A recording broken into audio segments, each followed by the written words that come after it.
Well calculated to keep you in suspense. In a moment, Act One of Devilstone, starring Christopher Carey and Neil Fitzgerald, and written especially for Suspense by Jonathan Bundy. This portion of Suspense is brought to you by the makers of Parliament cigarettes. Listen, more and more people are smoking to this tune every day. Gives you extra margin. Parliament gives you extra margin. The filter's recessed and made to stay neat, clean, quarter inch away. Parliament gives you extra margin. Parliament gives you extra margin. You're smoking neat, you're smoking clean with Parliament today.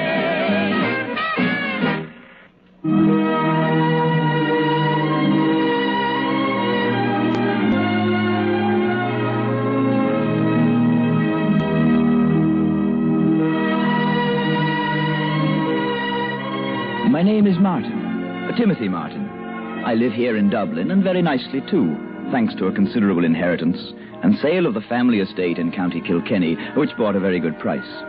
I have a comfortable cottage, a faithful manservant by the name of Evetts, and everything else I need to live an easy, contented life, and without the need of applying myself to any sort of labor. Even my financial matters are no bother to me. They're handled by a penny-pinching old solicitor by the name of Ian Carney. And mine was a contented life. Until, that is. Until a long-forgotten uncle died and left me some property he'd owned but never lived on up in County Fermanagh, near Inniskillen. A place known as Devilstone. And then... But let me digress for a moment. I should say, let me seem to digress for a moment. And remember this, please. For it may have much to do with the strange, terrifying tale I'm about to tell you. Deep under St. Michael's Church, here in Dublin, is a crypt. It possesses most amazing properties. In it lie scores of bodies in a state of perfect preservation, albeit they are hundreds of years old. The old ones used to say it's due to some wondrous form of black magic. But modern science, modern chemistry, has exploded that ancient belief, has shown that certain gases generated by the unusual composition of the dark, dank earth in which the crypt is located, those gases have produced this amazing phenomenon. Very well. Now, a few days ago, I called Mr. Carney, my solicitor, on the telephone. I've been hoping you'd call me, Timothy. I wish to speak with you about that house and property in County Fermanagh that your uncle left you. Well, I've certainly no desire to move away from Dublin, Mr. Carney, so I've decided to rent out the old place. Rent it out? And why not, sir? You really think you can? Well, I'm quite certain I can. I doubt it. Well, as a matter of fact, an American couple by the name of Stoker left here only yesterday for a look at it. I see. I expect they'll be back here a moment now to agree to lease it for the summer. Timothy, you showed them the pictures and description of the place? Yesterday morning. They were so intrigued by them, they were all for signing a lease then and there. You'd better to have taken their money and let them do it, my boy. Oh? Aye. Well, I'm sure I don't see why. Well, surely they're entitled to look at the place over before they take it. After all, Mr. Carney, never having been there myself, there wasn't too much I could tell them about Devilstone. Exactly as it should be, Timothy. Well, I'm afraid I don't understand you, sir. I mean that now, my boy. You will never rent it to them, nor to anyone else who goes there. Why not? Now, why'd you say that, Mr. Carney? Well? You don't know? Well, of course I don't know. Then perhaps your tenants, I should say erstwhile prospective tenants, will tell you, if you ever see them again. Now, what do you mean by... Oh, excuse me a moment, Mr. Carney. Yes, what is it, Everts? I beg your pardon, sir, but there's a Mr. Stoker here to see you. Stoker? Yes, sir. And if I may say so, he appears to be quite excited about something, rather angry. Hello? Shall I tell him you're busy and suggest he see you another time? Timothy? Yes? No, Everts. Have him come in, please. Very good, sir. Hello, Timothy. Oh, sorry, Mr. Carney, but I've someone here to see me. No, about Devilstone, Timothy. I think I'd better call you back. Very well, if you like. But there is something about Devilstone, its history, that you might not be cognizant of. All right, well, I'll get back to you shortly. Timothy! Goodbye, sir. Well, at least you didn't try to skip out on me. Mr. Stoker, how are you? Nice to see you again. Oh, it is, eh? Did you and your wife get over to look at Devilstone as you'd planned? We certainly did. And by heaven, Martin, if this is your idea of some practical joke... My what? Sending me alone to that ungodly place would have been bad enough. But my wife... Martin, you ought to be horsewhipped. No, wait, please. I'll have you know that as a result of your having let her go there, you and your twisted sense of humor... What? What is the matter with you, anyway? The poor woman nearly went out of her mind. Mr. Stoker, She still hasn't recovered from it. Sure, I got her back to Dublin all right. But the doctors ordered her to bed. Had to give her strong sedatives. Now, I warn you, young man, if she doesn't recover completely... Now, just a minute, Mr. Stoker. Oh, don't bother, Martin. The less you say, the less I have to see of you from here on out, the better. Here are the keys to that place. Now, look here, Mr... Goodbye, Martin. If I ever see you again, it will be in a court of law. Believe me, Mr. Stoker, I don't know what you're talking about. What are you so upset about? Oh, you don't, eh? Do you mean to say there's something wrong with Devilstone? And do you mean to say that you, the owner of it, don't know? You don't know what, sir? You don't know that ungodly place is haunted? What? You heard me. Haunted.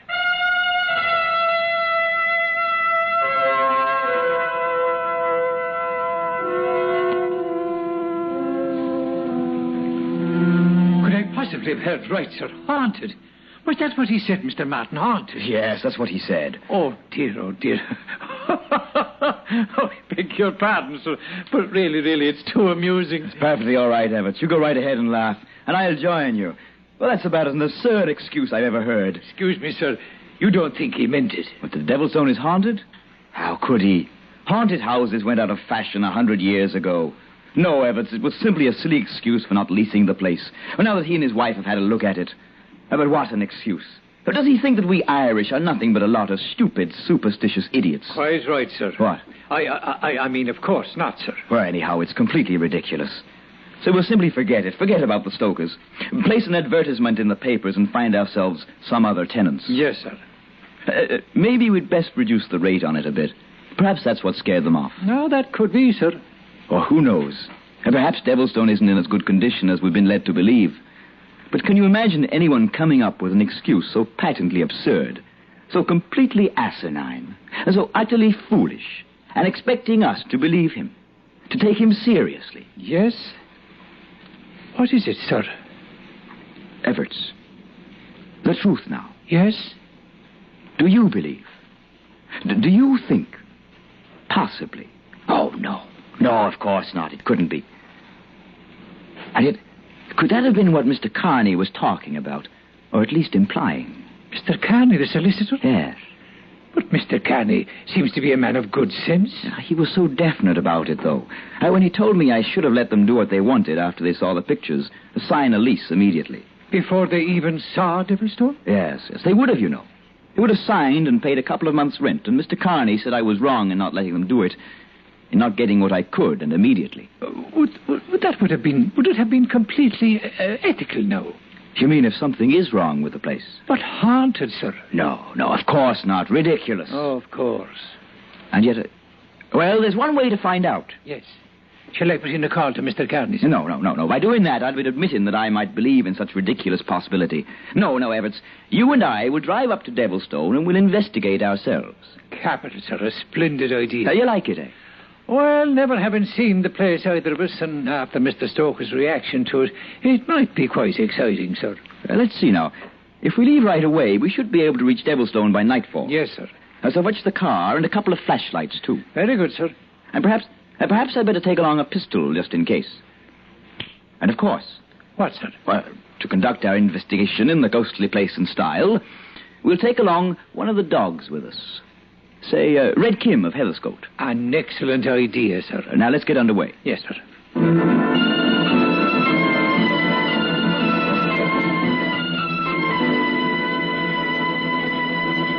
Well, Everts, if the man at the petrol station told us right, the rambling old mansion you now see before you is Devilstone. Yes.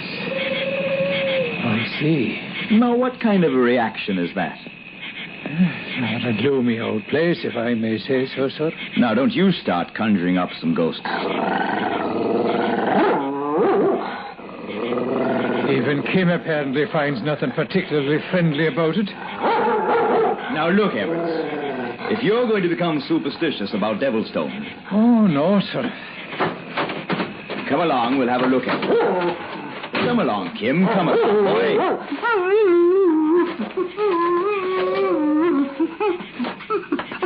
Now, let me see if I can unlock this door. Yes, sir, here. I'll hold the flash on it for you. Good. I believe this is the key.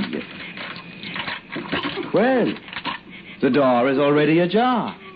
Why, yes, sir. So I see. Well, come along, you two. Come on, Kim. He's protesting rather vehemently, sir. We'll just get him inside and we'll close the door. Yes, sir. Kim! What the devil's the matter with you? Oh, come now, boy. Are you a dog or a mouse? He most certainly is frightened of something, sir. Yes. He doesn't look like a ghost hunter crouched down there in the corner that way. And if I remember the pictures correctly, this door here should lead to a small, enclosed court, sir. Oh, and my word. It's just another night bird, Everts. Don't let it bother you. Now, do you mind telling me why did you do that? I beg your pardon. What? Why, you're still over there at the door. And yet, I distinctly felt something or someone bump against my shoulder. And I thought someone walked on past me. Look here, Mr. Martin. Yes? What is it? In the mud, out there in the court. Shine your light on it, sir, where mine is. Why, yes. Footprints. Big ones. And fresh. And do you see? More of them are being made even as we look at them. No. And yet there's no one there to make them. Impossible. I know, sir. But you're right, Evans. You're right. Back inside now, and quickly. Yes. Now, whatever is making those footsteps can't follow us. It does feel a bit safer in here. No wonder Kim is frightened. There are things like that going on. But why? And how? Do you suppose, sir, that one of the old lamps could be lighted? Well, if they have any oil in them. And it shouldn't take us long to find out if they... Oh, now, wait a minute. Now, what are we acting this way for? It's trickery, that's all it is. It's trickery. But by whom, sir? And why? Well, that is something we shall have to find out. Now, where is Kim? Oh, there he is, still in the corner. Sick with fright. Do you suppose, sir? No, nonsense. Whoever it was that scared Stoker and his wife out of here is trying to scare us now. And I mean to find him out. Yes, but the dog, sir. And if it's true about them and that there is a ghost... Nonsense. Now, we'll just look about here. Where? Now what's the matter? That door. At the other end. What? Behind you. It's opening by itself into a small room beyond. Good. Then we shall start our investigation in that room. Well, Are you coming? Yes, sir. Oh, clumsy. Now you've dropped your flashlight. But I didn't, sir. I didn't. It was knocked out in my hand. It what? Honest it was, sir. I swear it, sir. Now, Everts, don't be silly. Go on back in there and get it. Well, I really rather not, sir, if you don't mind. Oh, the door. It's closed by itself. And now we're locked in. Oh, we are, eh? Who did this? Who closed this door? Who's there? Who's there, I say? The same one. What? The same thing. What are you talking about?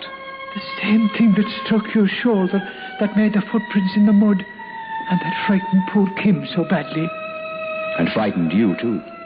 Well, I say it's trickery. Trickery. It has to be. Who's doing this? Answer me. Answer me. You'd best be gone. What? You'd best be gone. Yes. Yes.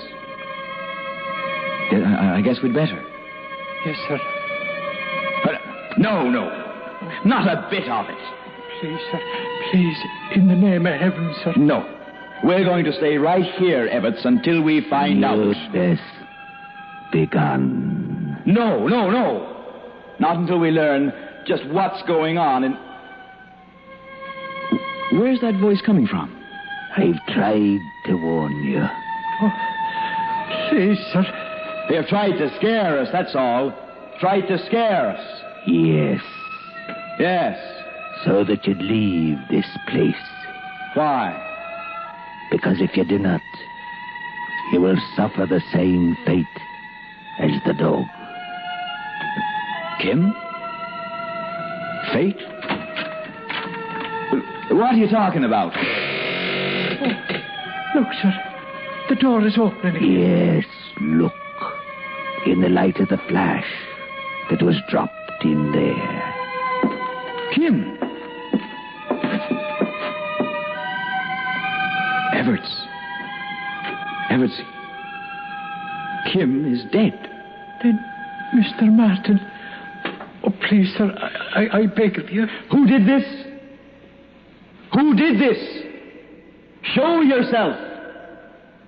Yes, I will show myself. Look. What? Oh, look, sir. Out of thin air. Yes, I see him. Mr. Martin. Yes. All right, we'll leave. Come along, Everts. Come on.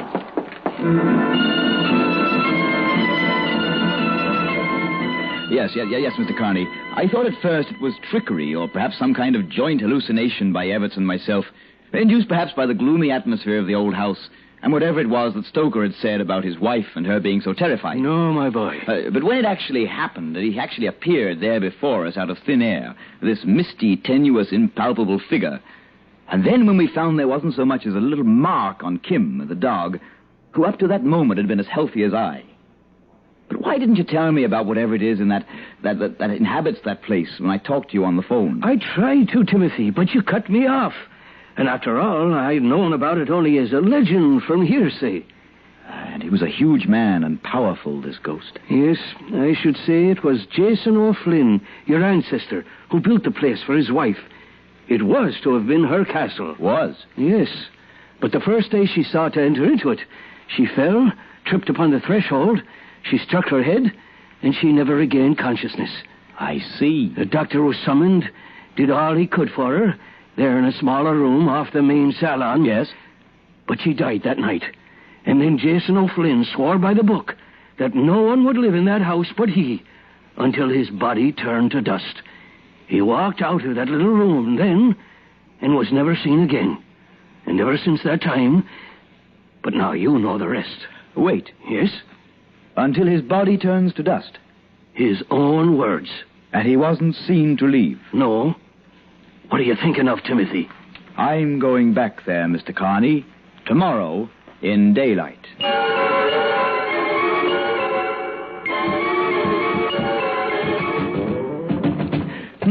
I just don't get it. And I certainly found no signs of hollow walls or hidden panels on the floors above, sir. And yet, Everett, somewhere close to that small room. Don't you think it's best we simply leave the place and... No. No one but he. What? Until his body turned to dust. What, sir?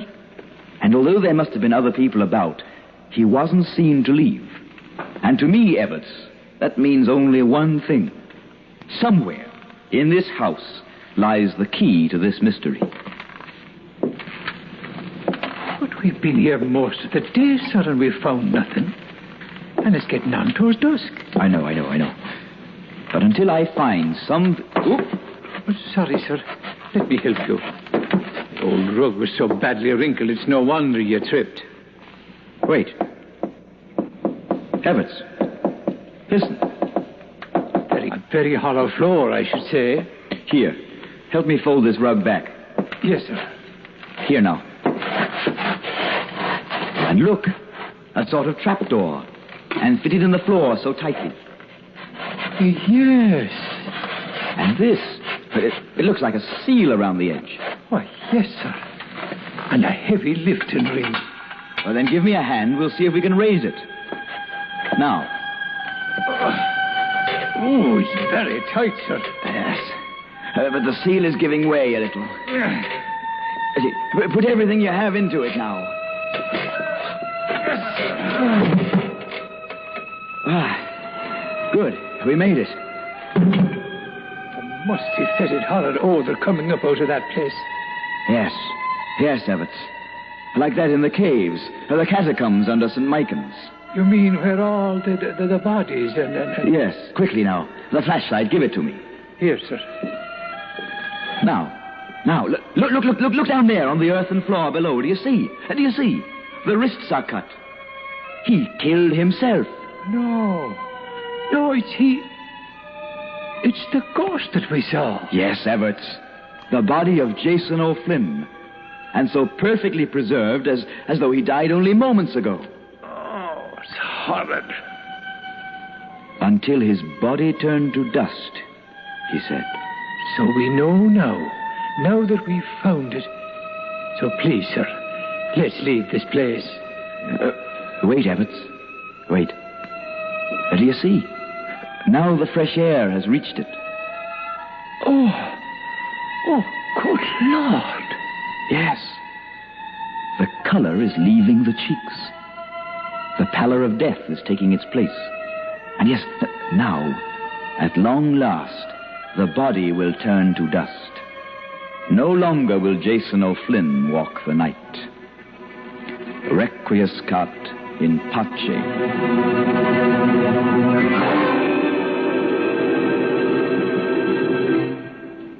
Suspense.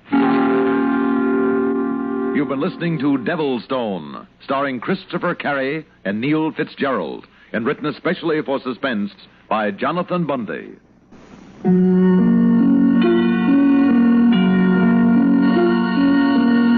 Suspense is produced and directed by Fred Hendrickson. Heard in tonight's story were Gilbert Mack, Walter Grisey, Reynold Osborne, and Frank Milano.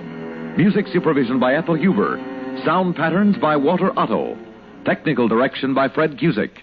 Associate Director, Bernie Seabrooks. This is Stuart Metz speaking. The sealed book.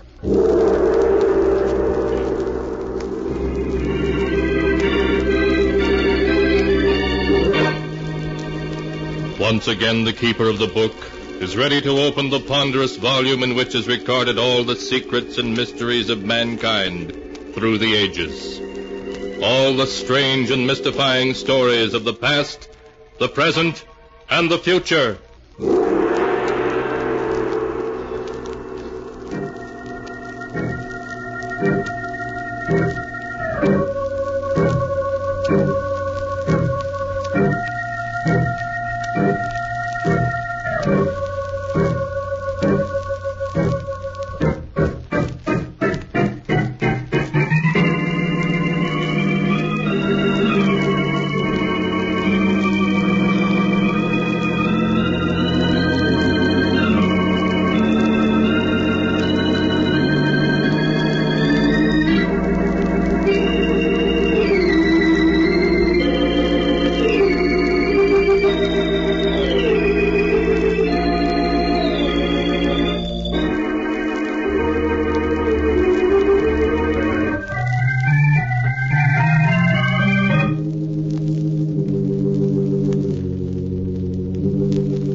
Keeper of the book, what tale will you tell us this time? What tale shall I tell you?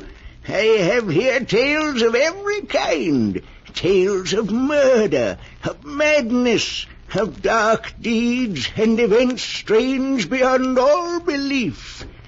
Now, let me see. Yes, here's a tale for you.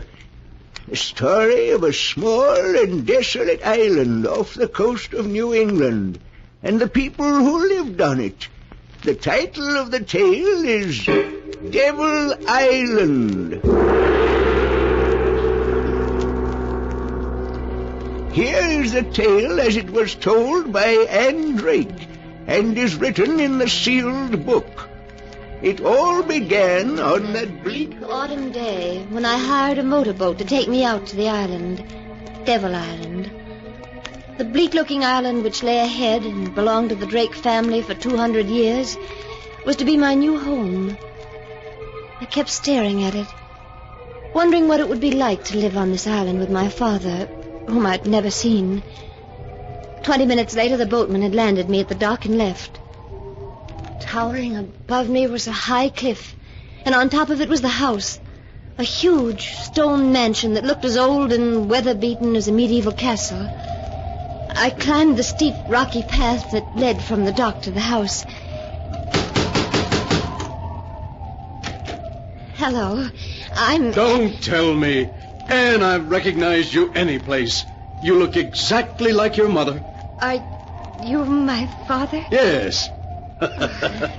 Are you disappointed? Oh, no. No, of course not. Come into the drawing room. Your stepmother and uncle are waiting to meet you. Hester, Henry. Anne. I want you to meet my daughter, Anne. Anne, this is a great pleasure. Thank you, Uncle Henry. Anne, I'm your stepmother, and I can't tell you how happy I am to have you here. Won't you call me Hester? Thank you. I'd like to. Oh, and let me introduce you to the remaining member of the household, Anne. This is Abel. He served the family for 30 years. He can't talk, but he understands what you're saying. Abel, this is my daughter. Hello, Abel. Oh, Anne, it's going to be wonderful having you here. You're just what Drake Manor needs to make it live again. I do hope we'll be able to make you happy here.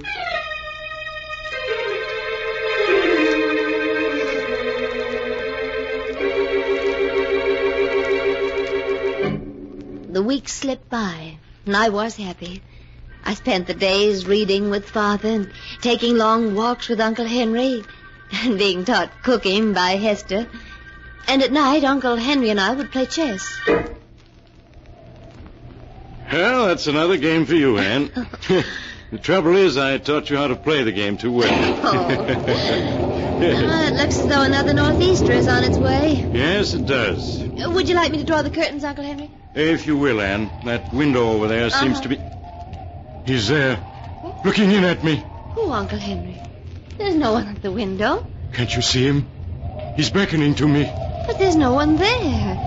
Here, I'll draw the curtains. Is that better? He can't see me now, but he's still out there, waiting for me. Who is? Your uncle, Richard. Uncle Richard? But he's been dead for 15 years. Yes, I know. And now he's come for me. No, Uncle Henry, you only imagined you saw him. Perhaps the same thing is happening to me that happened to the others. What happened to the others? Your grandfather, Daniel, Aunt Harriet, Uncle Richard. They all died insane. Oh, no. No, it can't be. They did, Anne. There's a strain of insanity in the Drake family. Aunt Harriet, for weeks before she died, kept screaming that Grandfather Daniel was trying to pull her into the grave. Oh. And Uncle Richard, he died crying out that Aunt Harriet was at the window calling him. Oh, no. They all died during a storm like this one. And now my time has come. Richard is waiting for me. I'll be the next of the Drakes to die. Please, Uncle Henry, you mustn't say things like that. Oh, Anne, I'm so afraid of insanity. I'm dying. Uncle Henry, I'll spend all of my time with you now. We'll end this nightmare you're living in. The only end to it will be death.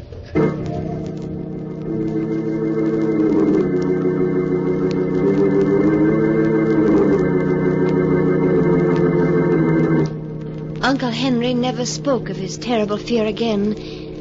But in the weeks that followed, he grew haggard, became frightened at the sound of a door opening. Then one day, another northeaster set in. By nightfall, it had whipped itself into a gale. At midnight, I woke suddenly to hear Uncle Henry speaking to someone in his room. Richard, stop tapping on my window. Go away, do you hear?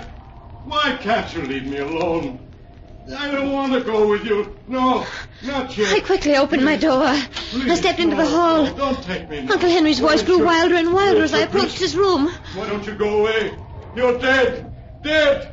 You have no right to bother the living. Uncle Henry, let me in. No. It's Anne. No. Uncle Henry, please unlock the door. I won't go with you, Richard. My time hasn't come yet. No, I won't. You can't make me. Henry. Why are you raising my window? No, Richard. Don't come in. Stay away from me. Uncle Henry. Uncle Henry. Anne, what is it? What's wrong? Oh, Father, do something. It's Uncle Henry. He was screaming and now he... Come here, dear. Hush now, hush. No. The door's locked. I'll have to break it down.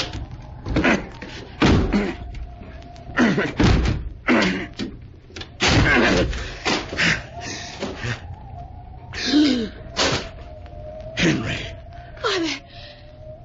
Father, is he... Yes. Yes, Anne. He's dead.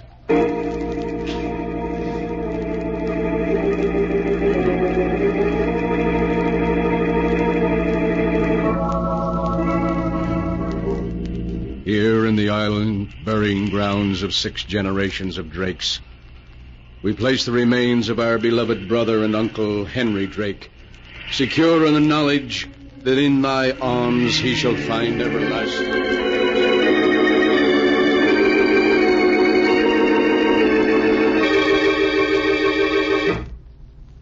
Ah, dear. Life in this house won't be the same without Henry. Father, Uncle Henry was terribly frightened for weeks before he died. Anne, whatever are you talking about? It all began during that northeaster we had last month. Uncle Henry and I were playing chess.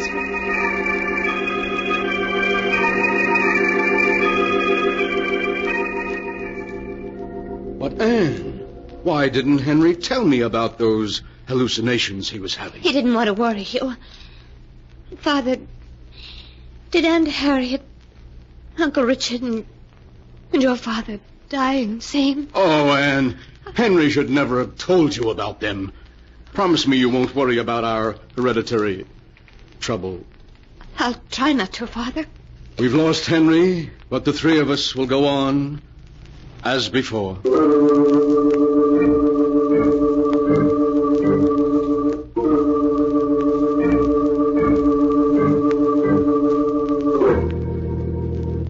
The 3 of us tried to go on as before, but an unspoken fear had crept into our lives. Often I turned to find Father and Hester watching me anxiously. Then a month after Uncle Henry's death, Another storm lashed the island. I'll be glad when this storm blows over. It's getting on my nerves. Father, why don't we close up Drake Manor for a few weeks and take a vacation on the mainland? You mean leave the island? No, that's impossible, Anne. We have enough money to get along on the island, but not elsewhere. But I have all that money my mother left me. We could use that. You won't receive that money until you're 21. That's 6 months from now. Besides... Anne, well, what are you staring at? Look. Look at the window. Eh? It's Uncle Henry. He's beckoning to me. Anne, there's no one at the window. He's there, I tell you, he's there. Look. Now he's gone away. Oh, you saw him, didn't you? You must have. Darling, you only imagined you saw him. Oh, no, I did see him. He was beckoning to me, the way Uncle Richard beckoned to him. Means I'm going to be the next Drake to die. Anne, what are you saying? Oh, you mustn't talk like that. You just imagined you saw Uncle Henry. It was just an hallucination? Then I'm going insane. As he did. Oh, no, don't say that. Anne, you must rid your mind of all these fears, of everything Henry told you. Promise me you won't think about it anymore.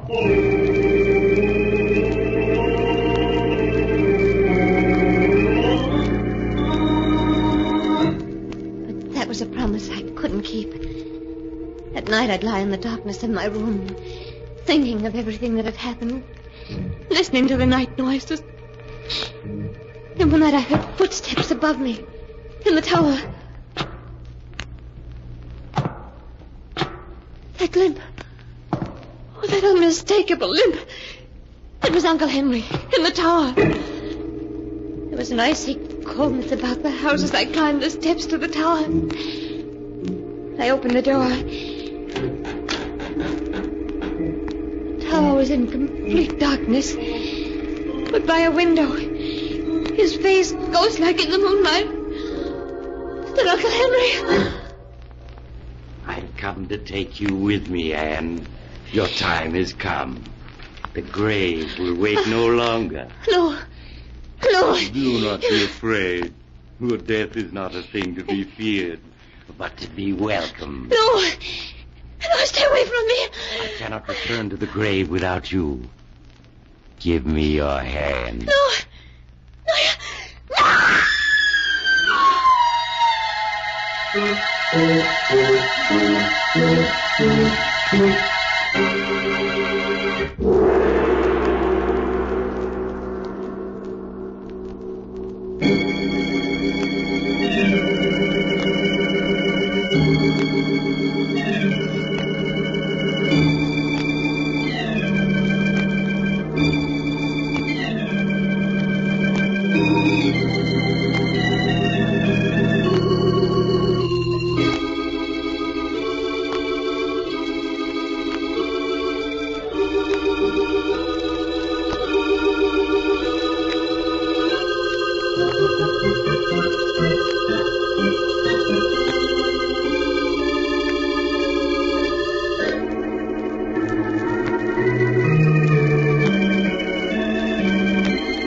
And now for the rest of the story, Devil Island. as it is written in the sealed book. Martin Drake, hearing Anne's screams, rushed up to the tower of the old mansion to find her lying unconscious on the floor. After Martin and Hester had taken the girl back to her bed, Martin went to the mainland. At dawn, he returned with a doctor and waited impatiently for him to finish examining Anne. I've just given her a sedative, Mr. Drake. She's asleep now. Will she be all right, Doctor? Afraid she's on the borderline of insanity. Oh, no. And I'm afraid in a case of this type, where there is inherited insanity, there's very little that can be done.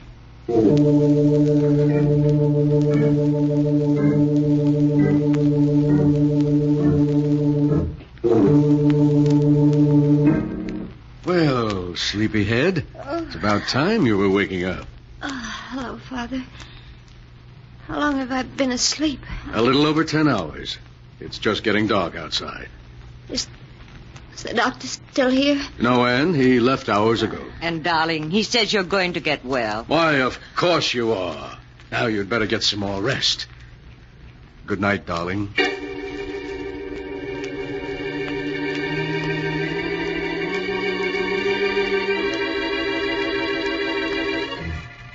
A moment later, they were gone.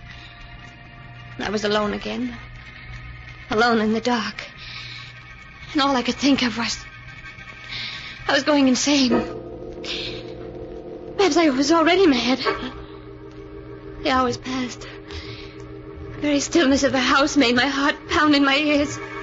And then... the stillness was broken. That limp again. It was Uncle Henry in the tower. Back and forth from one end of the tower to the other he limped. Then silence. I lay in the darkness waiting. Waiting. And then suddenly... the door to my room was opened. I wanted to scream, but I couldn't. Oh, Abel. Oh, Abel, what are you doing in my room? What are you trying to tell me? I don't understand. Oh, he's walking again. Abel, you hear him, don't you? You do hear it. I told them that Uncle Henry had come back from the grave, but they said I was just imagining it. You mean no? He hasn't come back from the grave? But if he hasn't come back from the grave, and you hear what I hear... Abel, you don't mean that he's still alive. But that can't be true. You buried him yourself. I saw you. You mean you didn't bury him? That he wasn't in the coffin? Oh, but you must be wrong. Oh, when we broke into his room, Father found him. No, what? What do you mean, no? Are you trying to tell me something about Father? You are. What do you mean, Father? No. Father... no. You mean he isn't my father? Oh, but you must be wrong. Of course he is. That doesn't make sense. Why should he say he is my father if he isn't? What does he gain by it? My mother's estate. Oh, no, you must be wrong. Even if I were to die, he wouldn't get it. The estate would then go to charity. It's in Mother's will. Oh, why does he keep walking in the tower? He's driving me crazy. He's driving me crazy. You mean they want to drive me crazy? Oh, but why? What reason could they have? Oh, if I were to become insane, he could have himself appointed my guardian, take over the estate. Is that it? It is. But Abel, if he isn't my father, where is my father? Is he dead? You mean he is dead? Oh, then who are these three who say they're my father and stepmother and uncle? I don't understand, but no matter who they are, they'll kill me. They'll kill both of us if they learn we've discovered their secret. Oh, but we've got to escape. But how? The only boat is locked, and he has the key. Why are you handing me that flashlight? You mean the window? Signal the mainland for help. Yes, of course. Abel, you better go. We can't let them find you in here or they'll suspect. I'll keep signaling as long as the batteries last.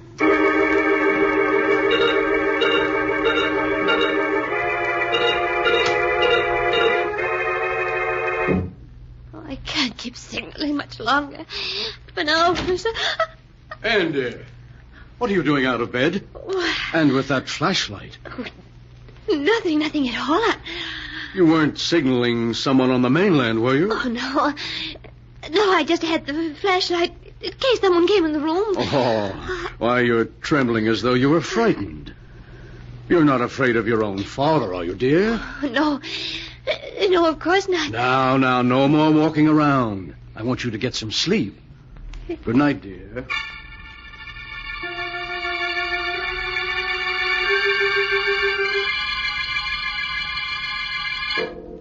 He was gone, taking the flashlight with him. Did he suspect that I knew?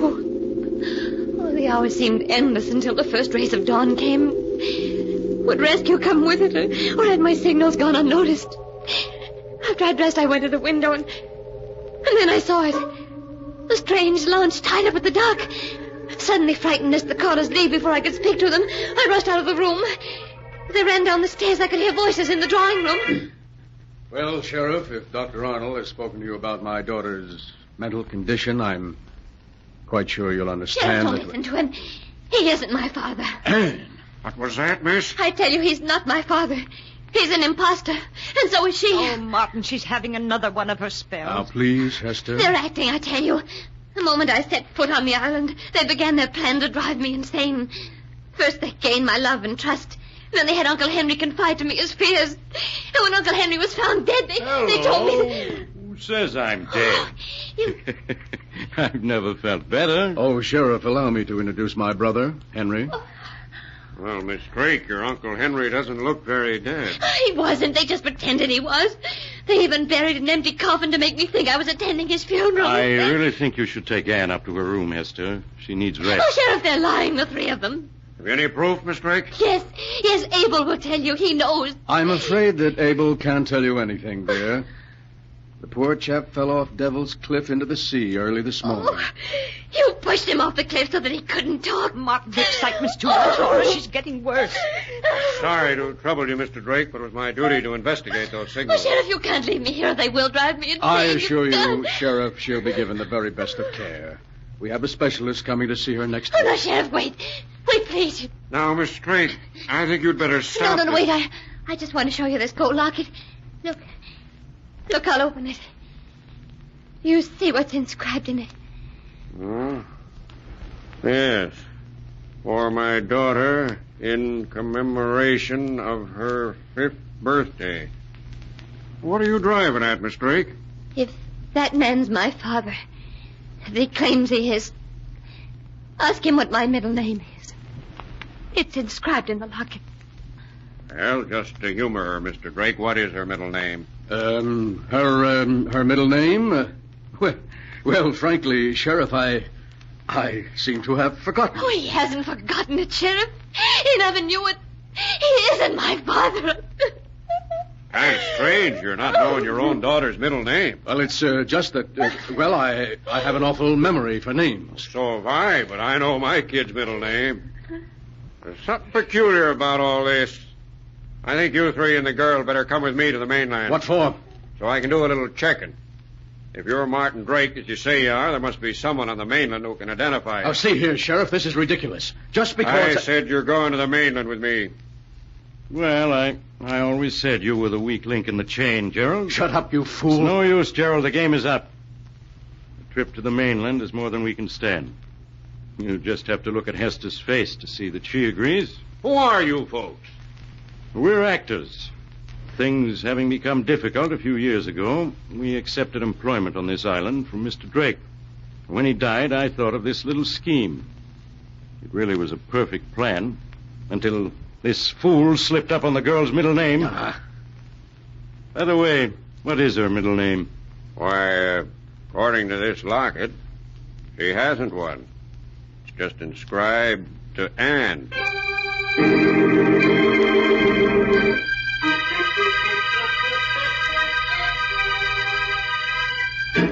And that is the story of Devil Island, as it is written in the sealed book. Because an impostor slipped up on a middle name that didn't exist, an almost perfect crime was prevented by Sheriff Williams, and an innocent girl was rescued from imprisonment and probable death. It was a small slip, but a fatal one.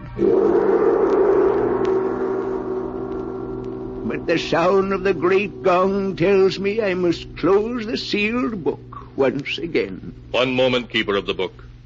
What story will you tell us next time? Next time? Are you sure you want to know? Perhaps my next story may be about you.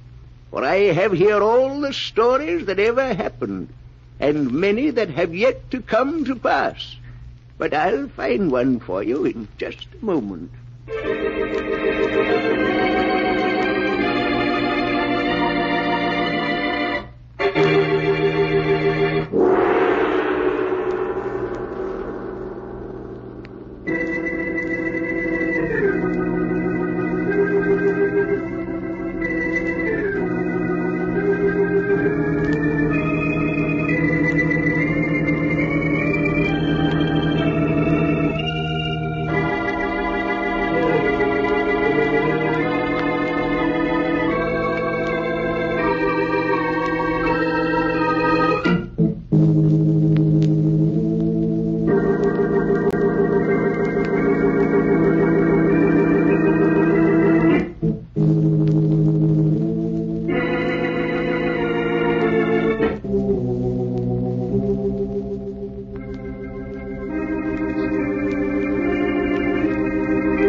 And now, Keeper of the Book, have you found the story that you'll tell next week? Yes, I have found one. It's the story of two helpless old ladies in fear of their lives and the desperate measures to which they were driven in order to save themselves. The title of the tale is Escape by Death.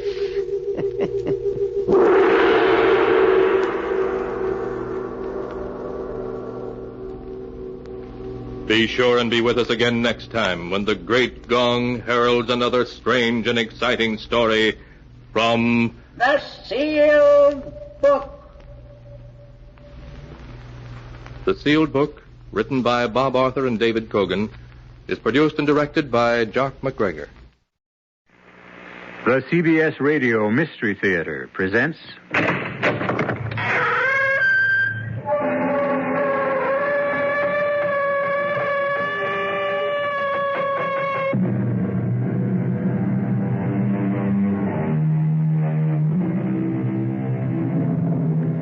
Come in. Welcome. I'm E.G. Marshall. Welcome to the world of terrifying imagination, to the world of enchantment, spells, bewitchery.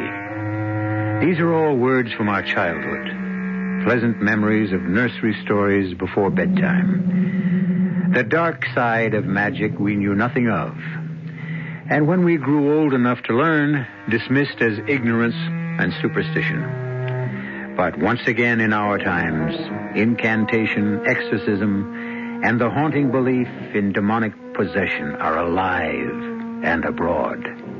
They are what this strange tale is about. I tell you, Doctor, it's the God's honest truth. They brought the young man in on the rolling stretcher to the emergency room, and he had this big sort of dent in his head. Oh, it didn't look like he was breathing at all. There was me with me bucket and me pail trying to clean up. Just me and the young man on the stretcher and the old wino repeater we called PJ they brought in earlier, snoring and dribbling. And that's when it happened. Came right out of old PJ's mouth and across the room and right up the young man's nose like that. With a burny, cindery smell like the old scissor grinder stone wheel used to make. Oh, a great black cloud with red eyes in the middle and a long forked tail. Oh, I'd take an oath of it on me mother's grave. It was the devil himself.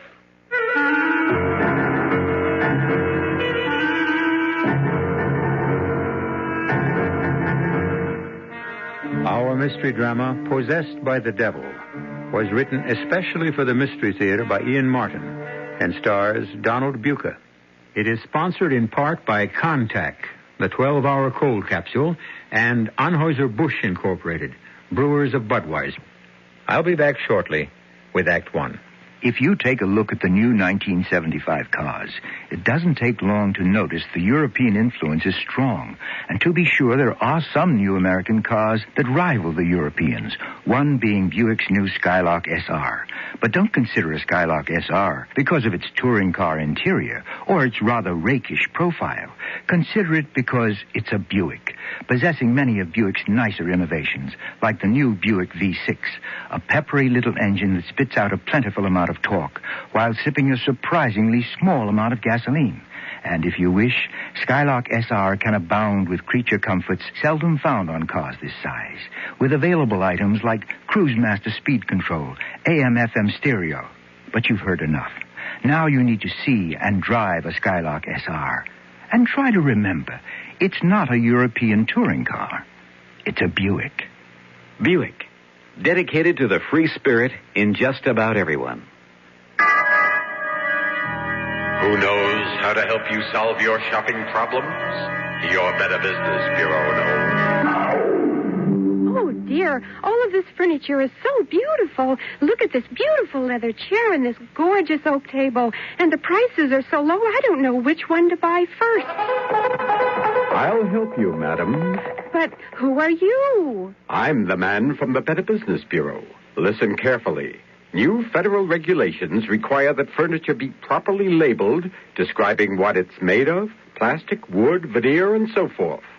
Be sure to read the labels on the furniture. They'll help you. Oh, I see. Why, look, the label on this marble table says made of marble dust. No wonder it's cheaper. Oh, thank you for telling me. Think nothing of it, little lady. Just passing along another consumer tip from your Better Business Bureau.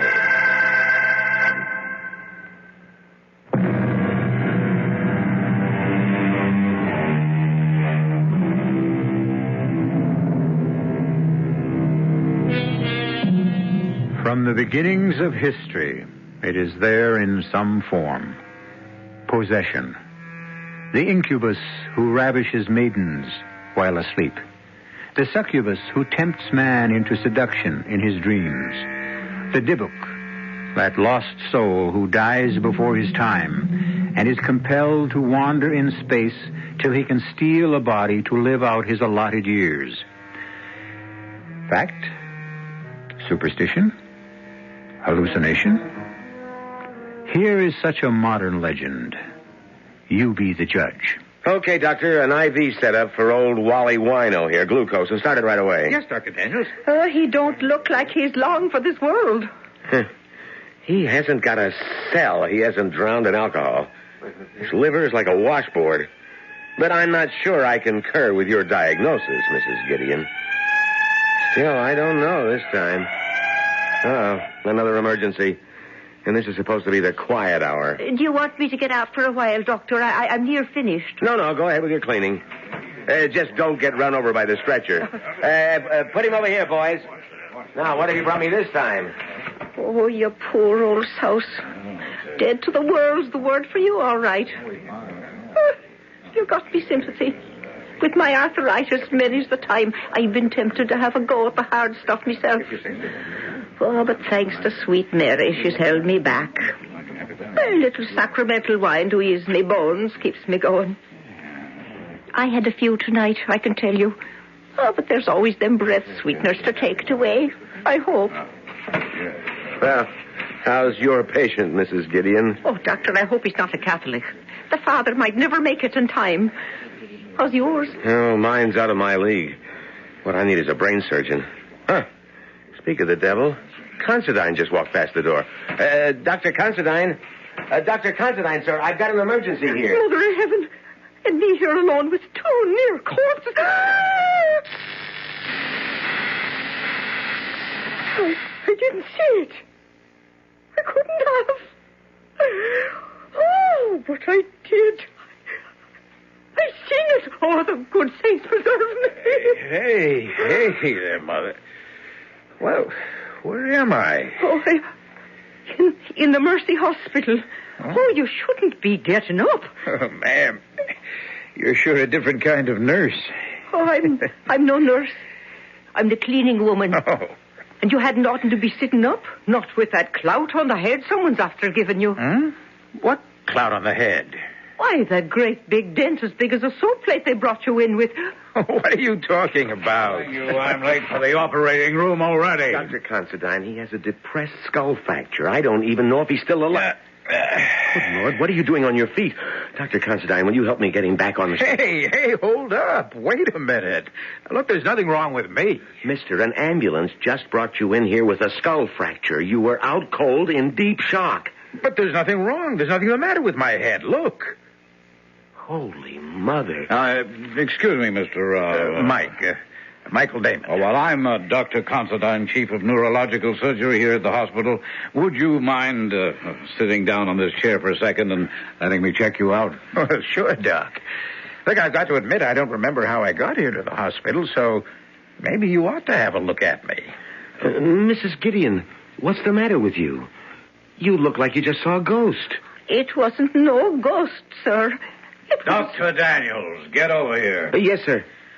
Would you mind casting your eagle eye over the back of this young man's head and show me one scintilla of evidence of skull fracture or concussion? Doctor, all I know is Jake Bronstein brought him in on the wagon and he had a decompressed area you could have laid your hand in. That's right, sir. I saw it myself.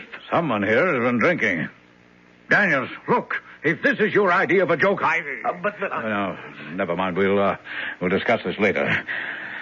Mr. Damon? Yes, Doctor? For your own protection as well as the hospital's, may I suggest that we take some x-rays of your head? Oh, nurse. Yes? You can let Dr. Daniels take over on the IV with the old man. And wheel Mr. Damon straight to x-ray. I want a full set of head plates. Yes, Doctor. Now, Mr. Damon, there are a couple of questions I'd like to ask you. Excuse me, sir. Dad? Mike, are you all right, son? Oh, I feel fine, Dad, except for a headache. Oh, Dr. Considine, this is my father, Reverend Damon. Oh, how do you do? Nurse, can we get going? Yes, Dad, what happened? How did I get here? Well, perhaps you can explain, Reverend, as we walk along. I want to get to X-ray. Well, I wish someone could explain to me what happened. I can, sir. Let me check the IV on old PJ. Wait a minute. What is it, Doctor? PJ here. He's bought it this time. Oh, this is not my night. We might have pulled him through.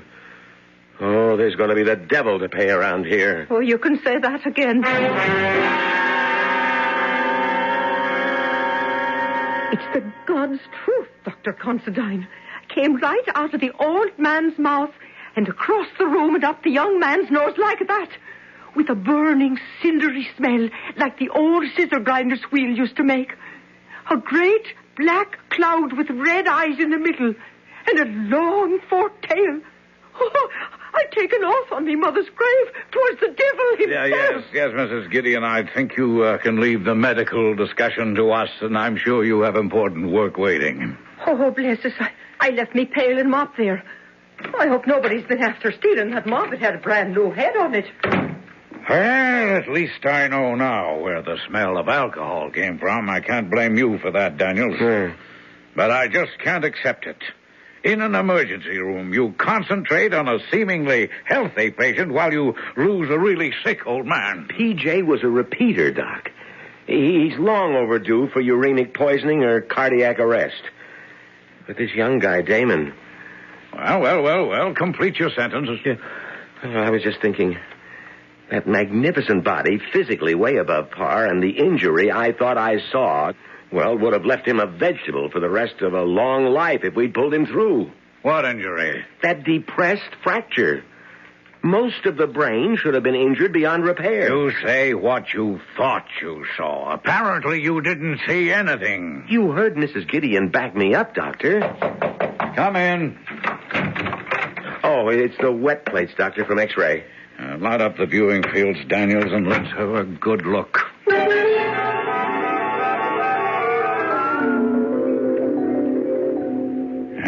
Satisfied?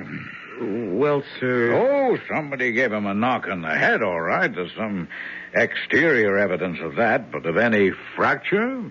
None I can see. Well, you're the doctor of record. Shall we send him home? I see no reason not to. Okay. Now I'd better get up to OR.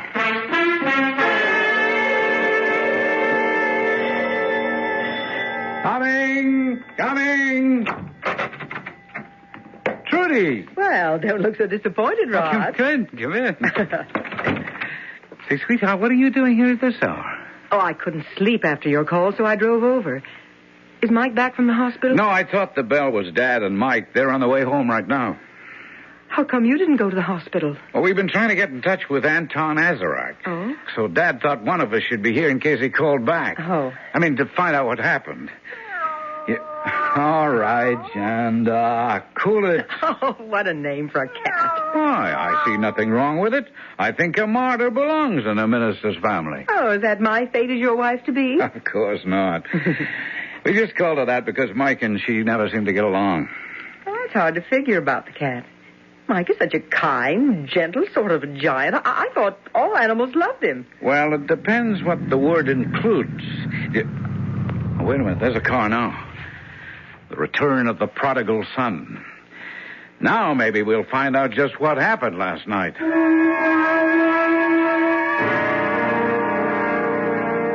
And that's honestly all I can tell any of you. You were making a fresh fire in the fireplace at 5:30 in the morning and straightened up too fast and knocked yourself cold on the underside of the mantelpiece? Well, what other explanation is there, Rod?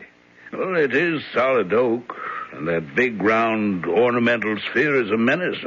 I've regretted it every time I've bumped my own head on it. Yeah, but Dad, you never hit your head hard enough to knock yourself cold. Mike, why were you making a fire at that time in the morning? Well, I wasn't actually making one. I was replacing one. Professor Azarak was with me last night, coaching me for an exam I have coming up, and, well, he got cold. Oh, come on. It wasn't cold enough for a fire last night. Well, maybe when you went to bed, but we were up all night. And the professor's a pretty old man. What were you doing up at that hour in the morning, Dad? I really don't know. Something woke me, and I... Are you all right, Reverend Jays?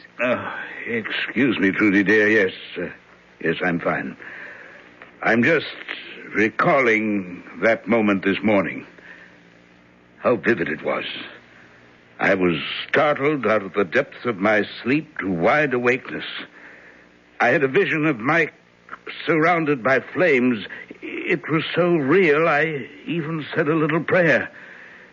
Then I hopped out of bed, went to the window. It wasn't very dark anymore. And looking across, I could see that all the studio lights were on and the front door open. And I thought I'd better go and have a look. And when you got there, you found Mike on the floor unconscious? Yes.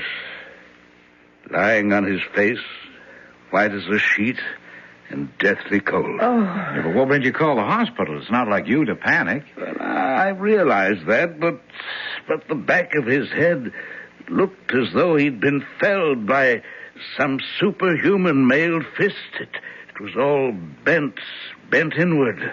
I thought the hospital said Mike was all right. Oh, I am, Trudy. A clean bill of health. Nothing to worry about. My fault. It must have been an illusion, of course. Well, I think if the Inquisition is over, I'm going to make up on some sleep. Oh, that damn cat! I'd forgotten about her. Will you keep her in there away from me? What's the matter with her? Been a very strange night and morning, and I have a hauntingly uneasy feeling. You mean about Mike? About Mike. I hope the hospital was right to give him a clean bill of health. He doesn't seem himself at all. Not at all. Hello. Azarek? Michael, what the hell happened last night? Okay, not on the phone. I'm going to rest now. But you be sure to be here tonight.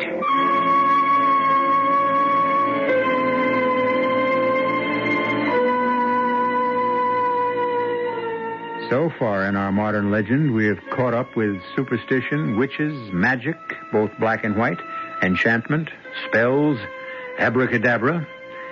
Well, there are 2 more acts to come. I'll be back very shortly with Act 2.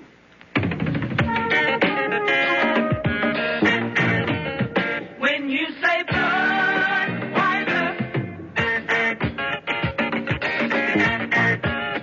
when you say Bud, you've said a lot of things nobody else can say.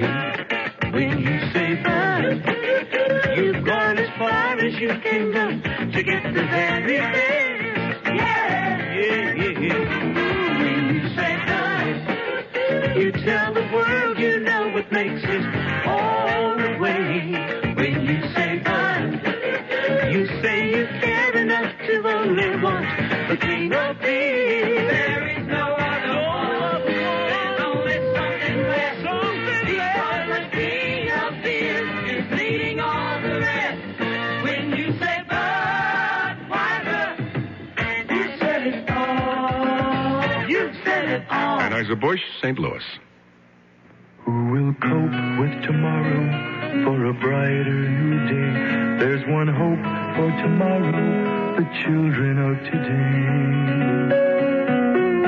Who will live to inherit all we've done? Who will pay? Who will give love and share it? The children of today. We've got to save the children and save the world. Help them to grow to know that life is worth living. Save the children and teach the world to reach out with open arms and spread their love to others. Return to sanity. You can reach out to help a child. For information, write Save the Children, Box 120, Grand Central Station, New York.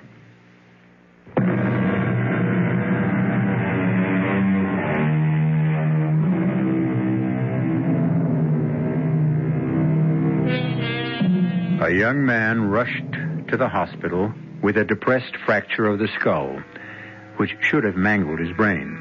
A chronic drunken repeater back in emergency on the edge of fatal acute alcoholism.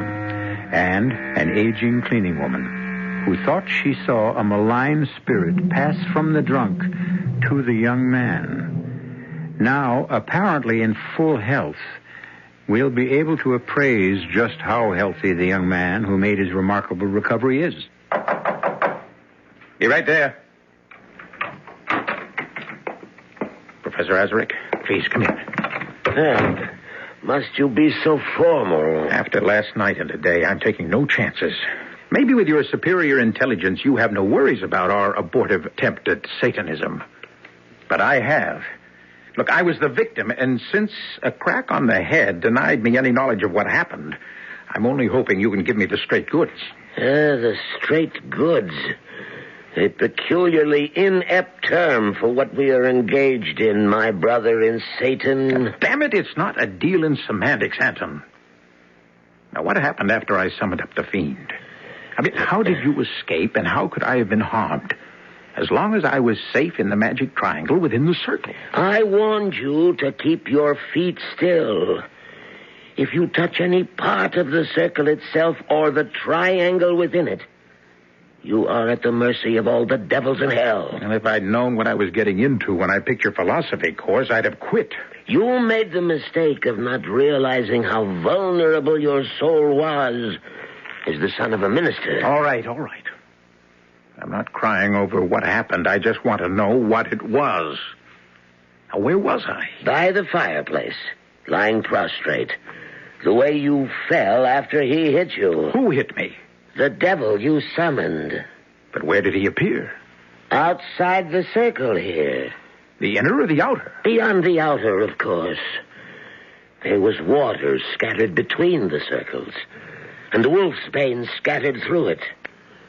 And within the circle, you had the brazier burning. Everything as you ordered it and arranged it. Yes, but... But what went wrong? Your ego. My ego?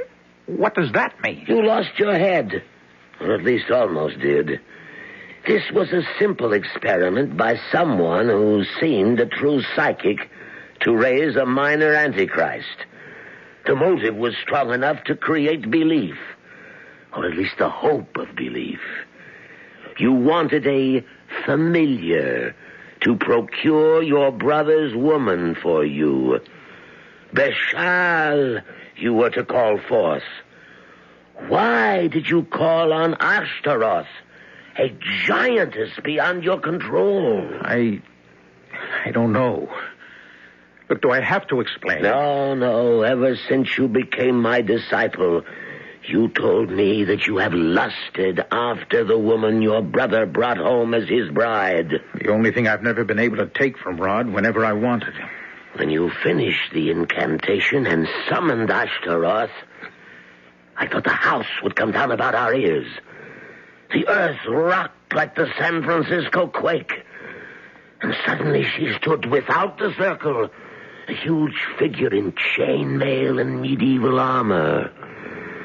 Meddler and slave, she said, how dare you summon me for your petty desires?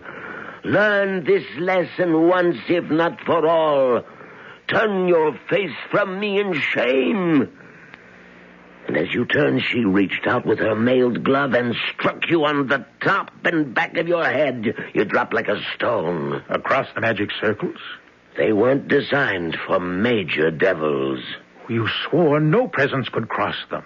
Nothing but her arm and her fist. But it's 5 feet from that outer circle to the center of the triangle where I was standing. I told you the circle was for lesser demons. What happened after she struck me? The spirit disappeared. The room was clogged with smoke. I opened the door to let it out and came back to you. You had fallen almost into the fireplace. I pulled the rug back, arranged the furniture as best I could, and fled. I thought you were dead. Oh, I'm alive. Yes, but it's not possible. When I left you just before sunrise, you were dead. What witchcraft can do, it can undo. Whoever and whatever I am, I'm alive. Make no mistake about that. Goodbye, Anton. I don't need you anymore.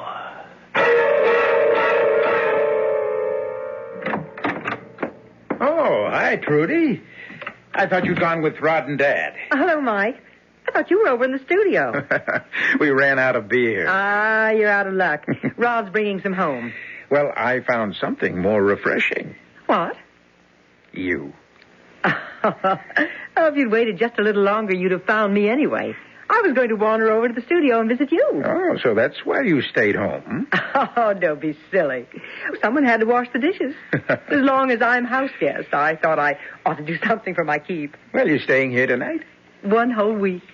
Mom went up with Pops to his 35th class reunion. And they figured that with one full-fledged minister and a recent hospital dropout, I was suitably chaperoned. Safe as a church, huh? Rod and Dad say when they'd be back? Not till pretty late, I guess. Mm. Pretty rough section of town. That's why Rod insisted on going along. What's the occasion? That's one of your father's oldest parishioners. I guess the old lady is dying. She asked for the minister. Well, her loss, my gain. What? Oh, nothing. It's just a stupid joke. You said you wanted to see the studio? Oh, yes. Would you mind? Mind? Look, I'm out of beer, but I've got some champagne that's begging to be what it is. Oh, what is it? A split. Just right for sharing. Shall we go?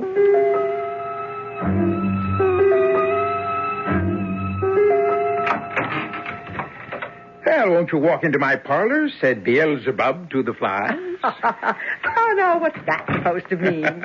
That is the advantage of a classical education. Uh-huh. Beelzebub, god of the Philistine city of Ekron. You know, he was known as the Lord of the Flies. Why? Well, now, there you've got me. Oh, he sounds horrid. Well, he wasn't very popular with Christians. In fact, they called him the Prince of Devils. Lord of the Flies. Mm-hmm. Ooh, it gives me the creeps. Here's something to chase your creeps away. Oh, I don't want that, Mike. It goes right to my head. Oh, just a sip. A good luck toast to sister and brother-in-law Hood. Our getting to know you party. Well, far be it from me to be a party pooper. There's nothing more cozy and reassuring than a room full of books. What's this section here? Oh, that? That's the main reason I needed Dad's particular library, since my exam was in metaphysics. The Black Arts, The World of Witches, Essentials of Demonology, The Satanic Mass. Oh, it's a strange collection for a minister. And it's always good to know your enemy. You know, Dad's quite an authority on the devil and his work. And you? Are you thinking of becoming a minister, Mike? Me? No. Perish the thought. No, my philosophy is too easy for that. I long ago decided that if you can't fight 'em, join 'em. I mean, can't you see how evil I am? Tempting you with spirituous beverages, coaxing you here to my lair, and now, having anesthetized my prey, making ready to spring. I don't think you're being very funny, Mike. Oh, is this where you hit your head? Oh, yes, so they say. No, I wasn't being altogether funny. What do you mean? Trudy, have you any idea how jealous I am of my older brother? Of Rod? Why? A month ago, or whenever it was, they turned up with you. My first thought was, why couldn't I find something like that? That's very flattering, Mike. But you're a little young for the big step. Not so young as you think. Perhaps. I don't care what you and Rod have been to each other. It was me you wanted. Still want. Only you're afraid of breaking your word. This is a joke. It's no joke. Mike, let go of me. You wanted me from the moment you laid eyes on me, just as I have you. Oh, you've been reading too many naughty books. Don't laugh. There's nothing funny about this. No, not really. Offensive. You're afraid of me. Don't be silly. Afraid of yourself. Now that really is the last straw. Test it. Fasten your mouth to mine. Wind yourself about me. Try forbidden love, and it will never let you go. No, Mike, let me go. You're hurting me. Oh, that's Rod home with your father. If you won't let me go, I'll scream. What are you going to tell them? Nothing. I wouldn't want them to know what a pig you are. I think that blow on the head must have done more damage than you think. Mike, you better see a psychiatrist. Hi, Rod. Dad. Well, we didn't expect you. Astaroth. By Lucifer. I'll have you yet. Cowering at my feet like a slave. To use you once and destroy you. As I shall use your surrogate tonight. Whoever she may be.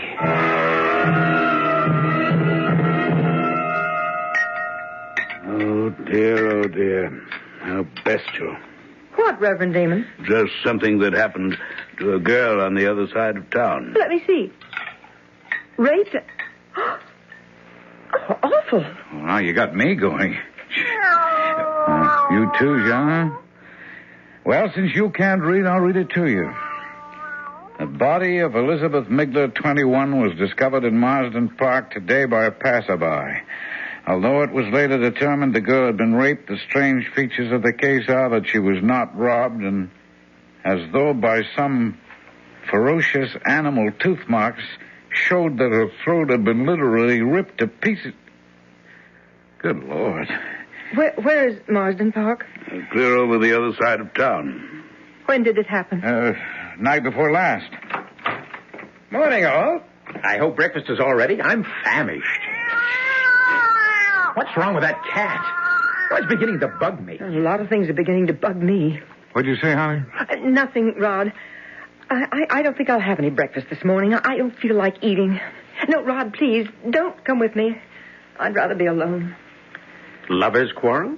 Look, will you just take out, brother mine? It's none of your business.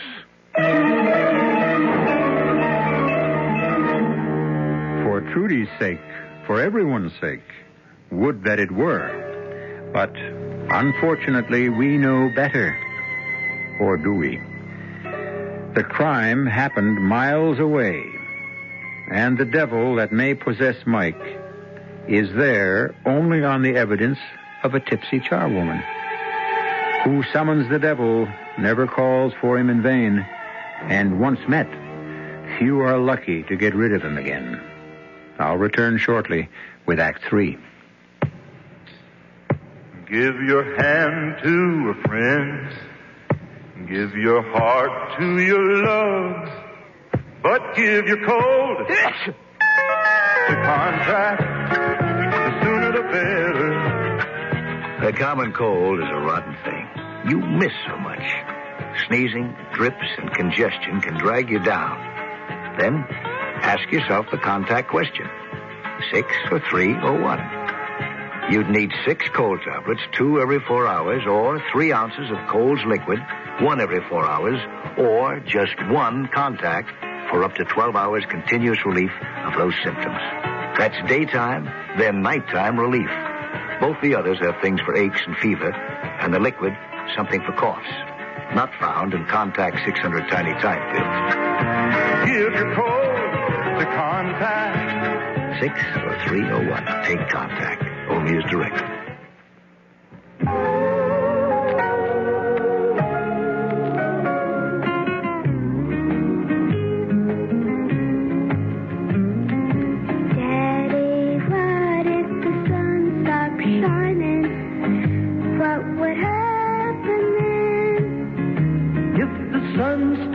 Shining, why, you'd be so surprised. You'd stare up at the heavens with those big blue eyes, and the wind would carry all of your light up to the skies, and the sun would start shining again. And the sun would start shining. You can help make the sun start shining again through the United Nations Children's Fund. This is Bill Anderson, asking you to be generous when the neighborhood youngsters come to your door to trick or treat for UNICEF this Halloween. Please drop a few coins in their little orange boxes and help UNICEF bring better food, medical care, and education to millions of needy children.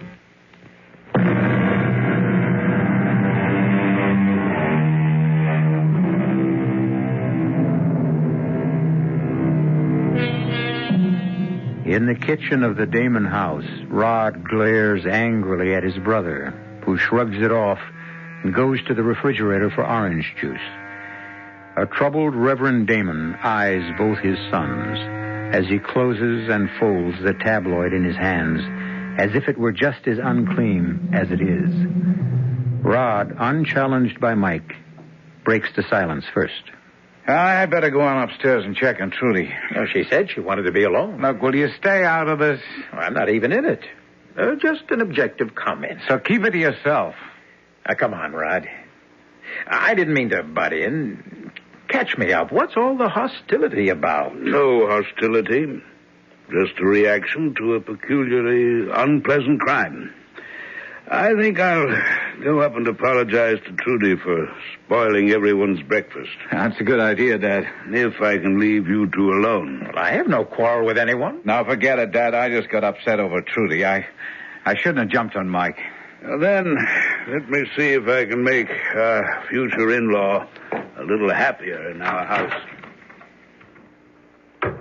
What happened, Rod? Oh, it all started over this tabloid story about some poor kid who got raped and mangled in Marsden Park. Oh? Here, read all about it. Kind of gruesome, all right. But there's one of these every day. Yeah, but not in such gory detail. It really got to Trudy. I've never seen her upset like that. I mean, so subjectively involved. Oh?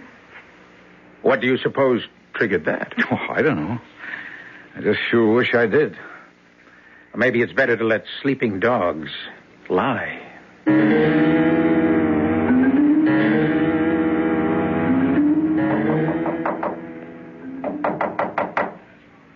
Who is it? Your future father-in-law. May I come in for a minute?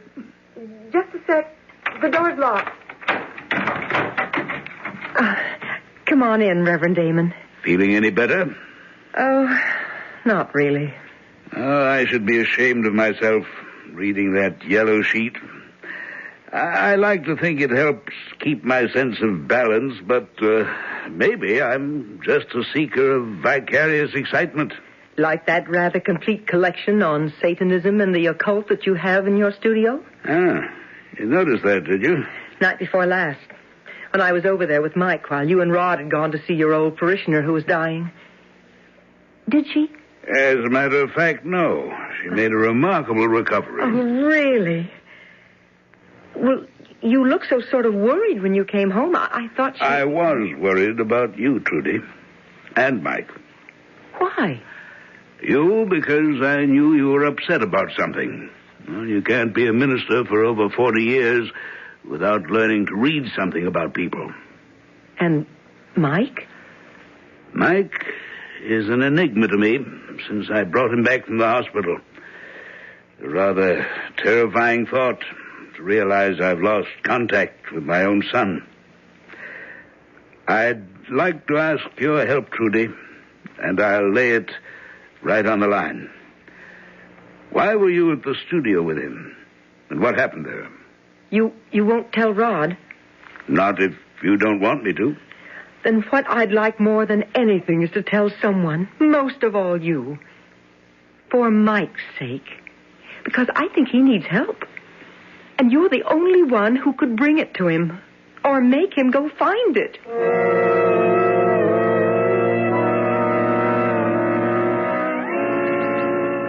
Well, Reverend Damon, this is a pleasure. I'm on my way to a class. Can we talk as we cross campus? Yes. Just, what is the name of your course that Mike is taking? Philosophy. Perhaps more specifically, metaphysics. Rather freewheeling. I mean, it's advanced, and we spend more time on the perimeters than we do on the core subjects.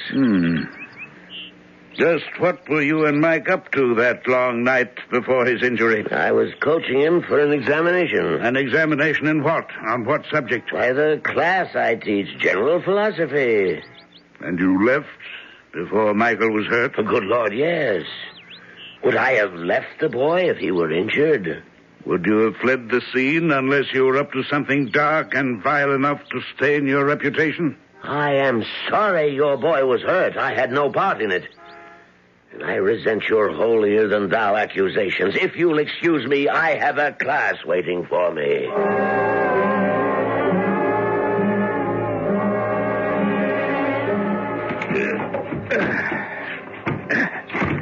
And now for the rug.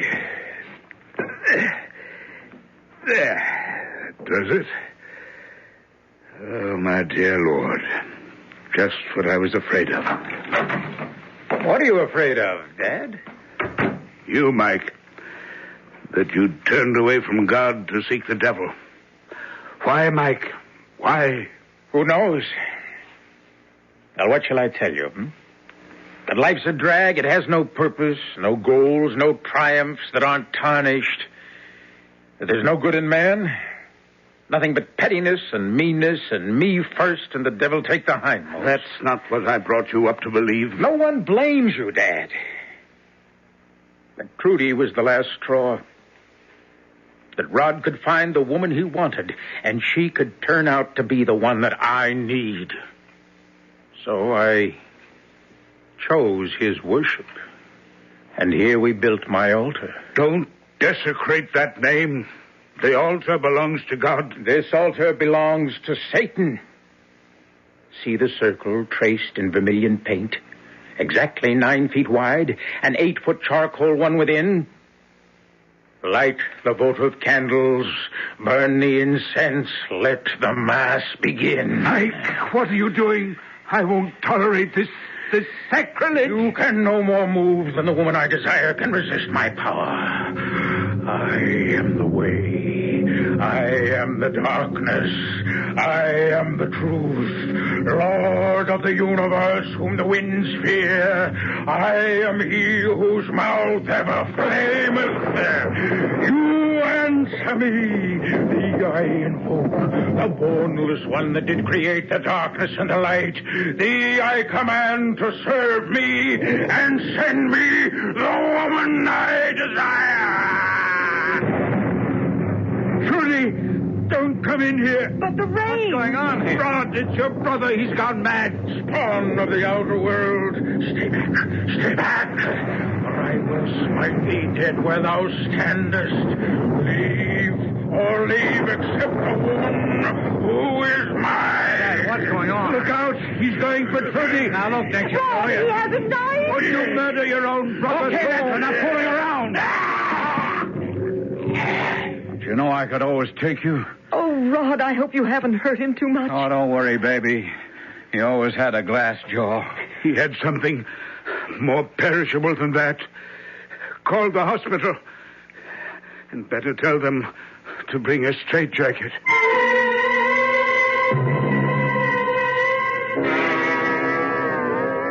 The top of the night to you, Mrs. Gideon. And what's that wee bottle in the paper bag? A little poteen? Nothing of the sort, Dr. Smart-Aleck. That's a noggin of holy water blessed by me own Monsignor, which I carry with me when I come near this place ever since 3 days ago. What happened to old P.J.? Did anyone ever turn up to claim him? No. Oh, by the way, while we're on the gossip column, guess who's back in the hospital? Oh, not the other one. Mm-hmm, the same. Lying in the emergency room under a deep sedation in a straitjacket. Oh, what did they bring him back here for? That's what Dr. Considine and his father, the Reverend Damon, are discussing now in the prep room. Well, if you're going to swab out the emergency, you'd better get at it fast. Well, I'll tell you something, Doctor. If I'm to be there and alone with that devil, you'll never see emergency this clean again. For I'm adding the Monsignor's holy water to me pail right now, just in case. Of course, we'll run every neurological test in the book on him under the circumstances, Reverend Damon. I'm not sure it will do any good. I'm afraid the trouble is psychiatric. Well, it has to be one or the other unless we're to accept Mrs. Gideon's diagnosis of possession. Mrs. Gideon? Oh, I remember now. She was one of the people, like the intern, who remembered that they thought they saw considerable skull compression. Which never existed, believe me. Just an illusion like Mrs. Gideon's. What was Mrs. Gideon's illusion? Well, I'm afraid she'd had a drink or two, and she had some wild story about a black devil streaming out of an old dipsomaniac who was also in the emergency room and being sucked up through your son's nostrils. I'm really even embarrassed to mention such nonsense. Come in. Excuse me, Dr. Considine, but the patient is coming too. Mr. Damon? Yes, sir. He's still in the straitjacket. I think, Reverend, if you don't mind, until we see what state he's in. I don't mind.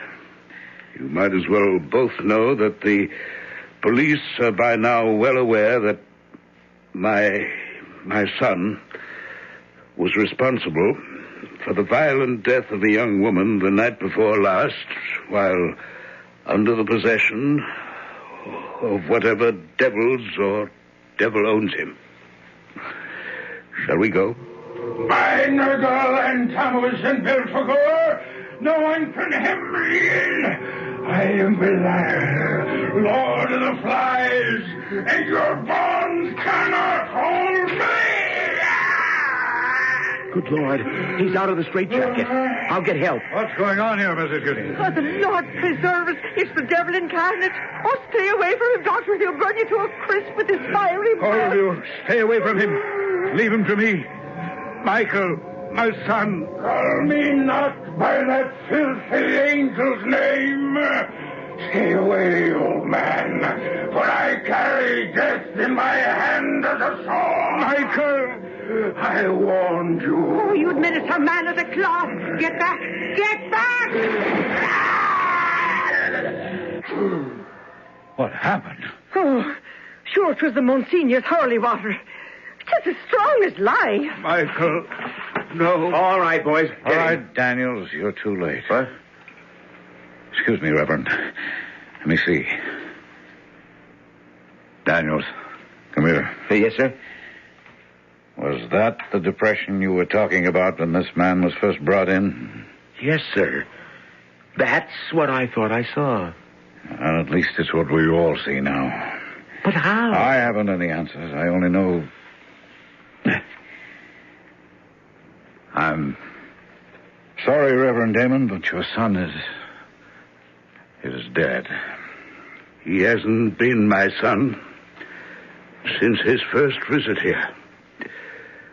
The mercy of God is that whatever possessed him died with him, thanks to this lady here. Oh, if I hadn't had the holy water, the Lord does move in mysterious ways. Don't he, Reverend Sir?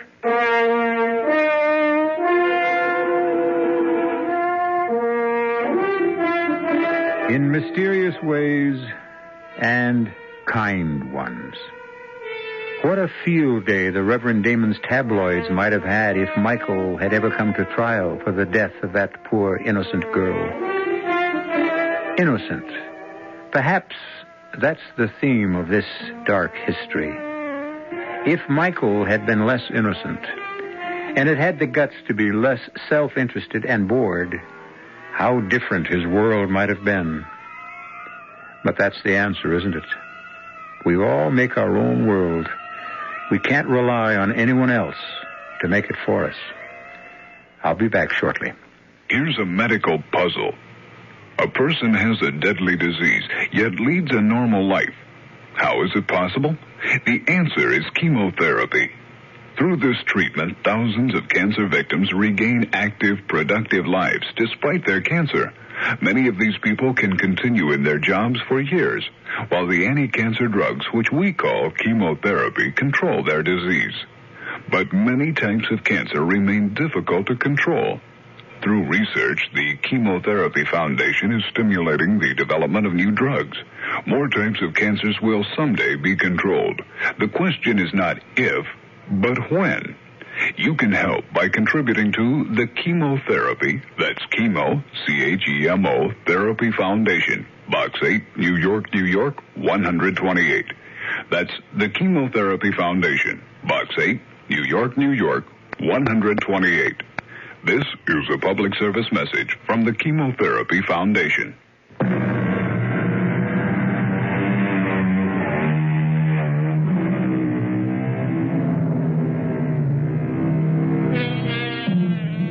I suppose I should resist the impulse, but I have to admit I can't. It's one of the rewards for being host, particularly with guests who can't answer back, at least directly. So just for once, a homily. Reach out and find life. Take it and make the most of it. For if nothing else, our story proves to the hilt the oldest of adages. If you don't, the devil finds work for idle hands to do. Our cast included Donald Buca, Joan Shea, Ian Martin, Guy Sorrell, and Leon Janney. The entire production was under the direction of Hyman Brown.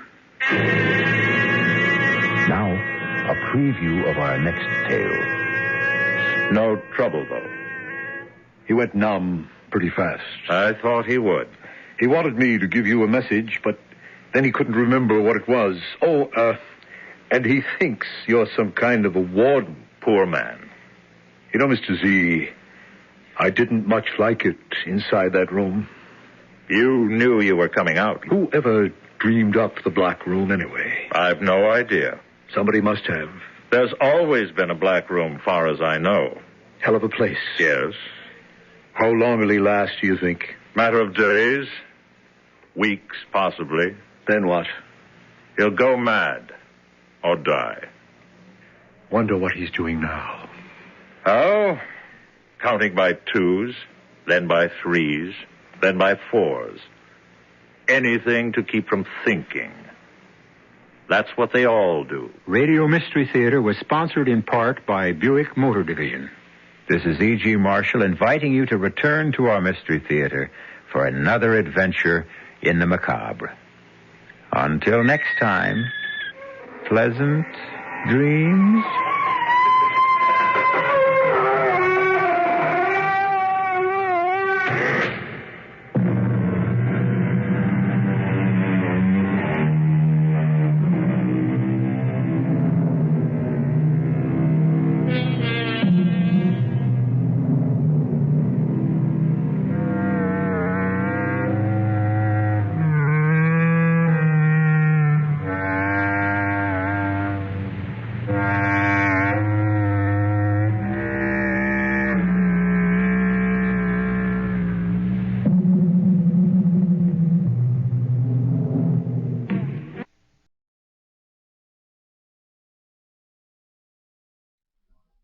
Columbia Workshop presents Cassidy and the Devil with Walter Kinsella as Cassidy.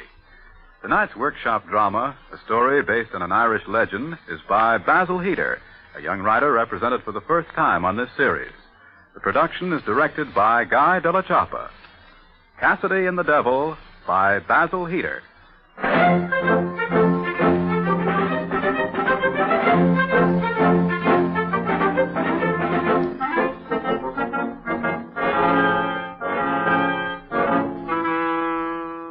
It is a bitterly cold midwinter night.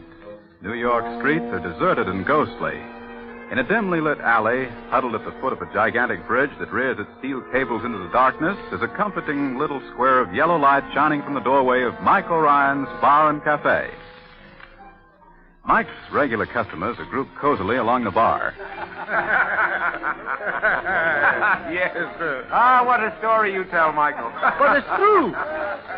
Even if he is a city fellow from Dublin and better acquainted with the chimney pots and with all the hills and lakes and rolling meadows of Killarney. Anyhow, to make the story short, here, shut that door there, mister. Sure, it's enough to freeze the blood in our veins, holding the door open on a night like this. I'm sorry, gentlemen. It was the cool wind itself that whipped it out of my fingers. Aye. But it's a nice place you have here. So warm and friendly. I wonder, was there ever a prettier sight? A cozy bar, the lovely bottle shining in rows, and a group of friendly fellas gathered round. Well, what'll it be, mister? Well, now, I think a nip with the regular would be the best thing for warming the blood on a night like this. How much is it? It'll be 25 cents. 25 cents. Have you none a little less expensive? I have not. There's only the good wholesome Irish served here. None of your cheap 15-cent brews. Senses myself will have to go cold. For faith, I've not a penny in my pockets. I don't suppose, seeing as how it's such a bitter cold night, you could see your way clear to letting me have one on account. I could not. You couldn't? I've never set eyes on you before. Why should I do any such thing? To be truthful with you, there's no reason at all. But I tell you what I'll do. Set me up for one, and I tell you the most marvelous, the strangest and creepiest story that ever your ears have heard. Would you do that, man, now, dear? Sure, it's like nothing you've ever listened to before. It's not your stories I'll accept, but your cash. If you've not got that, then out with you.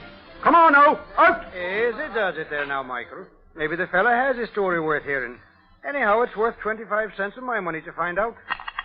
And you, stranger, down your grog and talk away, and make it good. Thank you, sir, thank you. You're a gentleman that does all Ireland proud. There you are. That's better. Well, now, to start with, this story begins a long, long time ago back in the old country. And it's all about a fella named Patrick Cassidy, which is none other than myself. I was a lazy, loud-mouthed rascal, a blacksmith by trade, and I had a little house, and I had a little wife, and we had our little quarrel. You brute! You beast! Here now, steady on. There won't be a plate left to eat off. You villain! You ruffian! So it's throwing you want, is it? Very well, two can play at that game of pretty... You white-cheater! You scoundrel! So you've had enough, eh? You run into the bedroom and lock the door. Very well, my pretty, my little dove, my sweet, affectionate little wife. Whoosh. There's someone at the front door. Who could that be now? Oh, there. Who is it? It is a lonely traveler seeking shelter. Oh, by my blood, you've come to the right place. Here's shelter of plenty and company of the best. Oh. Step in now. Come in. Let's have a look at you. I would not bother you this way, but I'm a-weary from much traveling. Sure, man, dear. Sit down and rest your feet. There's one beggar to another I would offer you the hospitality of the house, but the cupboard's as bare as Ball Crowley's head. Have you nothing at all, then?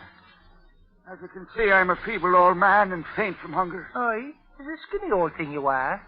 Well, maybe there's a bit of bacon the rats left behind. There we are. A rind of mouldy old bacon and a crust of dry bread. It's the best the house affords. Well, if it's not to your liking, speak up and I'll have it myself. Oh, no. Give it here. I'll eat it. So this would have been your supper, eh? It would that. As a matter of fact, the old lady and myself were just having a bit of a discussion over it. A friendly little argument, you might say. Tell me, do you think it's decent for a husband and wife to be after having these little tiffs like? Indeed, I do not. But it's a privilege few married couples would deny themselves. There now. It's much better I'm feeling after the bit of supper. And I'll show you I'm not ungrateful. Well, not ungrateful indeed. But what can an old beggar be doing for the likes of me? Patrick Cassidy. Who's that? Who called me by name? I called you Patrick Cassidy. Look at me now and pay attention to what I say. Is it you, old man? Surely 'tis a great change in your voice, and 'tis the grand and mighty sound to be coming from such a skinny little body. Which no. But even that's changing. All of a sudden you appear to be 9 feet tall, and surely there's a wonderful bright light all around you. Patrick Cassidy, do you not know me? Indeed, your worship, and I do not. But if it's a little crust of bread and a bit of bacon has made such a difference in you, why then I'm wondering what a full meal would do. Patrick Cassidy, shut your mouth and listen to me. Know then, little man, I am no ordinary mortal. There stands before you none other than St. Patrick himself. Oh, my goodness. Sure, and is it really you, your worship? It is indeed. And have you come back to chase the snakes out of Ireland again, your lordship? Be quiet now and listen to me. Long ago I made a vow that someday I would return to Ireland in the shape of a poor old man. And the first person I met who was kind to me, I would reward with any 3 wishes he desired. 3 wishes? In truth, Patrick Cassidy, it is a strange thing that you should be that person, for everyone knows what a villainous-hearted rascal you are. But when you gave me your supper, you earned the reward. So speak up now for your 3 wishes, and be quick about it, for I've no time to waste. 3 wishes? Well, no, Your Honor, could you not make it 4? After all, it was a good bit of bacon and... 3 wishes, I said. Hurry now, be quick about it, or you'll have none at all. All right, your lordship, 3 wishes. Now, let me see now, well, now, first, your worship, there's the big sledgehammer in my blacksmith shop. I wish you to put a charm on it so that if anyone picks it up and begins to hammer, they may not put it down again until I give them leave. Granted. Granted. Then there's the old rocking chair here. I wish you to lay a charm on it so that if anyone sits down and begins to rock, they may not get up again until I give them leave. Granted. And now for number 3, your lordship. Let me see. We come to my old purse. I wish for you to put a charm on my purse so that if anything gets into it, it may not come out again until I give it leave. And that will be... Granted. But, Your Honor, I was just about to get around to what goes into the purse. Could you not spare me a few £1,000 for a... Indeed, I could not. No, you could not. You've had your 3 wishes, and now you must abide with them. Goodbye, Patrick Cassidy. Goodbye, Patrick Cassidy. Sure, and he's faded away before my very eyes, and me without a penny more than I had when he came. But anyway, I've got me 3 wishes, and I'm thinking someday maybe they'll come in handy. Ha, ha, ha, ha, ha!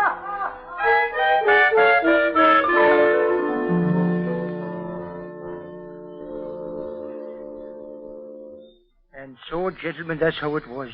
I had a visit from the great St. Patrick himself, and he'd give me any 3 wishes. But there wasn't a bit of good I'd be getting out of them so far as I could see. After that, things went from bad to worse. The cupboard got to the point where even the mice was moving out. As me wife, Kate, well, she, good woman that she was, couldn't put up with the sight of me any longer. One fine day, I drove her to such exasperation that she shouted out, "Oh, the devil take you, Patrick Cassidy! The devil take you!" I'll be delighted to, ma'am. Well, who may you be? Your wife mentioned me just now. Sure, I did not. Oh, a friend of my wife, is it? Well, you know, a friend of mine. Out with you. Now then, Mr. Cassidy, let's not quibble. How would you like to take a little journey with me? I have in mind a bit of traveling I think would suit you fine. I'll go on no journey with the likes of you until I know your business. Come on, speak up now, man. How did you get in here so sudden? What is your name? Nicholas Brimstone. Nicholas Brimstone? Oh, Pat, it's... Oh, my. Is it the old Nick himself? At your service, sir? Well, the devil take me. That's just what I intend doing, Mr. Cassidy. Oh, sure, and I thought there was a bit of a funny smell about you. No offense meant, you understand, but... Faith, you do give the effect of a package of matches left out in the rain. Yes, you're quite right, Mr. Cassidy. There's an uncommonly large amount of sulfur where I come from, and it does provide rather an unpleasant odor. It's an unfortunate social handicap which I've never been able to overcome. I thought as much. But I fancy that after we've spent some time together, you'll soon become accustomed to it. Well, be that as it may, I'll just get to the windward of you for the time being. There. That's better. So, Nicholas, you want me to go away with you, you say? At your wife's suggestion, sir. Of course. Now, look here, Mr. Brimstone. I didn't... Don't be interfering, Katie. This is interesting. Now, tell me, Nick. Have you those plain and fancy entertainments for your guests I hear so much about? The burning pitch, the red-hot pokers, the boiling oil. Oh, yes. We still have the old standbys. But there are also some new improvements I'm very anxious to have you see. Come now, Nick. Come on. You may take me for a blackguard, but never for a fool. Why should I go along with you now? You and the Cassidys are the longest living family in all Ireland. Frankly, Mr. Cassidy, I just can't wait until you die. Your conduct is the scandal of the whole country, and all the members of my little fraternity are looking forward with great eagerness to the pleasure of having you among us. Oh, they are. Yes, indeed.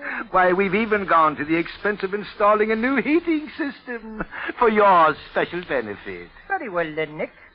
Since you desire the pleasure of my company so much, you must pay for it. Oh, Mr. Cassidy, you speak in the tone of a businessman. But what is your proposition? I'll make a deal with you. Give me £50,000 in cash in 7 years' time, and when the 7 years are up, I'll go along with you willingly. £50,000. £50,000. 7 years' time? 7 years' time. Oh, well, very well, Mr. Cassidy. It's a deal. And I want good, solid cash. Now, none of your checkbooks for me. No sooner said than done. Oh, my goodness. Careful now, careful. They're rolling under the table. Oh, the beauties, the darlings. What a pretty sight they make. 7 years, Mr. Cassidy. 7 years to the day. I'll be back, Mr. Cassidy. I'll be back.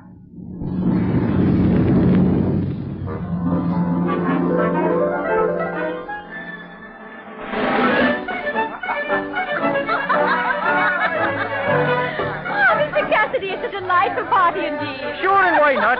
Don't everybody say that Pat Cassidy gives the finest parties in all Ireland? Sure, and over there there's a duke, and there's a baron, and there's 3 duchesses in the garden. Butler, bring another dozen cases of champagne. Open up another barrel of caviar.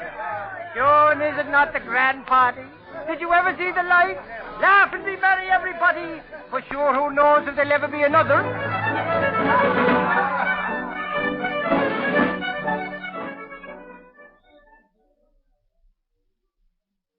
So, gentlemen, that's how it was. Old Nicholas Brimstone left me a beautiful, shining fortune of £50,000 in hard cash. And in 3 months' time, I was the most popular man in all Ireland. In 6 months' time, I was associating with kings. And a year later, I hadn't a penny to my name. Sure, and I blew through that tremendous fortune like you'd go through an old paper bag. At the end of the year, me and the old girl had to go back to the blacksmith shop. And I took to pounding horseshoes again for a crust of bread and a bit of bacon. And one day, I was standing there in my shop. And all of a sudden... Good afternoon, Mr. Cassidy. Oh, my, but you gave me a start. Sure, it's a nasty habit you have, Nick, of popping in out of nowhere like that. But anyway, good day to you. And what brings you to these parts? 7 years, Mr. Cassidy? The 7 years are up. Sure, and you do speak in riddles. Explain yourself, Nick. And, by the way, I just like to bring it up, but that smell of burning sulfur is worse than ever. Is there nothing you can do for it? Mr. Cassidy, we made a bargain. £50,000 in 7 years' time. Today is the end of the 7th year.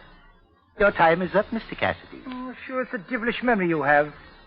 Very well then, Nick. Since you insist on the pleasure of my company, I'll go along with you. I'll just go into the house first and say goodbye to the old woman. And by the way, Nick, I hate to leave a job of work undone. Here's this horseshoe, only half finished. Pick up the hammer now and straighten it out while I'm gone. Go on, Nick. Be a good fella. Give it a whack. All right, Mr. Cassidy. Since you go with me so willingly, I'll help you with the shoe. There's this fight, Mr. Cassidy. That's it, Dick. Just hammer away at it. Keep a hammering.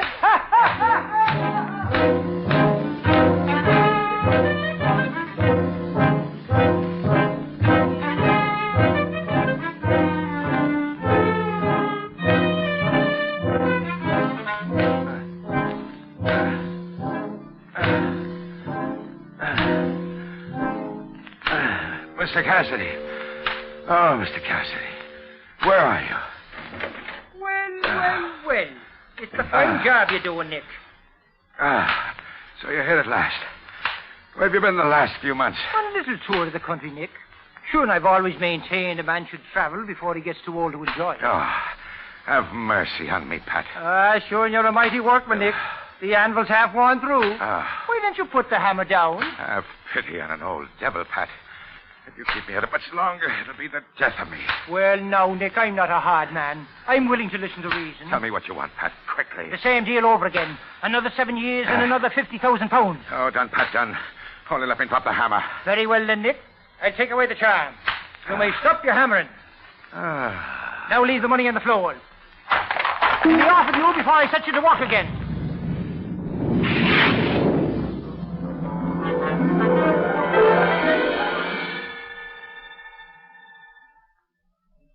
That's how I gave the devil the bad end of a good bargain. And I took my cash and I went to Dublin. And I bought a fine house. And again I gave me great and glorious party. Oh, what a time we had. And sure enough, the same thing happened all over again. I went through my £50,000 in one stupendous bust. And at the end of the year, I hadn't a shilling left to my name. And I had to give the fine house to my creditors. And me and the old girl went back to the blacksmith shop. And one fine day, I was standing by the forge, wishing for a bit of something solid to put in my stomach. And all of a sudden... Good day to you, Pat. Well, if it isn't the old Nick himself. Come back for another bit of hammering, have you? Indeed, I have not. I have come for you, Mr. Cassidy. Your 7 years are up, and you'll not trick me with that hammer again. Come now, get ready. This time it's my turn, Mr. Cassidy. Aye, Nick. I guess you've got me right enough.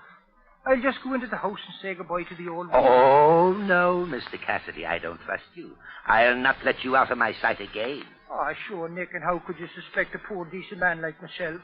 However, since it's the distrustful nature you have, why then come along with me and see for yourself. Katie, you remember Mr. Brimstone? Him with the peculiar odor? Sure, and I do. How are you, Mr. Brimstone? I'll just be a minute now, Nick, packing up my things, but while I'm about it, make yourself comfortable. Sit down in the grand rocking chair there, Nick. All right. But you be quick. I've no time to waste. Is it not the lovely chair itself, Nick? Did you ever in all your life sit in anything more comfortable?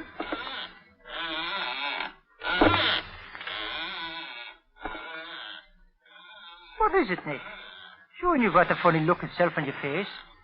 What's bothering you, Nicholas, old friend? I don't seem to be able to get up out of the chair. Is it the truth you're telling me, Mr. Brimstone? Sure, that's a queer thing altogether, isn't it? Oh, you've tricked me again, Mr. Cassidy. You haven't played fair with me. Ah, those are unkind words, Nick. Sure, and all I did was ask you to sit down. Is it my fault if you can't get up again? Katie, heat up those tongs in the fireplace. All right, Patty, darling. Tongues? What are you going to do, Mr. Cassidy? Nicholas, I'm going to do you a favor. I'm going to change the shape of your features for you. Sure, and it's your nose in particular that bothers me most. No. The dear thing isn't long enough, Nick. I'm going to give it a bit of stretching for you. Oh, no, please, Pat. Don't do anything rash. Leave my nose alone. I like the shape of it as it is. Ah, but I'm going to teach you a real lesson, Nick. Sure, and I'm going to make a rare beauty of you. I'll give you a nose, Nick, and what a nose. Here you are, Pat. Nice and rosy red. Ah, good and hot are they, Kate. Ah, that's it. Give them here. You're going to thank me for this, Nick. Now then. Oh, it's a fine kind of voice you have, Nick. And it's a beautiful nose you're getting. Sure, and the darling thing stretches like a piece of soft wax. Oh, you're a fine fellow, Pat. And you will have your little joke, too. You know, it just occurred to me what a fine weathercock it would make. Kate, get up on the roof there and grab hold of the tongs. All right, Pat. Kate, and I'm going to stretch your nose up the chimney, Nick, and put the darling thing out in the open air where all the neighbours can admire it. And there won't be one of them but will agree that it's the finest weathercock in all Ireland. Oh, now, Pat. It's very decent of you to go to all this trouble, Pat. But really, I prefer it a few sizes smaller. Are you up there, Kate? I'm here, Pat. Now get a good hold on the tongs. All right now. Pull. Oh, that's fine. Sure, and if you could only see a beautiful nose, Nick, sticking up in the air as noble as a flagpole. Hey, Katie, put this old derby hat on top of it and tell me which way the wind is blowing. Oh, Pat, have mercy, Pat. What do you want of me? The same thing, Mr. Brimstone. £50,000 in another 7 years. Done, Pat, done. And there's your money. Now, let me out of here. Very well, Nick. I give you leave to get up out of the chair. Look at him run away. Phaeton is always in a hurry, that one. Sure, and I thought he might stay for a cup of tea.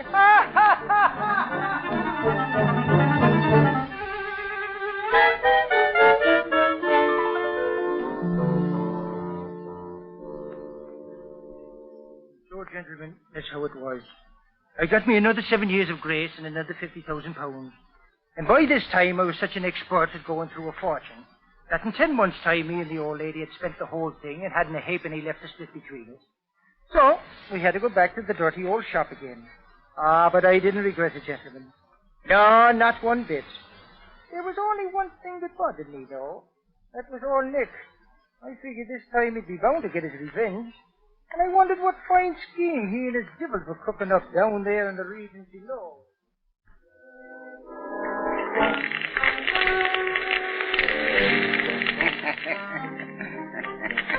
Ah, fine. That's fine. Keep the fires good and hot. This time I hope to have more success with our friend, Pat Cassidy. You've got to trick him, Chief. Why don't you disguise yourself? Eh? You'll be bound to fall for that, and then you'll catch him. I wonder. He's a very clever man, and a very wicked one. The thing that interests him most is money, Chief. Yes? Think of something that has to do with money. Say, that's a good idea. I'll disguise myself as a half-crown and lay down on the table right in front of him. And then when he picks me up and puts me in his pocket, I'll leap out and say, Patrick Cassidy, come with me.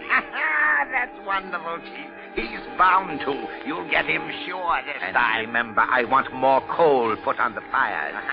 I want it especially hot here when I get back. Yes, sir. I'm planning a very warm welcome for our friend, Mr. Cassidy.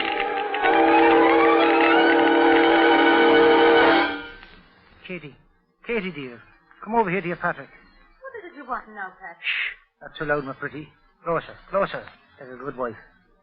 You and what got into you now? Shh. Look there on the table. Yes, and it has every resemblance to a half-crown.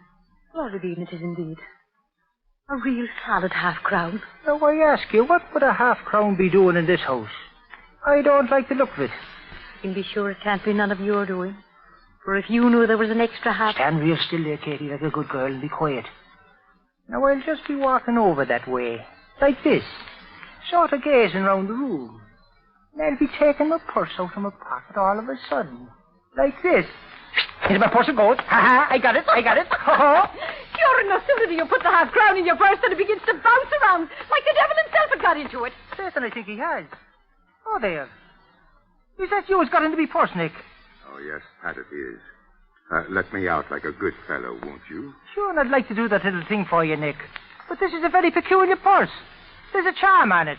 And once the thing goes in, it's very difficult to get it out again. But all you have to do is to pull the purse string, Pat. Just pull the string and let me out. Oh, so you can pop out and drag me off down below? Sure, and wouldn't I be the big fool to do that? Oh, no, Mr. Brimstone. Now you've caught yourself good and proper, and I'm going to warm your bones for you. Pat, what are you going to do? Sure, and you'll find out soon enough, Nick, old boy. To tell you the truth, I'm a wee bit disappointed in the way you come sneaking up on me in the shape of a coin. It's downright unfriendly of you, Nick. So I'm just going to give your ribs a bit of squeeze with a hammer. Oh, now spare me, Pat, spare me. Remember, I'm an old man. I'll give you another £50,000 in another 7 years. Only let me go. Oh, no. I got you for fair this time, Nick. And I mean to give you something to remember me by. There, you old dog. Oh. How do you like that? Oh. Is the right way. There, you see. I'll double it, Pat. 100,000. Oh, anything, Pat, anything. Just ease up with the hammer and let me go. Do you hear that, Katie? What do you say? Shall we let him out? Not till he let you out of your end of the bargain, Pat. No more 7 years. Tell him you'll not go with him at all. And triple the amount. Do you hear that, Nick? Do you hear what my wife says? Triple the amount and let me out of the bargain. If that's agreeable to you, why then leave the cash and be off with you and never show your ugly face in this neighborhood again. Agreed, Pat, agreed. Anything at all. Only let me out. All I want is to get back home where I can find some peace and quiet. Very well, then. Out you come. But leave the cash. And now scat!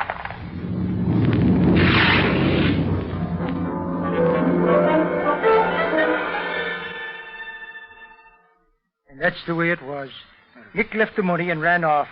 And I never saw him again from that day to this. So I took the great fortune and became a fine gentleman. And I hobnobbed with dukes and kings and led the wonderful life indeed. Until finally, I became an old, old man. And what happened then? What happened? Then I died. Yes, gentlemen, I died. I went to sleep and never woke up again.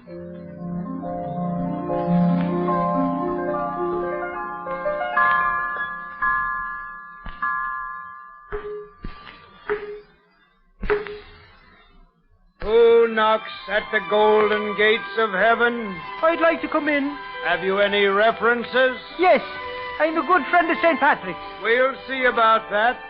Oh, Patrick, here's one who claims to be a friend of yours. Don't you remember me, your reverence? Sure, and I'm poor old Patrick Cassidy. Him you gave 3 wishes to? Yes, you rascal. I remember you very well. But you're on the wrong floor, Mr. Cassidy. You have to go downstairs, Mr. Cassidy. Downstairs. Take the elevator. It goes right to the basement.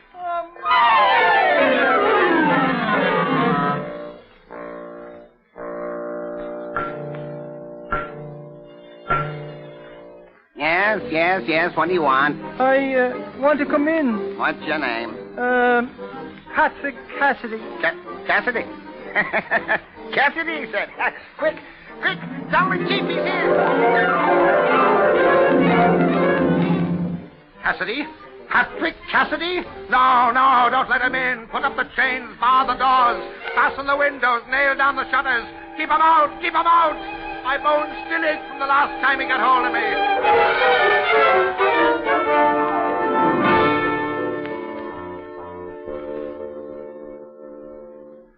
And so, gentlemen, that's how it was. I couldn't get into heaven, and I couldn't get into hell. That's why you see me wandering around on such a bitter cold night.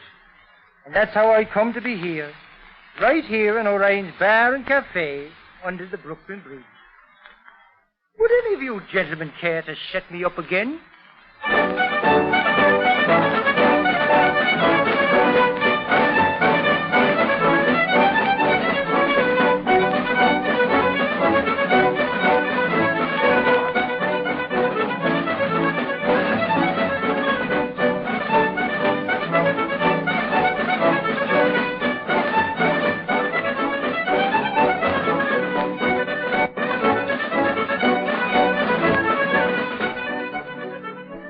Tonight, the Columbia Workshop has brought you Basil Heater's Cassidy and the Devil, with Walter Kinsella as Cassidy and Arthur Vinton as the Devil, Nicholas Brimstone. The production was directed by Guy Della Chapa. The score for tonight's workshop was composed and conducted by Alexander Semler. Other members of the cast included Kenneth Delmar as St. Patrick, Jeanette Nolan as Kate, Whitford Kane as the bartender, Jeffrey Bryan as the gatekeeper of heaven, and Ted DeCorsia as the devil's assistant. Next Sunday night only, the Columbia Workshop time will be given over to a special gala concert in connection with the inaugural of President Franklin D. Roosevelt for his third term. Some of the nation's outstanding actors and musicians will participate. The next workshop production, 2 weeks from tonight, will be called This Is From David. The original story was written by Merida LeSueur, and the adaptation has been made by Jacques Fink and Draper Lewis. Harry Clark speaking.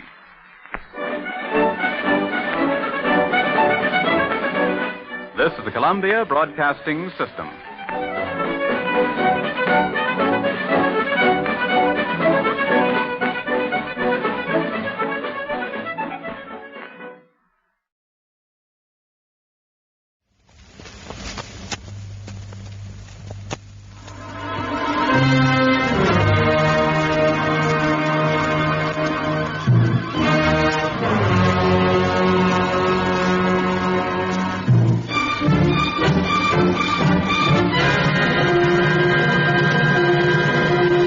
Devil's Holiday.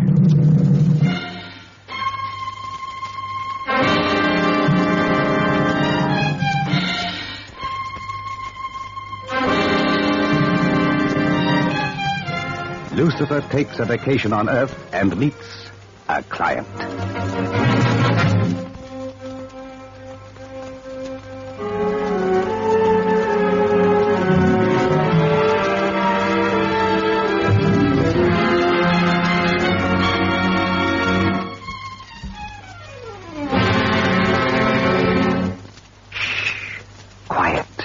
Here he comes, now.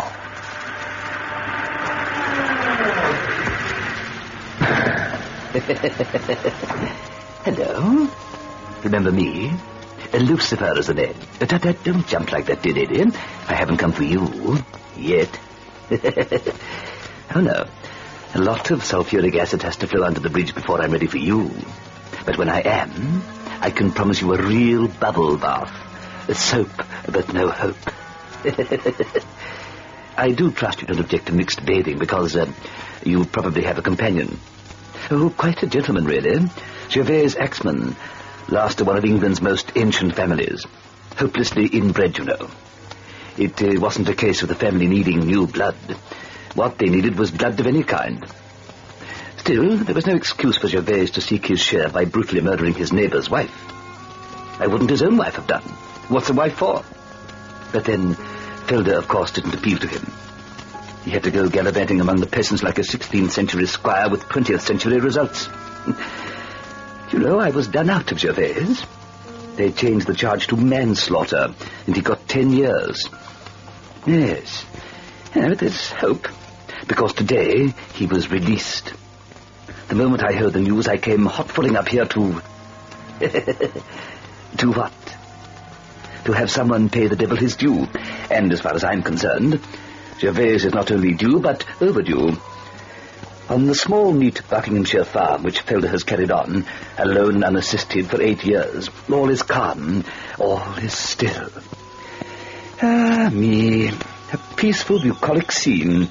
It seems a pity to disturb it. But what has to be, has to be. So...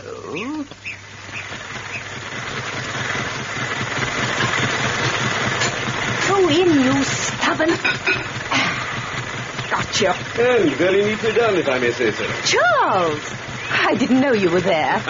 No, you were making such an infernal row hitching that plough to your tractor. You couldn't hear my car. Nice to see you anyway. Come and have tea. It's almost time. Oh, but aren't you going to work? I don't want to interrupt you, my dear. I know how busy... Work? Oh, you mean the plough? No, that's ready for tomorrow. Caro started today. I just drove past and saw him ploughing his long field by the road. Caro works with the calendar. I work with the soil. Still, ploughing up day is ploughing up day hereabouts. There's a time for everything. And I plough tomorrow. Now come and have that tea. Oh, there's no doubt about it, Felder. Looking out from this window, the farm looks a picture. Yes, I think so, too. It's been hard, but it's been worth it. Here's your tea. I wonder what Gervais will think of it. He'll never see it. He's done with it. He told me to sell it when he... I sold it to myself. The money's in his bank in London. He knows it. So there's nothing to bring him back, is there? There's you. I was the first thing he threw away. Now the farm isn't here for him. Neither am I. And what if he doesn't quite see it that way? I won't have him here. This is my world. The world I made for myself when he smashed my other. He robbed me of everything, of himself, of his children, of my respect. Never your respect, Felder. You've kept it and nourished it. You're highly respected, and you know it. I'll never forgive him for what he did. Never. My dear, Rita Caro has been dead a long time, and Gervais has paid. Rita Caro? Do you think it's for her that I'm so bitter? I'm the one he killed. And Gervais hasn't paid. He hasn't begun to pay. Felder, I have something to tell you. He was released today. Released? How do you know? He still has 2 years. Good conduct. London rang me. They thought he'd make for home. What home? As chief constable, they thought I should know. Left it to my discretion to warn Caro. Warn him? Your husband has threatened to harm him. He claims it was Caro killed Rita when he found out about her and Gervais. He always has. Right from the day he was arrested. There's a train gets in from London at 4. That's why I drove over. In case he comes here? I know he'll come here. There's a train back to London at 7. What if he refuses to go? Caro has remarried. Let him go there. Oh, my dear. Well, we shall soon know. If he were on the 4 o'clock, he'd just be getting here. Well, surely it takes more than 20 minutes to walk from the station. An hour by the main road. 20 minutes if one uses the lane and cuts across my hollow field. Gervais always comes that way. Used to come, I mean. Remember? Lucky for William Caro. If Gervais came the long way, he'd see Caro ploughing. And, well, anything might happen. You warned him? Yes, as I drove by. He's ready. And I'm waiting. Yes, we're both waiting.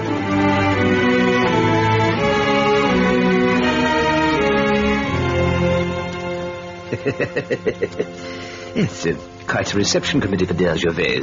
Oh, what a welcome home. Oh, well, I shall make up for it when it comes to me for the long weekend. I think that should be the last weekend.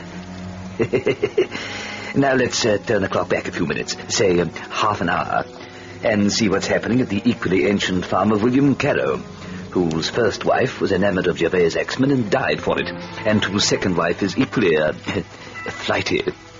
Descriptive word, eh? Wouldn't it be strange if lightning struck twice, eh? William, why, what are you doing back at the house this early? Kerosene? Did I hear a car as I drove tractor up to barn? Got good ears, William. Good eyes, too. Hear that, lass? Good eyes. I don't know what you mean. You didn't say you were going to village. I'm not. You've been? I haven't been out of the house all day. Kind of pretty look, then, aren't you, lass? What's the good of having pretty clothes if I never wear them? All right behind bar of fox and grapes, then things, Martha. But they don't go well on farm. Get 'em off. They make me sick. Oh, do they? Well, let me tell you, they don't make everyone sick. Who's been here with you? Well? No one's been here with me, as you put it. It was Chief Constable, if you must know. Chief Bloward, you mean? What did he want? To tell you a friend of yours might be calling on you. Gervais Axman. He's out? They've let him out? Today. What's the matter, William? You've gone white. Killed her, he did. Took her from me and then killed her. Let him come. I'll be ready and it'll be my turn this time. You know, I never did believe Gervais Axman killed her. Didn't I catch him there in wood standing over her like the murdering dog he is? Well, when I was at the Fox and Grapes, some people thought as it was someone else killed her. And he only found her like he said. Some people said you put the blame on him. Only said you'd warned him away from her. So you could get your hands on the farm like you've always wanted. He killed her, I tell you. And you'd better not go saying any contrary, or I'll... Lay a finger on me, William Carrow, and there'll be another death in your family. I mean it. You've been a back-chatting faggot ever since I wed you. Be careful you don't try me too far. I got plowing to do. See my supper's ready when I come in. And like I tell you, take off them silks. You're not behind bar now. No. Not now. Not yet.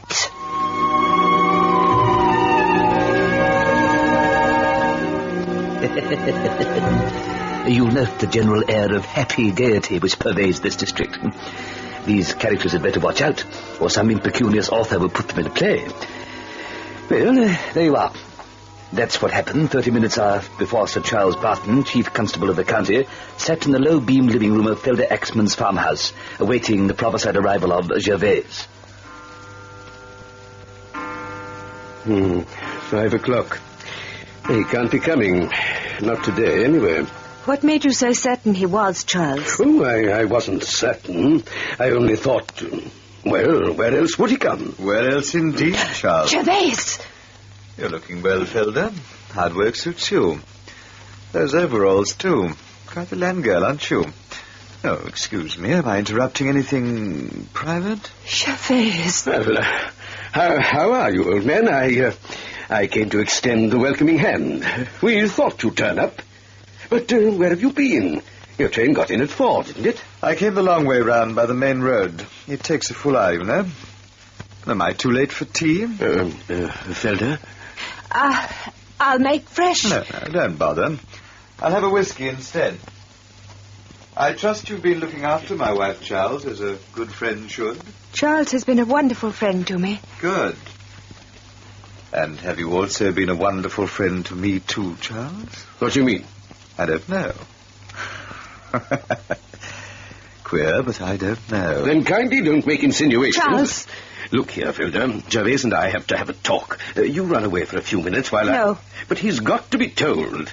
Told? Told that you're no longer welcome in this house. That Felder regards you with contempt and loathing. Well, suppose Felder herself tells me this. Felder? Gervais, I thought...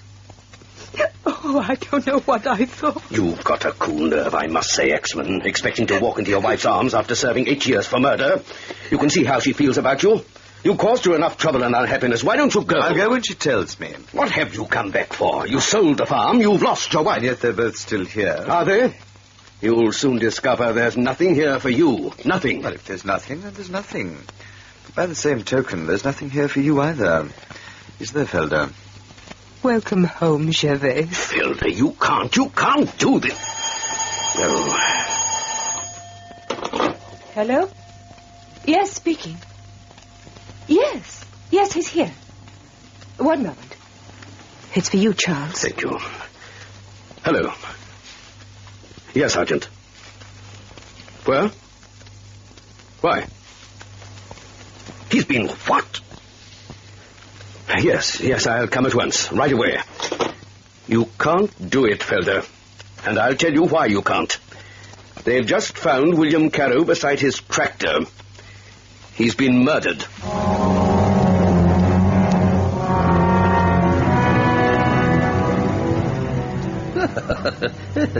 Well, Well, I'm sorry we had to lose old Caro. He was such a happy soul.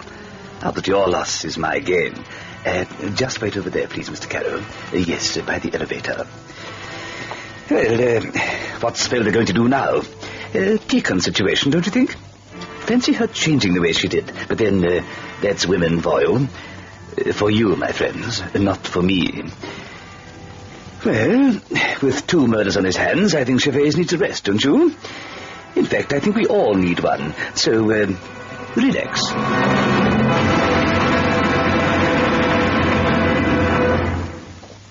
With the falling of the curtain on Act 1 of Devil's Holiday, we pause for a brief announcement.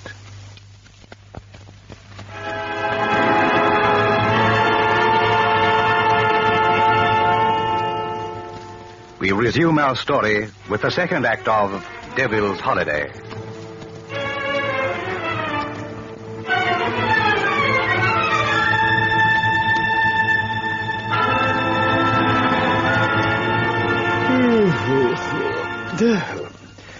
Oh, me. Oh, my. A pleasant rest from this exhausting business of catching new mortals with your... to continue. Scarcely had Felder Axman suddenly made a complete about-face and welcomed her newly released from prison husband Gervais, then came the horrifying news that William Caro had been done to death. William Caro, husband of the woman for whose manslaughter Gervais spent 8 years in prison. William Caro, husband of the woman you made love to and murdered. The man you swore to do to death as you did his wife. I can't stand it. I can't. It's horrible. Horrible. Felder, come back. Why? So that I can be next? For a wild moment before that phone rang, I thought I'd been wrong. That everyone had been wrong. But what did you do less than an hour after you got off the train? Killed again, went straight for William Caro and blotted out his life just as you did. Oh! Lay a finger on her again. Shut up, both of you. You particularly, Barton. Felder, you're hysterical, but I thank God for it. I know what it means, what you feel and why. It isn't horror at what you think I've done. It's resentment that I may have done something to snatch away the happiness you were just reaching out for. Isn't that it? I hope they hang you this time. And they will. Axman, you're under arrest. I have to go, but I'll send a man back, and if you're not still here, or if you've harmed Felder in any way... Which do you hope I'll do? Don't try anything. Felder, I must go. I hate leaving you like this, but after all, I am chief constable, and... Well... I'll be all right. I'm not afraid. Not anymore. Good. I'll hurry back as quickly as I can. Remember what I said, Axman? I'll try to, but at the moment I'm remembering what someone else said. What do you mean? Go and find out who killed Caro, then come back. I'd like to hear your theory. You'll hear more than that. You'll hear a death sentence. Felder, listen to me. You must believe me. I didn't do this. I didn't kill Rita either. And perhaps Caro's death will help me prove it. How? I don't know when he was killed, but I saw his tractor standing in his long field as I came by. He was underneath it, fixing something. At least I suppose that's what he was doing, but... Felder, he must have been dead then. Gervais, how did you get here from the station? The long way, the main road. How else could I have seen Caro's tractor? The long way? Why? I had to think. After all, I'd not seen you for 8 years. You came that way because you knew you'd meet Caro ploughing. Darling, I didn't know that. How could I? It's ploughing up day, remember? Caro always ploughs on this date, and forget the darling. Look, it takes an hour of solid walking to get here from the station. What do you think I did? Saw Caro on his tractor, climbed the fence, biffed him, and walked on? Oh, have some sense. You could have done that and then doubled back to the lane and come in the short way across Hollow Field. Is that what you did, Gervais? Yes, I could have done that, couldn't I? But why should I? Why should I kill Caro? Hasn't that been your dominating thought ever since the other one? To get even? Didn't you shout it in court? Haven't you said it ever since? Yes, I said it, and until a couple of minutes ago I meant it. There. But would I be fool enough to kill him the moment I'm in the district? When everyone's expecting me to attack him? Perhaps you've become clever. Cleverer than you were. Yes. Yes, perhaps I have. And not before it's time. Like to know something? What? 8 years ago, Who was it brought me the message that Rita Caro wanted me to meet her in Folly Woods? Why, Charles, of course. Charles? You're not suggesting... That was reluctantly dragged out of him at the trial. When I got there, she was dead. A minute later, Caro turned up. Who told him where his wife was? Charles? But Caro asked him. What if Rita was already dead when Charles gave me the message? And Charles knew it. You're mad. To accuse Charles of... Why? Why would he do it? Hilda, think back. When did he first ask you to marry him? And how often since?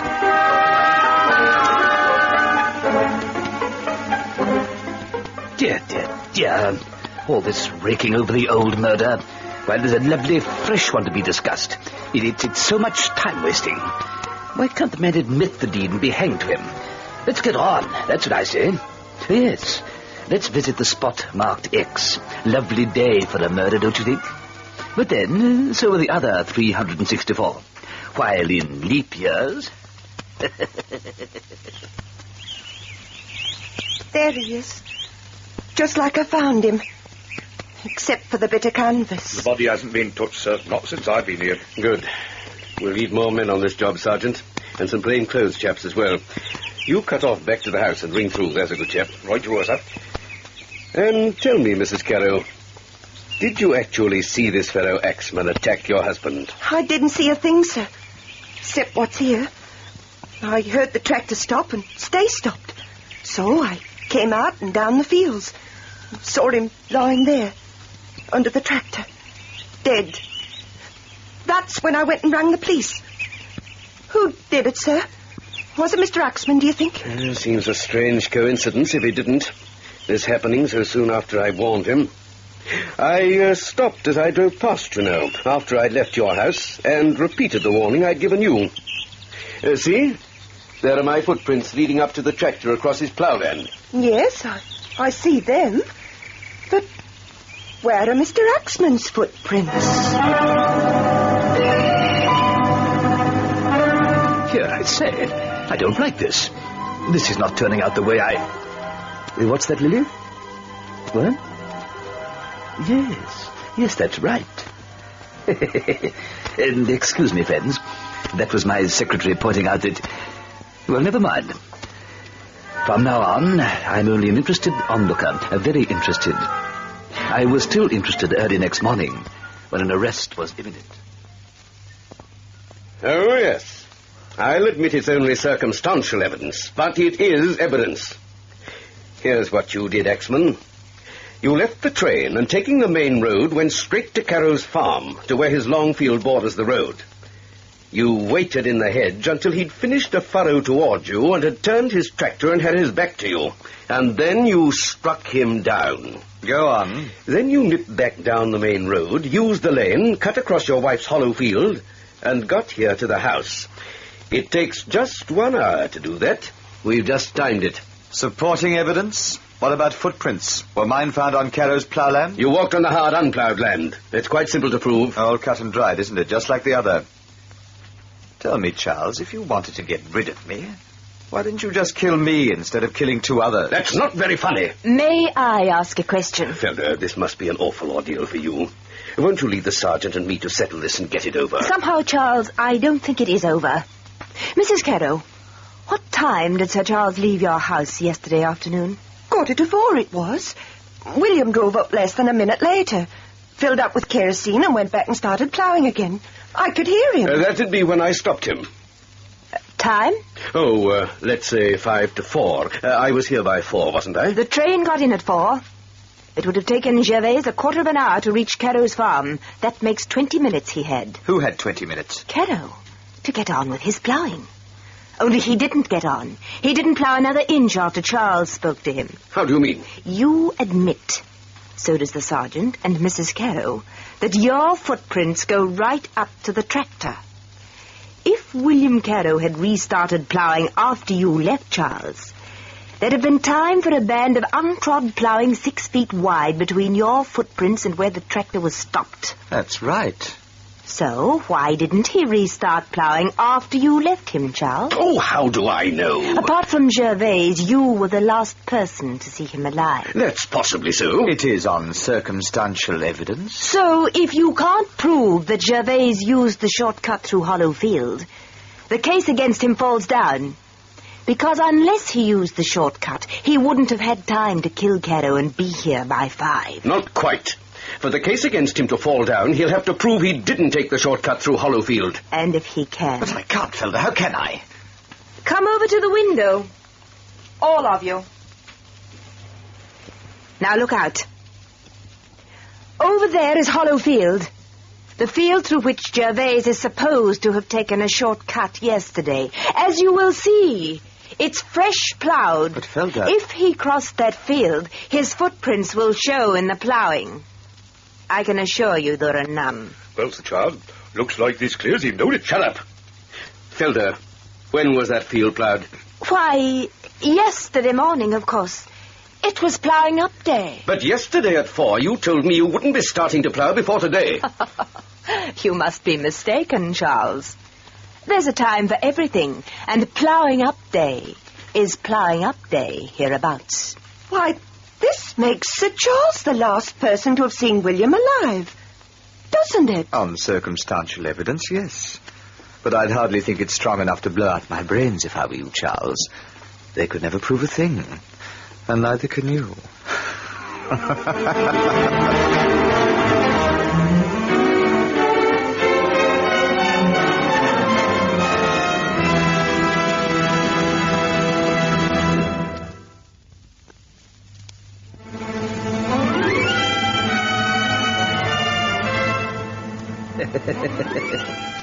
What a clever boy that Gervais Axman is. Yes, what a recruit he'd make. It's a pity to lose him. But I got William Caro, and that night I got the Chief Constable, Sir Charles Barton. He left a confession to the murder of Rita Caro, but strangely denied killing William. How did the miracle take place? All the previous night, while her husband slept peacefully in his bed, Felder Axman drove her tractor and plough up and down Hollow Field, putting a swathe of safety around her husband. Women are funny, you know. While Felder travelled up and down that field, she was crying silently, because each time she came to the middle, the light of her tractor lamp lit the deep, fresh impressions of a man's shoes on the dew-damp ground. Ready, gentlemen? Going down...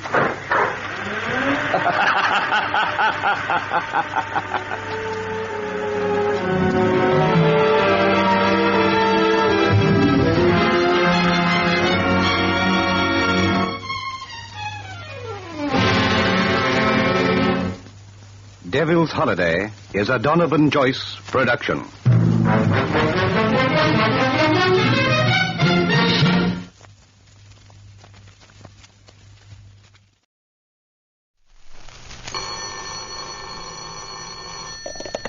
Dr. Critchin's office. The Vaseline program, the only show in radio where the audience writes the scripts. And tonight, Downers Grove, Illinois is in the spotlight, and the honors and prize money go to Mrs. Betty F. Revert for her play, The Devil That Calls in the Night. Jean Hersholt is starred as Dr. Christian, and Rosemary DeCamp, screen actress, plays Judy Price. Men, dry scalp is a thief.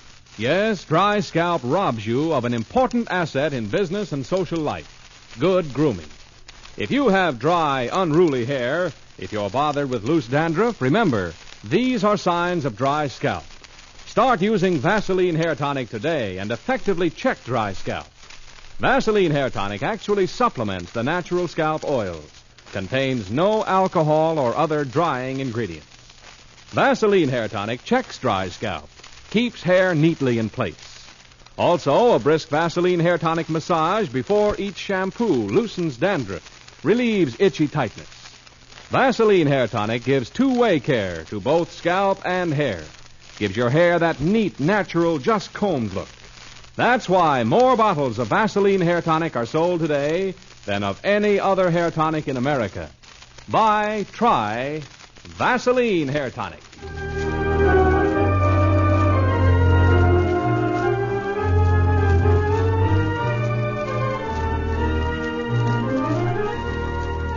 So to our prize play. The opening scene takes place in the familiar office of Dr. Christian, where Judy is talking to a visitor. Tom, I think you're imagining things. After all, Margie Bradford... Judy, I tell you, there's something terrible going on in that old Bradford house. Oh, thank heavens you've come, Dr. Christian. This young idiot here is almost going berserk. Tom hardly going berserk? Nonsense. He's too level-headed for that.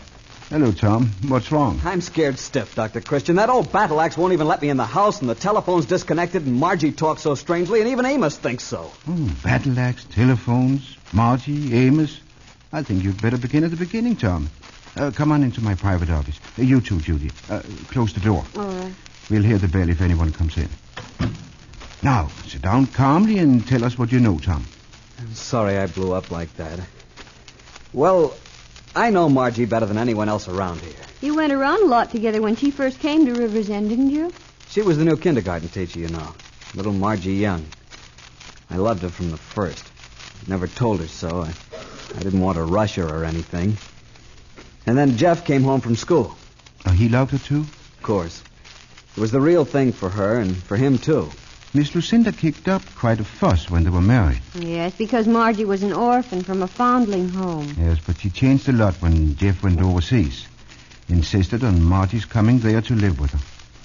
The baby was born there in the old Bradford house. Margie has Jeff's old room. I guess Margie and little Jeff are the only new things that have come into that house for 25 years. Mm-hmm. Now for today's problem, Tom. Well, it's like this. After Jeff was killed, Margie was dazed at first, naturally. She couldn't make any plans at all. But finally, about 6 weeks ago, she told me that she'd decided to accept a teaching job at Center City. She said she wanted to get the boy out of that gloomy old house. Oh, I think she was right. Why didn't she go? Well, the next day she telephoned me and she was crying. What about? All I could get was something about, I can't go now, I'll never be able to leave here, never. And then she hung up. I couldn't get to talk to her for days and days. And then she telephoned again, and she was hysterical. Oh, what did she say that time? She asked me not to try to see her again. She said she couldn't talk about it, but it was horrible. She didn't know what to do. She just had to do what Jeff told her to because she couldn't help herself. Then she hung up. What Jeff told her to do? That's what she said. I haven't talked to her since. The telephone's been disconnected. I can't get in the house at all. Miss Lucinda won't let me in. But Amos told me that something bad is going on in that house. He's scared, too. Is Amos that old man that works around the place? Yes. Oh, somebody in the outer office. I'll tell them to wait. You don't think I'm just imagining things, do you, Dr. Christian? Oh, no, Tom, I don't. You could go there to see her, couldn't you, Dr. Christian? Please. You could pretend that you wanted to check the baby or Margie or just pay a social call on the old battle axe. Oh, none of that would fool Miss Lucinda if she's really trying to keep all of us out, but... Yes, I think I could. Dr. Christian, that was Amos. Amos? Here? Let me talk to him. No, he scuttled in and out like a rabbit. He said Miss Lucinda wanted Dr. Christian to come to the house immediately. Well, I won't get the door slammed in my face after all. What else did he say, Judy? What's wrong? Well, I asked him just that, and he said, I don't know. I don't even want to know. But Dr. Christian better be ready to fight the devil himself because he's loose in the old Bradford house. And he calls in the night.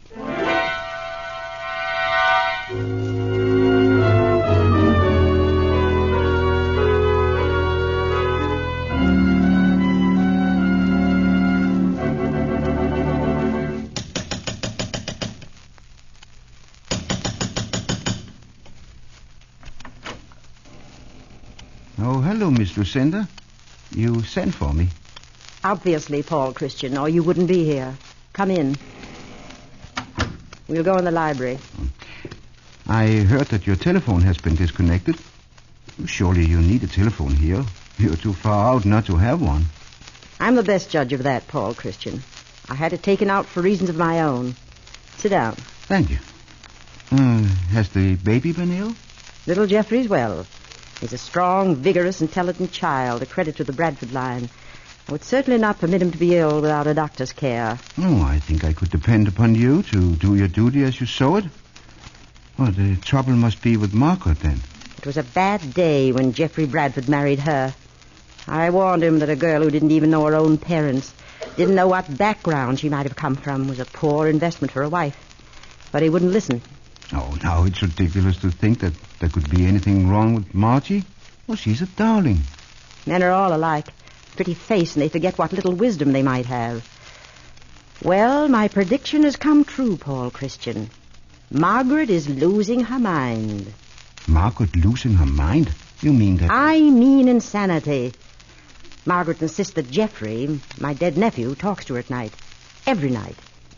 She insists that he calls to her and tells her things. That she's not dreaming any of it.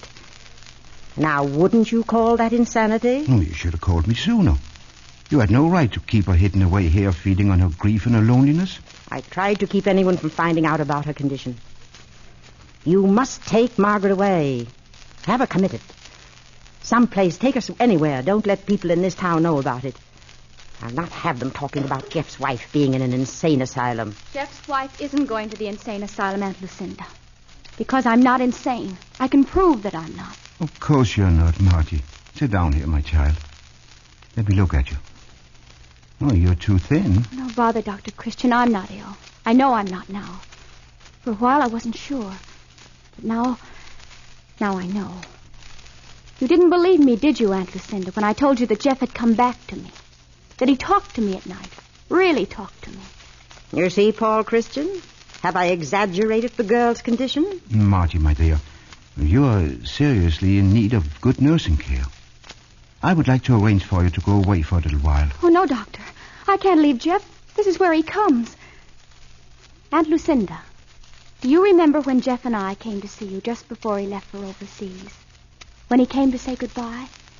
It was the first time I was ever in this house. Naturally, I remember. I'm not in my dotage. What did he show you on that day? What did he take from the inside pocket over his heart and show you? What new nonsense is this? He showed me your picture in a little silver case and made some wild statements. What about it? He showed you my picture and told you that he loved me more than everything else in the world. That he'd always love me and always watch over me. He was wearing that picture next to his heart when he was killed. I'm sure it never left him. You're probably right, if that makes you any happier. Then, if the dead don't come back, how did that picture get in my room this afternoon? What do you mean? Here, look at it. My picture, the one Jeff had. I found it beside my hand when I woke up. There beside me on the coverlet. It's Jeff's case with his initials on it. You recognize that, don't you, Aunt Lucinda? I do. He brought it back to me. He had to convince me that he really could come back. Now I know. Jeff has come back.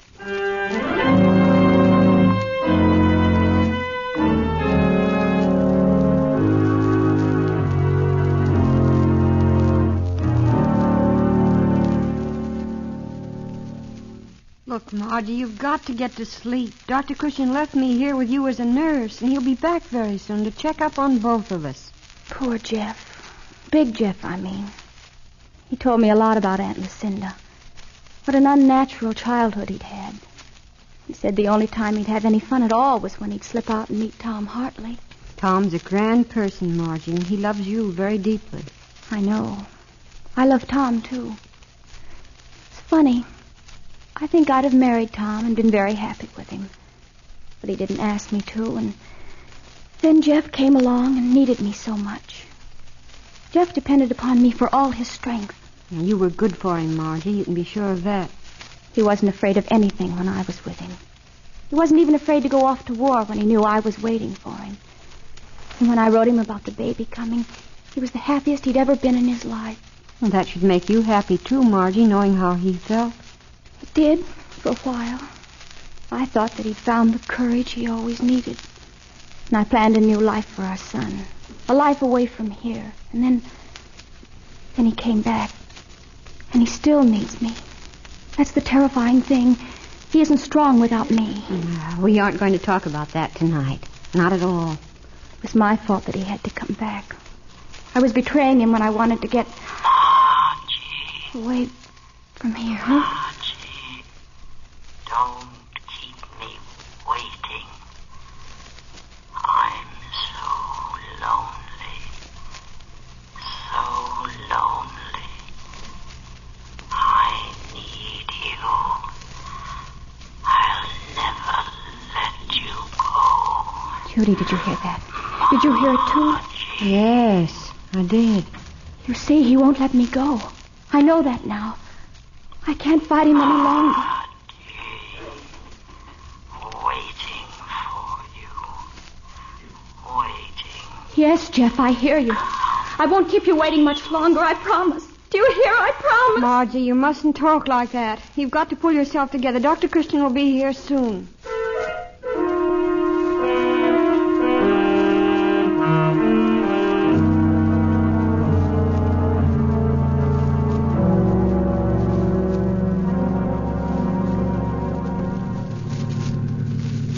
Dr. Christian, now that you've told me all about this afternoon, I'm more worried than ever. I don't understand any of it. I don't either. But I'm not going to rest until I do. That's why I came and grabbed you. And I want you to keep your eyes and ears open and your wits about you. Here we are at last. Somebody coming down the walk. Running.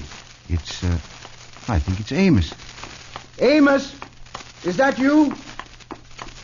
Is anything wrong? Dr. Christian, it's horrible. I heard that voice tonight. I heard it. It's the devil, all right. An unholy devil let loose in that house. You've got to get Jeff's little wife away from there. What are you saying, Amos? Has anything happened to Margie? Hurry up, won't you? I heard the voice. The devil in the speaking tube. Kitchen. The voice calling Margie. Calling her to perdition. He's collapsed. Give me a hand, Tom. You've got to get him in the house. Take his feet. But what's happened? What was he saying? What's happened to Margie? I don't know. We've got to get inside first. Careful. Watch the steps. Hold him carefully. Now then. Why doesn't somebody come? I can break a window. I've got to get inside. Margie may be in danger. Fool. Want to wake little Jeffrey? All foolishness coming here at this hour. Get out of the way, Lucinda. Amos needs attention. Put him right here, Tom. Just stretch him out. Now, bring that lamp over. I need more light. Well, what's wrong with Amos? Well, do something. Don't just stand there. There's nothing I can do for Amos. He's dead. Amos dead? How can he be? He was all right at 9 o'clock and he locked up. I said good night to him as usual. What was he doing outside? He never goes out at night. He was driven out of this house by fear. He heard something that sent him out to find help. You mean that he had a heart attack?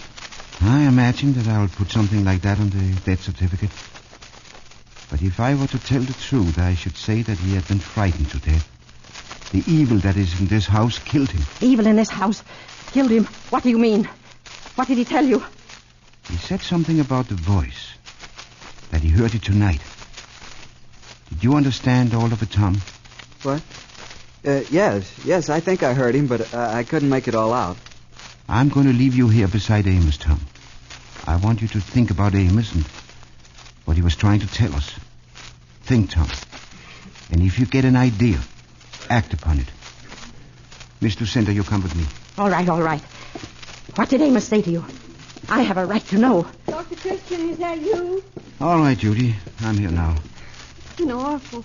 That voice, I heard it too. It's frightening. Is Margie asleep? No, I'm not asleep, Dr. Christian. I'm not going to sleep anymore. Not anymore. Judy, I want you to go over there and sit down on the bed beside Margie. All right. Miss Lucinda, you sit here in this chair. He called to me again tonight. He's waiting for me. I know now what I have to do. I heard it too, Dr. Christian. That voice, just as she says. It called to her. Now it's the nurse who's insane. Voices. Hearing things that aren't there. You have never heard this voice, Miss Lucinda? Are you sure? Quite sure. Can't very well hear something that doesn't exist, can I?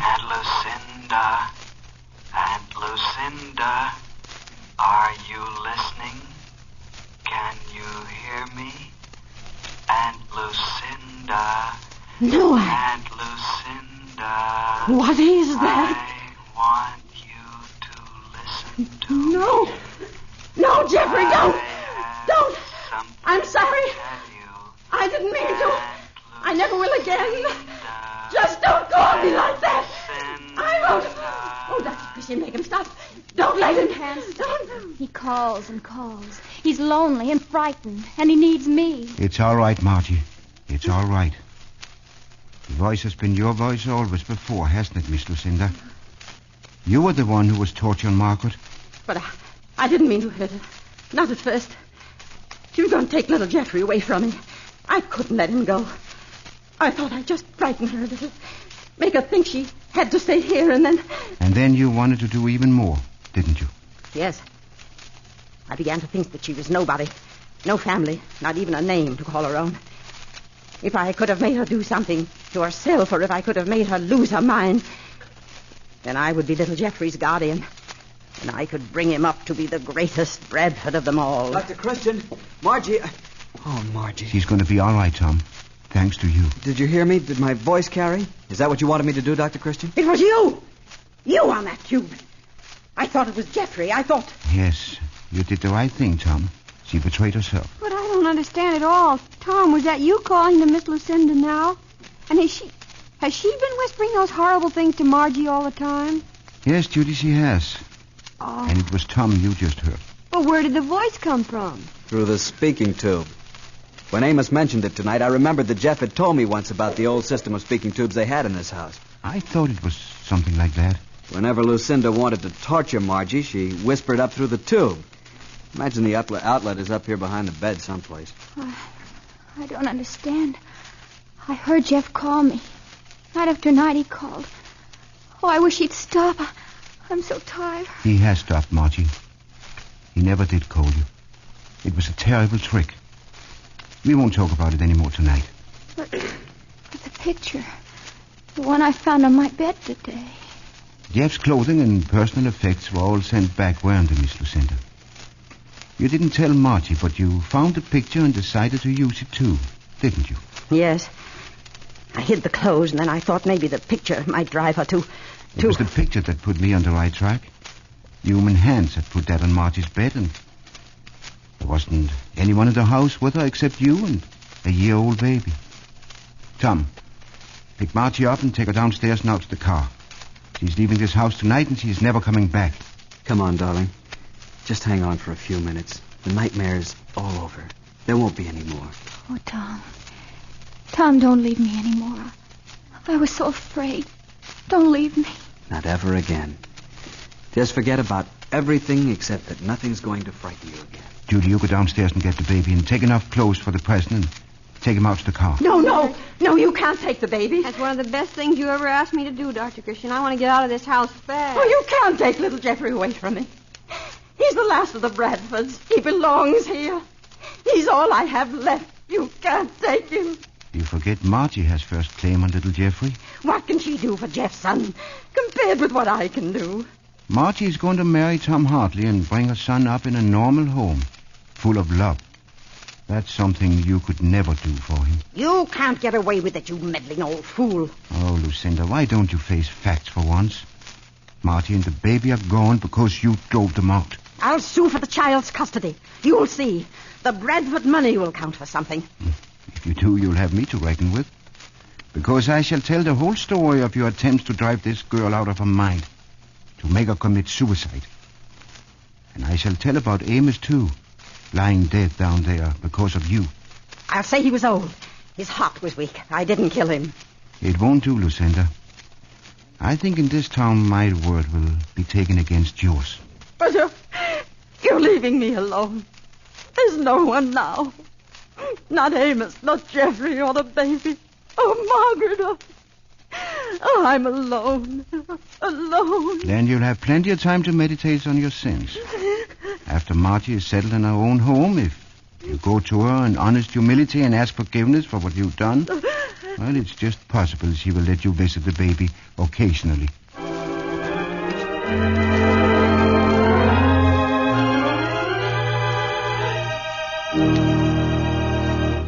And the curtain comes down on another Dr. Christian prize play with our star, Jean Hersholt, waiting to greet you. But first, a word from Judy Price. If Baby could make complaints, Mother, he'd tell you a few things make him as uncomfortable as chafed, tender skin. It pays to know about Vaseline Petroleum Jelly. Vaseline Petroleum Jelly brings cooling relief to baby's touchy, sore skin. Smooth it on the irritated places. Massage it into the folds of skin where clothing rubs. Vaseline Petroleum Jelly is ideal for baby because it does 3 important things. First, it soothes and cools baby's chafed, irritated skin. Second, it forms a protective film that helps keep out infection when the skin's broken. And third, it helps to promote healing. Since Vaseline Petroleum Jelly is so pure, gentle, and safe, you can use it just as generously as you please. And don't forget that grown-ups also welcome its cooling comfort when their skin is red and inflamed. Keep an extra tube or jar on hand. And when you buy, remember there are many petroleum jellies on the market, but only one bears the trademark Vaseline. That trademark, owned by the Cheesebro Manufacturing Company, is your guarantee of absolute purity. Thank you, Rosemary DeCamp. And now, here is Jean Hersholt.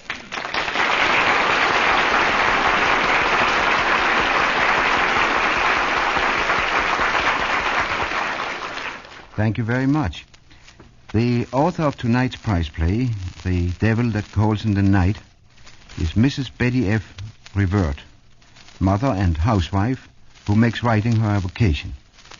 She has authored a number of radio scripts and was a Dr. Christian Prize winner last year, too. Next week, we'll be in New York, and we'll be there several weeks for the judging of the Dr. Christian Award scripts. Those of you who live in or near New York and want to see our program should write for tickets at once to the Vaseline Program, 17 State Street, New York City, New York. Our prize play for next week will be Hero in the Doghouse by Ruth Cornwall Woodman. We invite you all to listen next Wednesday evening to the Vaseline Program. Until then, I'll say good night. Ladies, before shampooing, massage your scalp briskly with Vaseline Hair Tonic. After the shampoo, apply Vaseline Hair Tonic like a brilliantine. See how lustrous, how shining, how beautiful your hair becomes. Remember, Vaseline Hair Tonic. The new edition of our full-length novel, Dr. Christian's Office, is going fast. Get your copy now, only 49 cents at all bookstores. This is CBS, the Columbia Broadcasting System.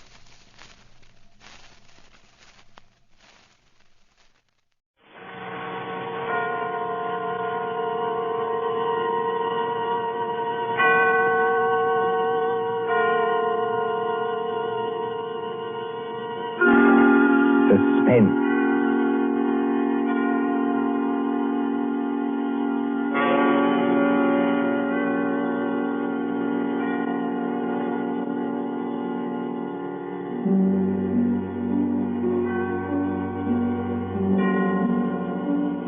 This is the Man in Black, here again to introduce Columbia's program, Suspense. Our star tonight is Peter Lorre, playing the part of the Hungarian Count Stefan Kahari, a gentleman of sinister aspect. The story is by John Dixon Carr, who calls it The Devil's Saint. If you've been with us on these Tuesday nights, you will know that suspense is compounded in mystery and suspicion and dangerous adventure. In this series are tales calculated to intrigue you, to stir your nerves, to offer you a precarious situation, and then withhold the solution till the last possible moment. And so, it is with The Devil's Saint and Mr. Peter Lorre's performance we again hope to keep you in suspense. The Devil's Saint. Paris, 15 years ago. Paris as it used to be, when lights twinkled from the old Trocadero to the hill of Sacré-Cœur, when taxicabs honked and the beat of tangos swayed, and Chinese lanterns gleamed above the lake in the Bois, when, in short, you and I were young. Come then to the President's Ball at the Opera, St. Catherine's Day, 1927. A fancy dress ball at the Opera, filling these marble halls with a multitude of masks and a multitude of dreams.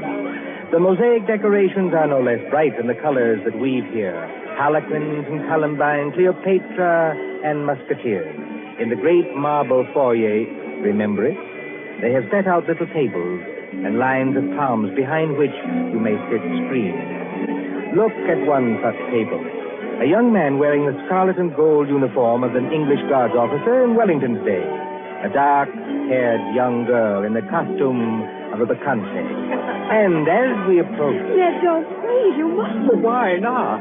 You really don't mind, do you? No, of course I don't mind. Only you mustn't. Oh, Ned. Look here, Alona. We've got to settle this thing. You have enjoyed being here tonight, haven't you? Ned, I've loved it. After being cooped up at my uncle's place in the country, it's like heaven. All right. When I take you back to the hotel, I'm going to face this uncle of yours tonight. No. No, please don't. I'm going to say that you and I intend to get married in that flat. I can't marry you, Ned. I've told you that. But why not? Just give me one good reason. Because I can't. My uncle, he would never allow it. Never. And that seems to you a good reason enough? Yes, Ned. This uncle of yours, what's his name? Count Stefan Kohari. He's a Hungarian, I think, his head. Yes, so am I. My mother was an American. What's he like, actually? Oh, he's a little eccentric. Oh, please don't misunderstand. He's a great scholar and a historian, only he's a little strange. Ned. What is it? There he is now. Your uncle? Yes, that elegant man in plain evening clothes, with the Order of the Golden Fleece across his chest. Oh, I see him. Oh, he looks as black as a thundercloud. He's throwing those two dressed as devils aside as though they didn't exist. Give me my mask quick before he sees us. No, Alona. Why not? We'd better face this out now. Sit still. Good evening, Ilona. Good evening, Uncle Stefan. Uncle, may I present Edward Whiteford? How do you do, sir? How do you do? Ilona, do you think that costume is quite the thing to wear in public? Why not? Well, an older generation might call it immodest. It looks like... Like what? Nothing. Will you go and get your cloak or your domino or whatever you wore here? Uncle, please don't make me go home so soon. It's hardly 11 o'clock. I was not asking you to go home, my dear. I was merely asking you to put on a wrap. All right, I'll get it. You stay and talk to Ned. I shall be delighted. Will you sit down, sir? Thank you. You seem to have quite a gathering at this table. Oh, yes. Some friends of mine from the embassy. They're upstairs dancing now. Well, look, glasses, and still more glasses. You know, I was quite an adept once at musical glasses. Have you ever tried it, young man? Well, it's very easy. You take a spoon like this, you see, and... Like it? Well, forgive me, sir, but there's something I'd like to ask you. Yes? I don't know exactly how to say this, so I'd better say it in the shortest way. I want to marry your niece. Well, look up, sir. You smashed one of the glasses. A few francs will pay for that. But there are other things of higher value. At least to me. Oh, maybe I ought to mention first that my full name is Lord Edward Whiteford. My father's the Earl of Grey. Indeed. I only mention that to show we're respectable enough. Well, the British ambassador will vouch for me, sir, if you would like to ring him up. And perhaps I ought to mention that I've always kept Ilona carefully guarded from the world. Almost too carefully guarded, don't you think? That, Lord Edward, depends on my reasons. Sorry, sir. You have known Ilona about how long? 4 days. 4 days. You wouldn't even choose a business partner in 4 days. Yet to want to marry my Ilona after 4 days. Well, we know our own minds, sir. You do, huh? Then you know more than the wisest man in this world. However, as one whose dearest wish is Ilona's happiness, I hope it is, Count Kohari. Do you doubt what I say? Oh, no, sir. Well, I will make you a proposition. I own an estate in Turin, not far from Paris. A little chateau, a few hundred acres, fishing, very good stable of horses. I know, Ilona told me. Oh, she did? Well, then here is my suggestion. Why not come down and visit us for a week or two? Oh, that's very decent of you, sir. Oh, not at all, not at all. And if at the end of that time you're not cured of this infatuation... Oh, it's not an infatuation, I swear it's not. No? Well, if at the end of that time you're not cured permanently of this feeling, you may take Ilona. And with my blessing. That's fair, isn't it? Oh, it's more than fair, Count Kohari. I don't know how to thank you. Oh, well, please, don't even try. And at least I can promise you a very interesting experience. You see, at the Chateau d'Azay, there is one certain bedroom. We call it the tapestry room. Yes? Well, I assure you, it'll be very interesting for you to sleep in that room. Why? Is it haunted or something? Oh, no, not haunted. Well, now, if you don't mind, I shall say good night, and I hope I can trust you to bring Ilona safely to the hotel. Au revoir. Look over there. What is it, sir? Just look. Streams of our fellow guests pouring down the main staircase. Shapes of nightmare. Shapes of delirium. Insane dead masks. Only the eyes move. Wouldn't we be terrified, perhaps, if we would look behind those gargoyle faces? Oh, no, I don't think so. They're only ordinary people like ourselves. That sure is where you make your mistake. Well, I shall expect you for the weekend, and encore une fois, au revoir. Ned. All right, Ilona. You can come out from behind those palms. What was he saying? I couldn't hear. Ilona, it couldn't be better. Well, he's a very decent old boy, actually. And he's invited me to the Chateau d'Azay. Did he say anything about the tapestry room? Yes. He invited me to sleep there. And you said? I said I would, naturally. You mustn't do it, Ned. I won't let you do it. Why the devil not? Because everybody who sleeps in that room dies. Dies? Are you serious? Oh, Ned, please don't do it. Oh, nonsense. There are a lot of superstitions about every old house. This isn't a superstition, Ned. It happened once when I was a little girl. A man insisted on sleeping there. They found him dead in the morning. So? How did he die? They don't know. There wasn't a mark on his body. He wasn't shot or stabbed or strangled or poisoned or hurt in any way. He was just dead.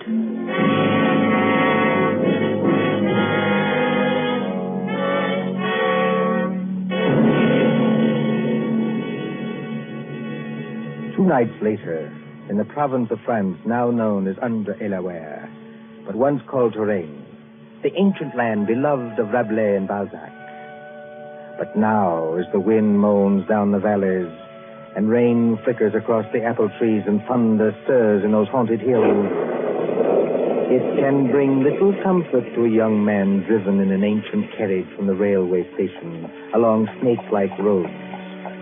To what destination? Ahead, a lift of lightning shows the gray walls and conical slate-roofed towers of a chateau set some distance back from the road. Lights shine from its narrow windows, dimly seen through the rain as... Driver! Coachman! Oui, monsieur. Is that the Chateau d'Azay up ahead? Oui, monsieur. I will take you to the very door if... If what? Why do you cross yourself? If I am permitted. What should stop you? Only fear, monsieur. And I am not much afraid. What's that? Only the dogs, monsieur. They keep many dogs, large dogs, at the Chateau d'Azay. Well, here we are. Bonsoir, monsieur. And if I may be permitted a word of advice. Well? Beware of the tapestry room.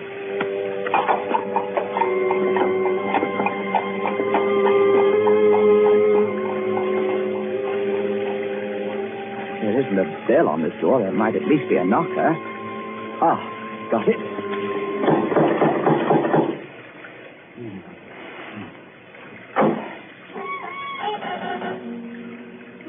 C'est alors, monsieur?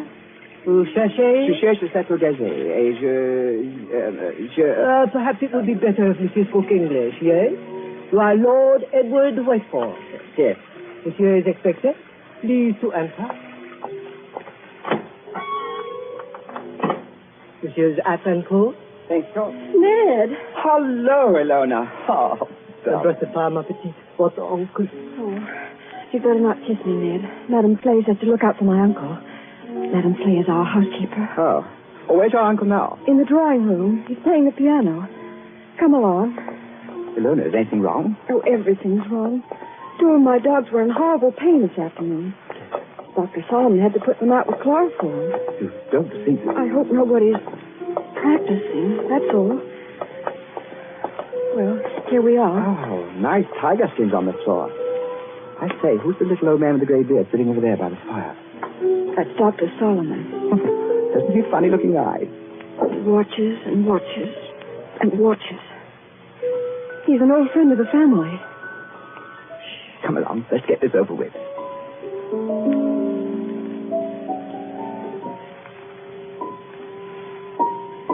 Ah, Lord Edward.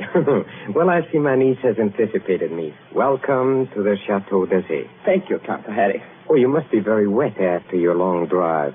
Go up to the fire and warm yourself. Madame Fay. Yes, monsieur? Please tell Antoine to take our guest's luggage up to the tapestry room. Tapestry room, monsieur? That is what I said, Madame Fay. Yes, monsieur. An odd coincidence, Lord Edward. Dr. Solomon and I were just discussing the fate of the last person who slept in a tapestry room. This is not good, my friend. This is against my advice. It's against his advice. Here, Dr. Solomon croaking. This is not good, I tell you.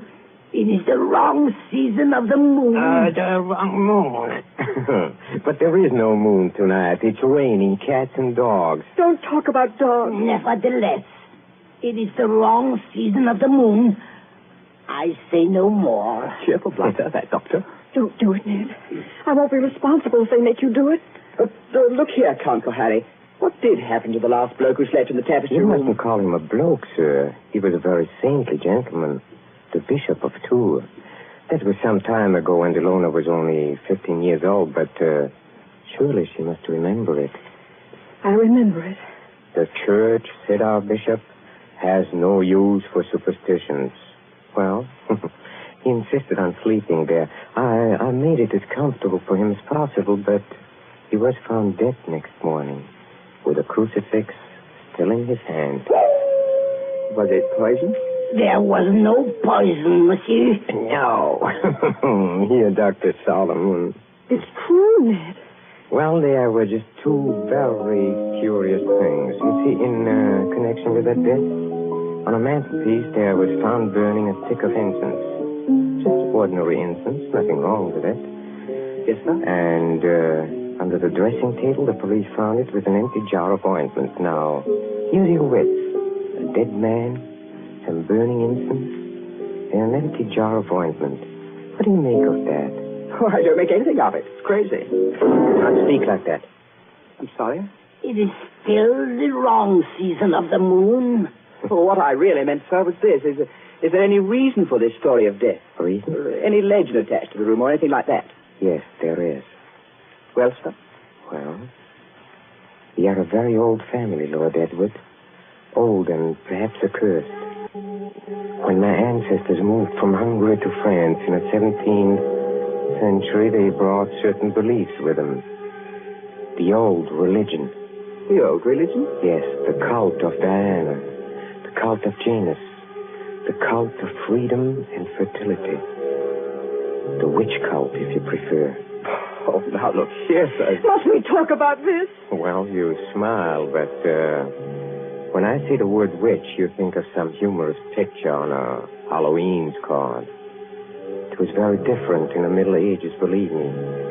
Then, my friend, there existed an organized religion which rivaled the church. There were many to worship unashamed at the grand Sabbath. Many to receive all favors from Saturn, their master, and to dance forever, joyously in the red, flaming quadrants of hell. Some 200 years ago, an ancestress of mine, Katerina Kohari, was tortured to death in a tapestry room for professing the old religion. Many persons have not thought it safe to sleep there since. Are you answered? Oh, come, sir. This is some kind of elaborate joke. Joke? The Bishop of Tours did not find it a joke. Not a mark on his body. I assure you as a physician, Not the mark on his body. No, not a mark on his body. Here, Dr. Solomon. Yes, I hear him. Well, understand me, Lord Edward, there's no compulsion in this. If you do wish to sleep in that room, all right. If you don't ridiculous. I'm not afraid to sleep there, sir. Well, I thought perhaps you wanted to change your mind. Oh, never. Would you like me to make a wager on that? What sort of wager? Well, if I spend the night in this famous room and come out of it alive... Yes? Will you give your consent to the marriage immediately? Tomorrow morning? Tomorrow morning? Why? Because I don't think the atmosphere of this house is good for a loner. What do you say? Will you do it?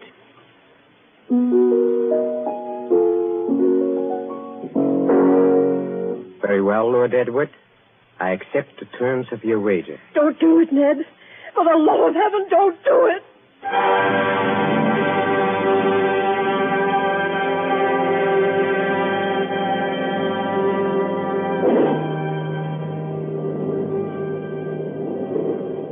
High up in the north tower of the Chateau d'Azay, under the conical slate roof, is the circular room hung with faded tapestries.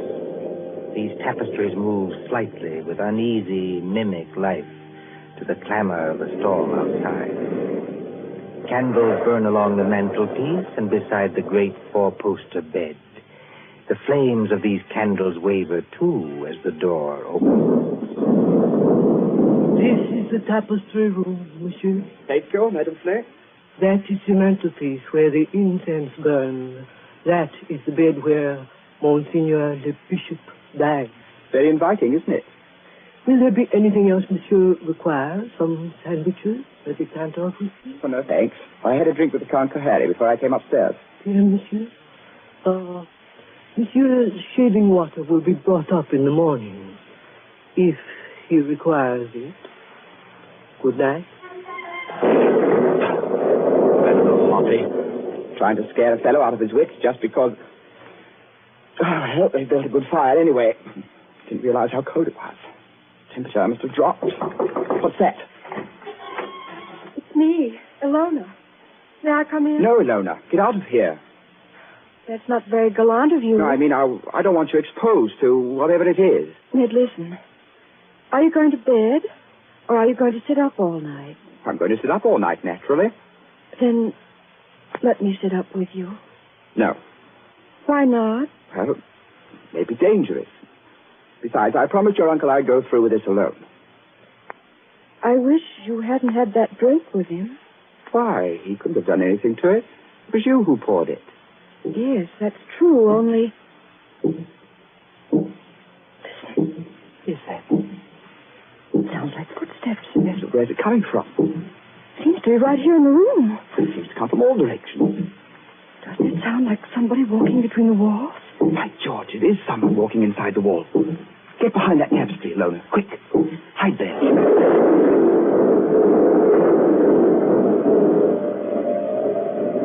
Count Kohari, where did you come from? Oh, forgive me, Lord Edward, for seeming to appear out of the wall and between the tapestries. Like Mephisto appearing too fast, huh? And this red dressing gown perhaps adds to the effect, too. How'd you get here? A passage between the walls? Yes, exactly.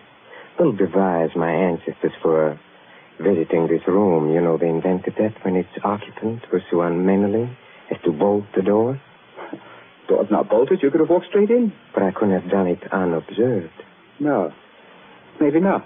Have you had any other visitors, Lord Edward? No. Are you quite sure of that? Quite sure. Well, then, since nobody saw me come here, I'll just sit down by the fire. Please sit up with me. Is this the showdown, sir? I don't understand. Well, there's got to be a showdown between us.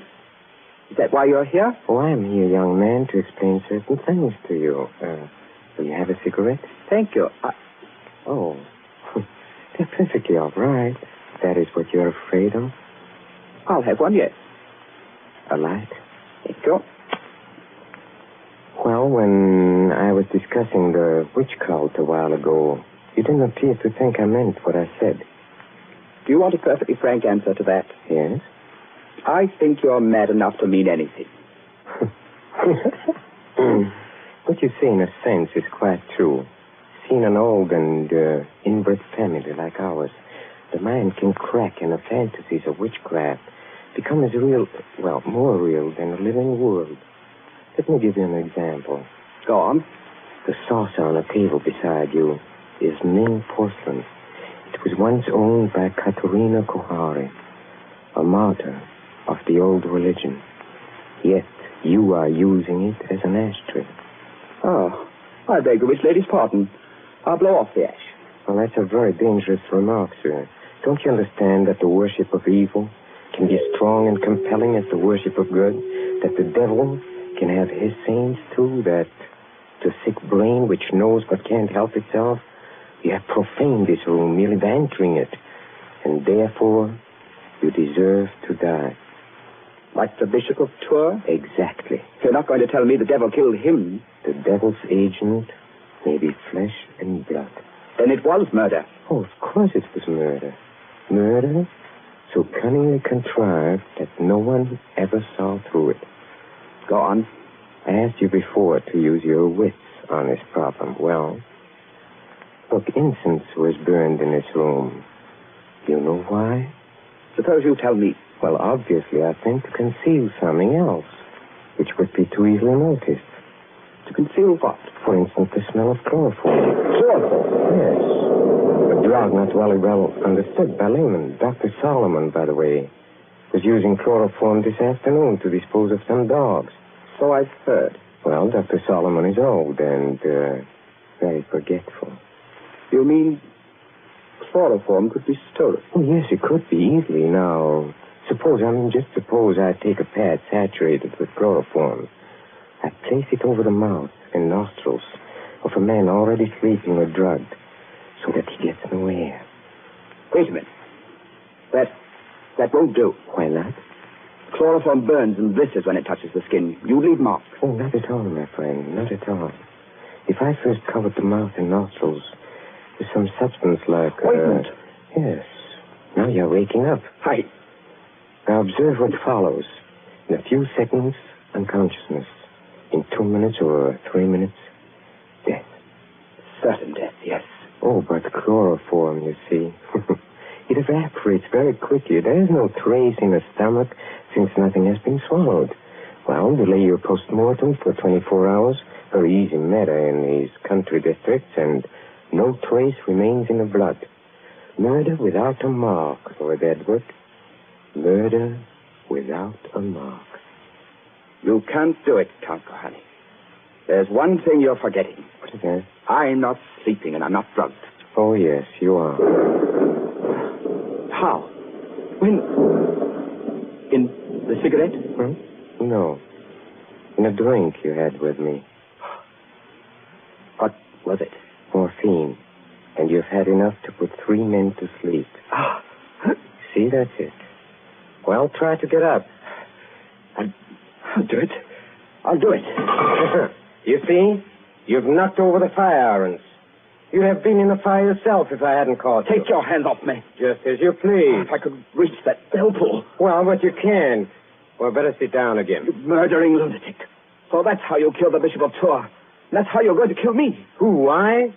Well, you don't think I killed the Bishop of Tours? Didn't you? You fool. I'm not trying to kill you. I'm trying to save you. Dr. Solomon. Yes, monsieur. Well, come out. Come in the room. Come out and be my witness. Yes, monsieur. I shall always guard the family honor, even when I guess how men die. This young man evidently thinks I've been talking about myself. Am I, in a popular parlance, insane? Oh, monsieur. Heaven forbid. I have never known a saner man. Have you any notion, Lord Edward, why I brought you to this house? You would never have believed me if I had merely told you. So I had to bring you here to show you. Show me what? What? Look at the tapestry. Come out of there! Come out of there! Hey, come out! No. Yes, Ilona. Why do you think I've kept Ilona so well guarded from the world? Why, at a fancy dress ball, for instance, did I object to the costume of a medieval witch? Whose dogs were poisoned so that chloroform should be brought. Who poured the drink drugged with morphine? In the devil's name, what are you trying to tell me? It was Ilona. She's been helplessly, hopelessly insane for more than 10 years.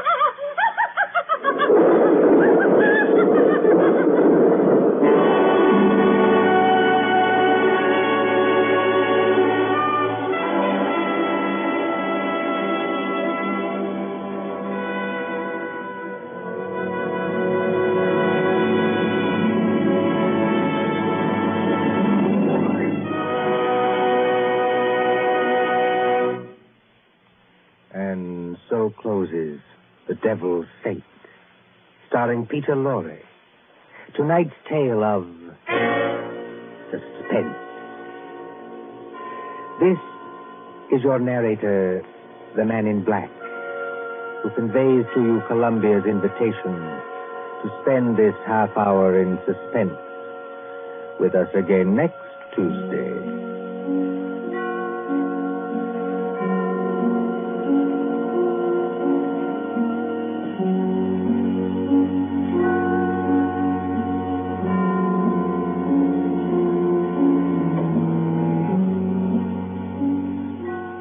William Spear, the producer, John Dietz, the director, Bernard Herrmann, the composer-conductor, and John Dixon Carr, the author, are collaborators on Suspense.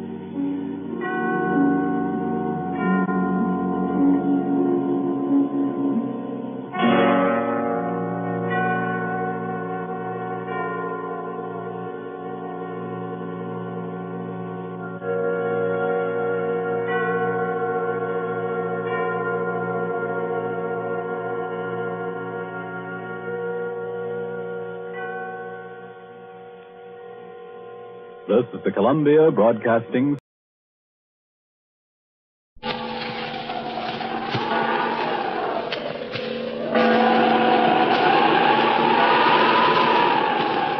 The Witch's Tale.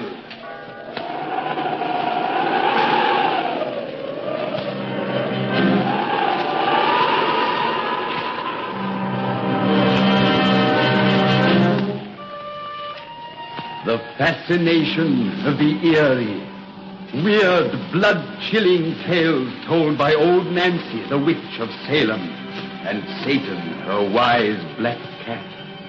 They are waiting for you now.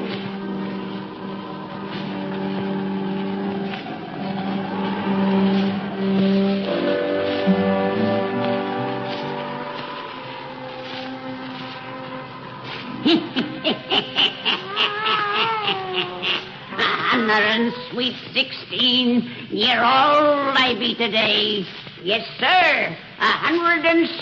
16-year-old. Well, Satan, now that me and you has had our customary sweet evening walk through the sweet, cheerful graveyard, we'll all sit to tell folks our customary sweet bedtime story. Now, tell these folks to douse their lights, and we'll get right down to business. That's right. Make it nice and dark. Now, draw her up to the fire and gaze into the embers. Gaze into them deep, and soon you'll see inside a big old handsome house in little old Merry England. And there begins our story, which we calls the Devil Doctor. The Devil Doctor!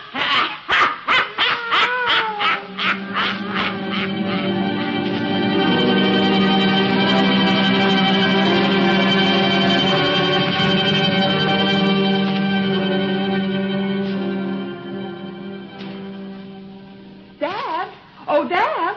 Yes? Will you and Stanley come in? Mr. Roberts is here. Be with you in just a minute. It was awfully good of you to come over, Mr. Roberts. Oh, not at all, Miss Duffus.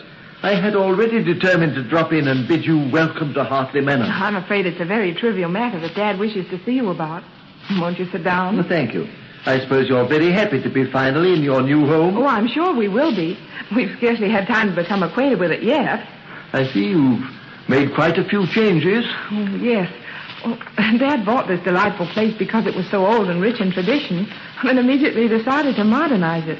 I'm sure you don't approve. I must confess to a slight dismay. That'll be the reaction of our other neighbors, I imagine. They probably feel it's bad enough that Americans have come to live in this historic landmark. I hope the liberties Dad's taking with it don't add to their resentment. I'd like to be around when they resent it. Dad, I didn't hear you and Stanley come in. Oh, this is the Reverend Mr. Roberts. I always wear rubbers so I can sneak up on folks and hear what they're saying about me. Hiya, Mr. Roberts. Glad you come over. Thank you, Mr. Duffus. You know, this girl of mine egged me into buying this place. Yet ever since I planked down a cool $500,000 for it, she's been kicking about the improvements I've made. If only you wouldn't try to change things too much, Dad. Change is what makes the world go round. Oh, excuse me. You haven't met my future son-in-law, Stanley Davis. Stan, this is Mr. Roberts, head man of the local church. How do you do? Now, sit down, everyone. Sit down. Before wasting any time in small talk, Roberts, I'm going to tell you why I sent you that message to come over. When I pay for anything, I expect my money's worth, and I paid for something in this house that isn't here. I don't quite understand, sir. When I phoned the solicitors who handled the sale of this place, they said you were the man to locate my missing property. I? Oh, they told Dad that as you're extremely familiar with the history of this house, you might help him in his search. Search for what? An ancestor. An ancestor? Yeah, I've been cheated. I was told that in the art gallery down the hall there were 106 life-size oil paintings of the de Cassarac family whose estate this used to be. But there's only 105, which makes one ancestor missing. I see. The 106th portrait isn't really missing, Mr. Duffus. Oh? It's hidden behind a secret panel in this room. A secret panel? What's the idea of hiding my picture there? It was hidden over 300 years ago, Mr. Duffus. Right after its subject died. Why? Because Bertram de Cassarac, whose likeness it is, had placed a hideous blot upon his noble family name.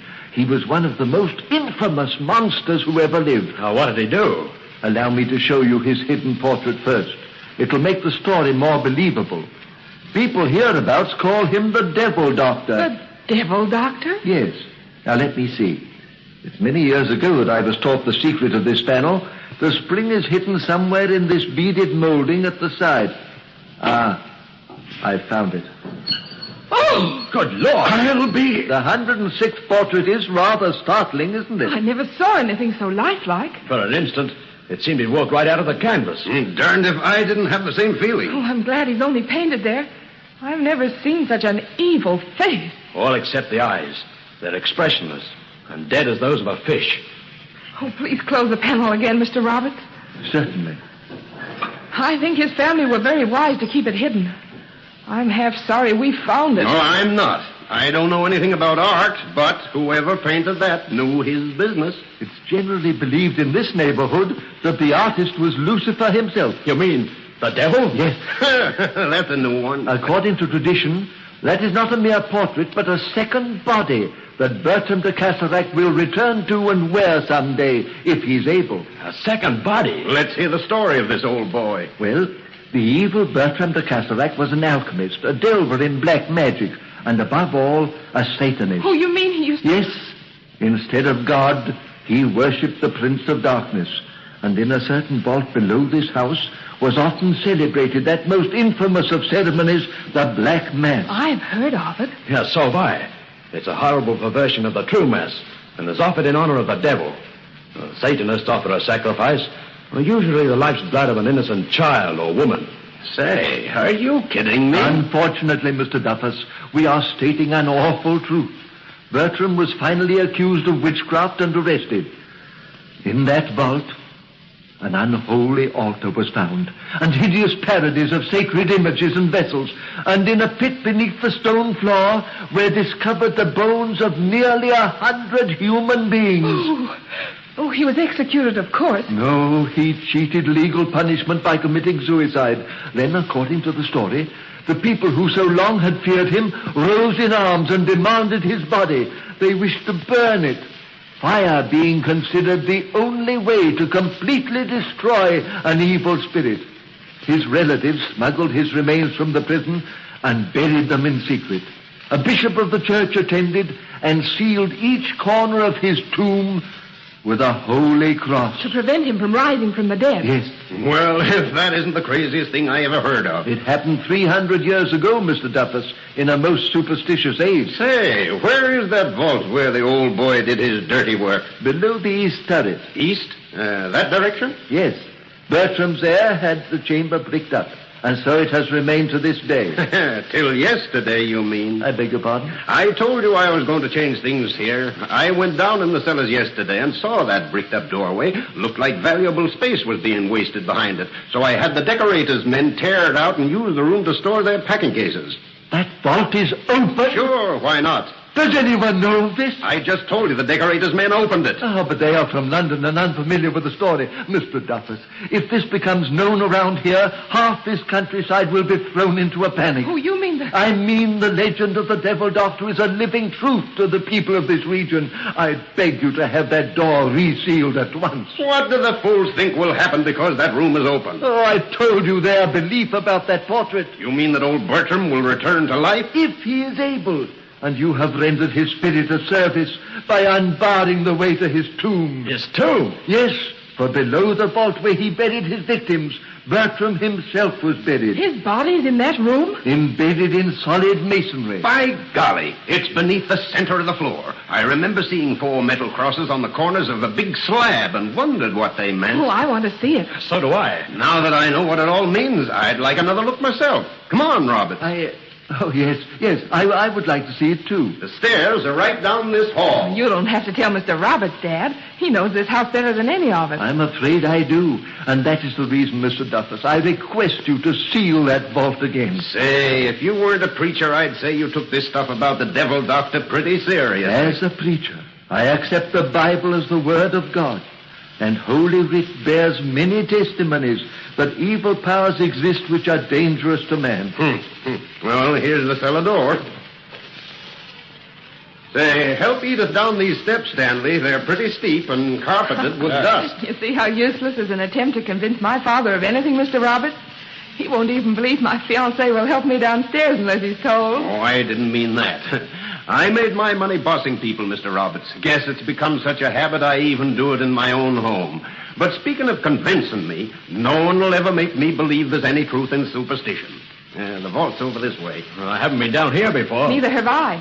After hearing Mr. Roberts' story, I shan't make it a habit. Mr. Roberts, since it's believed that portrait of the Devil Doctor's a creation of infernal magic, why was it never destroyed? Because there is a further tradition that whoever harms it will be destroyed themselves. Rot.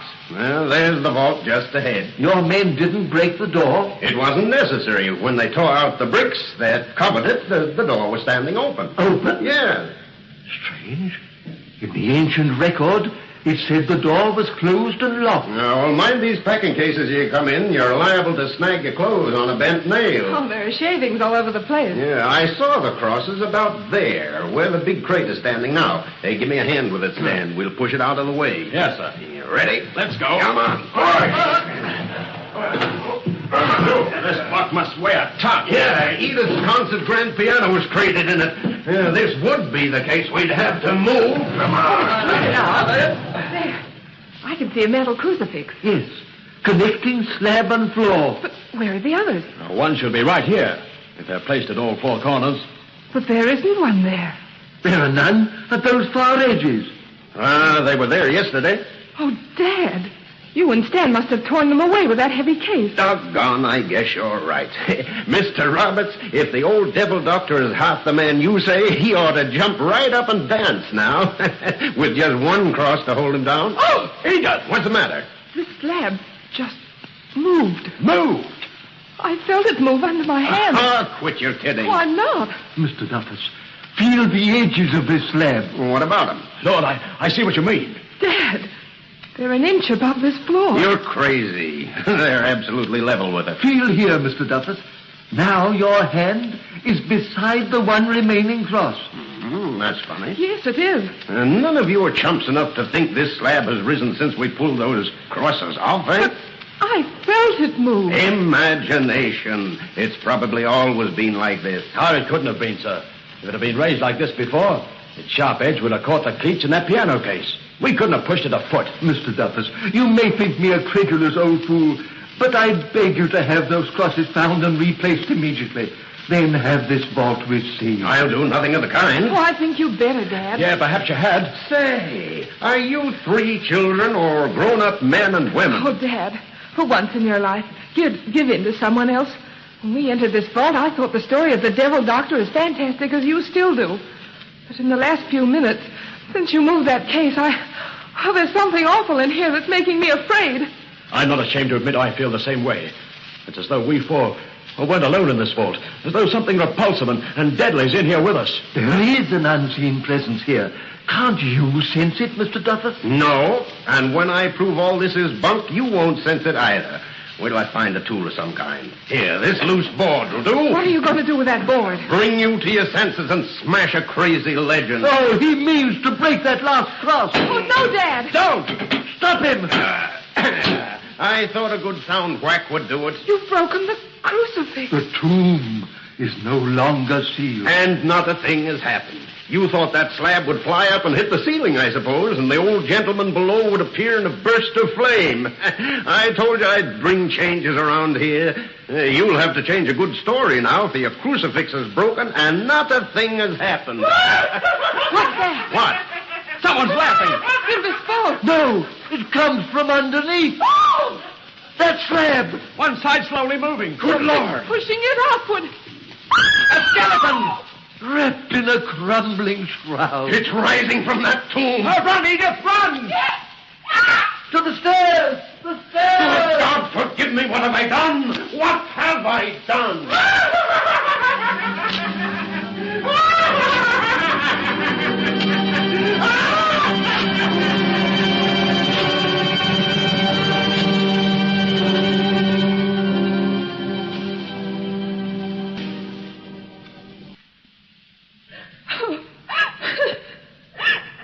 Edith, darling, you must pull yourself together.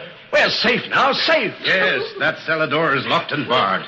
We're double locked inside this room. If we did see a thing that all common sense denies, it can't get at us here. If we saw it, do you doubt the evidence of all our eyes? Do you think locked doors will prevent that frightful thing from going where it wishes?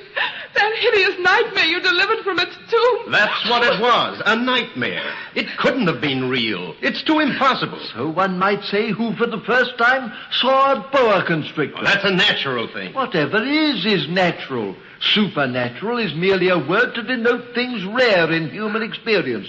We know this thing exists. Oh, I can still see the awful horror of its fleshless bones.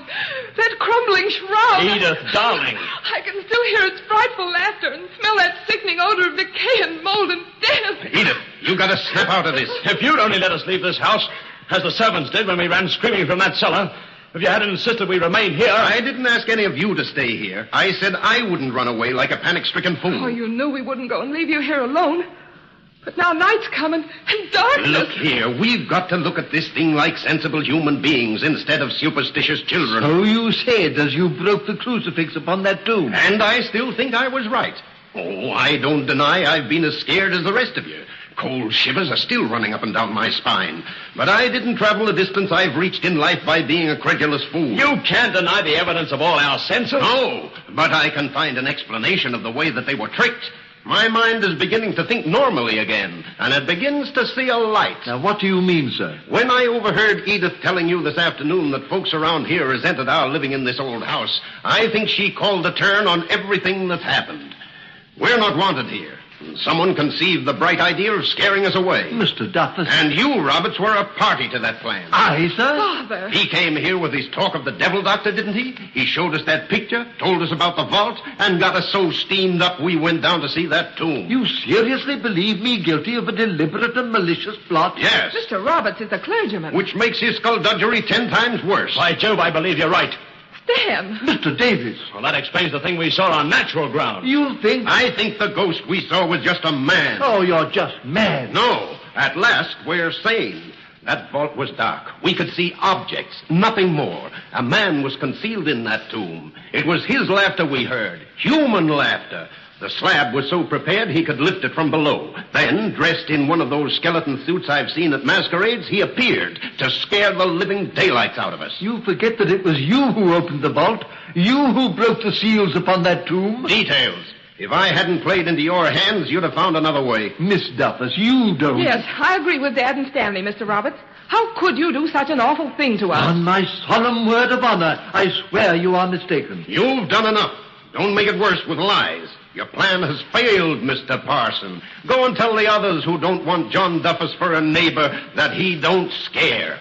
I've paid for this house, and I'm going to live in it in spite of you and all your devil doctor ghosts. That laugh we heard downstairs. But now it's in the hall, outside this room. Yeah, the laugher doesn't know his little farce has been played out, but he soon will know. Don't open that door. Come on, Stan. Let's find this laughing skeleton. Oh, don't go out there. I'm still afraid. I'm not. Stan, turn on these hall lights so you don't slip by us in the dark. I got him, sir. Gentlemen, I beg. Well, you shut up. Stan, which way do you think that laughter went? That way. Toward the drawing room. Well, come on. Dad, Stanley, Huh? wait. What? Look, the cellar door. It's still locked and bolted as we left it. Well, a laughing skeleton came up some other way. There is no other way out of the cellars, and you can see that no mortal creature has entered through that door. Yet we heard his laugh from where we're standing now. That doesn't mean a thing. Come on. Wait, sir. Perhaps my imagination's playing me tricks, but there's a peculiar odor in this hall. I smell it, too.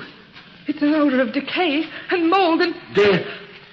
You've made it plain how little you value my advice. But by everything that's holy, I beg you to leave this house. Not much, I won't. Dad, look there. Lord, upon this floor. A trail of mold. Oh, that piece of cloth. It's a fragment of the shroud that figure wore. Look, as I touch it, it crumbles into dust. It's all a trick, but tricks don't fool me any longer. That laugh again. It is in the drawing room. Where the devil doctor's portrait hangs. Well, what do you mean? I have told you the legend of that picture. The laughter's changed. It's become stronger, almost human. It's altogether human. Human enough to be punched in the jaw, and that's what it's going to get. Mr. Duffus, wait. After him. Don't go. Let him go in that room alone. He's playing with fire, fire that will consume us all. He's disappeared through that dark doorway. Quickly. Mr. Duffus, where are you? By the window. He's not going to slide by me. You stay at the door, Stan, and turn on the lights so we can see. I have him. Yeah, there's no one in the room. Oh, that panel. It's open as I feared. But the portrait's there, thank heaven. Did you expect to find it gone? It's changed. Those eyes we thought so dead this afternoon now shine with light. They look alive. Another trick. No. Lord, help us all. The devil doctor lives again. The laughter's coming from that picture. The portrait stepping from its frame. The lights! Who put out the lights? Light, for heaven's sake! Edith, where are you? I can't see a thing in this darkness. Edith! Help me in his arms! I'm the golden death! Hey, taking her away! Where? I can't see her. Oh, the laugh is going towards the cellar door. That leads to the vault, to the room of the devil's nest.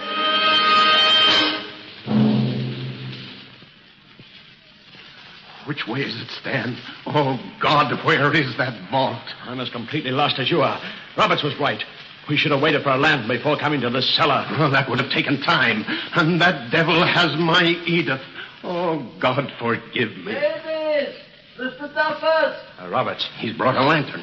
Over to him, quick. Hey, we're coming, Roberts. Do you still think he tricked us? Not anymore. No trick would have brought that picture from its frame, and we saw it happen. Roberts, quick, take us to that vault. It's at the far end. In the darkness, we've been searching in the opposite direction. This old-fashioned lantern doesn't give much light, but it was all that I could find. It's enough. Hurry. You've heard nothing further since you came down here? No, the laughter has stopped, and so have Edith's cries. She'd fainted, I suppose. My daughter. Oh, God, forgive me. There's the vault ahead. And the door's closed. Well, I'll soon... It's barred inside. Help me, Stan. I'm with you. Oh, but that door is solid oak and sheathed with iron. You'll never break it that way. No, it doesn't even budge. Oh, what are we going to do? That heavy beam lying there. We'll use it as a battering ram. Wait, listen. A voice inside. Chanting something. In Latin. Yes, The Black Mass. The Black Mass? In honor of Lucifer, the devil doctor is about to offer up a sacrifice. Edith! Oh, my kid. You've got to break in that door, quick! Yeah, got to. Got to. Stand that ram. With everything we have. It doesn't even give. Again. Oh, what's that devil saying? His monstrous ritual nears the time of offering. The ram, Stan, the ram. Oh, the door won't give. When it does, how are we to stop that thing inside? A thing that's neither of the living or the dead. In faith there is a way. Break down that door. Oh, Father, help me to be strong. Give thy servant faith and help him banish fear. I felt it give that time, but the voice is going inside. Yes, it's awful prayers to evil. Break that door or we shall be too late. Father, give thy servant faith. Help him banish fear. We've got to break it down. It gave, then splintered. Again, with all you've got. We've crushed it. Come on. Edith! She's lying on the slab. A living altar. The devil's holding a knife above her breast. I'll get him. I can't move. Nor I. By some power, he's stopped us in our tracks. He lifts the knife. You said you had a way to stop him. By the power of the cross, in the name of the Father, Son, and Holy Ghost, I bid you.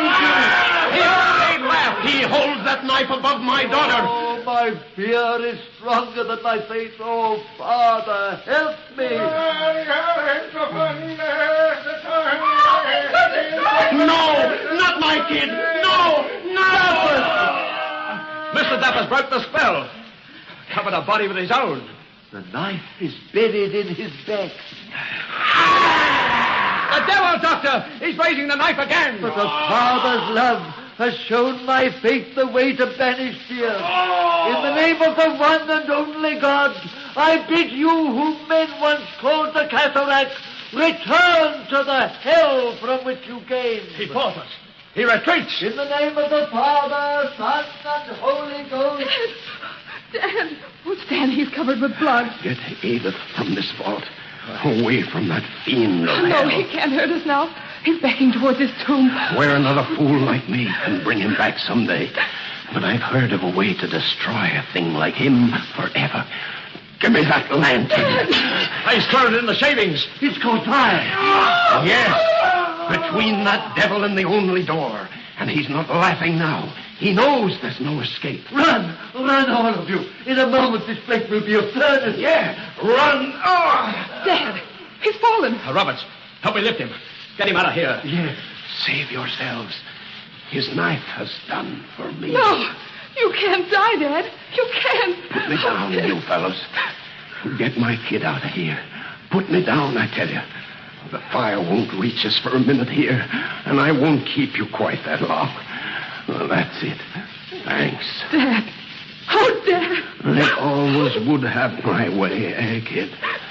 Roberts, you said whoever destroyed that portrait was doomed to be destroyed themselves. And I guess I've pretty well wrecked the subject of that picture. Well, I wanted to change things round here. And now you'll have to change your story about the devil doctor, because I've brought it to an end. Change is what makes the world go round. Dad! Dad! My father's dead.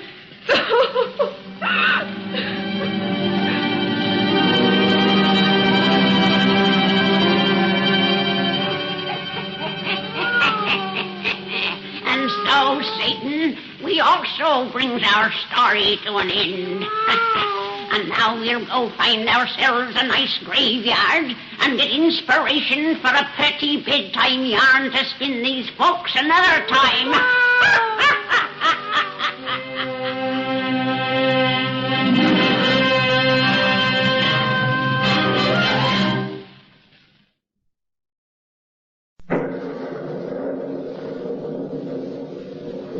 Webster! Daniel Webster! Neighbor, how stands the Union? The nation stands as she stood, rock-bottomed and copper-sheathed, one and indivisible. Oh, fierce!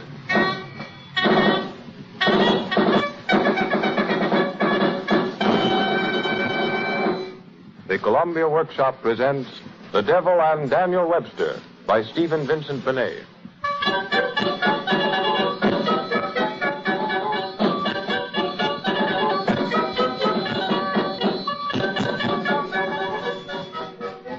Daniel Webster was the biggest man in the country.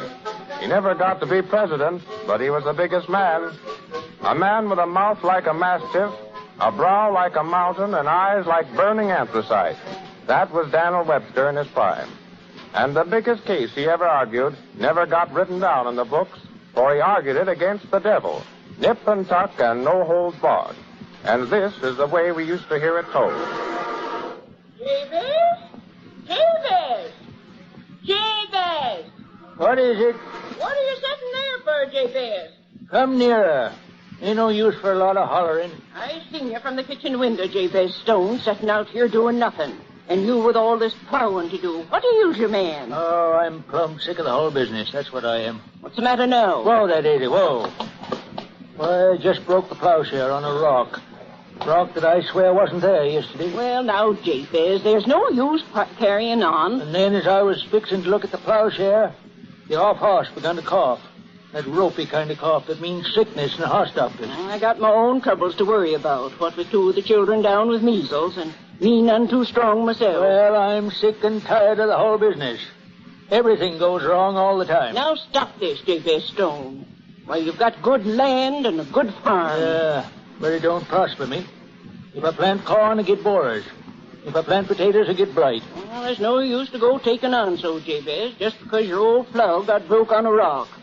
Stones crop up in other folks' fields. Yeah, and boulders crop up in mine. I'm the unluckiest man in the whole state of New Hampshire. Now, Jabez, there's some folks bound to be like that. Unlucky. Well, this is the last straw. I vow it's enough to make a man want to sell his soul to the devil. Jabez Stone. I would, too, for 2 cents. Shame on you. Notice is always taking of things like that, Jabez. You'd better take that back. I want. For 2 cents and a change of luck, I'd sell my soul to the devil. Then I'm scared for you, Jabez Stone, and for us all. Sooner or later, just like the good book says, notice is always taking of things like that.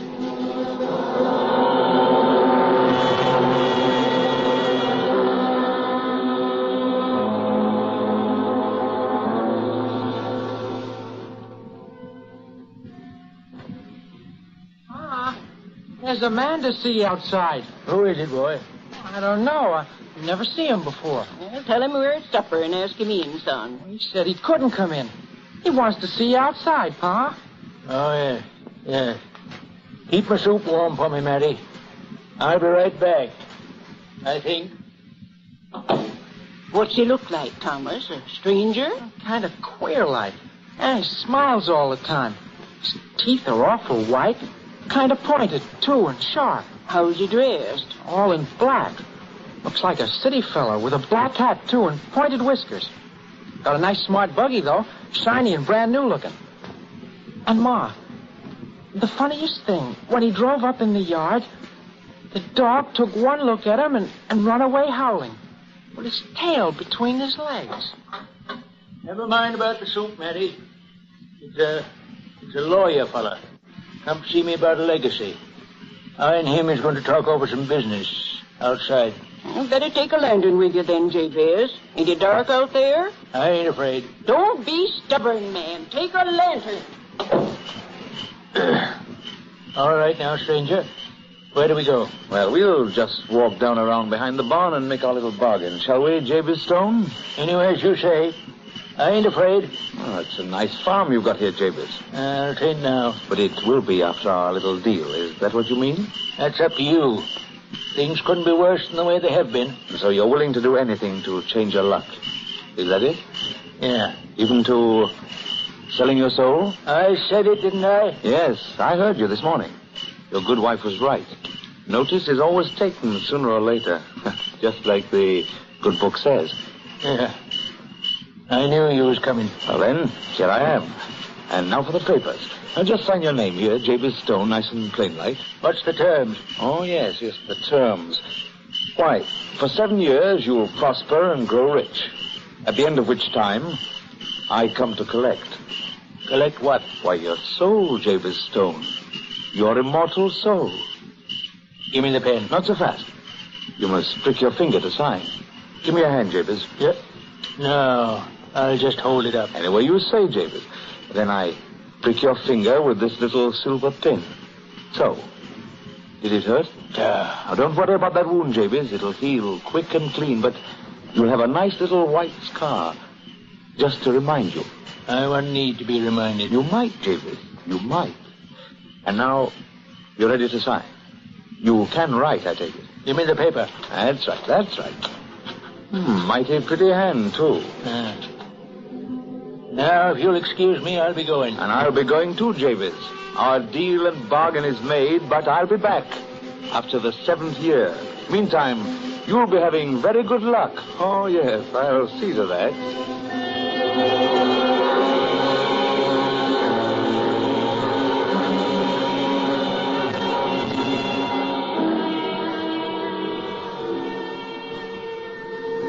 After that, all of a sudden, things began to pick up and prosper for Jabez Stone. His cows got fat and his horses sleek. His crops were the envy of the neighborhood, and lightning might strike all over the neighborhood, but it wouldn't strike his barn. Pretty soon, he was one of the prosperous people of the country. They asked him to stand for selectman, and he stood for it. There began to be talk of running him for state senate. All in all, you might say the Stone family was as happy and contented as cats in a dairy. And so they were, except for Jabez Stone. Hold there, Daisy. Not so fast, Dandelion. Now, get him. Hello there, neighbor. Whoa, Daisy, whoa, Dandelion, whoa. I say, hello, neighbor. Don't call me neighbor. What are you staring at? Oh, it's my boots that seem to fascinate you, eh? Well, they're the very best money can buy. I don't like them. Why not? Too shiny for your taste? I don't like the looks of the toes. There ain't any. Why, that shouldn't worry you, Jabez. No more than that little white scar on your finger there. Why, it hasn't worried you, has it, Mr. Stone? Oh, I've been contented enough. First few years, anyway. I dare say. It's a great thing when bad luck turns. Drives most other things out of your head. But there's always that little white scar to remind you. Say, listen here, mister. Ain't you a year early? Yes, I am. There's one more year to go before the 7 are up, but I just dropped in for a friendly call, so to speak, to see how things are going. Well, if there's still a year to go before you collect, then would you mind just getting out? Mr. Stone, you're a hummer. You know, it's a very pretty property you've got here, Mr. Stone. Some might favor it. Others might not. No need to belittle your industry. After all, we know what's been done, and it's all been according to contract and specifications. So when the mortgage falls due next year, you shouldn't have any regrets. Speaking of that mortgage, mister, I'm beginning to have one or two doubts about it. Doubts? Yes. This being the USA, me always having been a religious man, yes. I'm beginning to have considerable doubts as to that mortgage, as to it holding in court. Oh, well, if you're in doubt, Jabez, let's have a look at the original document. Let's see, Sherwin, Slater, Stevens, Stone. Here it is. I, Jabez Stone, for a term of 7 years. Why, it's quite in order, I think. Neighbor Stone. What's that? That little white moth. It's crying. Neighbor Stone. It sounds like Miser Stevens. Neighbor Stone, help me. For God's sake, help me. That come out of your pocketbook. What's that in your handkerchief? Oh, that little moth. Oh, never mind. It's caught again. There, now I'll tie up the ends of the bandana. So. And you won't be troubled anymore. I'm sorry for the interruption. Now, as I was saying... Hold on. That was Miser Stevens' voice. And you've got him in your handkerchief. It was very careless of me, but you know, these little contretemps will occur. I don't know what you mean by contretemps. That was Miser Stevens' voice. He ain't dead. He ain't dead, you can tell me he is. He was just as spry and mean as a woodchuck Tuesday. In the midst of life, as they say. Listen. You hear? That it is now tolling for Miser Stevens, as you call him. And he is dead. So it goes, these long-standing accounts. One really hates to close them, but business is business. Are they all as small as that? Is that little white moth I saw small? Oh, yes, I see what you mean. Why, they vary. But don't worry, Mr. Stone. You'll go with a very good grade. Now, a man like Daniel Webster, well, we'd have to build a special box for him. And even at that, I imagine the wing spread would astonish you. But in your case, as I was saying... Put that handkerchief away! All right, if it annoys you. I'll put it away for a year. I'll see you again 1 year from now, Jabez Stone.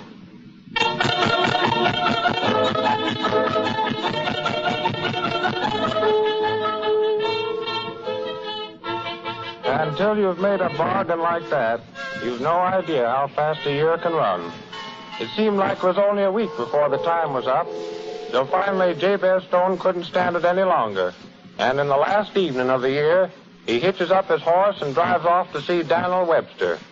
For Daniel was born in New Hampshire, and it's well known that he has a particular soft spot for old neighbors.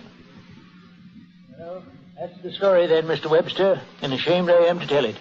But it had to be told to someone, and who else should it be but you? Well, I haven't pleaded a mortgage case in a long time. I don't generally plead now, except before the Supreme Court, but if I can, I'll help you. Then I got hope for the first time in 7 years. Oh, it's been awful. Been awful. The name of Jabez Stone has become known all over the state. I've been that prosperous. Why, there's talk of running me for governor. And I tell you, it's dust and ashes in my mouth. You certainly have given yourself the devil's own road to hoe, neighbor Stone, but I'll take your case. You'll take it? Yes, I'll take it. I've been working up some speeches to make against John C. Calhoun, and I've got 75 other things to do and the Missouri Compromise to straighten out, but I'll take your case. What if 2 New Hampshire men aren't a match for the devil? We might as well give the country back to the Indians. When is he coming? Tonight. Where? At midnight at my house. And there's no time to waste. You came here in a hurry yourself, didn't you? Well, I admit I made time. You'll go back faster. Wilbur, hitch up Constitution and Constellation to the carriage. They're a pair of matched grays, Mr. Stone, and they step like greased lightning. No,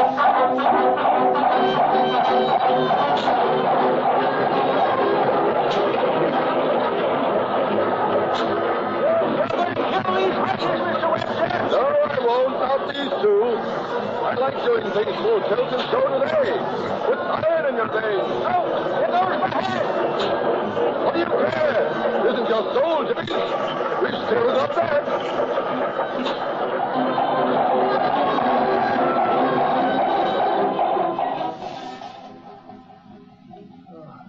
I'm still out of breath from that ride, Mr. Webster. Oh, you'll recover, neighbor Stone. Take a drink, man, while we're waiting for our friend to appear.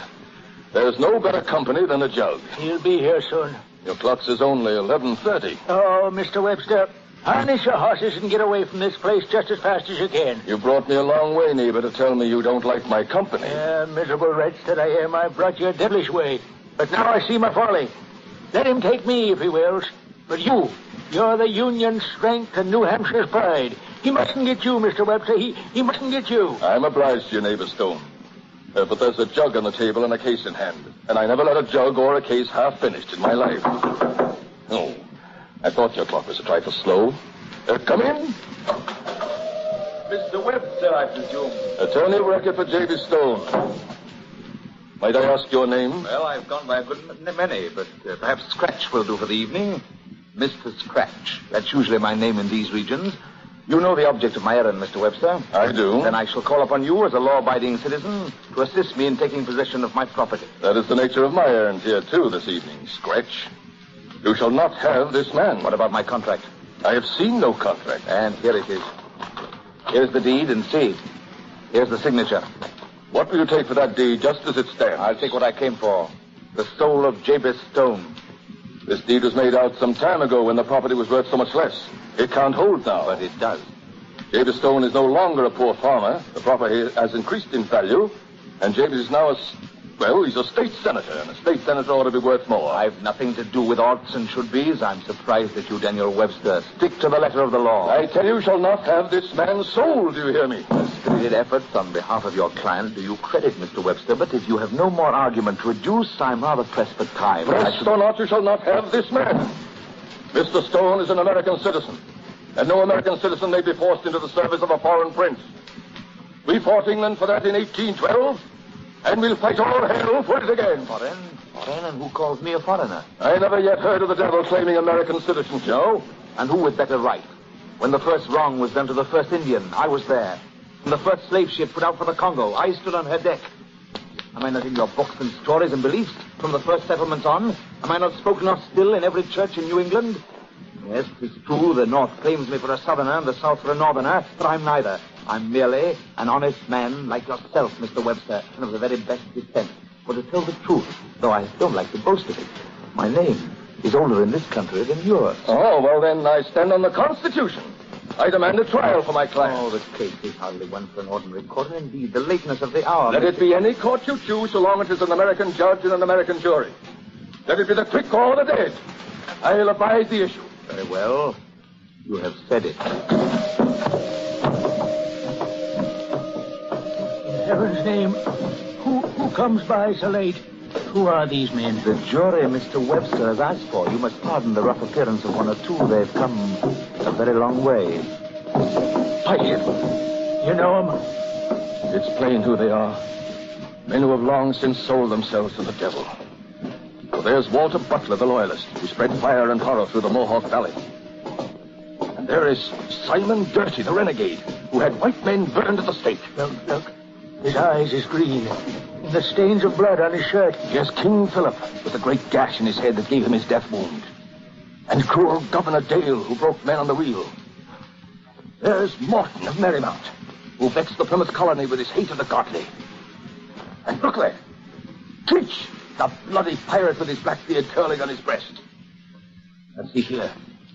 Here comes Reverend John Smeet with his strangler's hands, walking as daintily as he did to the gallows. Look. The red print of the rope is still around his neck. Yes. Scratch has told the truth. They've all played a part in America. Are you satisfied with the jury, Mr. Webster? Quite satisfied. Though I miss General Arnold from the company. Benedict Arnold is engaged upon other business. Oh, and you asked for a justice, I believe. Here he is. Justice Hathorne is a jurist of experience. He presided at certain witch trials once held in Salem. There were others who repented of the business later, but not he. Repent of such notable wonders and undertakings? Nay, hang them all. Mr. Webster, that can't be the judge, can it? Silence! The court is in order. Let the defendant take the stand. No, I can't. Look at that man there and there. Order! What is the matter with the witness? He is afraid of the jury, Your Honor. Then he'll have small chance if he's afraid of the jury at the start. May I speak for him, sir? Say on. We have other business yet to do this night. The case is this, then, Your Honor. My poor neighbor here... Object. Objection sustained. The man, J.B. Stone, then, who happens to be my good neighbor... Objection sustained. This man is supposed to have sold his soul to the devil. I object. Objection sustained. Sold his soul to Mr. Scratch for a period of 7 good luck years. Now, those 7 years are up, and this gentleman here in black has come to collect. My client is unwilling, naturally, to give up his soul, for giving up his soul seems to him, as it does to me, an act completely outside the jurisdiction of this court, and thoroughly despicable besides. I object. Objection sustained. That, then, is the case before the court. The defense rests for a moment. Very well. What is your argument, Scratch? Simply this. I overheard this man, J.B. Stone, standing in the fields, cursing his fate. I object. Objection denied. Cursing his fate because he had broken his plowshare on a rock. I heard him burst into tears and say, I vow for 2 cents... I object. Objection denied. For 2 cents, he vowed, or a change of luck, I'd gladly sell my soul. Objection denied. So, naturally, I, being in the business, so to speak, called at his house that night, and the bargain was made. It was sealed and signed. And if J.B. Stone denies that his signature is affixed to this paper, then let him show the jury the little white scar on his finger. if he dares. Objection denied. Following the night of our bargain, Jabez Stone began to prosper, all as I had promised. Now, the term of our contract is finished. The 7th year is ended tonight, and I have come to collect. All according to contract. Collect what? Say it in words. His soul. Objection denied. Everything seems quite in order as far as I can see. Have you anything further to say, Mr. Webster, before we turn the case over to the jury? I would like to say a few words, Your Honor. Not for the sake of neighbor Stone, nor for my own sake. No, nor in argument or reply to Scratch here. But merely because the night seems good to me. Gentlemen, can you remember recently, for some of you, far, far back for others? Can you remember the freshness of a fine morning when you were young? And the taste of food when you were hungry? And the new day that's every day when you're a child? I'd like to feel these things again. And so, too, I think, would you. They are good things for any man. But without freedom, they sicken. Slavery, the loss of your soul, how the very thought revolts the heart. Who is here so base that would be a bondman? If any, speak, or him have I offended.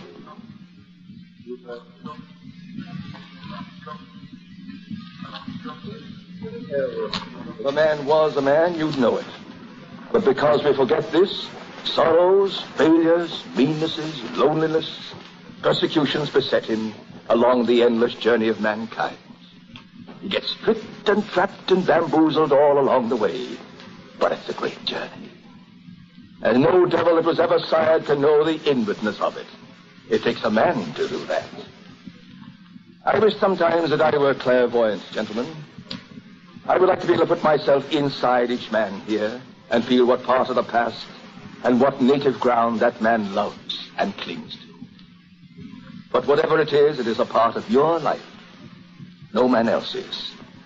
Your life that was dear to you and that was lived as you cared to live it. You could rush headlong to destruction as you chose, or till the field in bland contentment. Good or bad, your life was dear to you. Why? Because your soul was your own, and nobody was its master but yourself. It seems we have been talking about the soul a great deal tonight, gentlemen. But not much. Not really much when you consider some things. For instance, I think it is a significant fact that the poet Shakespeare mentions the body 241 times, whereas he alludes to the soul 541 times. In other words, the word soul occurs in Shakespeare's plays exactly 300 times more than the word body, or more than twice as often. Furthermore, when the good bard does mention the body, it is nearly always a dead body that he's referring to. But as the soul, gentlemen, do I or Shakespeare need to remind you how living the soul is? How eternally alive? The very words immortal and soul go together. Oh, my immortal soul. Or to leave the realm of literature for a moment and come back to earth where we belong. What about this, gentlemen? When we hear our good New Hampshire housewife exclaim, oh, my soul and body. Which one of the two does she mention first? And why? Gentlemen, I don't care what you or anyone else might wish to do with neighbor Stone's life. But whatever you do, you cannot harm. You cannot touch his soul. Even death cannot do what Mr. Scratch here presumes to do tonight. Say what you will, the soul shall be triumphant. Imperious Caesar, dead and turned to clay, might stop a hole to keep the wind away. But his soul, gentlemen, his soul ranges the world as long as the world shall last, or time itself, or your immortal soul.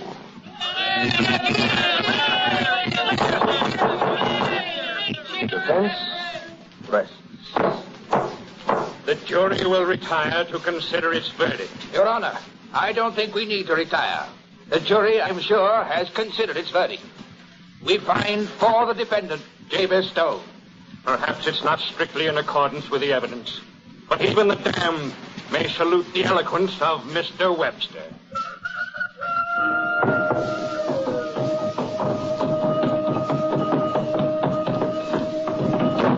Gone, just as they should at cockcrow. And now we're alone again, we three. So we are, Scratch, so we are. My congratulations, Mr. Webster. I'll have two gentlemen. that paper first, if you please. Now, I'll have you. Come, Mr. Webster, this is sort of thing is ridiculous. Now you sit right down at that table and draw up a document promising never to bother J.B. Stone, nor his heirs, nor assigns, nor any other New Hampshiremen till doomsday. For any hell we might want to raise in this state, we can raise ourselves without assistance from strangers. Out! I am free! Feeling better now, neighbor Stone? I can't even speak. How about it, Scratch? There it is, Mr. Webster. Proper and legal, and now, may I go? Go? What can you do for me before I kick you out? Well, I'm not a talented man like yourself, Mr. Webster, but, well, I could tell your fortune for you. I don't take much stock in fortune-telling ordinarily, but it pleases me to listen. Here's my hand. No tricks now. You have an interesting palm, Mr. Webster. But the future's not as you think it. It's dark. You have great ambitions. I have. It almost seems within your grasp, but you will not attain it. Lesser men will be made president, and you will be passed over. And if I am, I'll still be Daniel Webster. Say on. You have two strong sons. You look to found a line, but each will die in war, and neither reach greatness. Live or die, they are still my sons. Say on. You have made great speeches. You will make more. Ah. But the last great speech you make will turn many of your own against you. Even in New England, some will say you have turned your coat and sold your country, and their voices will be loud against you till you die. One question. I have fought for the Union all my life. Will I see that fight won against those who would tear it apart? Not while you live. But it will be won. And after you're dead, there are thousands who will fight for your cause because of words that you spoke. Why then, you long-barreled, slab-sided, lantern-jawed, fortune-telling note-shaver? Be off with you to your own place before I put my mark on you. Over the 13 original colonies, I'll go to the pit itself to save the Union. Ow! And now, let's see what's left in the jug. For it's dry work talking all night. I hope there's pie for breakfast, neighbor Stone.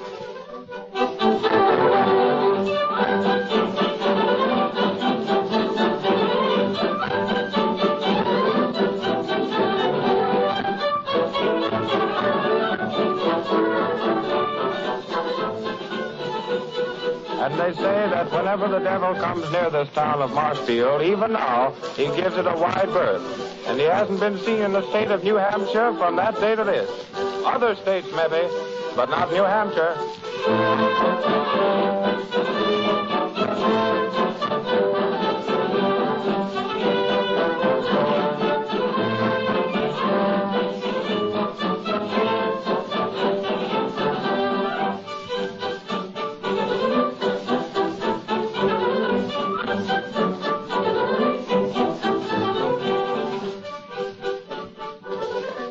You have just heard a performance of Stephen Vincent Benet's story, The Devil and Daniel Webster, dramatized for radio by Charles R. Jackson and produced by the Columbia Workshop under the direction of Earl McGill.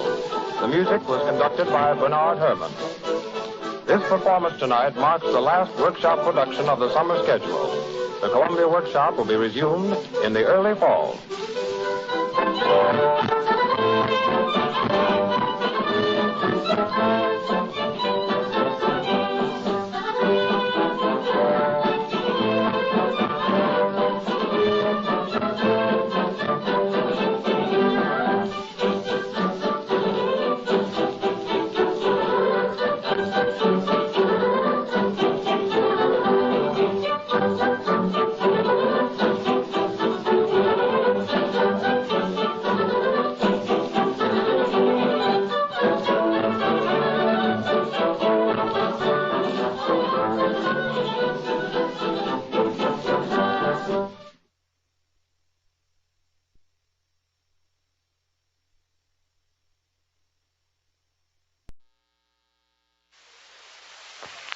This is Ronald Coleman, inviting you to radio's most dramatic half hour, Favorite Story.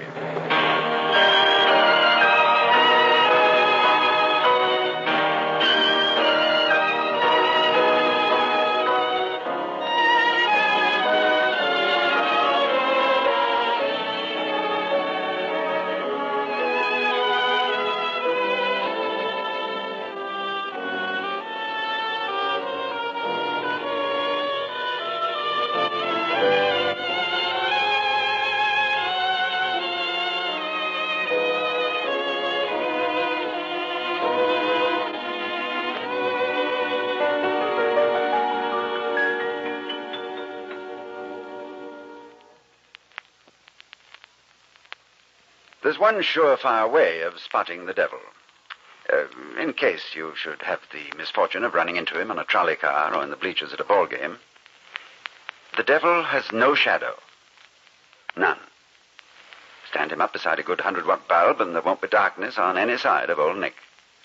Now, you can imagine that this shadowless condition causes the devil a great deal of embarrassment. And you can also imagine that there would be almost nothing old Satan wouldn't do in order to correct this sad omission. Which brings us to our favorite story for this week. The strange and staggering account of the man who sold his shadow to the devil.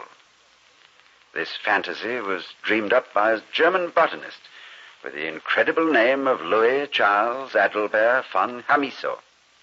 And it was selected as the favorite story of one of America's greatest poets, the distinguished man of letters, Mr. Robert Frost.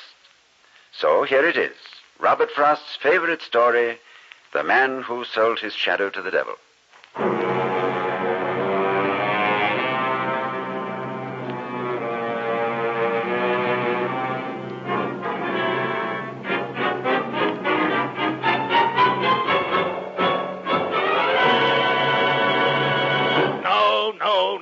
No. But, sir, Mina and I are in love. We want to be married as soon as possible. You don't have very good ears, Peter. I said no. I can't believe you'd stand in the way of your daughter's true love. Oh, yes, I would, Peter. I'd stand in your way. Tell me, how much money have you got in round figures? Well, very little. How little? Nothing. You see? My daughter must be provided for. Can't have her trotting off to the altar with every bumpkin who announces himself as her true love. I'm not ashamed of being poor. Together, Mina and I can make our way. And what about me? You? Yes, me. My daughter's a beautiful woman. A negotiable asset, I think the bankers would say. When she falls in love, it will be with someone who can take excellent care of her. And me. What about her happiness? Happiness, Peter, is round, shiny, golden, makes a sound like this. You're money man. Cruel, selfish. And practical, Peter. You're beginning to bore me. Do you mind leaving? Sir, I have never been so insulted. Good day to you. Good day. Oh, one other thing, Peter. Yes. You will make me ecstatically happy if I never see you again as long as I live.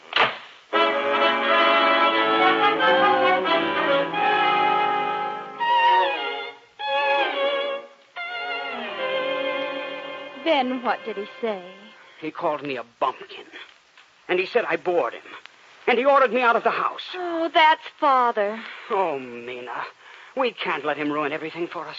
Let's be married anyhow. Peter, how can we? What would we live on? If I only had some money or a position. Peter, you're going to get one. One what? A position. How? Socially. Socially? Other people get positions that way, Peter. Positions that pay good money. And if you're making good money, Father won't object to you. You know Father. Yes, I do. I know. I know just what we'll do. We're going to a party tonight.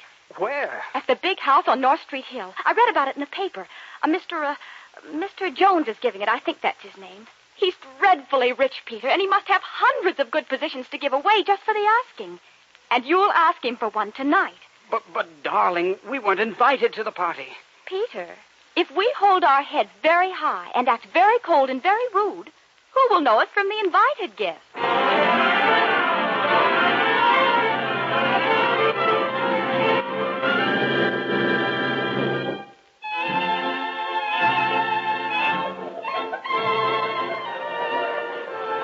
isn't this exciting, darling? The violins, the jewelry, all the beautiful people. Mina, that man over there, he's looking at us strangely. He's looking at everybody strangely. Stop worrying, Peter. All the same, Mina, I'd rather... Oh, look. There's a count. Count? Nobility, Peter. A real-life count. And a baron. And a duke.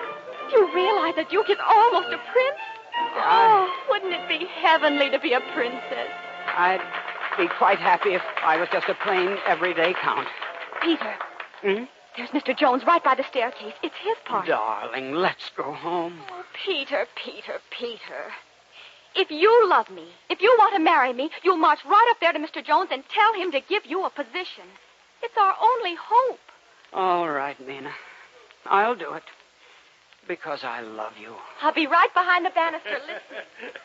And then, Your Excellency, the old man turned to the fish peddler and said... Mr. Jones? No, he said, who are you? I've got to talk to you. I'm telling the Baron a story. This is very important.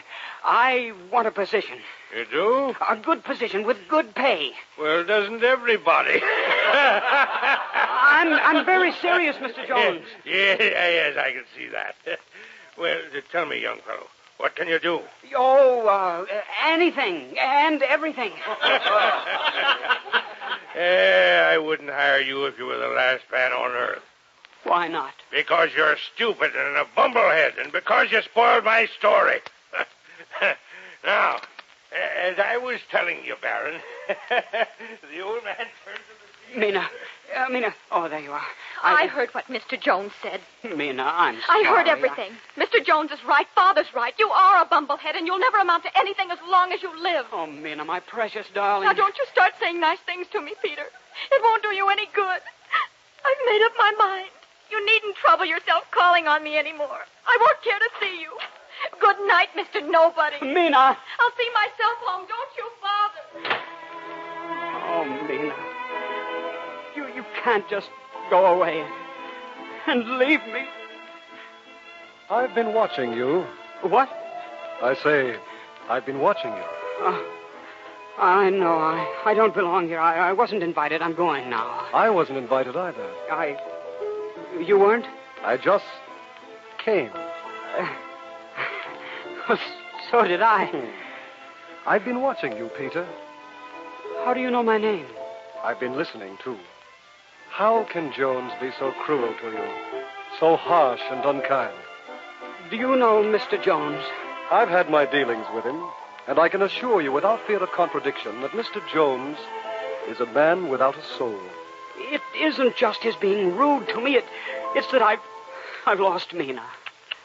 Such a fine girl. She is a fine girl, and I love her with all my heart, and she loves me. But I have to make some money and prove myself to her. Peter, I think I can be of some help to you. Can you find me a position? Some very profitable work? I have gained quite a reputation for my ability to find work for idle hands.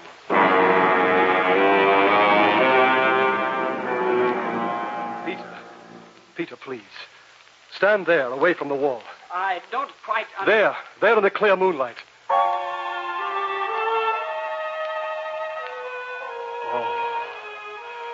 Oh, it's beautiful.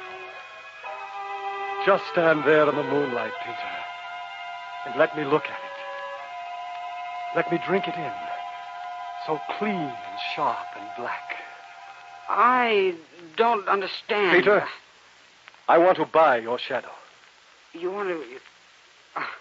Oh, you're making a joke with me.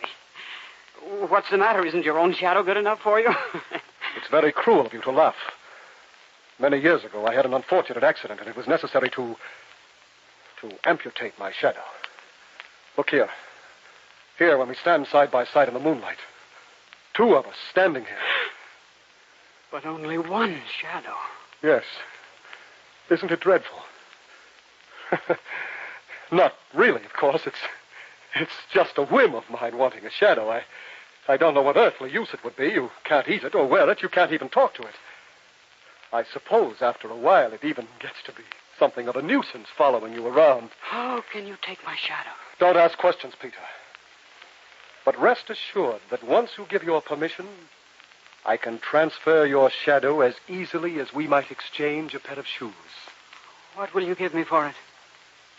I believe you mentioned something about needing money to satisfy your sweetheart and impress her father. Yes, yes. I advise you to shield your eyes, my friend, when you gaze into this velvet bag, which I happen to be carrying beneath my greatcoat. Here. Gold. A whole satchel full of gold. Yes. Run your hand through it, Peter. It must be a fortune. Only a fortune? Much more than that. Watch. There. And there. Stop! It's plain sinful to throw gold away like that. We wouldn't want to do anything sinful, would we? Peter, open the velvet bag. What do you see? It's still full. Full to the brim. Yes. My friend, I am offering you an endless supply of gold. All the money, all the riches a man ever possessed. For no matter how much you spend from this velvet bag, it will never be empty. Yours, Peter, if you give me your shadow. I don't know. Think what this means. A castle, Peter, rich clothes, a title if you like. Wealth can make you a nobleman. All yours, Peter, if you give me your shadow. A castle, and a title. Think what it will buy. Respect from men like Jones. The admiration of Mina's father. The hand of the lovely Mina herself. Yours, Peter, if you give me your shadow. It doesn't seem right. Right? What has your shadow ever done for you? Has it brought you honor, fame, distinction, love? No, it has chained you to the earth, this shadow. Be done with it, Peter, and claim the happiness which belongs to you. Yours the instant you give me your shadow. Take the shadow and give me the purse. Done. There's my part of the bargain. And now, Peter. Now, if you will just stand where you are in the moonlight. That's fine. I grasp your shadow firmly above the shoulders, and I tug gently at first to loosen it, and then I pull and pull and I pull.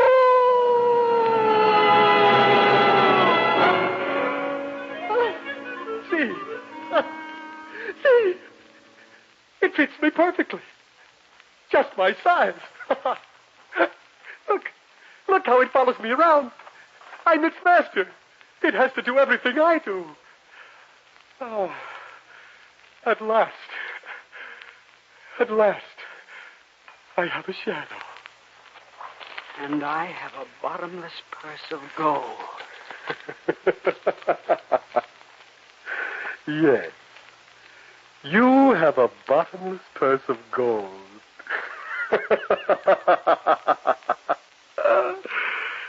You poor fool.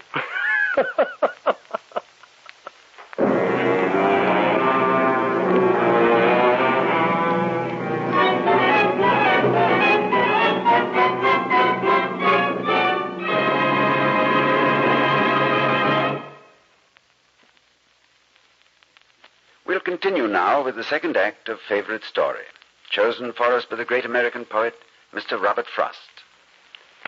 It would seem offhand that our friend Peter had made himself a rather good bargain in selling his shadow to the devil.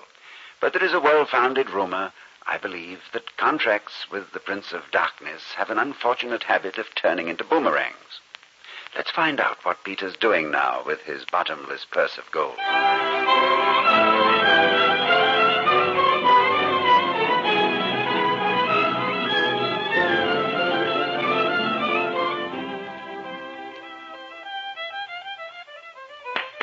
Fiddler? Fiddler! Yes, Mr. Peter. I want to hear something slow. Very good, Mr. Peter. Bendel? Bendel! Where are you, Bendel? Coming, sir. Coming, Mr. Peter. You'll have to be more punctual, Bendel. I demand punctuality from my servants. I understand, Mr. Peter. I was merely following your orders.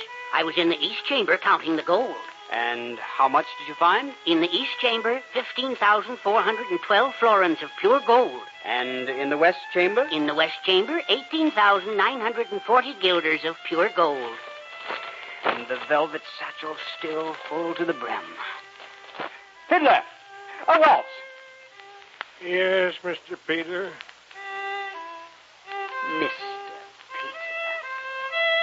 I don't like the sound of that. Any poor bumblehead of a farmer's son can be a mister. I want a title. Bendel. Yes, Mr. Peter. Go buy me a title. I beg pardon, sir? There must be 100 bankrupt noblemen who would gladly exchange a tattered coat of arms for the gold in my east chamber. Well, Bendel, what are you waiting for? Go buy me a title. Yes, sir. Whatever you say, sir. Fiddler. Yes, Mr. Peter. Play me something with majesty, pomp, magnificence. Something fitting to nobility. Very well, sir. But I am only one fiddler.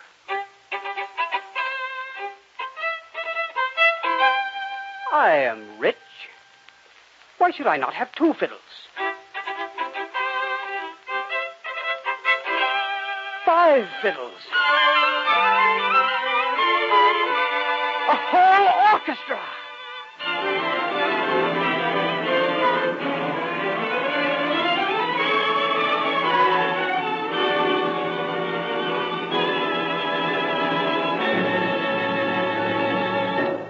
My dear, dear boy, Mina and I are delighted about your good fortune. Delighted.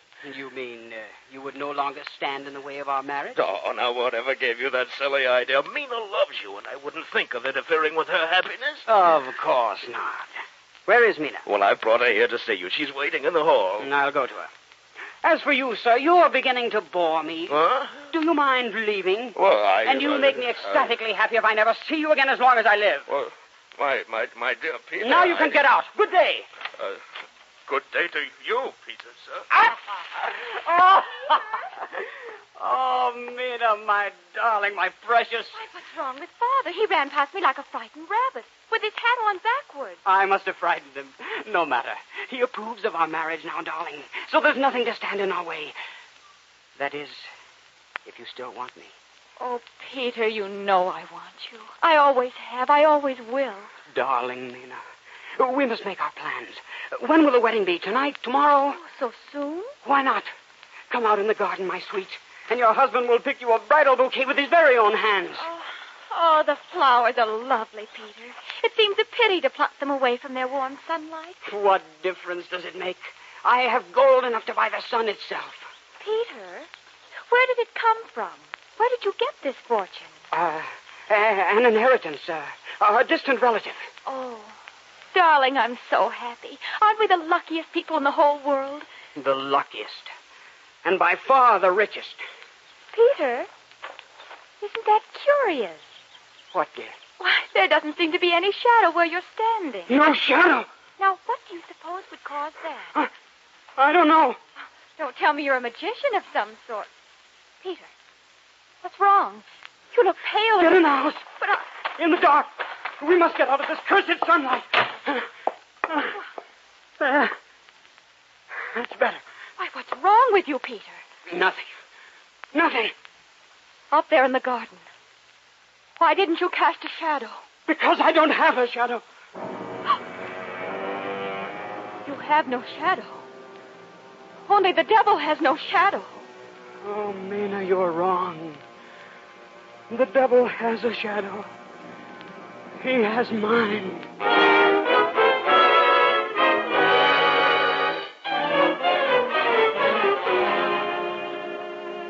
I bought you a title, sir.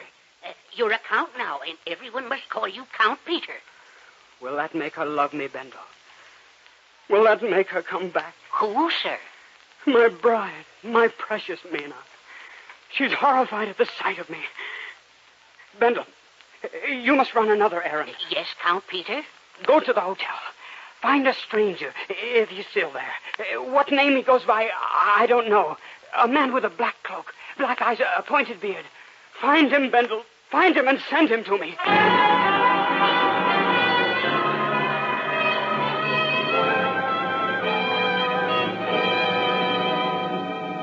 I searched every everywhere, Count Peter, sir. Nobody knows where this...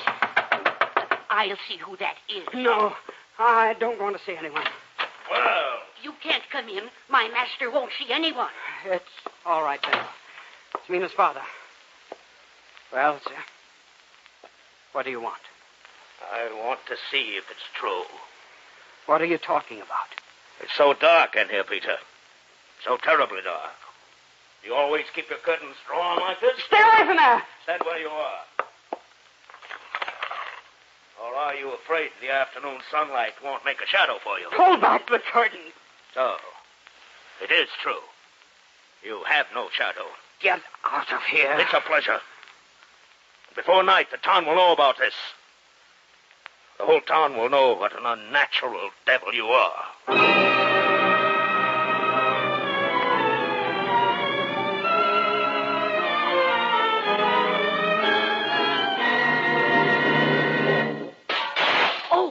They've broken every window in the house, Bendel.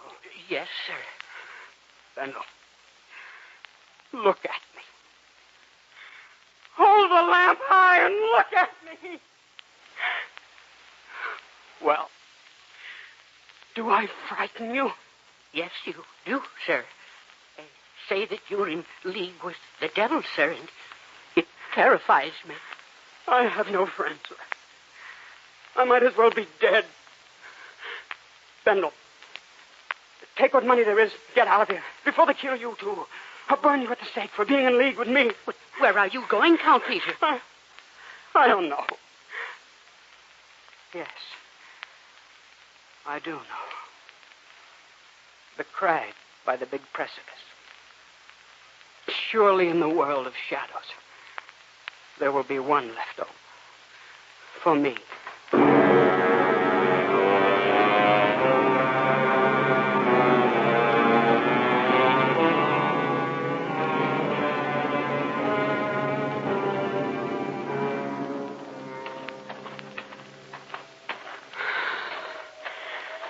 Such a high place. Such a far journey. Goodbye, Mina. Forgive me. Now, I wouldn't do that, Peter. You! Yes. I'm always around when there's a good bargain to be had. Now, before you jump, perhaps we can effect another little trade.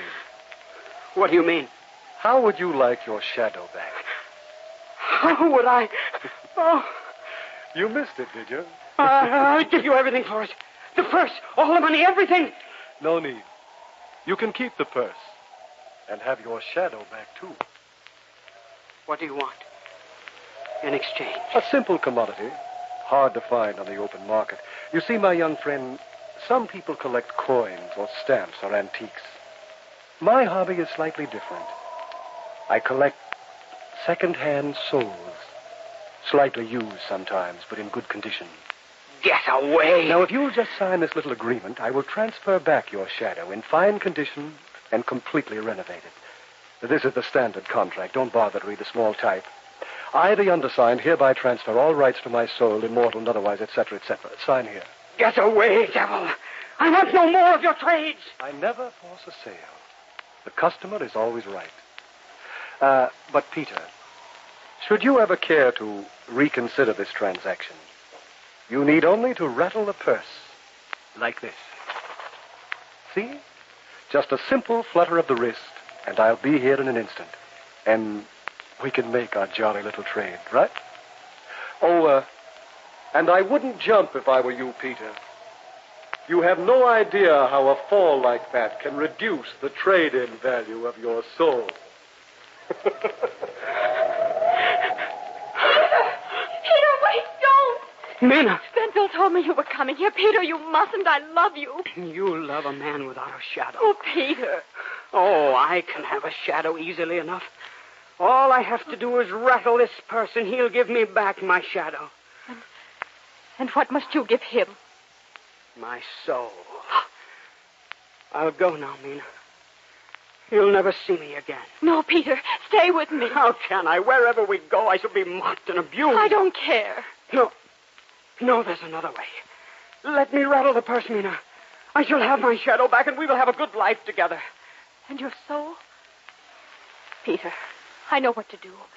You mustn't ever be tempted to call him back. How deep is this chasm? It is bottomless, they say. Give me the purse. No, Mina, don't throw it. There. No one will ever rattle it again. Do you know what you've done? Do you know what this means? Yes, darling. Mina, I'll never have a shadow now. If from now on we stand very close together, Peter, my shadow can belong to both of us.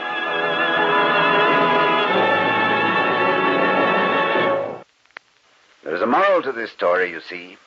Under no circumstances should you be persuaded by the devil or any other clever salesman to trade in your shadow on a newer model.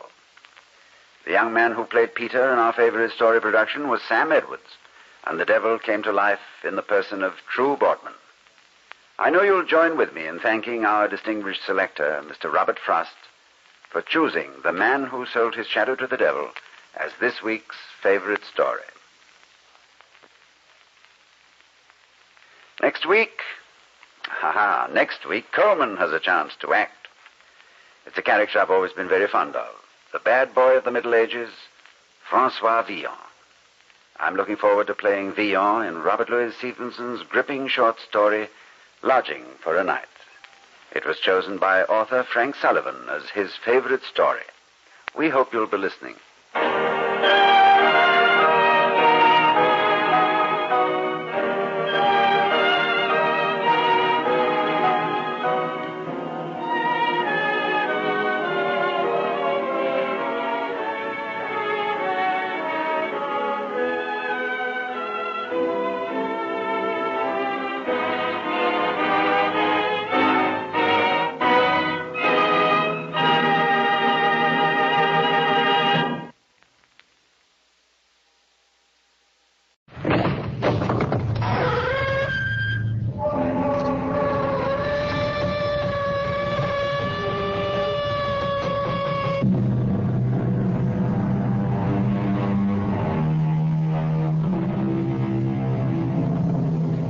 Come in.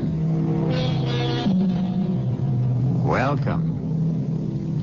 I'm E.G. Marshall. Have you ever paused to wonder what happens to famous people when fame is wrenched away? Consider this. To singers, actors, dancers, to all who perform on stage before live audiences, applause is their life's blood. To performers, that sound is the music of the spheres. They live on it, thrive on it, feed on it. But when homage fades, dies away into silence, what then? Some accept retirement gracefully, or seem to, as did a world-renowned ballerina until her 50th birthday. I will pay anything, everything, to be young, to dance again. I warn you, the cost will be high. And before we go on, I give you one last chance not to go on. You are here of your own free will. You still have free will. Decide. Do you still wish to collaborate with me? If yes, then there is no turning back. What do you say? Alexandra, yes or no?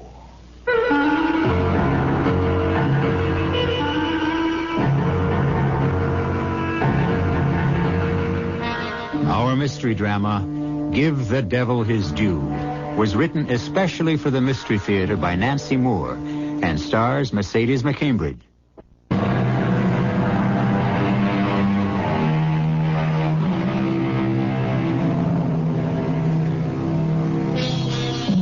Alexandra, incomparable ballerina, toast of 2 continents, Alexandra the unsurpassed. It was said of her dancing that she was more than a star flung from the heavens. She was a constellation.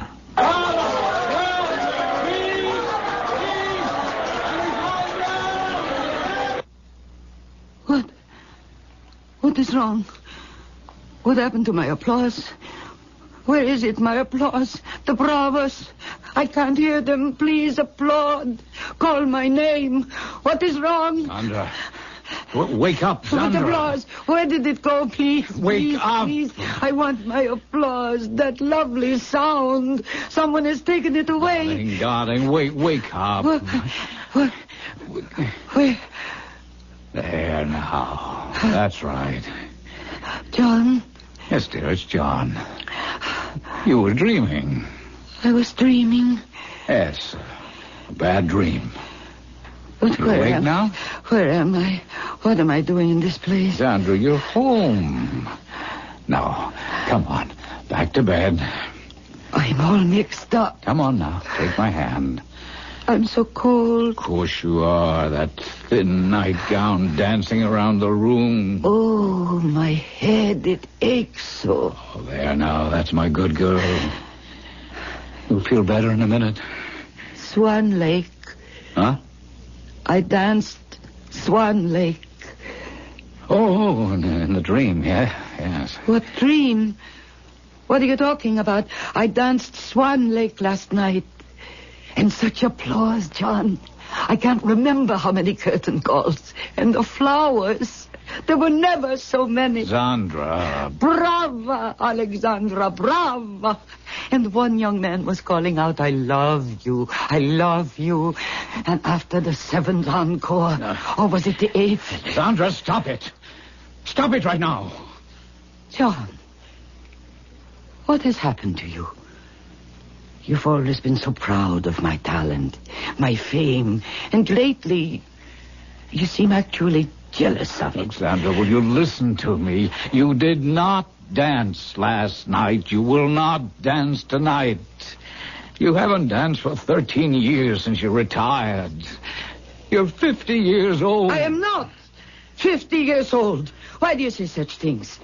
Why have you turned on me like this? Oh, Sandra, dear Sandra, you're ill. It began a week ago on your 50th Will birthday. you stop that? I am not 50. I am not. That's exactly what you said on your birthday. You screamed at you. You knocked the cake off the I am table. not 50. I am not.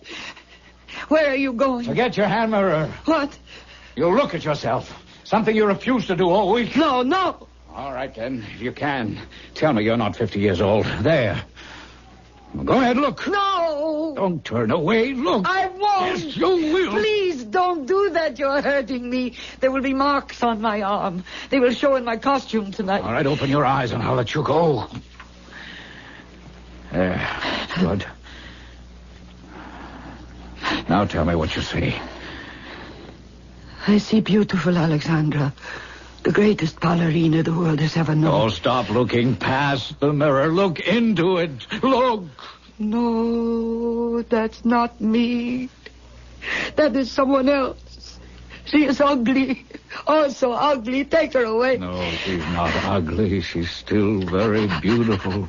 But she is 50. Face it, Sandra. Face yourself. Why do you make me face it? Why? I hate what I am. Then you do know what you are. You know. Sometimes I know, but I don't want to. I want to go back. Darling, you can't go back. You can't live in the past. This is now. I hate now. But it exists and you're part of it. Yes, John, you are right. Of course you are. You listened, Daniel. You heard, understood. I listened, I heard. Now, will you do the same for me? Listen? Oh, certainly. I've known what's been going on this past week. Part of my mind has always known. I've tried to blot out the truth, pretend that it is lies, and sometimes I can do it. But you drag me back. How cruel, just now, in the mirror, with the wrinkles. Sandra, I don't want to hurt you, but I can't let you go on like this. You're getting deeper and deeper into this pretense. I don't know where it'll lead. Thank God we've talked about it honestly. And tomorrow, we'll talk more. Now, let's try to get some sleep. No. I haven't finished. There's something I haven't told you. You say I need to know that I am 50, that I can't dance, that I will never dance again. Well, you need to know that I will dance. I will. Oh, Zan. I know it sounds impossible to you, even mad. I know you can't believe it, but it is true. Alexandra, the unsurpassed, will dance again. All right, Sandra. Will you promise me something? All right. I'll stop talking about it. But that does not change what will be. No. I want you to talk about it. What? To a doctor. To a psychiatrist. I see. Please, darling, I beg you. This is madness, what you're saying. You're headed straight for a breakdown. Do you think so, John? Well, there's been plenty of evidence, and now this. But I think it can be prevented. Very well, then I shall see a doctor. Yes, I certainly will. You will? Tomorrow.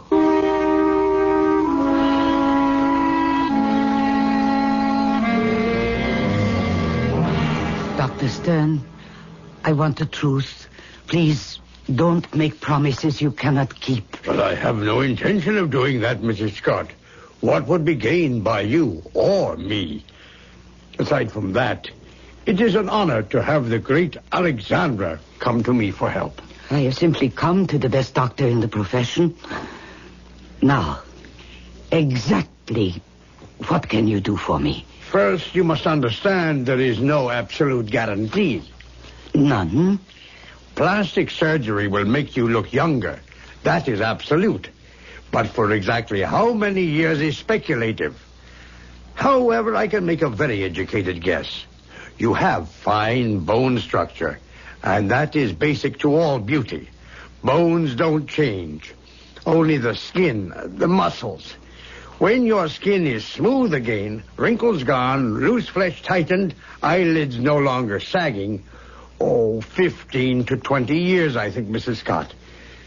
That's a lot of years, I know, but I believe I can achieve it. 20 years? I will be 20 years old again. No. You misunderstand. 15 to 20 years off your present age. Oh, how silly of me to put it that way. In other words, I would look 30. 30, 35. I suppose that will have to do. Now, about my body. You want body surgery as well? Of course. You can do the same thing for my body. Oh, Mrs. Scott, no. Age takes a toll of the body we cannot change. Ah, yes. Breasts lifted, superfluous fat removed. But if you mean your entire body made firm and beautiful... That is precisely what I mean. My dear lady, be realistic. Only magic could accomplish such a thing. Magic? Yes. Good morning, Dr. Stern. I am sorry for taking so much of your time. What is the lady's wish?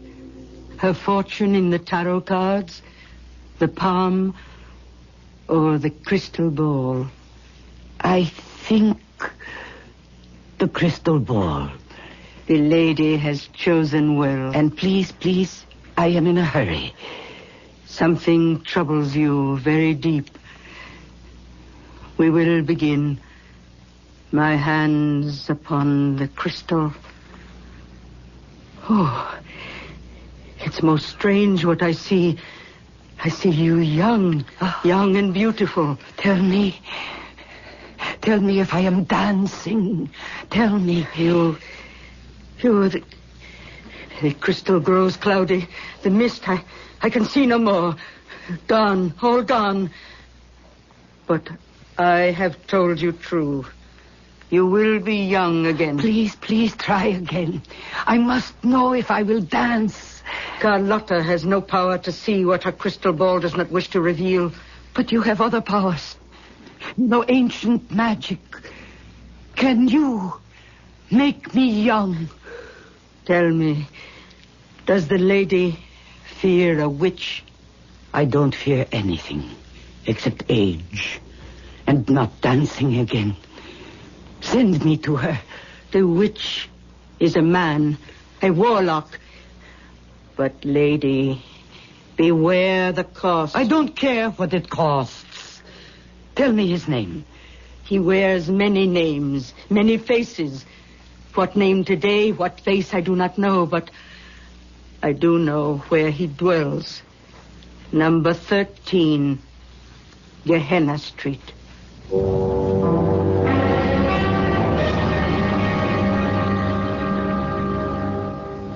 The door knocker. It's hideous. Gargoyle. Never mind that. Just knock. That sound. It's like doom. There is still time to run back down this crooked street. No, I will not.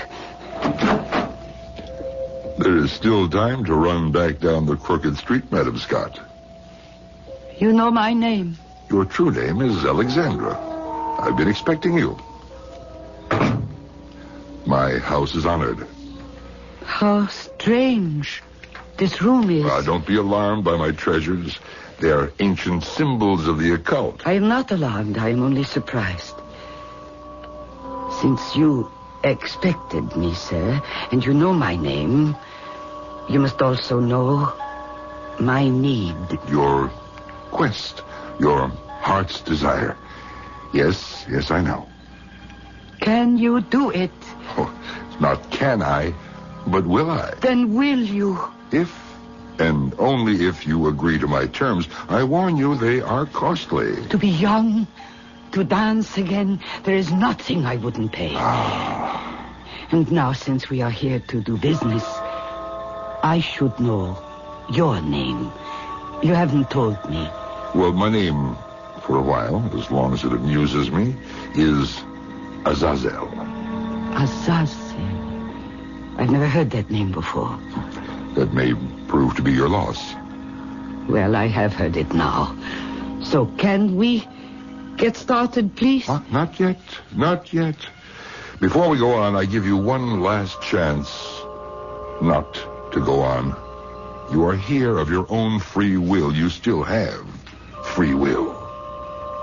Decide. Do you still wish to collaborate with Azazel? If yes, then there is no turning back. What say you, Alexandra? Yes or no? Yes, Mr. Azazel. Yes.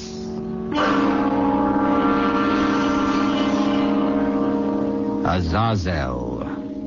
If Zandra Scott, if Alexandra had remembered Milton's Paradise Lost, she would recall that Azazel is the name of a fallen angel who, with Satan, rebelled against heaven. And perhaps she would have run for her life down the crooked street. We will return to that street shortly with Act 2.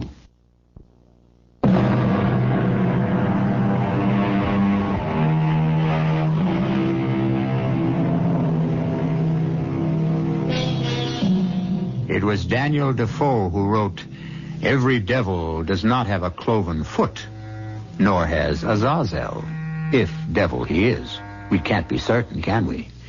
He may very well be only a charlatan, preying on the gullibility of foolish, vain people who wander down his crooked street. However, this I can tell you with certainty. Azazel is devilishly handsome. And wasn't it Shakespeare who wrote, 'The Prince of Darkness is a gentleman'? So seems Azazel, genial, courtly, charming." Madam, will you sit here? Why, it's a kind of throne. And what more appropriate for Alexandra? Oh, how lovely it is to hear you call me that. Nobody does anymore. They call me Sandra. Now, Mr. Azazel... No, please. I dislike Mr. Azazel is enough. Azazel. Such an odd name. But I like it. I'm flattered. Now, you were about to ask what price I demand to make you young. 20. That's the age I want. Now, what if I said I'd take your husband from you. John, I wouldn't care. No? Your fortune? I quote you. Money, it's nothing to me. How charmingly we agree. But I'm saying neither of those things. Merely testing you. All I require of you now is your promise that you will indeed pay anything I should ask. You'll learn the cost only after your transformation. Are you willing to enter a pact so blindly? Yes. Oh, how swiftly you leap. Like a ballerina. But consider, my lady, consider, Azazel may demand more than you care to pay. What have I to lose? I have nothing I care about. Nothing. Very well. Your promise, state it. I promise I will give... I promise I will give anything, everything, to be young, to dance as I danced when I was truly Alexandra. Don't make me wait any longer. Change me. Hurry. Here, this moment? Yes. How greedy, impatient Alexandra. The metamorphosis will be done my way, in my time, not yours. 3 nights must pass. The morning after the 3rd night, you will be Alexandra. I must wait 3 whole nights. Well, 30 years you've waited to be 20 again. You can wait 3 nights more, surely. Now, each night you will drink from this bottle. How much of it? You require a label, as on ordinary medicine bottles. Very well. Shake well before using. 3 tablespoons before bedtime. Prescription not refillable. Now you're laughing at me. Indeed, no. I'm laughing at other people who take only man-made potions. Now, all is understood? Yes. Give it to me. Not so fast. Not quite all is understood. One more promise. On the morning of the 3rd day, you will come here down the crooked street. Go nowhere else first. You will come to Azazel to pay what you will pay. Give me your promise. Yes, I promise. Excellent. And I give you the magic potion.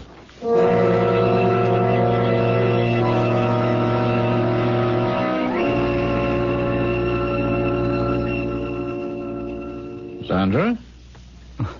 What are you taking? What's in that funny-looking bottle? Oh, it's medicine, John. Oh, what for? Well, I'm not feeling quite myself. You're not? Well, isn't that what you have been saying for a week? Oh, yes, but I didn't know psychiatrists prescribe medicine. But how silly you are. Of course they do. Tranquilizers, things like that. Oh.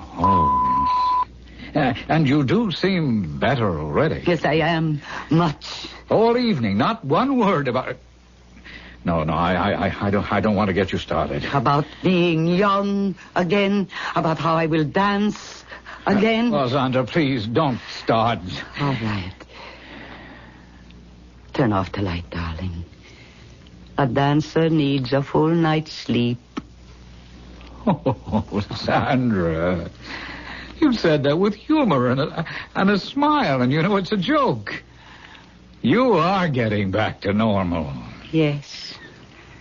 Back to normal. Good night, John.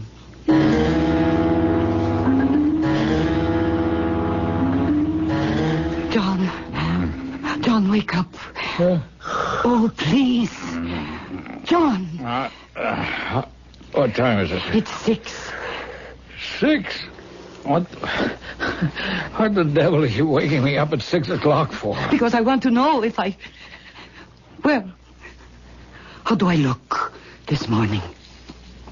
How you look? Yes, that medicine last night. The doctor said... Well, he said take it and you'd feel better, didn't he? Do you? Yes. Yes, of course, but I thought... I just got a notion that I might look better, too. Do I, John? You look rested and very pretty. And there's a light in your eyes you haven't had for a long time. And I think your doctor is a genius. We might even say a magician.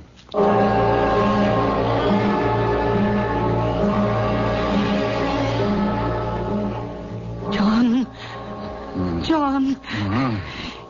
It's nearly 7 o'clock. 7. Oh. Sandra, what has gotten into you? We never open an eye until 8:30 or 9. Now, 2 mornings running. You... What? John. How do I look? Sandra, what is it you want me to say? I told you... Sandra. What?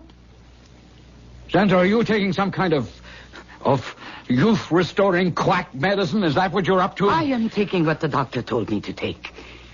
And yes, I did hope it would make me look better.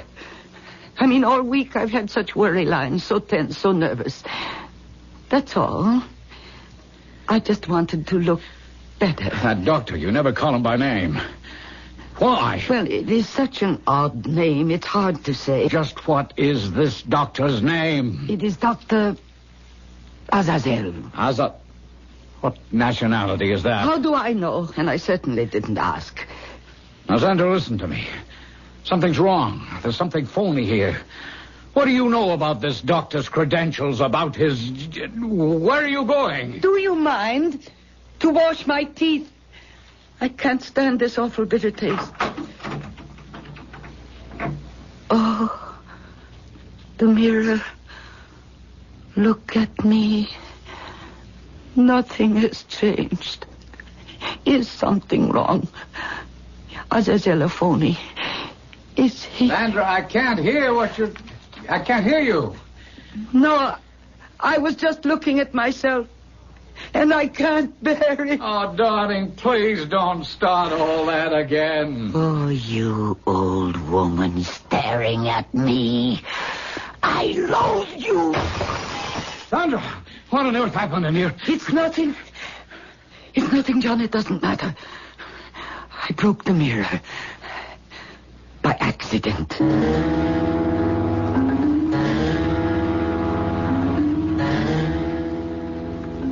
Sandra, you awake?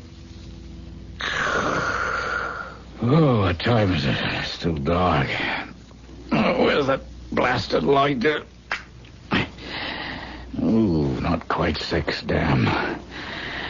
Sandra's got me in a habit of waking. Honey, it's not fair. You sleep while I... Oh, my God. Oh, my God! Sandra, what's happened to you? Sandra, wake up! What? Oh, would you please, for God's sake, open your eyes? John, what on earth are you shouting for? John, have I changed? Am I different? Different? Answer me. I am afraid to go and look. Go, look. Oh, yes.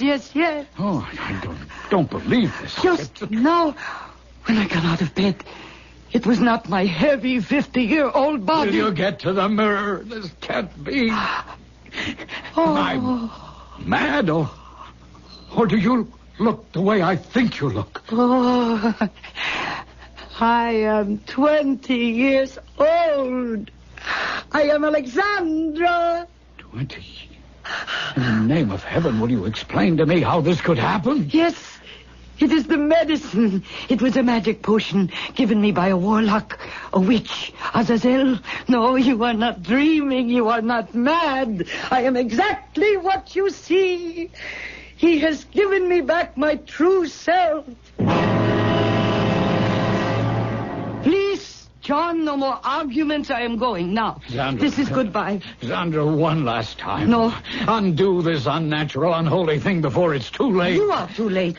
There is no turning back, even if I wanted to. Wait. Once you leave this apartment, walk out that door. Once I leave this apartment, I am free. Where will you go? Where else would I go? To the most famous of all ballet companies.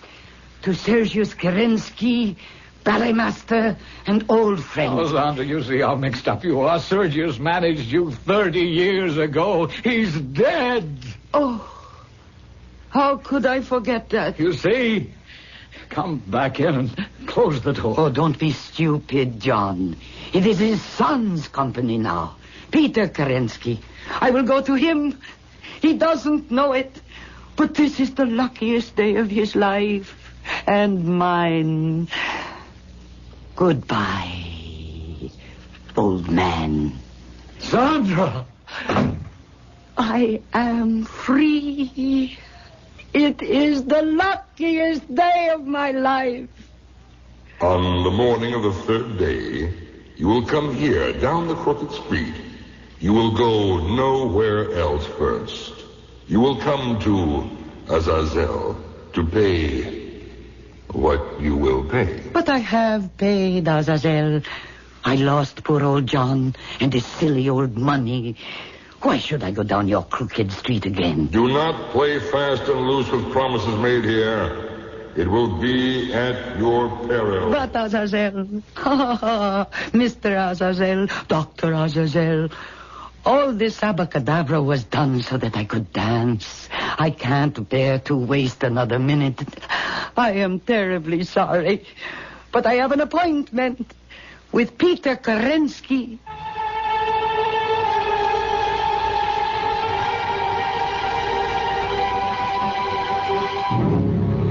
It was Cervantes who wrote, "He needs must go, whom the devil drives."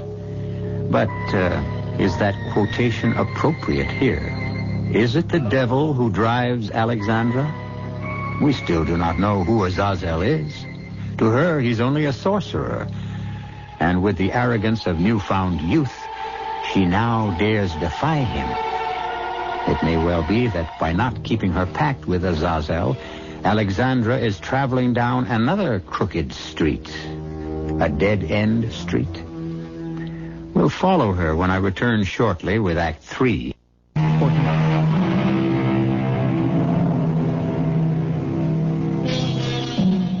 Backward, turn backward, O time, in your flight. Can the clock be turned back? Can youth be relived? It would seem so. But is it wise to reach for the past? Finding it, may we not live it worse instead of better? Alexandra, age 20 again, has billed herself to Peter Kerensky as Zandra Scott. Curious that she should send in that name. Curious, too, that Kerensky agrees to see her. As a rule, he is not interested in unknown young dancers. Zandra Scott, is that right? That is the name I am using just now, Mr. Kerensky. Oh, you have another? A name you would recognize if I told it to you. Well, then why the secrecy? No, it is not secrecy. You will know exactly who I am when you see me dance. Now, see here, I'm not sure I'm amused by such games. And why are you so sure I will give you an audition? I know, that's all. I am absolutely certain. Well, that's more than I am. I can't think why I even let you in here. Perhaps because I am a relative of the great Alexandra. Are you? But I didn't know that when your name was sent in. Aha, you knew it intuitively. Oh, come now. Well, at least I know why you looked familiar when you walked in. There's a very strong resemblance to Alexandra. Quite remarkable, really. So you remember how she looked? My dear lady, how could I forget? My father left a collection of at least 1,000 photographs of that incredible face. You keep staring at me, Mr. Kerensky. Yes, you know, it's uncanny. More and more, I see her face in yours. Are you her daughter? Alexandra had no children. A niece, then? Again, Mr. Kerensky. You will know who I am when you see me dance. Oh, no wonder you were sure I'd audition you. What fool would refuse any relative of Alexandra's? I did rather count on that. Yes, but it's not like me to waste time this way. Let's get on with it, please. You've brought leotard and toe slippers in that bag, I assume? Yes. Well, I'll get hold of the practice pianist. What music, ma'am? Giselle, the mad scene. Why, that's one of the most difficult. Isn't that rather ambitious of you? For some ballerinas, yes. For this one, though, I have danced that role many times. Uh-huh. As you will. Oh, that door just to your left. You can dress in there. Then come on stage. I'll be waiting out front with my assistant. But why should I audition for anyone but you? Because I want it that way. How much warm-up will you need? None. None? I shall be ready in 5 minutes. Oh, vain as a peacock. But if you're as good as you think you are, then why not?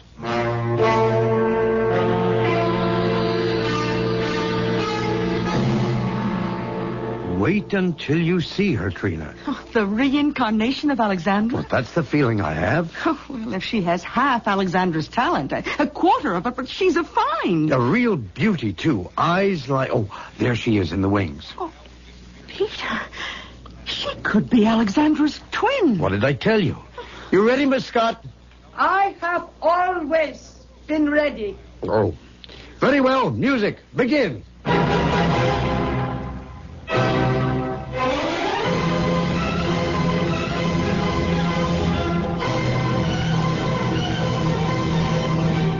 Now, you vain, lovely creature, let's see what you can do.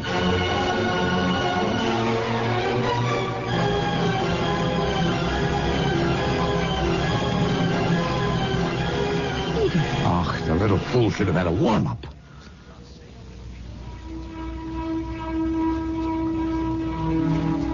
All right. I expected a slow start, but come on, let's see something.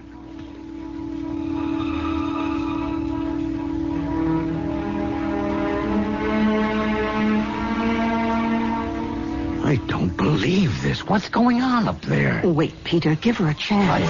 I am.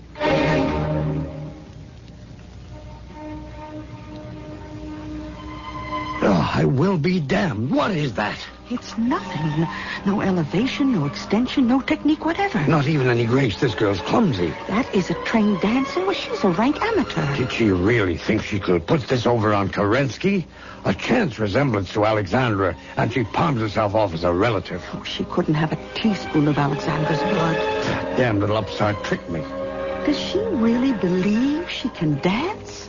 All right, cut. That's enough. Why? Why did you stop me? Come down here, please, Miss Scott.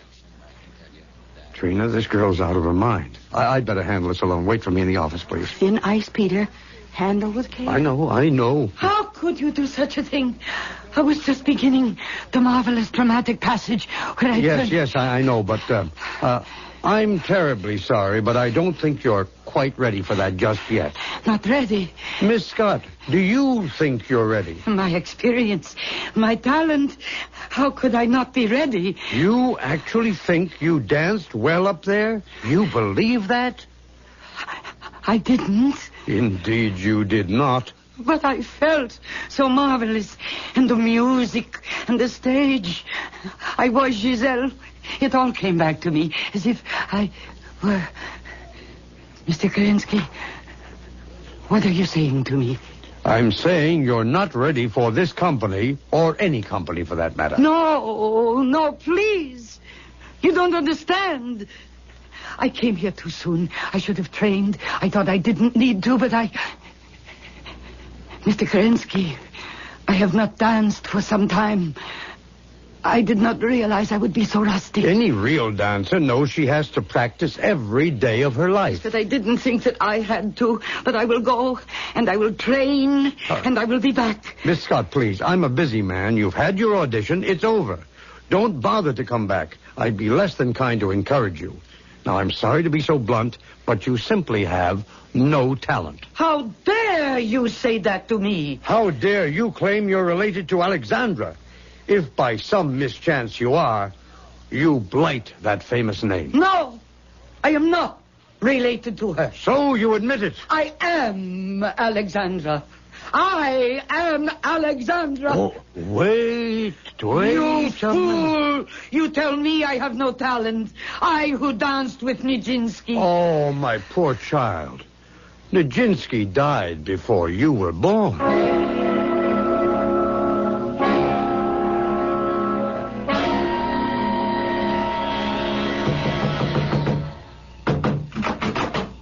So, you have come. What have you done to me? Why have you done it? Come in, Alexandra. I am not Alexandra. I am nothing. Why did you do it? Why did you break your promise to come here? There was no need to keep it. I paid what you wanted. You have not paid. You went your own foolish way.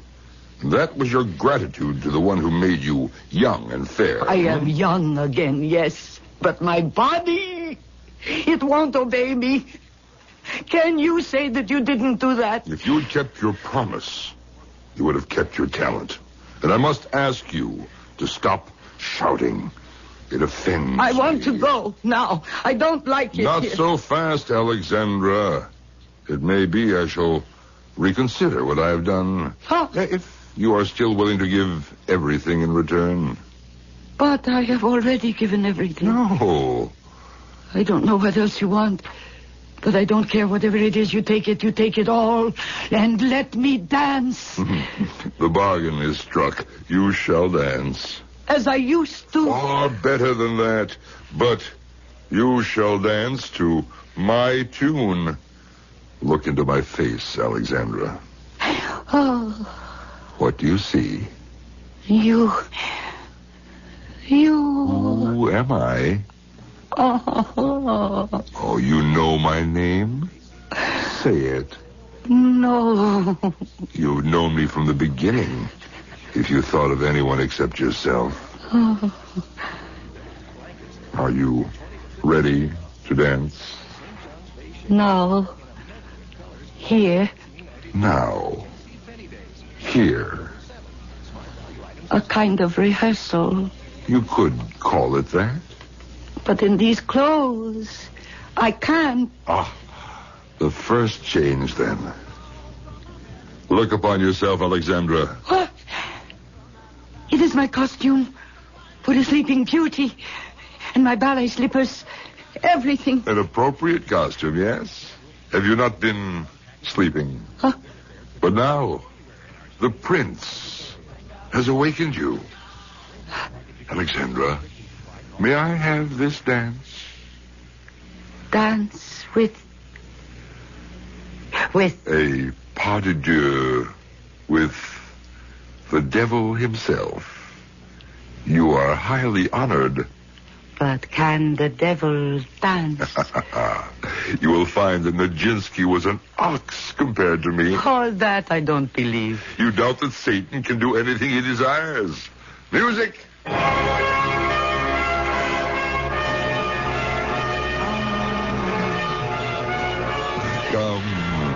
Come, your hand.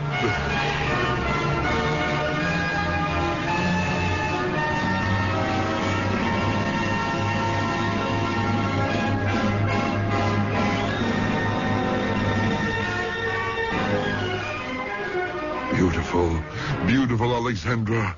You dance like an angel. Yes, I know.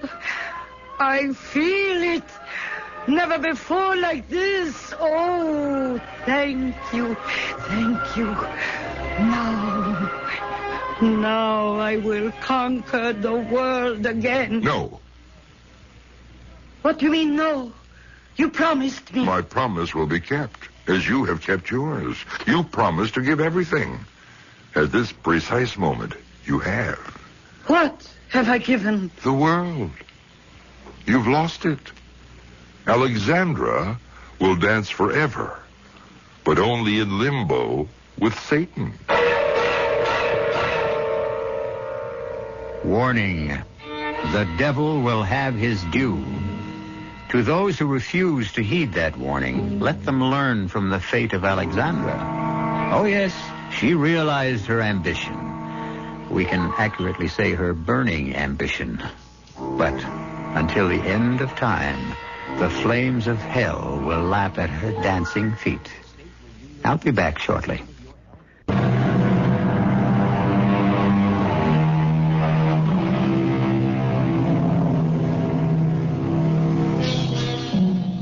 You don't believe in the devil? There is no such evil being? Then a final warning needs to be sounded here.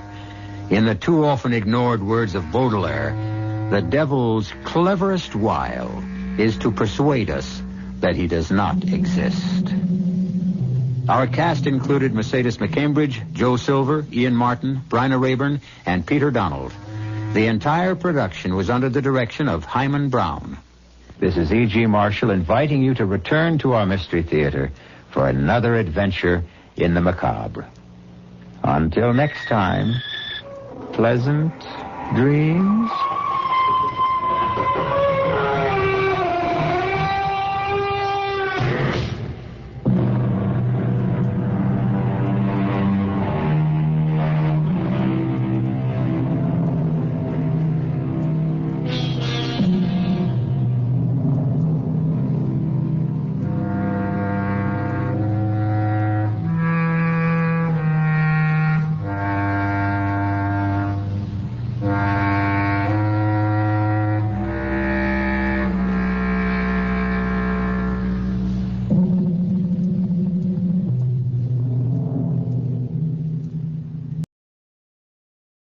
And now, the Hall of Fantasy. Welcome to the Hall of Fantasy. Welcome to the series of radio dramas dedicated to the supernatural, the unusual, and the unknown. Come with me, my friends. We shall descend to the world of the unknown and forbidden, down to the depths where the veil of time is lifted, and the supernatural reigns as king. Come with me and listen to the tale of The Dance of the Devil Dolls. Hello? Anyone out here? You don't think? I don't know what to think, Chuck. We'd better take a good look around. There's something strange about this whole setup. I don't know. Emery. What? Look. It's him. Come on. No wonder he didn't answer us, Chuck. You mean? That's right. He's dead. In just a moment, the Hall of Fantasy will present The Dance of the Devil Dolls. And now for our story. An original tale of fantasy by Richard Thorne entitled The Dance of the Devil Dolls. Have you heard of avoutement? Literally, the word means face image. The practice of avoutement is as ancient as Egypt and Assyria, and still found from Ceylon to the United States, Europe to Africa, South America to Scandinavia. A figure is made to resemble that of a hated enemy, then methodically injured or destroyed, resulting in pain and death for its human counterpart. Charles and I had gone up for a weekend of fishing. Saturday night at dusk, when the sky had dulled from blue to gray, and the gray was shading darker every minute, we were walking back up to the cabin. Not a bad haul, huh, Emery? For you, not for me. I'll bet you the smallest of those 3 bass weighs over 4 pounds. What bait were you using? A spoon. Fish just wouldn't leave it alone. Anyway, we'll have a good fish dinner tonight. And maybe tomorrow my luck will change. Well, I hope so. What time is it? About 9. We've been out 5 hours. Chuck. Yeah? There's someone coming down the trail towards us. Where? Oh, yes, I see. Can't be going down to fish this late. Oh, we can't tell. Some guys really get the bug. There's a guy I know named Lloyd Erskine who will fish off... Excuse me, gentlemen. He means us. Wonder what he wants. Excuse me, gentlemen. I lost something. I wonder if you found it. I don't know what you're looking for, mister, but we haven't found it, whatever it is. Perhaps you saw it lying on the ground. It was a doll. A doll? Yes, about 12 inches tall. It looked something like me. I'm sorry, we haven't seen it. Of course, you can always buy your daughter It doesn't belong to my daughter. Oh. Well, we haven't seen it. Are you staying at a cabin on this lake? Yes. Only until tomorrow night. It's right at the head of the trail up there. You must have passed it as you started down. If by any chance you do come across it, I'll stop in before I leave this area, if you don't mind. Well, that's perfectly all right. Thank you, gentlemen. I must have the doll for the dance tonight, or the old woman will be angry. Well, what do you make of that? Search me. He talked so strangely. I must have the doll for the dance tonight, or the old woman will be angry. I think he's off his rocker. Well, it's not our worry, Henry. Come on, let's go.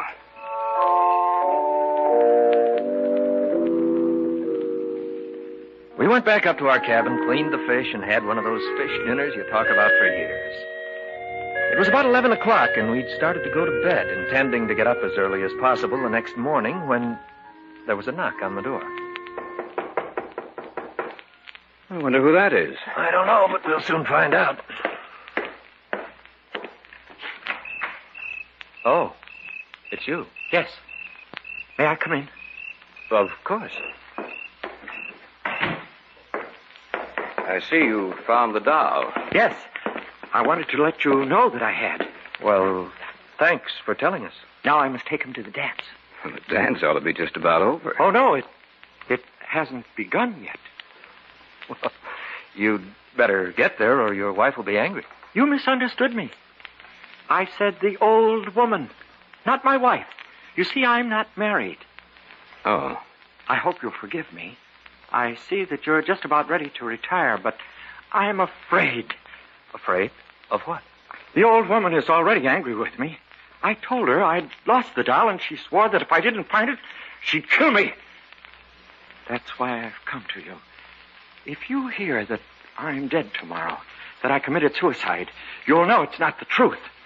If I could only get in touch with Dr. George Kaltman, he could help, but I'm caught up in something I can't stop, and it's too late to get out now. I've tried, but... Oh, my head! You dropped your doll. I didn't drop it. She caused it to move. She doesn't want me to talk. I've said too much already. I must go now. Here's your doll. Thank you. Remember what I told you. If I'm dead tomorrow, it's murder. Good night, gentlemen. After he dropped the doll, did you get a good look at him, Chuck? Yeah. The doll hit the floor on its forehead. A few seconds later, there was a heavy bruise on the right side of his forehead. You know, he said if he was found dead tomorrow, that it would be murder.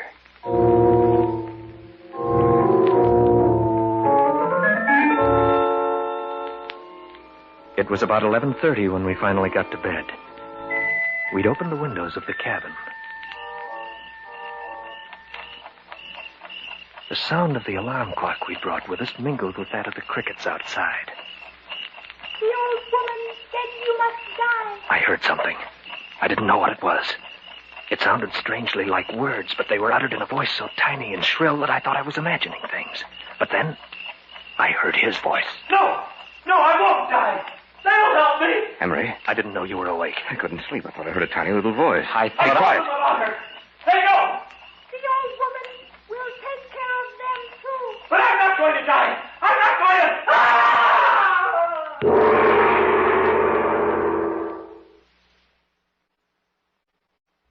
to... Back now to our story. An original tale of fantasy by Richard Thorne entitled The Dance of the Devil Dolls.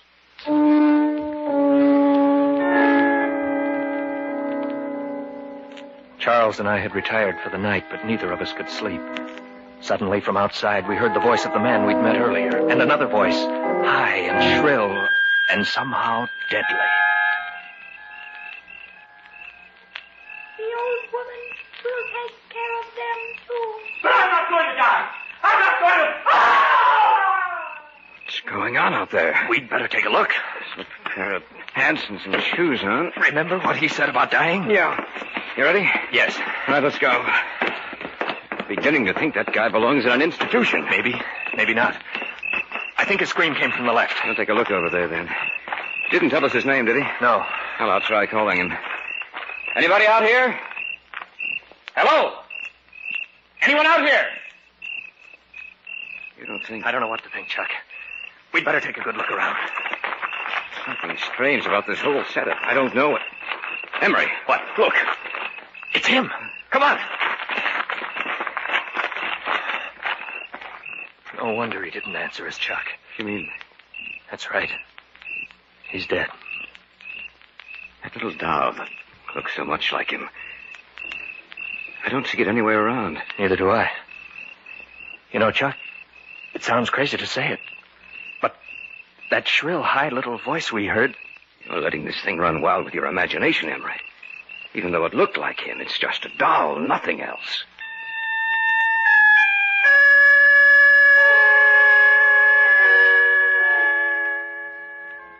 It had to be my imagination, of that I was sure.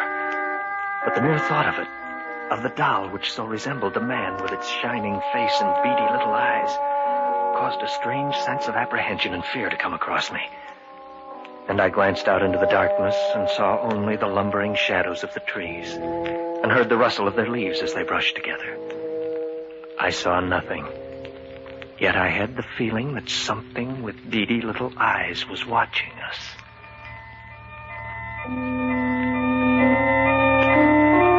We notified the authorities. They came out, found no evidence of foul play, and diagnosed his death as being caused by heart failure. Our luck was exceptionally bad out on the lake Sunday, and we drove home that night, speaking but little, thinking only of what had happened the night before.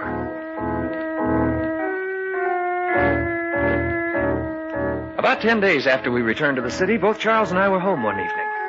We shared an apartment together, and that night neither of us had anything to do. We were playing gin rummy. One more hand like that and you'll be out, you lucky dog. It was pure skill, my friend. No luck involved. Cut? No, I trust you. It's a good thing Pamela stood you up tonight. She knew that you wanted a gin partner. Don't be humorous. Proposed to her yet? No, but I'm working on it. You know, you deal like a card shark. I have nothing but... Expecting anyone? No, you. Mm-mm. Well, I'll see who it is. Whoever it is, get rid of him. I got a good hand. Coming right up. Is this the residence of Mr. Emery Ryerson and Mr. Charles Hunter? Yes, it is, but... I have a package for you. Are you expecting a package, Emery? Just bills, no packages. It's for both of you. All right, I'll take it. Thank you. And good evening, sir. Oh, yes, good evening. It's an old woman. She had a package for us. Well, set it down on the table and open it, man. Don't look a gift horse in the mouth. So I'll open it.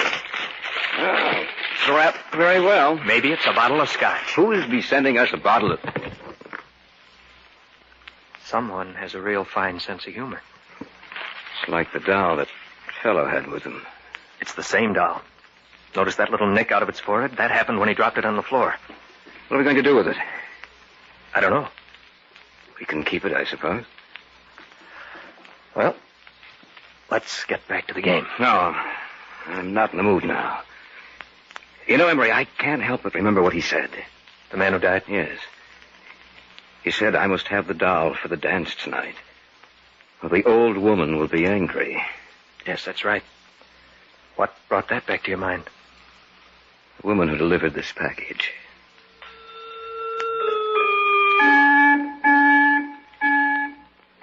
We put the lid back on the box and left it on the kitchen table with the cards we'd been using. Neither of us entered the kitchen again that evening. We went to bed a short time after 12. Again, I was restless and couldn't sleep. I had the same feeling I'd had that night in the cabin. And I remembered the words I'd heard spoken in that unearthly little voice. The old woman will take care of them, too.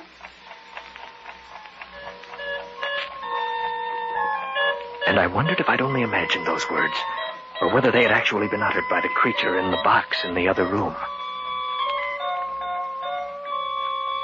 It was then I heard it, like a thin, reedy piping. It sounded like music, a rhythmic, discordant melody I'd never heard before. And then I heard another sound. Henry? Yes? Am I going crazy? I hear it, too. I think we'd better see what it is. All right. I don't like this, Emery. It sounds I like... know what it sounds like. Emery. Oh. I can't believe my eyes. The box is open. And the little doll, Emery.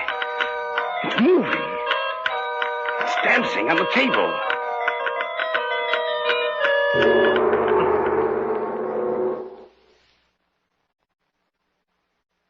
Back now to our story. an original tale of fantasy by Richard Thorne entitled The Dance of the Devil Dolls. Charles and I couldn't believe our eyes, for the scene before us was as bizarre and fantastic as the wildest dream of an insane imagination. It's moving. It's dancing on the table. Yes, I see it. This is something that... I'm going to destroy that thing. Be careful. Look out, Chuck. It's running. I'm going to get it if it's the last thing I do. It's running over toward the window. It's gone. Gone through the glass. Maybe it's down there on the sidewalk. It's possible, but that's a 2-story drop. I can't see it. No, Emery. It's gone. They turned again to the old woman.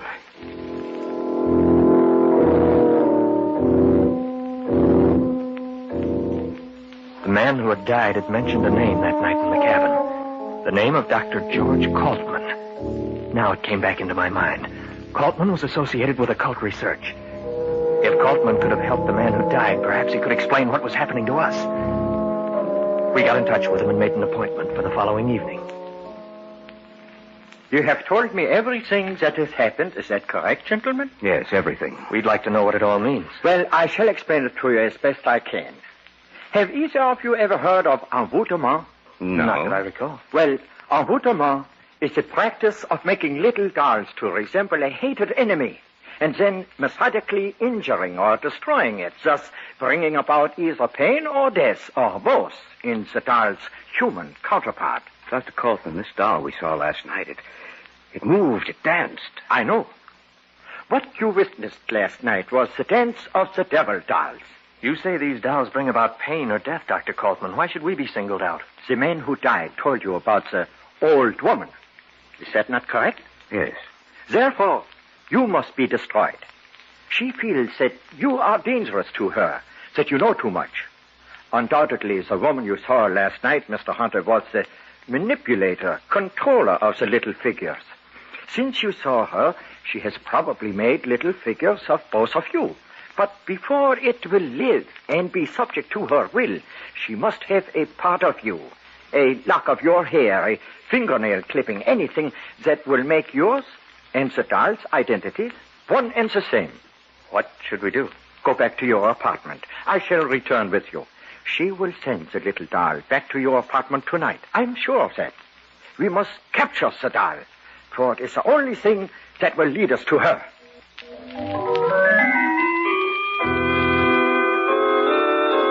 Kaltman, Charles, and I returned to our apartment and took up our vigil in the bedroom, for that was the place the doll and the old woman would expect us to be. We made dummies of the extra blankets and arranged the beds so it looked as if we were sleeping. You left the apartment door unlocked? Yes. But why? It only makes it easier for it to enter. That is what we must do. One way or the other, the doll would find means of entrance. If not tonight, then another. You have no idea what those little creatures are capable. Listen. It is coming. Be quiet. Wait until it is in here. Then close the bedroom door and put on the lights. We understand. Now, quiet. Now! Catch it quickly! There it is, over there. This time it won't get away. Don't let it get near the window! I've got it! Quickly, put it in here! Ah, there. We have it. Now, what do we do? This doll will lead us to the doll woman. You mean now? Tonight? Yes, Mr. Ryerson. She will know that we have captured her little messenger if it does not return in a few hours, and she will be prepared to stop us. We must find her, destroy her if need be, before she has a chance to destroy you.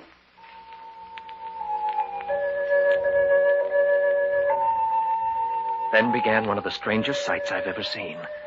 Kaltman took the doll out of the box in which we'd imprisoned it, tied its arms and legs while it writhed and twisted in his hand. Then he began speaking to it, softly, rhythmically, slowly putting it into a hypnotized sleep. The eyelids of the little figure finally closed, and it was in an hypnotic trance. Sleep and tell me. Now, listen to me. You must tell me where your mistress is. You must tell me where your mistress is. The house of dolls. The House of Dolls. It's a strange answer. Not so strange, my friends. I know what it means. What is it? She's a diabolical person, this doll woman. The House of Dolls is a toy shop with rare and unusual dolls. What better place to hide? No one would suspect what was behind those burning eyes of hers. I myself have purchased dolls for my little granddaughter from her. We must go there immediately. We have no time to lose.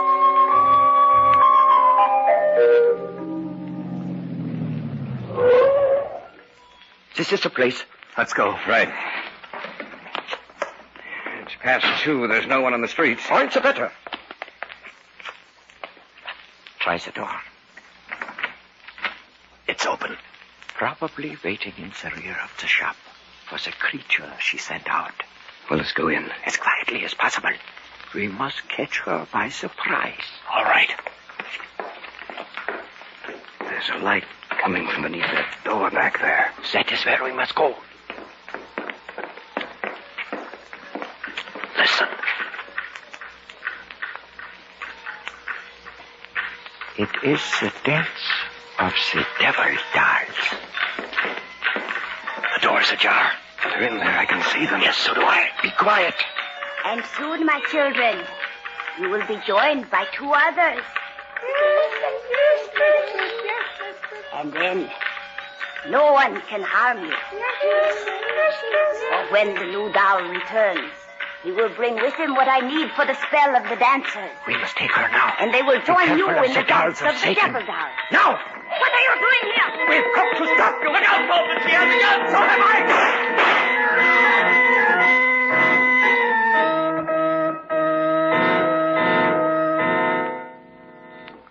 She is dead. She will cause no more harm. It seems strange to see those little creatures on the floor. All of them so quiet and still. And just a short while ago. They were participating in the dance of the devil dolls. Yes. Do not feel pity for them, Mr. Hunter. The dolls did not really live. They were a creation of evil, sparked by the malevolence of the old woman. When she died, they died with her. Perhaps the humans they resembled will rest quietly now.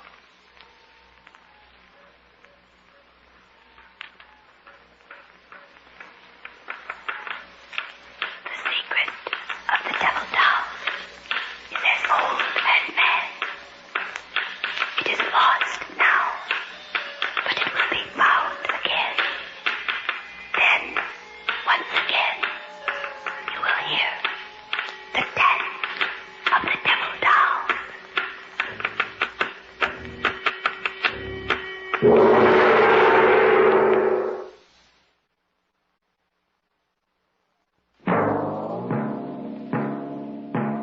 So runs tonight's tale of the unusual, the terrifying, the unknown. Join us again when next we journey down the corridors of the Hall of Fantasy to hear another strange tale of the supernatural. All characters and events portrayed in these programs are fictional, and any similarity to actual events or persons, living or dead, is purely coincidental.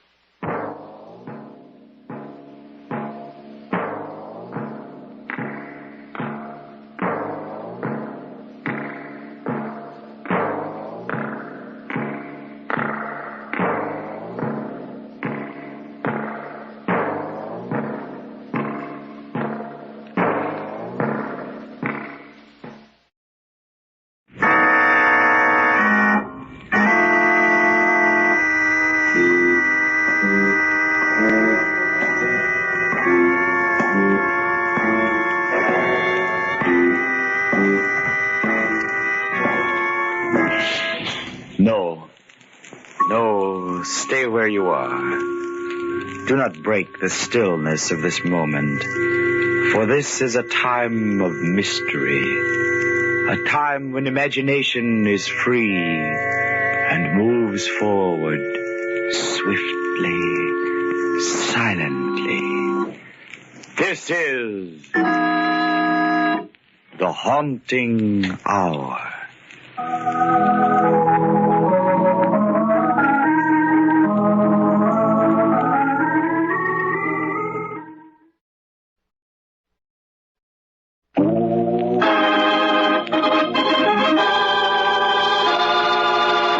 The Devil's Deep.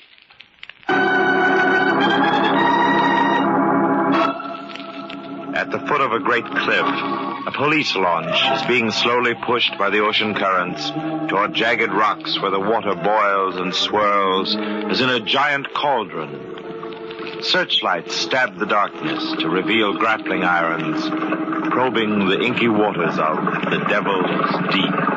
Hey, Inspector Bowman. Captain wants to know if he can turn the launch around now. He says Devil's Deep is no place to be caught when the tide turns. Tell him to hold it a minute, Sergeant. I think we got our corpse. Give me a hand pulling that rope. Okay.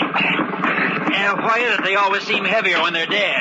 Never mind the questions. Just get them over the side. Right. Okay? Yeah.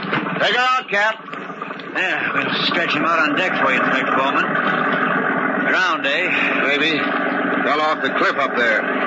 Swing that searchlight down here.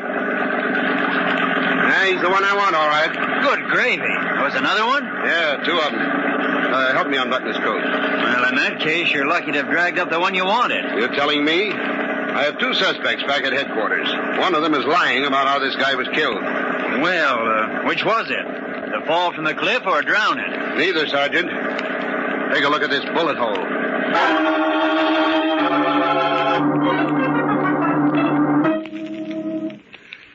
I sent for you, Miss Scott, and you, Mr. Malone, because I have some new evidence. I want the whole story. Everything. But, Inspector Bowman, I've told you how it happened. From the beginning this time, Miss Scott. And with no hints from you, Mr. Malone. Oh, I'm sorry, Inspector, but this seems unfair. You've got absolutely nothing on either Miss Scott or myself. I'll decide that, Mr. Malone. If you please, Miss Scott. Well, I came here to the island because of my stepbrother. You see, Duncan and I were closer than many real brothers and sisters. I'd taken care of him ever since our folks died. I guess I decided to come that day in the doctor's office when he said... Ever since I've known you, Peggy Scott, you've been saddled with that young brother of yours. Well, I've almost made up my mind to buy a cottage on the island, Dr. Ramsey. Oh, it's a lovely cottage. Set back from a high cliff. It's straight out of a storybook. Good. Might get him away from his imagination. He's got too much, Peggy. It's bad. I know. But I understand him, Doctor. And I can give him understanding and kindness. Yeah, sounds like the very thing, Peggy. But take my advice and go down by boat. As long as you avoid people, you and Duncan are avoiding trouble. It was early in the season, and there weren't many passengers on the steamer that crawled along the coast. But even so, there was one too many. For fate sent Mr. Sherman across our path. Events were already closing in on me the first morning when I was trying to make Duncan comfortable in his deck chair. I wish you wouldn't treat me like a baby. I want to go to my stateroom and read. Oh, you promised not to open that trunk full of books until we reached the island, Duncan. Now, here, let me fix that blanket. Let me alone, will you, Peggy? That old fool is looking at us again. I can wring his neck. That's no way to talk about Mr. Sherman. He was very sweet to us. Helping us with our bags was just an excuse. He's been following us ever since we got on board. Haven't you noticed the way he's looking at you? Keep him away from Miss Peggy or say help me out. You'll what, Duncan? Nothing, Peg. Maybe I'm just imagining things at that. Oh, I do wish you'd try to get over it, Duncan. Why, Peggy? Imagination's a handy thing, you know. Lots of times it helps you to look into the future.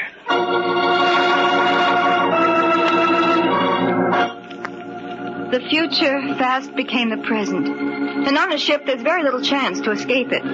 Certainly, I never expected the train of events that harmless little Mr. Sherman's attention was to bring. I can still remember how apologetic he looked the next day when he finally found me alone. Well, it's It's a lovely day, Miss Scott, isn't it? You mind if I sit down? Oh, why, no, Mr. Sherman. Of course not. Yeah. I confess I'm relieved your brother isn't on deck today, Miss Scott. I do believe he dislikes me. Oh, Duncan takes a bit of understanding, Mr. Sherman. He's not well. That hardly explains it, but, well, I'll make friends with the boy yet, you'll see. I hear you've bought the place at Devil's Deep. Rather lonely place for just the two of you. You sound as though you've been on the island before, Mr. Sherman. Oh, come up every summer. Miss Scott, you know that chap over there? The one in the trench coat and the battered brown hat? Yes. This is the second time in the last hour I've caught him staring at me. Well, maybe he thinks he knows you. Well, we'll ignore him. No doubt you'll attract enough handsome young men without adding me to the competition. I must get around that brother of yours, though. I'll drop down to his stateroom and have a chat with him. Oh, no. That is, I'd wait until he's feeling better. He might not be very friendly and... No? Well, now, don't you worry about that, young lady. I'll turn on the famous Sherman charm. That'll do the trick. My friends tell me it's fatal. Absolutely fatal. My stateroom was directly across from Duncan's in one of those passageways that leads onto the deck. When I retired that night, I left my door ajar in case he should call.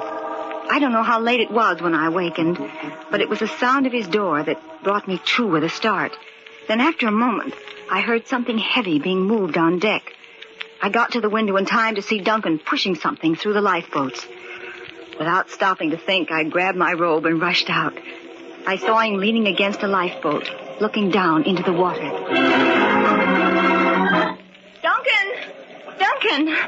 Duncan, are you all right? Well, hello, Pegs. Of course I'm all right. What are you doing out here? Well, I heard you, Duncan. You were moving something. Yeah. My trunk. Your trunk? With your books in it? That's right. I pushed it overboard. Oh, Duncan. Didn't you notice that man in the trench coat there beyond the lifeboat? Come on, let's go back. He's coming over here. Let him come. It's none of his business. Come along, Duncan. I'm not going to stand here and be made a fool of. Let's walk back to the room. All right. Watch your step, Peggy. I had to lift the trunk over that threshold thing. That's it. Well, good night. Not so fast, young man. You haven't even started for bed. I'm coming in. No, Peggy, leave me alone, will you? I don't want you in my cabin. Nevertheless, I'm coming in. Now, where's the light switch? Oh. Now, Duncan, I'm not going to move until I see you take your jacket off and stop. Duncan! Your books are piled up against the wall. They weren't in the... Duncan, what was in that trunk?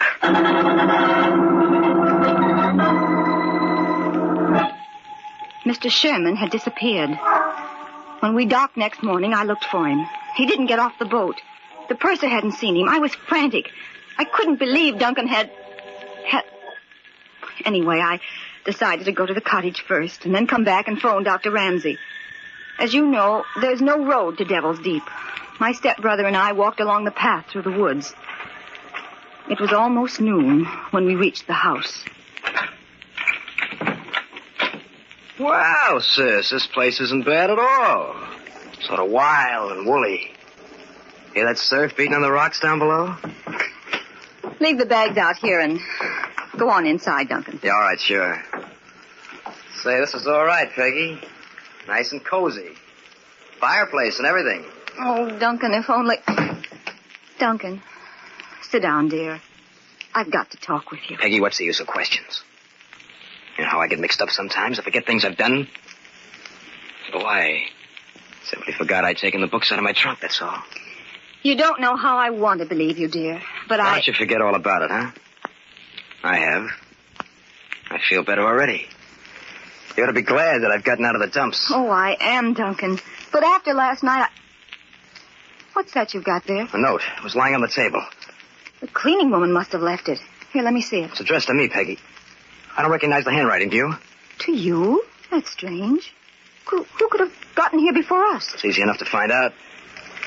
But we don't know anybody here. I couldn't... Duncan, what's the matter? What does it say? It says... people hang for murder. Oh, please, dear, don't look like that. Here, let me have it. If silence is worth $10,000, I'll forget about that trunk. Blackmail? But who? Suddenly I realized. The young man in the trench coat. Then almost as an afterthought, it came over me. Duncan had really killed Mr. Sherman. It was in the open now. It had to be faced. What are we going to do, Peggy?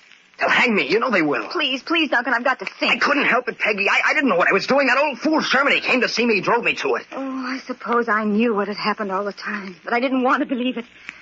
We'll have to go to the police, Duncan. No, I'll kill myself first. I won't do it. You got to help me, Peggy. You're the only one who can. Oh, I've tried, dear, and maybe I've only hurt you.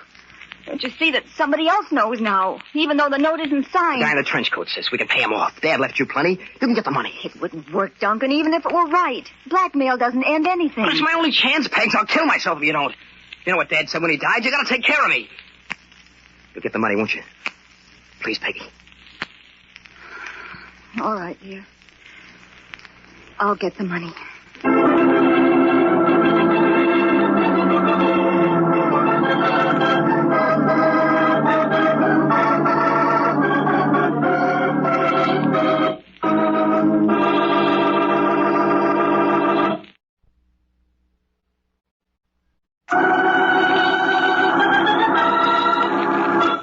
And now, back to the Devil's Deep. A police launch has dragged the turbulent waters of the Devil's Deep and found the body of a man. So far, Inspector Bowman has neglected to mention that fact to the two young people who sit beneath the glaring light in his office. The eyes of the young man in the trench coat have never left Peggy Scott as she goes back over her story. So, Miss Scott, this brother of yours, Duncan, takes one of his crazy dislikes to this Sherman guy on the boat, and that night he shoves the trunk overboard. You were the one watching this, Malone? Naturally, Inspector. So when you found that blackmail note waiting for you in your cottage, Miss Scott, you knew right away it was Malone who was onto the murder. Yes, and I was sure of it after I'd gone to the bank that afternoon and arranged for a transfer of my funds. Hey, lady, wait a minute. Mind if I walk you back to Devil's Deep, Miss Scott? How did you know my name? What do you want? Oh, just a couple of questions, Miss Scott. Like, are you in the habit of calling on bank presidents the minute you get in town? That is none of your business. I'm afraid it is. Very much my business. Oh, yes, I'd forgotten your note. I suppose that's true. Now, please, if you'll let me by. Not so fast, please. I've got to talk with you and your brother. Mr. Malone, if you're wise, you'll keep very much away from my stepbrother. That's a warning. We'll be ready for the next note when you send it. Goodbye. Suddenly I knew that Duncan and this Mr. Malone must not meet. Above all else, I had to get my brother back to Dr. Ramsey before there was another tragedy. But next morning, when I returned from the bank where I'd gone to sign the necessary papers. I'm back, Duncan. Want to help me? Duncan, what are you doing with that poker? We've got company, Peggy. Your stepbrother is a very excitable young man, Miss Scott. I was watching when he came sneaking in here. I warned you, Mr. Malone, but I suppose one in your profession doesn't mind a few risks. Tell me, did you know the man you were talking to on shipboard a few days ago? Now listen to me, you better... Duncan, what did Sherman say to your sister that caused you to get so excited? Get out. Get out, I tell you. Okay, I'm going. Just let me warn you that you're playing with dynamite, Miss Scott. I'll be seeing you. I don't understand, Duncan. Why did he come here? On the table there. The blackmail note, Peggy. The second one.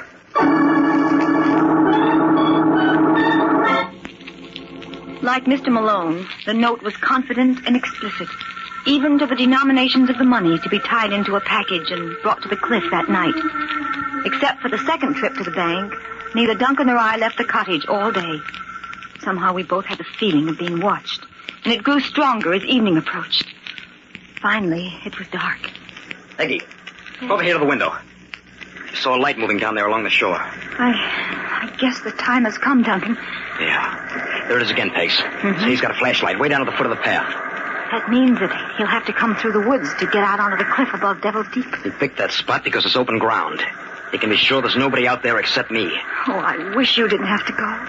We could leave the money there. How could we? The note said me alone with the money. I'd better get out there before he does. Where's that package with the money up in? Here it is. I wondered if you were going to forget it. Forget it? Are you kidding, Peggy? You've got to be honest with me, Duncan. You weren't thinking of doing anything. Anything we'd both be sorry for? What do you mean, like Sherman? Yes. Peggy, I tell you, I was crazy that night. All I want to do is get this over with. You'll see. I'll pay him off, and I'll get right back here. All right, dear. Go quickly now. I'll be waiting for you. But I knew I wouldn't be, for I never intended to let Duncan meet Bob Malone. The package I'd given him contained torn strips of paper. It would never be opened, because I was going to meet the blackmailer before he reached the cliff. Quickly, I got the money and slipped out the back way. There wasn't a sound except for the roar of the surf in the distance. The woods made the night even blacker. When I reached the path, there was no sign of the flashlight. But pretty soon, I thought I heard footsteps coming up. Suddenly, I heard a sound close behind me. As I turned, the earth opened up with a blinding flash, and everything went flat. Slowly, I began to whirl back into the light. I opened my eyes and saw I was back in the cottage, lying on the couch in the living room. After a moment, the ceiling tilted back into place, and I turned my head and tried to focus on the man sitting beside me. It's Bob Malone, Miss Scott. Don't be frightened. You got quite a sock on the head, but you're all right now. Why did you hit me? Don't try to talk. Just lie back and be quiet. Oh, but the money... It's in my pocket. Oh, don't try to sit up. Take it and go. Go before Duncan comes back. Your brother doesn't even know what's happened yet. He's still waiting out on the cliff. Now, just forget him for a minute, Peggy, because I've got something more important for you right now. Sherman, come around the couch where Miss Scott can see you. Sherman? Mr. Sherman, but he's dead. Oh, not at all, Miss Scott. Your friend Malone brought me back from a watery grave. Very inconsiderate, don't you think? Cut the cracks, Sherman. Look, Peggy, if you'd given me half a break, I'd have told you I was a private detective. Sherman's a well-known blackmailer. When I spotted him talking to you on the boat, I figured it was worth looking into. But, Mr. Malone, then there never was any reason for Duncan to be blackmailed. Mr. Sherman tricked him. He somehow made Duncan think he'd killed him. I think your brother needs a psychiatrist, badly. That's not important now. The important thing is that Duncan's not a murderer. Oh, don't you understand? It was his imagination. Sometimes the things in his mind seem real to him. He hated Mr. Sherman enough to... Yes, that's it. Sherman worked on this quirk of his, got Duncan excited, faked the death now, scene. Look here, Malone, I told you before... All the time I was frightened to death of you, Mr. Malone. That's my fault. When I saw your brother push that trunk overboard, I got kind of worried. I checked the passenger list, and then everyone who got off the boat. So did I. And Mr. Sherman didn't get off. Oh, yes, he did. After you were nowhere around. You were a little too anxious to believe the worst of your brother, if I may say so, Miss Scott. I told you to keep out of this, Sherman. You see, Peggy, when I saw our blackmailing friend, knew there wasn't anybody in that trunk, I stopped worrying. Like fun you did, old boy. You've been tailing me ever since you saw me talking to the young lady that morning. But I never figured it was more than your usual blackmail routine, till I saw how scared Miss Scott was. Yes, but don't you see? Duncan and I thought he was dead. Yes, I see that now. Lucky I followed him out here tonight. I was right behind him when he came up the path with the flashlight. It's too bad you couldn't have stopped him from hitting me. Shut up, Sherman. Suppose you and I stroll down to the kid brother and tell him he can relax. Oh, but Duncan thinks he's dead. Don't you see the kind of a shock it'll be when he sees him? I can't leave Sherman here. Just you leave this to me. I don't think you should try to get up yet. Oh, but you don't understand. Duncan flies off the handle so easily. I know that only too well. Come along, Sherman. I think Miss Scott's stepbrother will be delighted to find you returned from the dead.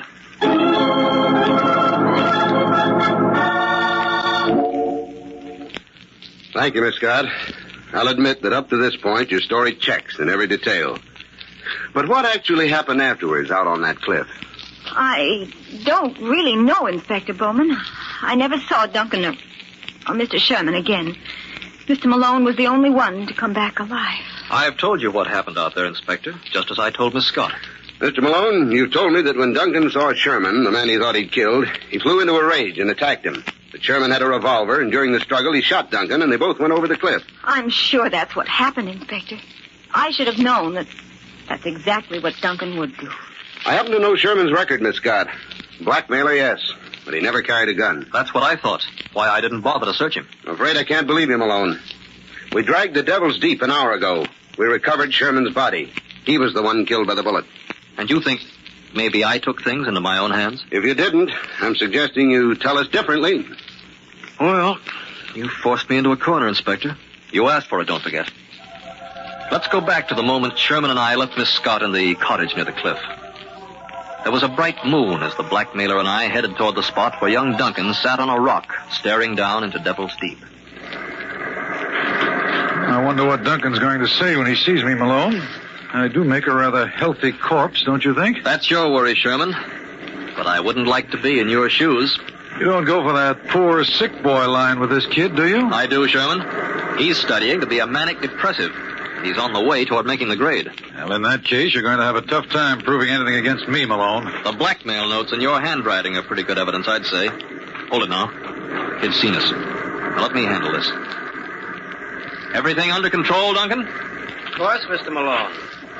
I've been waiting for you. I saw you on the path a while ago. Good.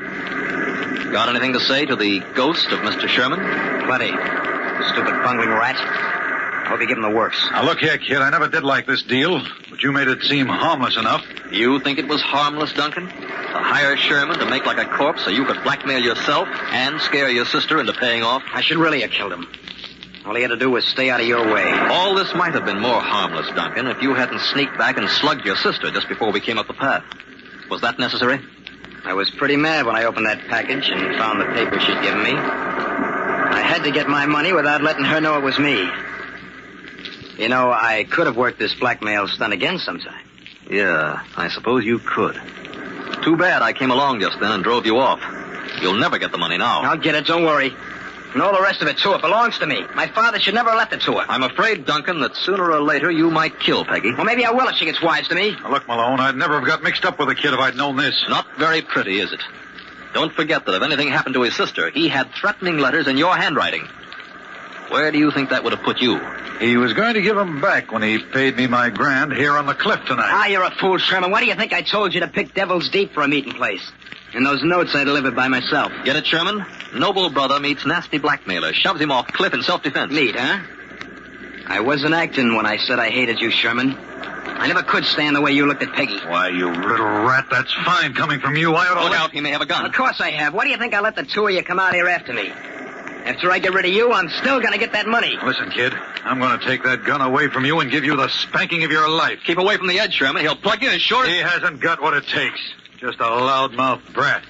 Go on, you keep backing up toward the edge, sonny boy, and pretty soon... Take another step, Sherman, and I'll shoot. No, you won't, kid, because I'm going to...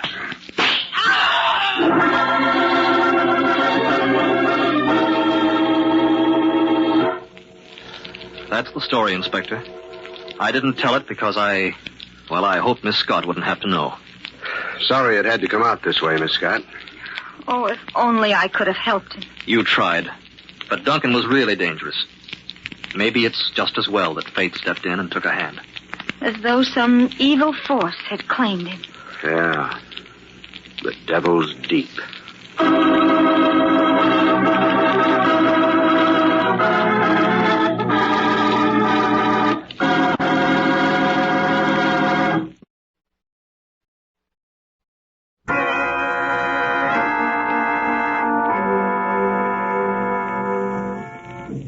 From shadows and stillness, mystery weaves a spell of strangest fascination, charging the mind with doubts and fears. For mystery is a strange companion, a living memory in the haunting hour.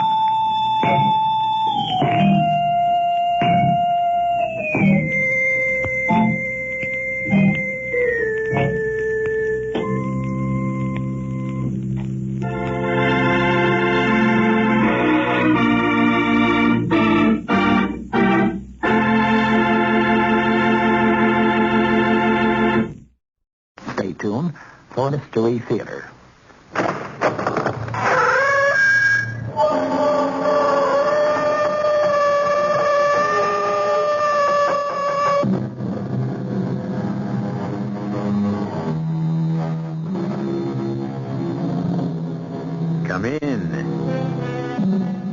Welcome. I'm E.G. Marshall.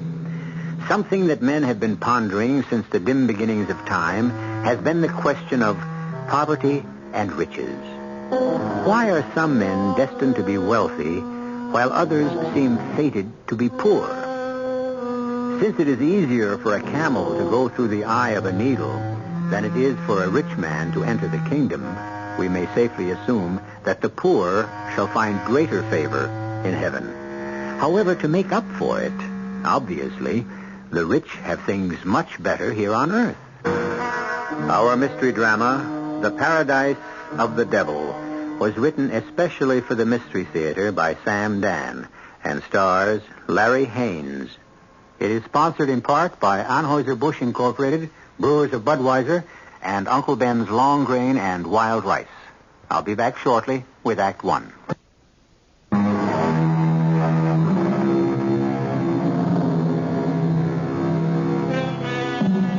There are those people who will always make money, whether times are good or times are bad. Whatever they touch always seems to turn to gold. On the other hand, we have those people whose timing is always disastrous. Nothing works. Whatever they touch shrinks and shrivels, declines and dwindles. However, there are always exceptions, which is why we have stories. Let us begin ours in a warehouse, a large public warehouse, where many types of merchandise are stored. Everything from food to textiles to appliances to building materials. We are in a remote corner of this huge cavernous compound, and we hear steps approaching. Who is it? Why, the night watchman, of course. His name is Bert Ledoux. He's a very pleasant man in his 60s, but we shall not get to know him well. He is about to be killed. Waiting for him and hiding behind a huge stack of cement bags are three men. Here he comes now. Let him turn the corner and give it to him. Ready, Louis? Now. Very good, Louis. You popped him right between the eyes. You get better every time. Let's get out of here.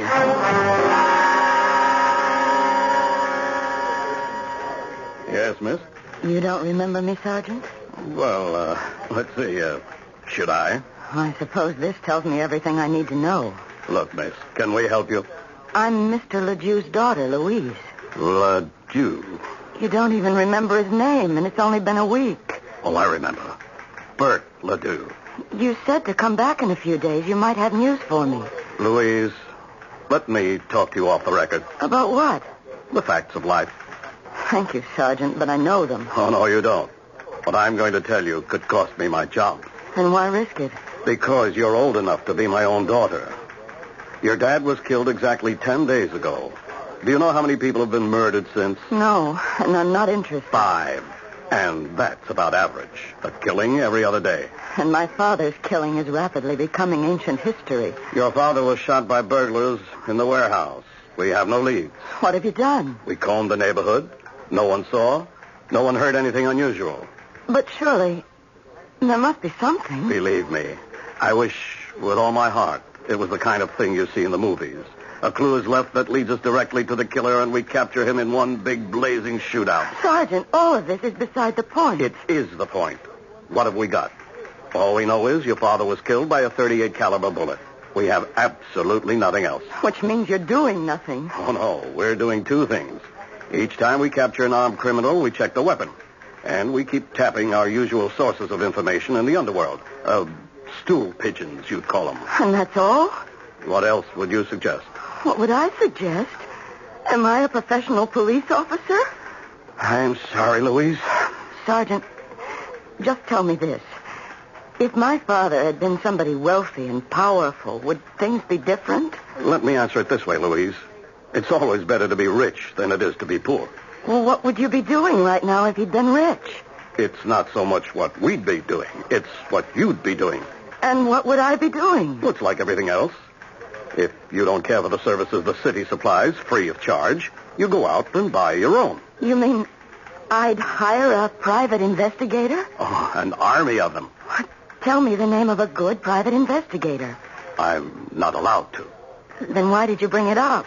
But a private detective will give you no guarantee. I wouldn't even know how to go about it. Tell me the name of someone who wouldn't just waste my money. But it's against regulation. If you were in my place, who would you go to?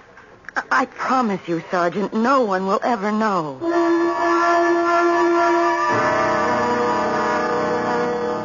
Well, if the police haven't been able to get anywhere, Miss Ledoux, what makes you think I can do any better? Well, because you think I'm smarter? I'm not. the police have the whole city to worry about. Well, I have other cases, too, Miss Ledoux. Oh, but at least you would... I would what? Well, take a personal interest in the case. Mm-hmm. Miss Ledoux, there are hundreds of killings, just like your father's. Random killings. Killings where there's no leads at all. Where the killers have vanished without a trace. Are you telling me that I must accept the fact that my father's murderer may never be caught? Yes, that's exactly what I'm telling you. If the killer is ever caught, it'll be because he was betrayed by a pal or a woman or arrested for another crime. We can't make those things happen. We have to wait for them. For how long? Well, sometimes forever. In other words, you won't accept the case. And then we have the question of money. Now, your father worked as a night watchman. He wasn't a rich man. And what do you do? I'm a secretary. Ah.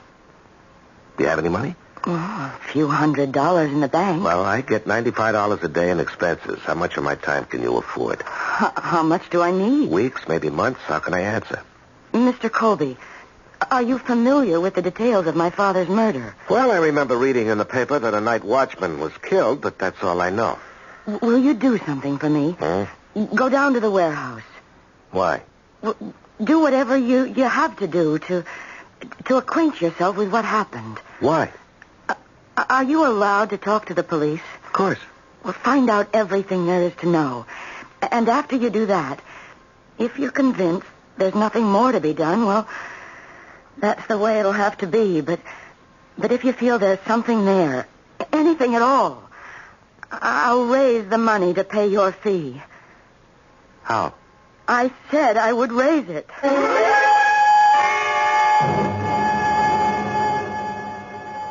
Who? George Colby? Oh, yeah, send him in. Hey, Georgie. Hi, Sarge. How's private practice? Sarge, I didn't know when I was well off getting paid every week. Did you send me that little Louise Ledoux? Yeah, because I know you're an honest guy, and I figured you'd discourage her. You will, won't you? Well, I should. You mean you won't? Well, there's a little angle on this case that bothers me. Yeah? Yeah, I don't believe the old man was shot by hoods who were knocking off the warehouse. Why not? Because of where it happened, Sarge. He was killed in the wrong part of the warehouse. Well, why do you say the wrong part? Is there a right part for a watchman to get killed? Yeah, there is in this one. Where should he have been killed? Way over on the other side, Sarge. Where they got the stuff the crooks are after. TV sets, tape recorders, cameras, hi-fis, liquor, guns, cigarettes. But where's Ledoux killed? In an area where there's nothing but 100-pound bags of cement. Oh, they may have wanted him out of the way. Now, Sarge, this is a clean, professional job. No crook is going to run the risk of murder if he doesn't have to. They were waiting for him. No sign of a fight. They could have tapped him on the head and put him to sleep, but no.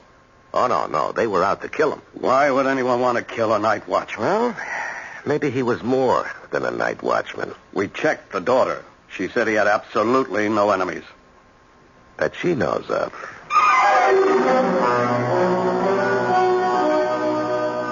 But why? Why would anyone deliberately kill my father? He was the nicest, sweetest... Yeah, I know. To you, he was the nicest, sweetest guy in all the world. Other people may have held a different opinion. Well, talk to his friends. Talk to anyone who knew him. Tell me, had he seemed worried or unhappy? Well, not at all. Actually, it was the other way round. He was quite happy. As a matter of fact, now that you mention it, unusually happy. He kept saying to me, "My dear daughter, there is a law of retribution. Many a villain has been hoist on his own petard." But your father was an educated man? Yes. He'd been in business, but he lost everything. Oh. The watchman's job was the only thing he could get. But he was glad. He said it gave him time to think. Uh-huh. And you say he was unusually happy just before he died? Yes. And that's what makes it so hard for me to understand why he was deliberately murdered. Oh, I'm not saying he was deliberately murdered, Miss Ledoux. I'm saying I have strong reasons to suspect it. Well, what do you suggest is the next move? Well, you asked me to look into your father's murder, and I did. I don't think it's what it appears to be on the surface. On the other hand, you're not a wealthy girl. Your money could be down the drain. Well, suppose I could raise $10,000. Well, I still couldn't guarantee results. I couldn't pay immediately. I would have to wait for my father's estate to be settled. His estate? I thought he didn't have any money. Well, this is a piece of property. The only thing he left. I've already received an offer for it. Uh-huh.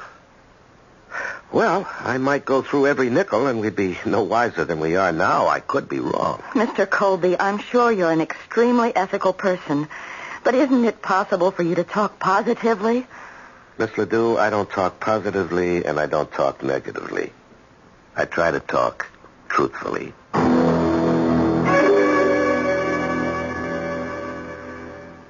Miss Ledoux, please come in.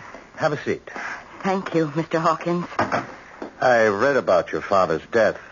Please accept my deepest sympathy. You're very kind. Now, Miss Ledoux, how may I be of service? Well, you called on me some months ago. Oh, yes. I had the mistaken impression it was your father's address. The land title is in the name of L. Ledoux. That was my father's name, Liebert Ledoux. And yours is Louise, and each of you is listed in the phone book as L. Ledoux. Oh, I would have been willing to sell you the land, but of course it wasn't mine. I thought Dad would be happy to get rid of it, but... Yes, you would think so. $10,000 is a very generous offer. Does that offer still stand, Mr. Hawkins? Well, yes, of course. There are some legal matters to be cleared. The will has to be probated, but I would like to be sure. You see, I need that money. I know. There are so many expenses involved in these unfortunate matters. I'm willing to draw up an agreement to buy the land for $10,000 contingent upon your receiving title. Thank you, sir. And if you're pressed for cash, I'd be happy to advance it. Oh, thank you. You're extremely generous, but he said he could wait. He?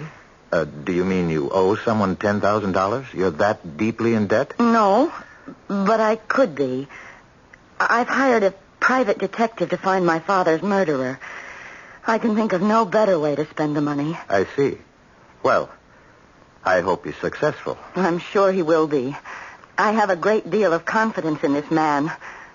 Well, thank you for your time, Mr. Hawkins. It's been my pleasure. Goodbye. And you'll hear from me soon. Good day.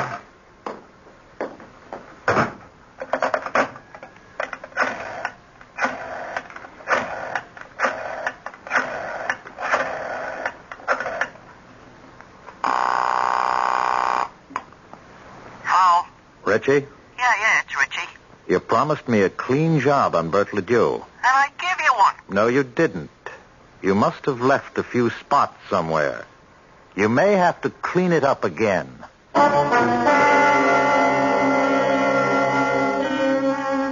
They say cleanliness is next to godliness, but obviously some of the devil's disciples are in favor of it also. At any rate, as our friends in the sports world would put it, we have given you the matchups. It's Louise Ledoux and George Colby against Mr. Hawkins and Richie. Richie and Hawkins have already scored. But this game has only begun. There is more action when I return with Act 2.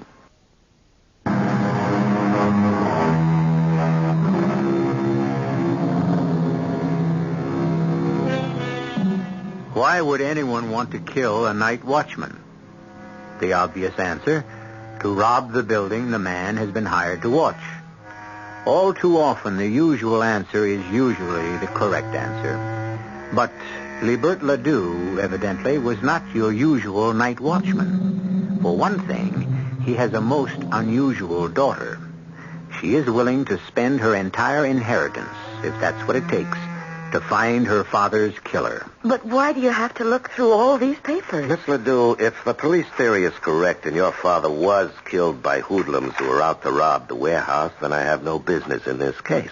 But if there was another motive, I have to look for it somewhere. Do you realize how much there is to go through? Why, there are cartons of old letters and documents and receipts and even poetry and short stories. He used to write those in his spare time. Is this all there is? Oh. Do you realize it can take you a week to look through everything in this room? Probably. A week at $95 a day? Is this all there is?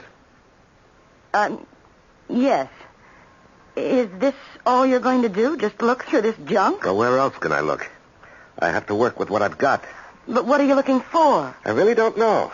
Well, then how can look, Miss Ledoux, this is not an exact science. And if you think I'm wasting your money... I didn't say that. In addition, I want a list of all his friends. But he had hundreds of friends. Oh, nobody has hundreds of friends. Well, he knew a lot of people.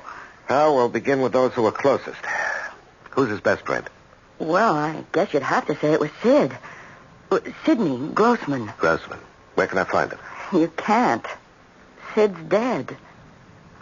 Well, then why did you mention his name? He was only killed 3 weeks ago. Killed? Why? How? Does it matter? All right, tell me about Sid Grossman. He and Dad had a club. They called it the Underachievers Association. Why? Well, because they were both college-educated men, and neither of them ever lived up to his potential. Mr. Grossman had a civil engineering degree. He was a geologist, but he could never hold a job. Why not? He thought the object of life was to have fun. So did my dad. Work interfered with pleasure. Pleasure was the opera, ball games, fishing. So both of them took jobs which made no demands on them and left them free. I see. And Mr. Grossman was killed, huh? How did it happen? Well, I suppose he was mugged. It was very late at night, but they caught the mugger. Oh, they did, huh? Maybe that's why Dad was talking about retribution. Now,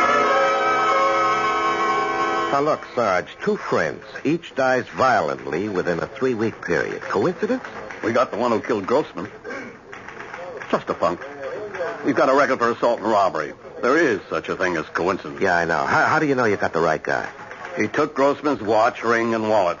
He brought him to a small-timer named Legs Barry. Legs tries to be a fence. But Legs need a little favor from us, and you know how these things go. Yeah, I know. I also know these punks would frame their own mothers if they had to. Except Legs had the merchandise for us.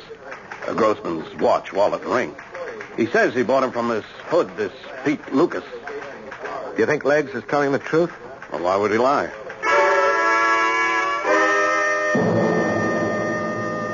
I'm being framed. Oh, sure. You're a fine, upright example of red-blooded American manhood, and the police are trying to railroad you. Look, you want to tell them corny jokes? Go into show business.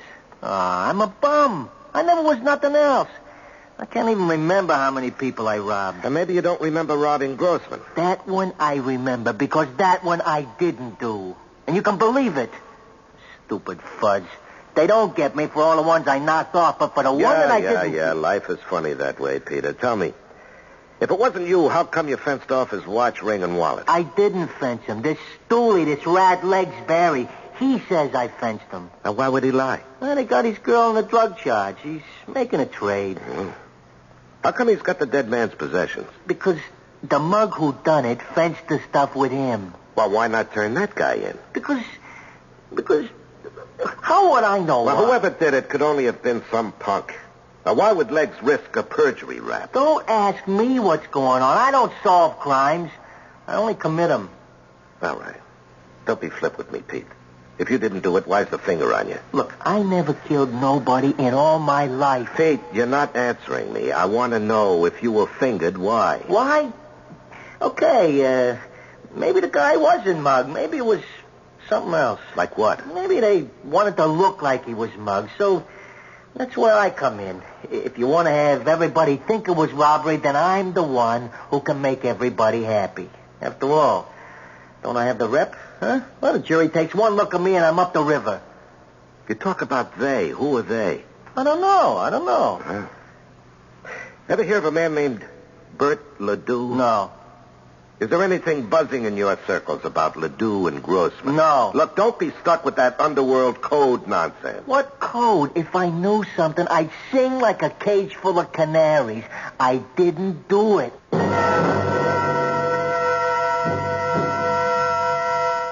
last words I said to Sid.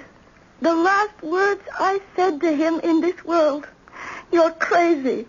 Those 2 words. You're crazy. Yeah, well, I'm sorry, Mrs. Grossman. But it's true. He was crazy. Only a crazy person would go out 2:00 in the morning, and he had just come back. You're back from where, Mrs. Grossman? Do I know? Did I ever know? Him and that crazy Bert Ledoux. They were a pair. Yeah, where had he come back from, Mrs. Grossman? Only the week before. They came to me. These 2 heroes, they came to me and said they needed $250 for Sid to take a trip out west. Where out west? I don't know. Arizona, Nevada, Colorado, wherever the west is. Why? They said that for my sake they were willing to become rich, and Sid had to investigate something. Oh, what? I don't know. One morning he leaves. One midnight he comes back. He says, Ida, we are rich. Well, why? How? Tell me, I said to him.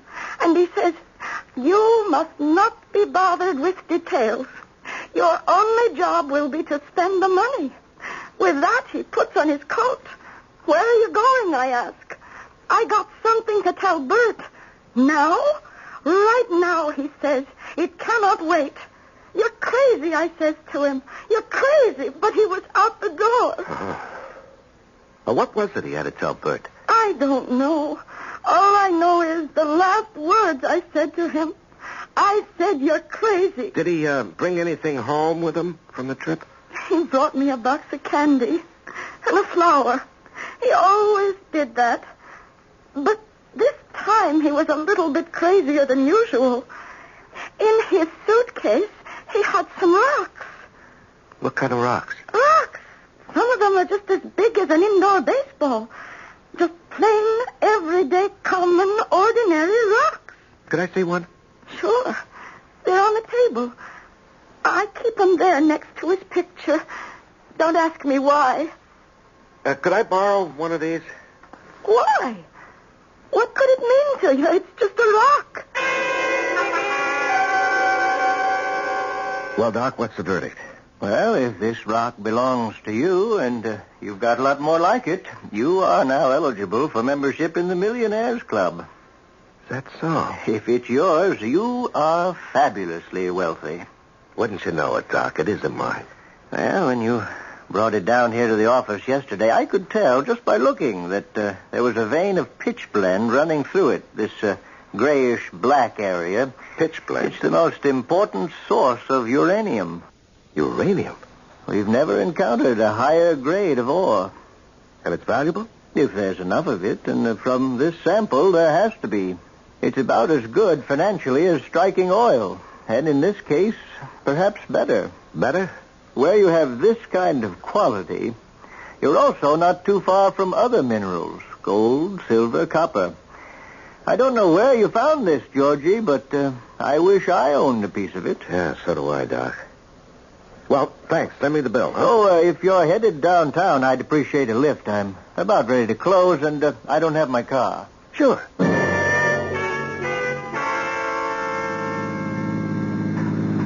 George, I always wondered, what makes a guy want to become a private detective?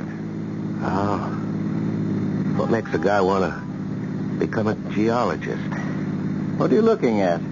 You keep glancing into that rear view mirror. Somebody's coming up behind us. Well? I'm not sure, but I think I noticed that car before. He was parked just down the street from your office, Doc, and he's been following us ever since we left.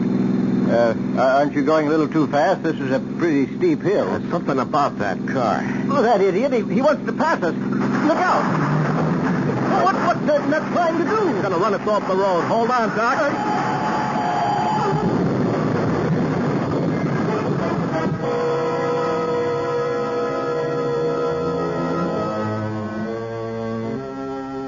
these things occur in series of threes. Mr. Grossman, Mr. Ledoux, and now Mr. George Colby and his companion. First, it's something designed to appear as a mugging. Then, an incident to be considered a holdup. And now, an automobile accident. These things do happen. But we know better. I shall return in just a few moments with Act 3.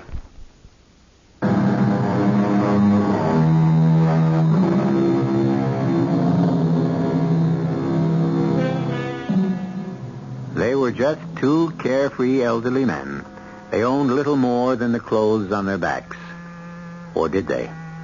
In less than a month, both were dead, seemingly victims of random violence. And as Private Investigator George Colby has learned, it is obviously dangerous to probe into their affairs. A mugging, a robbery, and now an auto accident. George! He's going to run us off the road. Hold tight.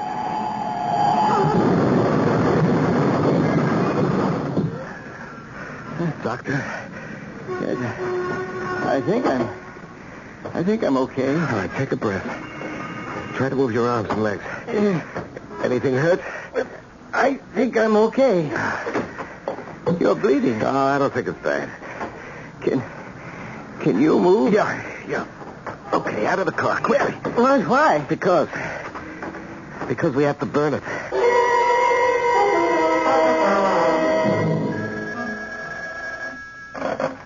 Hello?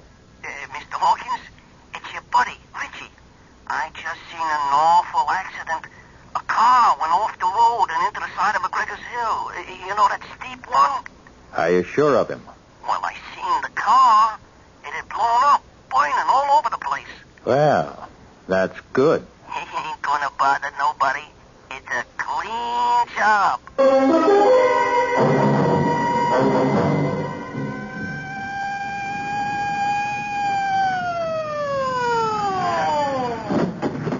George, what's all this? Hello, Sarge. You should be in the hospital. No. It's not as bad as it looks. Well, why'd you have the highway cop call me? Why not an ambulance? Now, listen, Sarge. The Grossman thing was no mugging. The Ledoux killing was no holdup, and this was no accident. What are you talking about? We were forced off the road. Could you see by whom? No, it happened too fast. Now, look, Sarge, can you give it out that we were killed? I can't do that. Why not? Well, because Now, look, Sarge. 2 men have already been murdered. Whoever was after them is after me. Let them think they're in the clear. Have you got a line on who the killer could be? No, not yet. But I know who to ask.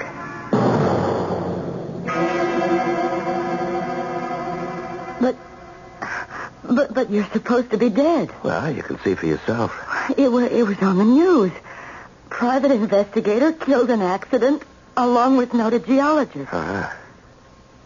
And what did you think when you heard that news, Louise? What did I think? Mm-hmm.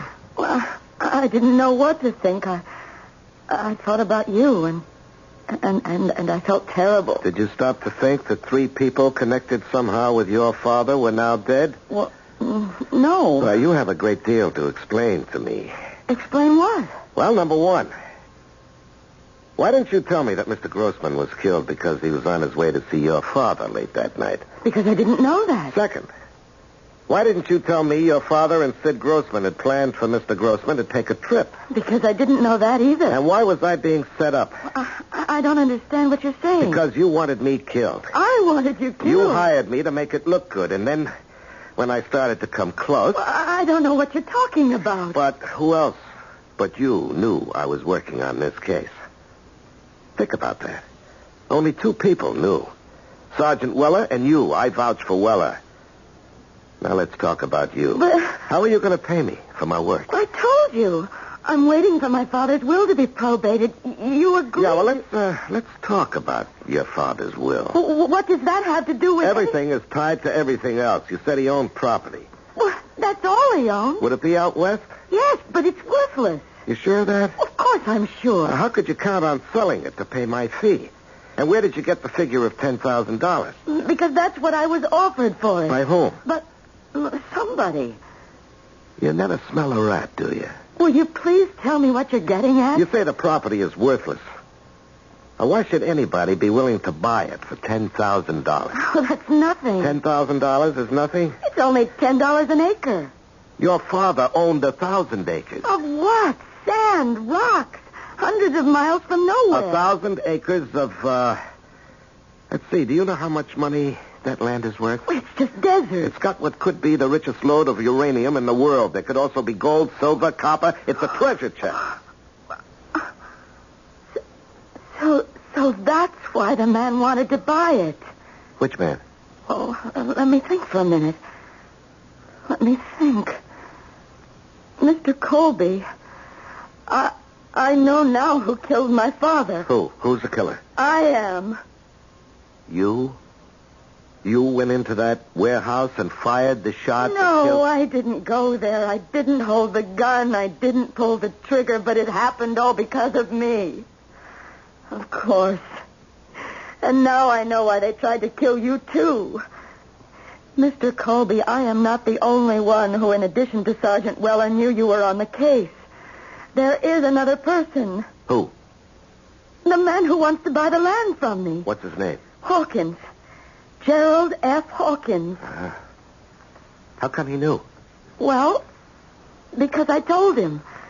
It slipped out. I mentioned that I needed money to pay a private investigator to help find my father's killer.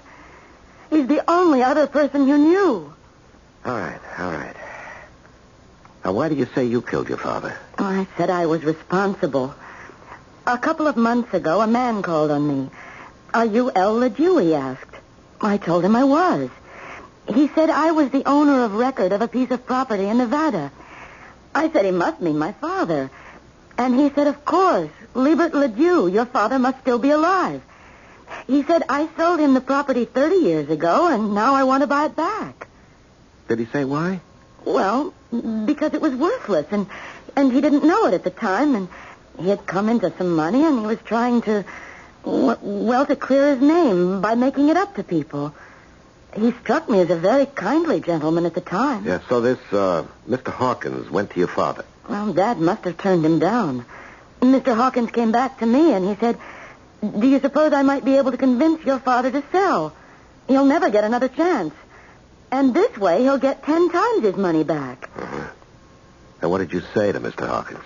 Well, I see now. I signed my father's death warrant. Oh, come on. I told Mr. Hawkins, once my dad decides that's the end of it, if the land were mine, I'd be glad to get rid of it. Don't you understand? He took that to mean that if Dad were out of the way... No, he'd have killed your father anyway. Taking his chances with you. Now, about this land... Well, I'll show you. Here. I have the papers in my pocketbook. Why didn't you show these to me before? Read the pamphlet. It goes back over 30 years. Paradise of the Devil. The name of the development. Yeah, I understand. Tell me, why didn't you want me to see this before? Well, because... I didn't want you to know my father could have been so... So, naive? Yes. I was ashamed. Paradise of the Devil. At first sight, a desert inferno, but there's magic in this land. Deep underneath run the waters of life. Healthful, invigorating waters of youth. The paradise of the devil can become a spa to rival the great watering places of Europe. Stake your claim to unbelievable wealth, only $1 per acre. Act now before it's all gone. And my father believed it. My father bought it. You know, in a way, the guy who hustled this was right. There's unbelievable wealth under that ground, and the swindler swindled himself out of it. Now he wants it back. He can't get it back now that I know. Now what are you going to do? What evidence do we have that Hawkins killed my father? I don't believe Hawkins actually killed him. Hawkins probably bought the murder. I still don't think we have any hard evidence at all. Then there's a possibility that Hawkins can go free. Well, there's always that possibility. I hired you to find my father's killer. And I did. To my satisfaction. What about the law? Oh, well, for that we have to dig. Very well. You dig.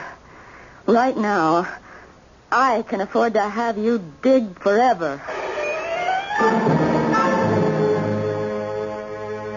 What do you want now, Snoop? Some more information, Pete. You know, you could spend the rest of your life in jail. Unless... Yeah?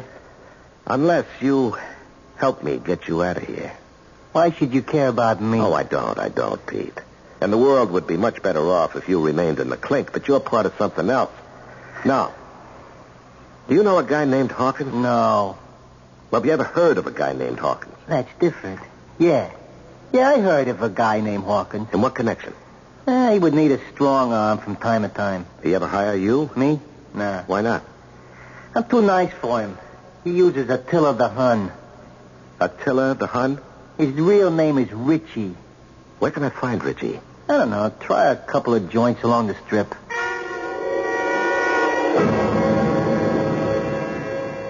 Ah, Miss Ledoux, come in. Sit down.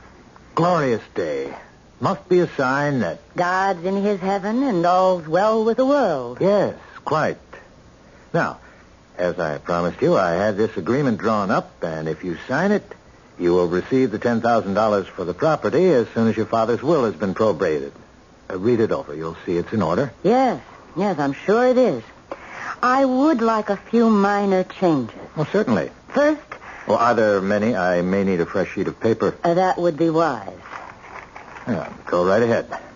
I, Gerald F. Hawkins, admit complicity in the murder of Liebert Ledoux and Sidney Grossman. Miss Ledoux, what are you saying? I think you heard me.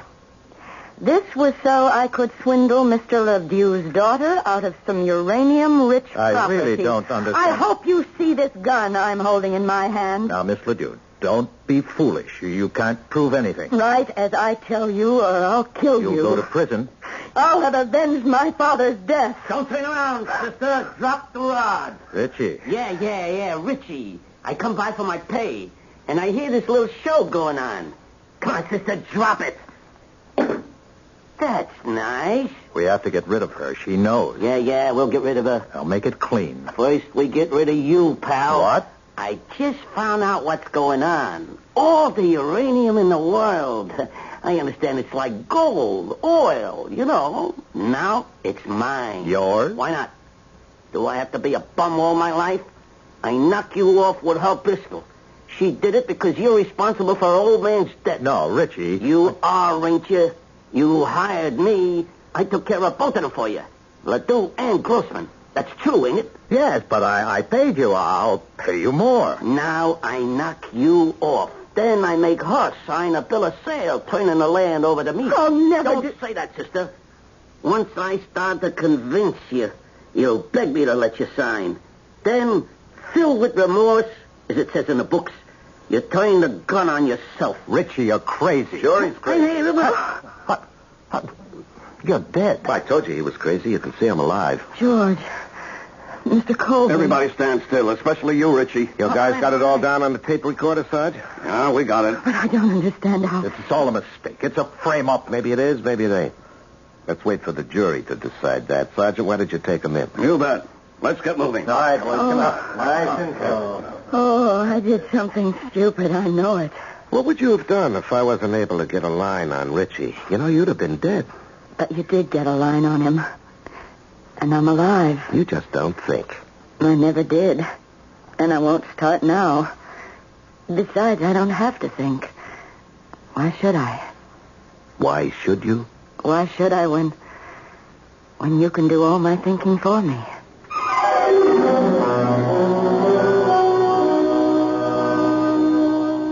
She was always quiet.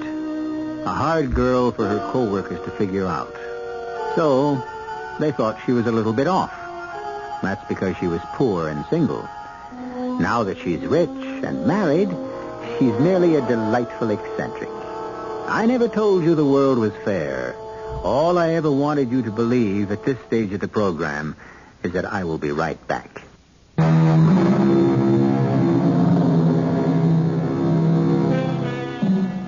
It's true.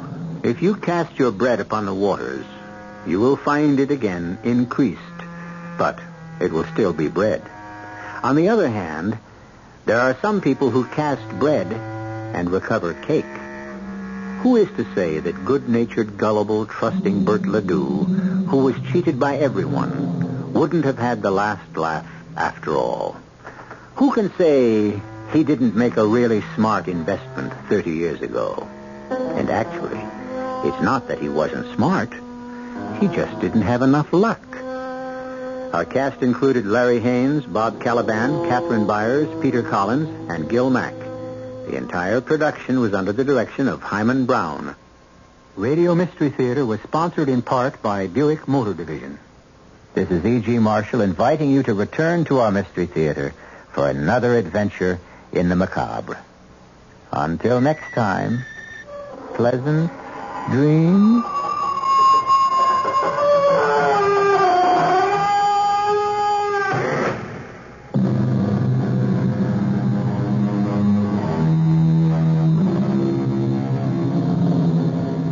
Tonight's WR Mystery Theater was also brought to you in part by ShopRite Supermarkets, where you get a lot more for a little less.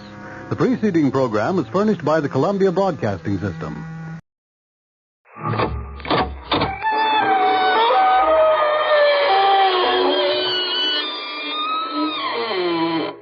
Good evening, friends. This is your host to welcome you through the creaking door into the inner sanctum. Come in. I've been reading my fan mail. Huh? Oh, sure, I get lots of it. Delivered in a hearse every morning. One lonely heart writes, despite your sinister voice, you strike me as a fine gentleman and a homebody. I am companionable, good-natured, unmarried, and I've been hardly dead a year. Won't you please exchange photographs signed Lonesome? Did somebody say the lady spook out of turn?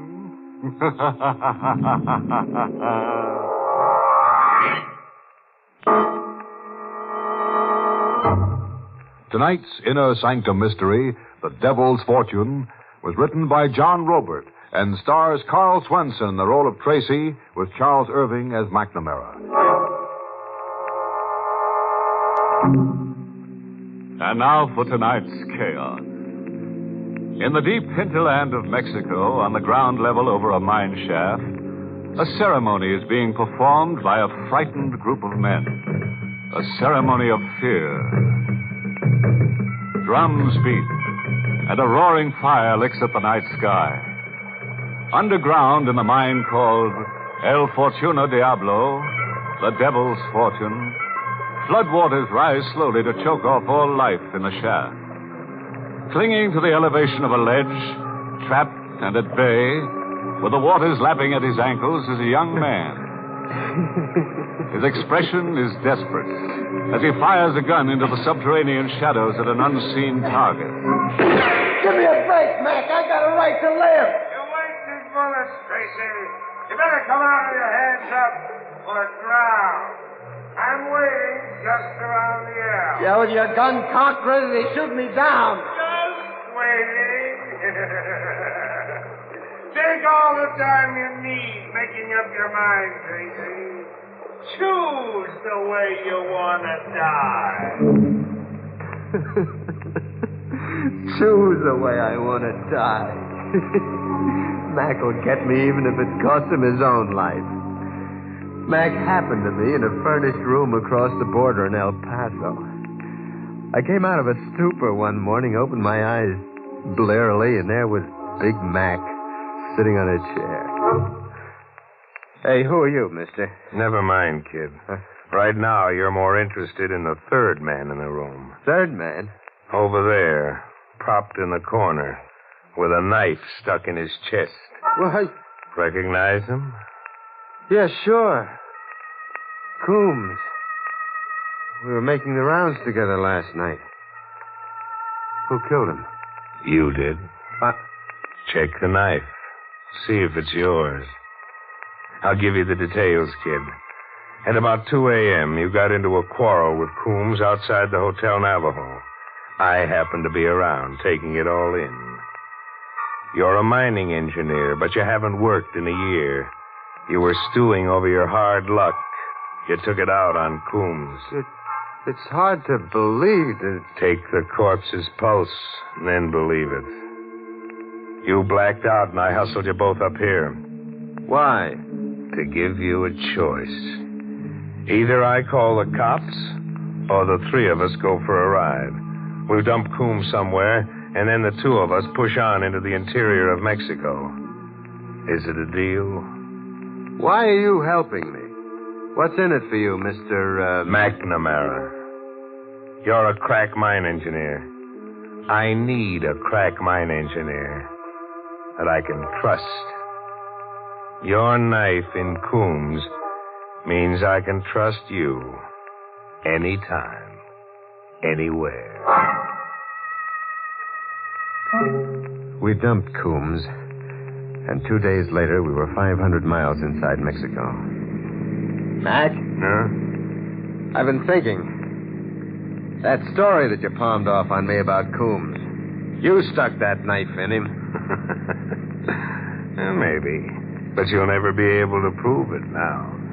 Mac, you're crazy. And you're soft. Soft and sentimental. The world's an anthill. Knifing Coombs was like stepping on an ant. Get tough, Tracy. Think big. How big? This big. I've got a map here. Yeah. Read off the name. El Fortuno Diablo. An abandoned gold mine just outside a native village called Alicante. All boxed in and boarded up. Hasn't been worked in 20 years. A fortune's been laying around begging for takers. Well, why hasn't anybody worked the mine? Fright. They're all petrified with fright.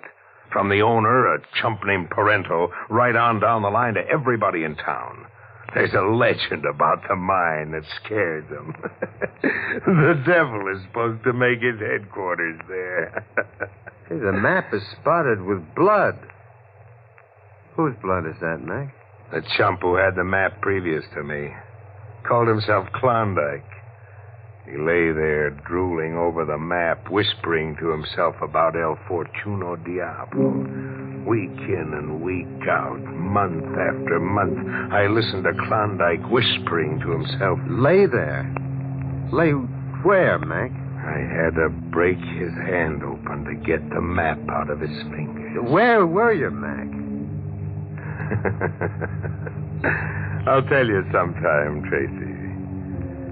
Sometime when you get out of line, maybe, you'll wish I hadn't told you. We reached Alicante, a bleak, backward village, where civilization came trickling in slowly by donkey cart over narrow mountain passes. From here on, kid, watch me operate. How are you going to get El Fortuno Diablo? Steal it. We steal the mine from a Senor Parento, that owner I told you about. It's all fixed. Tonight, Parento's being told the hoodoo is off the mine, and that he's a dope not to cut me in as a partner and start operating El Fortuno Diablo full blast. Who's telling all this to Parento? The one guy he'll listen to and believe. What passes for the village wise man in these parts? A joker named Montesano. Montesano has this town organized. Like Al Capone used to operate in Cicero. Everybody's scared not to listen to Montesano. Well, why will Montesano play ball with you? A gun in his ribs and $500 in his palm. Just you watch how Montesano plays ball. I watched Montesano bat a home run for McNamara. We were in a room with Montesano, Parento, and a sharp-nosed fella named Salvador. Salvador acted as a sort of bodyguard, advisor, and local technical expert to Parento. You will work the mine, Parento. You and the Senor McNamara. But el legenda del diablo. The curse is no more. When your father was killed, he put the 20-year curse on El Fortuno Diablo. And now the time is over. But the mine, they will not work the mine. In all Alicante, I can find nobody to work the mine. You will tell everybody in Alicante and in the mountains that Montesano say it is good to work the mine. Machinery trickled in by cart over the mountain passes. Fearful workers grumblingly responded to Montesano's call. The shafts were rebuilt. The mine began operating. At the end of the first week, McNamara played his trump card. He stole the mine. It was Sunday, the day off. Parento and his man Salvador had just left the conference with Mac. Mac was laughing. The kind of laugh that meant he was grinding his heels into an anthill again. Happy days, Tracy. You've pushed your master plan another foot forward, huh? Oh, my old Tracy. Take a gander at this. It's a contract for purchase. For $1 and other valuable considerations, Parento signs the whole mine over to Mr. McNamara. Parento signed this? He did. But he thought he was signing a requisition for supplies from Tampico. I pulled the old document switch on him. Mac, that's an outright steal. Parento will call you a liar and a thief. He'll never get that chance, Tracy. Mac, what are you up to with Parento? Parento and his stooge, Salvador, have just gone into the mine for an administrative look-around. At my suggestion. And, Tracy, I've got a hunch they're going to meet up with that El Diablo. Mac, what have you done? Those other valuable considerations I gave Parento. They were a couple of lunch boxes, packed nice and appetizing with chicken sandwiches and hot drinks. In just 1 minute, I'm going to pull the steam whistle cord so that Parento and Salvador get the idea that it's noontime and they're hungry. Mm-hmm. Minute's up. Mac, what's the connection? What have lunchboxes got... Mac! Now you're smartening up, kid. The box is open on a wire like a booby trap. Reach for a sandwich and smoke gets in your eyes. Mac, I'm not going to let you blow up. Freeze, chump. This is a gun in your ribs. Hey. If you're itching to throw in with Parento and Salvador... Mac!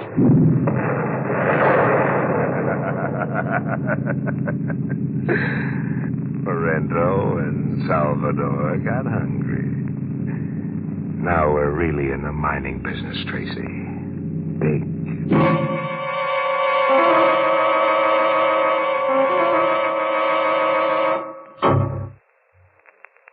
One thing about that McNamara, he's a doer. He follows through to the other guy's end.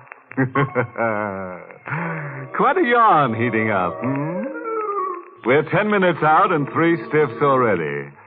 Now, there's a lopsided chemical formula for you. The more characters chilled, the hotter the story. Poor Tracy. What do you bet he wishes he never went to engineering college?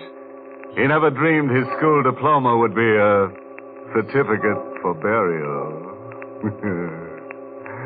Well, let's get back to the devil's playground, shall we? When the bodies came out of El Fortuno Diablo, Mac and I were out walking. The idea was the Sunday explosions happened mysteriously while we were away. That night at the hospital, I talked to the local doc. Poor Parento. We didn't even find enough of him to make a decent burial. Oh. Blown to bits. And Salvador? Well, with Salvador, it was a miracle, Senor Tracy. Salvador lives, but not his face. Now, when the bandages come off one day, it will not be the face of the Salvador we knew. Just like his mind, poor Salvador left his face behind him in El Fortuno Diablo.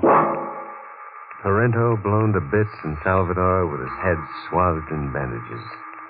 McNamara's master plan was going great. Now the mine worked full blast, round the clock, day and night. Montesano was on hand when needed, telling everybody the hex was off, keeping the men in line for Mac. The men were working overtime, but so was the accident emergency bell connecting the shaft to the shack we supervised from. The bell meant an injury, or worse. Tracy, if it's another casualty, I'll fry somebody in oil. We're running a mining operation, not a hospital. It wasn't a hospital case this time. It was a case for the coroner. In the mine shaft, face upward, with his eyes fixed and unwinking, lay a miner, Miguelito. All of a sudden, Senor Miguelito, he let out a cry and dropped to the ground. I live 1,000 años and I never forget Miguelito's cry. What killed him, Tracy? Well, nothing apparent, Mac. No wound, nothing. Shock, I'd say, from the look on his face. It was El Diablo. El Diablo come before Miguelito. His face is black and standing from the side of his head, I see horns. Not that line of talk, Manuelo. You're scaring the men. Scared men don't mind gold. Senor McNamara, is it true?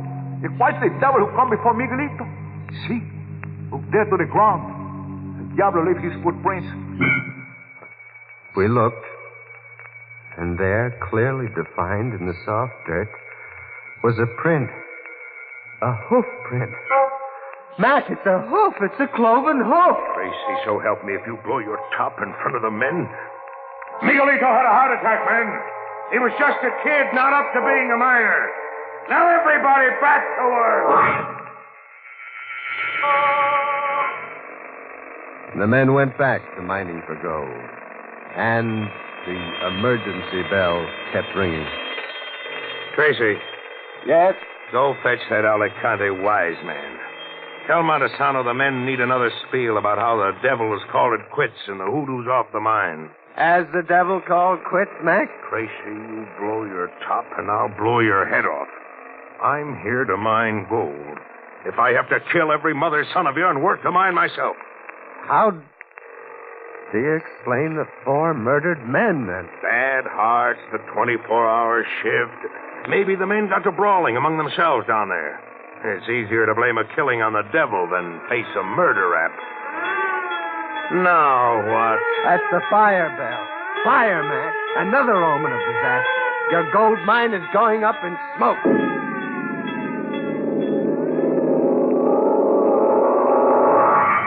The mine was a raging inferno. Mac ran around like a wild man, barking orders, working with superhuman energy. Manuelo, get that equipment going. Beat the fireman and I'll double everybody's pay. Hey, Axel, you let the fire get out of control and lose the mine, and I'll sing every living one of you a farewell lullaby with this. Mac was threatening them with a sample submachine gun spray. He meant mass murder, and the men knew it. Yeah, you're slowing up, man. Maybe a little music will give you more inspiration. It was an impossible task, but the men got the fire out.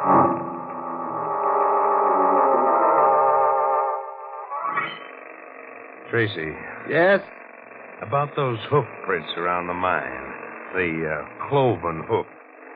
I've been giving it a lot of thought. I thought those things didn't bother you. Not like they bother you, chump. They bother me another way. To me, it's a gimmick. And I get nervous if I can't figure out how a gimmick operates. A gimmick? I don't get you. We'll take a walk tonight, the 2 of us. And I'll show you what I figured out. I've been playing timekeeper to the devil for a week now. Clocking him in and clocking him out. We took that walk with the wind at our back. We hauled up outside a deserted mud house, located halfway between El Fortuno Diablo and the town. According to my timepiece, the devil is 2 minutes late. Mac, you're not making sense. Now, have yourself a look at the devil, Tracy. The devil was walking stealthily toward the door of the mud house. He looked just like Manuelo had described him. Black from head to foot, horns rising from his skull, and feet formed into hooves. We watched him enter the house. Here, Tracy, you've seen the devil before your time. Now we scram as quiet as we can get. Mac, what does it mean? It's a gimmick, and a smart cookie's got a monopoly on it. Scare the bejabers out of everybody, knock heads together, knock a few guys off, and then sell protection. I watched Capone work that gimmick in Cicero once. I'm being sold protection. But who? One guess, chump. Montesano. Yeah, Montesano in his costume getup. Montesano tells the men the hex is off El Fortuno Diablo for a fee. and then scares them all over again and gets me to cough up some more. And you're letting him get away with it? Sure. I'm not letting him on yet. I like a man who thinks big, like friend Montesano. Besides, the men listen to him. And I'm still here to mine gold. Mac was there to mine gold one way or another at any cost. But he wasn't going to get any gold. What's the story of the sampling, Tracy? You're not getting any gold. All El Fortuno Diablo has for you is this. Salt.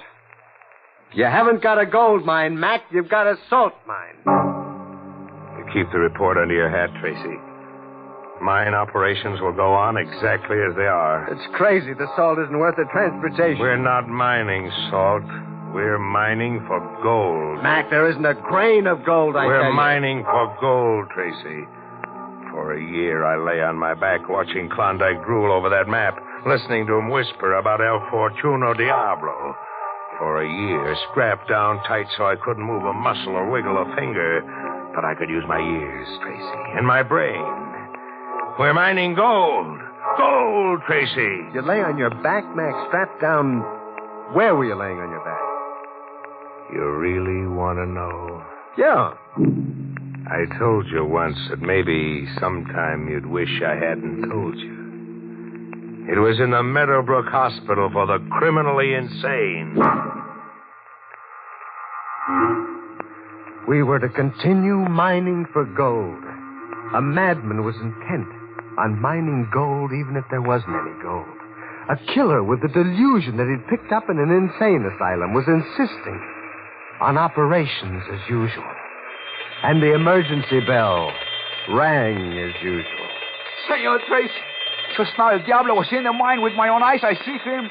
Who got it this time? Montesano. El Diablo came up to the great Montesano and strangled him. Montesano? It's impossible. Montesano was your Diablo. Senor, what are you saying? I don't know. I don't know anything. Manuelo. Si, senor.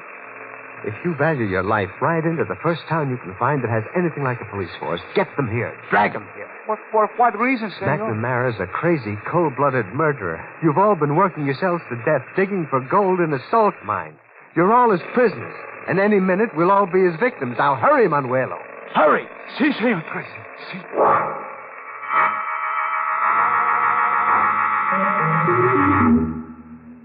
Manuelo didn't get far.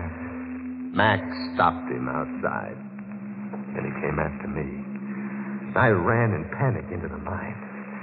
Here, in the trap. The waters are rising. Max around an L somewhere in the tunnel, waiting in ambush. And I have got a choice. Drown or meet Max bullets head on. Tracy, your time's running out. Max, I got a right to live. You blabbed to Manuelo and he spread the word. I told you I came here to mine gold. You blabbed to Manuelo. There isn't any gold. I worked my scraps free at Meadowbrook and strangled Klondike to get that map. I shot up a Kansas bank to get the money to buy mining equipment. All that so I could mine gold. You hear, Tracy? Mine gold! Mac!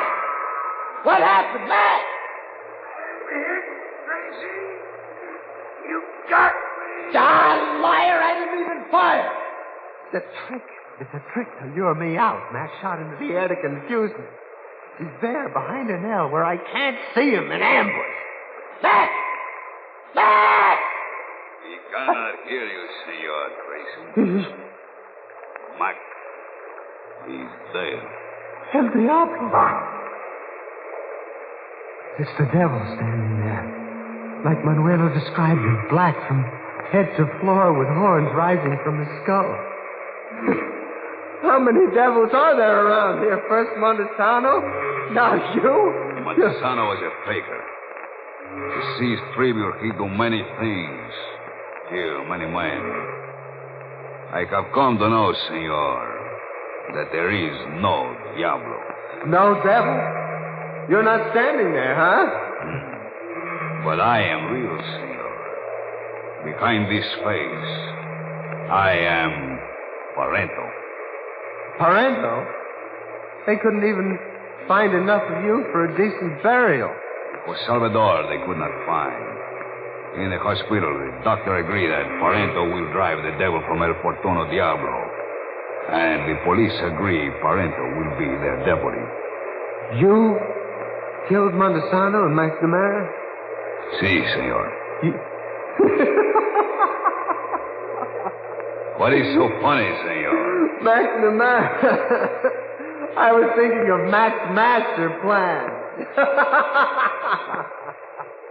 He never figured that booby trap he planted in your lunchbox would blow up in his face.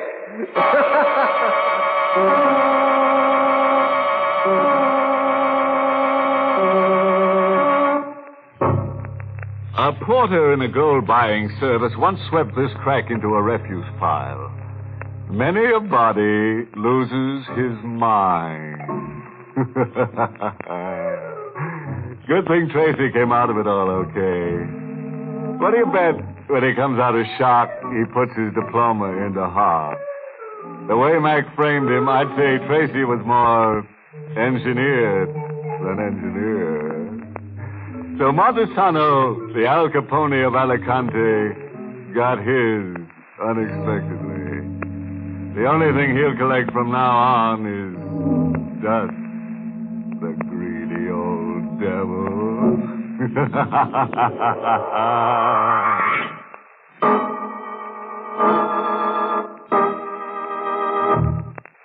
Be with us again next week at this same time for another Inner Sanctum Mystery. This program was originally heard in the United States over CBS, the Columbia Broadcasting System, and has been rebroadcast for servicemen and women overseas through the facilities of the United States Armed Forces Radio Service, the voice of information and education.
Good evening, friends. This is your host to welcome you through the creaking door into the inner sanctum. Come in, come in. Well, I had my musical bonnet on last night.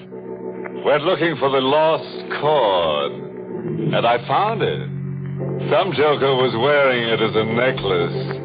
I had to cut him loose from a ceiling beam to get the chord. Oh, fun. Later on, we sang sentimental songs. Everyone was so touched. In the head. One gay blade got so hysterical he fell on himself. Ran himself through. There he lay, dead, but no blood. The zombie.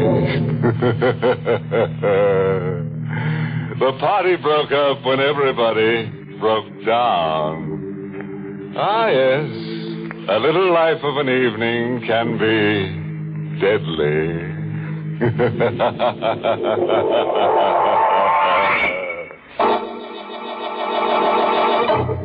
Tonight's Inner Sanctum Mystery, The Devil's Workshop, was written by John Robert and stars Mason Adams in the role of Tony with Joan Banks as Tina.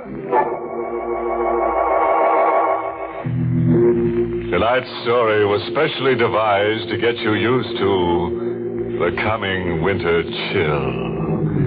Just try to shrug it off, I dare you. Our hero is Tony Murillo, creator of The Devil's Workshop. A talented young man with a genius for evil. The Devil's Workshop. I created it, and I live in it. Living with me is every murderer who ever amounted to anything. Hatchet men, pathological killers, Bloody Mary, and the devil himself. We live in it, all of us, with one difference only. I'm flesh and blood, and they're wax. My hands made them. It's a good business. I can't keep up with the cash orders pouring in from wax museums all over the world. It's a good business, except that sometimes it gets in the way of your love life a little. Your girl wonders about you sometimes.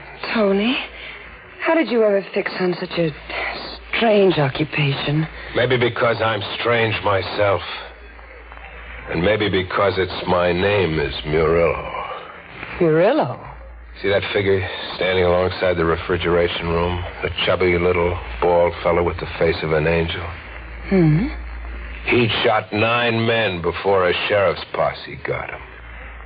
He was Cesar Murillo, my old man. Sometimes your girl Tina forgets the blood around her is make-believe and the lunatic faces of homicidal killers are only wax. Tony! Did Bloody Mary just swing at you with her axe? No. No, not Mary. It was the devil. I could swear he moved just now. Tony, look. What do you want me to see? The devil grinning and moving his lips. Look, Tony, I'm not crazy. No, you're not crazy. He's always grinning and moving his lips. Always? And moving around the room, always restless. Today he's behind this killer, tomorrow that killer. Or watching Hickman the butcher. And always grinning and moving his lips like he was egging them on. Tony, do you know what you're saying? Forget it.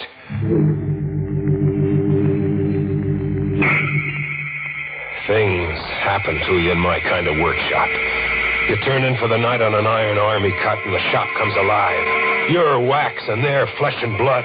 And all of them having a time of it for themselves. With the devil dividing his time the best he can among all of them. You wake up and there he is behind someone else for the day. Or you wake up and he's gone. The devil's nowhere in the workshop. As if he just upped and went on the town. Tina! Yes, Tony? What are you trying to pull?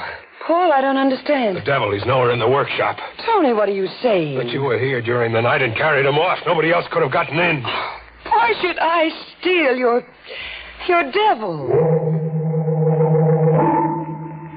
I reported it to the police as a theft. To a Sergeant Tracy. Somebody stole your devil, you say? A wax devil. Is there another kind? You were asleep when the door was locked? Yes. Any windows to the loft? 2 leading to a fire escape, but they were bolted from the inside. Well, if the door and windows were locked, how do you figure the robbery was worked? I don't know. Could he have walked out? The devil, I mean. I don't know.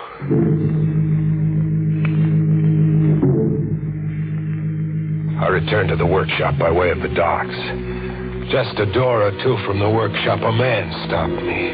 A man in black. Black as if he was wearing the night around him. He wore a hood. Just his eyes showed like small batteries of light. Make an outcry and I'll kill you. You're going to rob me? No. Commission you. Commission me? You Tony Murillo? Yes. Where's your workshop? 2 doors down. I came to you because of your genius with your hands. You want a figure? No. Just a face. A face for me. You see, I have no face. I mean, no adequate one. In the workshop, the eyes gleaming from holes in a hood turned on me. Sit down while I unmask. Sit down? It may be a shock. I'm not pretty. Every day I see things you're not pretty to see. Very well, then. Look. Where's your face? All that there is, you see. You're just a skull, like death. I can breathe. But through holes. I can eat and talk. But your mouth is just a slit, no lips, and no flesh, like your face was eaten away. It was eaten away. It was how? You really want to know? I can stand it. It was a bandit somewhere in desert country. The bandit had a sense of the grotesque. He didn't like my face, he said. You want a face for me? Yes. But a wax face, what good would it? You're not. You're only to comply, not to judge. You will rebuild my face. You will model a nose, lips, and a chin. But out of wax, it's crazy. Better a surgeon. Surgery's done miracles. I want a wax face. Tempered as firmly and durably as those dummies. But handsomer. I want to be handsome. In fact, as handsome as you. As me? Yes. Make my face in your likeness. Well, why do you keep staring? You could be the wax devil. You have a lively imagination. Have I? And a perverse habit of staring. Now what's running through your imagination? What I just said. You could be the wax devil. I could be wax. The wax devil disappeared this morning. All right, touch me and satisfy yourself. And let's get this over with, so you can work on my face. Feel my hand. It's flesh. And blood, too, believe me. Or would you prefer experimenting with a pin? No. You still think I'm your missing devil? You couldn't be. But I got to work. I posed myself in the wall mirror and rebuilt his face in wax. A fine, straight nose and a strong chin like mine. I mixed colors into the wax to get a reddish glow to the cheeks. I made the face durable as much as my skill could. And when it was modeled into the warm mass, I kept him in the refrigerator room as long as I dared. You now have a face. Let me see it. Where's your mirror? Over there. A good job, Tony. I can breathe. And I can talk. You planned your work intelligently. Look at me. I could be you in wax. Yes, you could be me. How long can the face last? Indefinitely, if you keep the cold temperatures. Then I'll live here with you. Live here? I must. Where better than here? I'll have your hands at my disposal. And your refrigerator room. Besides, I want to show my gratitude by rewarding you. Rewarding me? How? By making you rich. Enormously rich. Money, jewels, treasure. Where's all that coming from? From everywhere in the world. From banks and from merchants and from misers. I forgot to tell you. Not only do I not have an actual face, I haven't the conscience either. He was going to steal for me, he said. But he began by stealing from me. Tina. I'd had a date with her, but she hadn't shown up. I'd waited half the night, but she never came. The next day, when she dropped into the workshop, I lammed into her. What changed your mind? Changed my mind? We had a date last night. I waited for you. You didn't show up. I didn't show... Tony, you're insane. We kept our date. We what? We kept our date. And we had fun for the first time in weeks. We had fun. I even fell in love with you all over again. What did we do? You don't remember?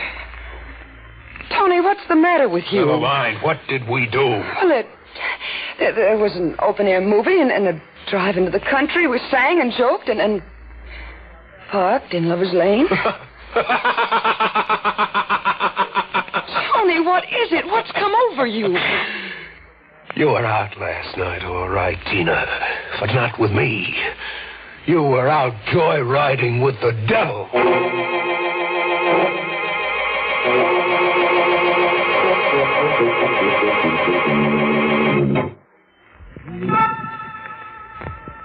After that first date, the devil and Tina kept palling together night after night. Dates every night. And Tina smiling like she just discovered herself, like she was having the time of her life. Even when Tina found out he was a ringer for me, she preferred him. I couldn't talk her out of it. I couldn't beat her out of it. Tony! I'll knock some sense into you if I have to kill you. Quit dating that freak. You've no right to order me. He's a devil. Only in your crazy head. He's warm and real and even tender. His face is $1 worth of wax. Light a match to it, it'll melt away. He told me how that happened. The terrible way he was mutilated. I cried, Tony. I wasn't repelled. I just cried for him. You went for a gag. He invented that horror story about his face. And if he did invent it. He did invent it. It doesn't make any difference to you. Nothing makes any difference to me. Not even if he's the devil. Not even then. All these days you've been telling me he's the devil. A thing with a false face and no conscience. And while you've been telling me all that, do you know what I keep thinking, Tony? What I keep whispering to myself? What do you keep thinking? How exciting. How exciting to be in league and in love with the devil. Are you surprised, Tony? I watched her laugh as if she was having a fit. And moving away from me, deeper into the workshop, losing herself in a crowd of wax figures, hatchetmen, and crazy killers. I followed her with my eyes as far as I could. And suddenly, I saw her as someone else. She wasn't Tina any longer, but Mary. Bloody Mary. Tina! Tina, come back!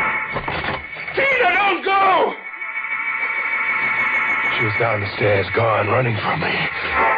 I went back into the workshop. I had to get hold of myself. I was seeing things. You seem a little unsettled, Tony. You? Yes, me. You handled Tina very clumsily. What were you, spying? I couldn't help overhearing you. I was there in your refrigerator room. You've got Tina in a crazy spell. She adores me, and quite naturally. What do you mean, quite naturally? It's not just the tortured resemblance you and I now bear to each other that draws Tina to me. It's far more than that. I'm more her kind. I don't understand you. She told you she found me exciting. Couldn't you guess why? It was just talk to drive me crazy. To get even for the pushing around I give her. No, it was more than that. You see, you and I are superficially the same, and quite matched mentally. Neither of us can lay too much claim to sanity. But you have one attribute that I don't possess. And it's the lack of that attribute in me that attracts Tina. What haven't you got that attracts Tina? A conscience. You think I'm joking? I don't think you know Tina. On the contrary, you don't know her. You see her as simple and lovely and good. In fact, you want her like that. Consequently, you repress her, where I free her. Now I know you're the devil, scheming to remake Tina in your image. Am I? Did you see her before? Did you see the curious transfiguration she underwent? When she dared free herself and laugh? Really laugh? Yes. She seemed to change right under my eyes. She seemed to change into what? An older face, wild and crazy and gloating. Like Bloody Mary waving her axe. Bloody Mary back there with the wax figures. Like Bloody Mary. That night I crept along after them, the devil and Tina, as an observer, along the harbor front where ghosts of ships float into blackness, to a small park in the fancy East End, where tired men sit on benches and dream into the river. I watched them work as a team, Tina and the devil, smoothly, every move coordinated as if they were both powered by one instinct. Masita got up to go, and then he screamed suddenly and struggled. The devil had his arms in a vice as Tina swung the axe. I'd been wrong about Tina. The devil was right. Her face looking down on a victim was the face of a maddened killer. The face of Bloody Mary. The devil had promised to reward me by making me rich. He hadn't forgotten. For you, Tony, a small down payment on my gratitude for this face. A man's wedding band. It's not much, but the wretch had little worth stealing. Only a watch, a few paltry dollars, and this ring. The money goes to Tina. I will keep the watch. I don't want the ring. But you must take it. It brings the three of us closer and ensures two of us against notions you may entertain about the police. It also suggests another way that you will eventually become a problem to me. How will I become a problem? You took the wedding band reluctantly just now, but soon you'll become bolder, greedier. Soon you'll want more. Soon you'll demand Tina, too. You'll try to recapture her from me. I want no part of Tina. I do. Tina. Yes? I never want to lose you to Tony. I don't think you ever will. Will you marry me then right away? Tina, no. Whatever you've done, but not that. You can't marry the devil. But I can, Tony, I can. And I will.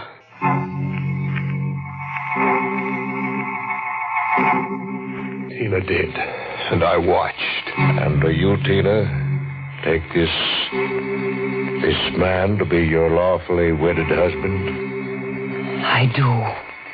Please place the ring on her finger. Ring? I forgot about the ring. Tony. Yes? The wedding band you acquired earlier. May I borrow it for the bride? Yes. I have it here in my pocket.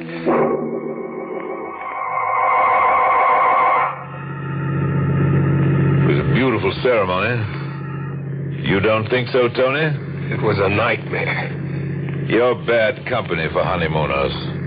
Drop us in the nearest motor court and then be on your way. Be on my way? Yes. We'll manage without you. Nicely.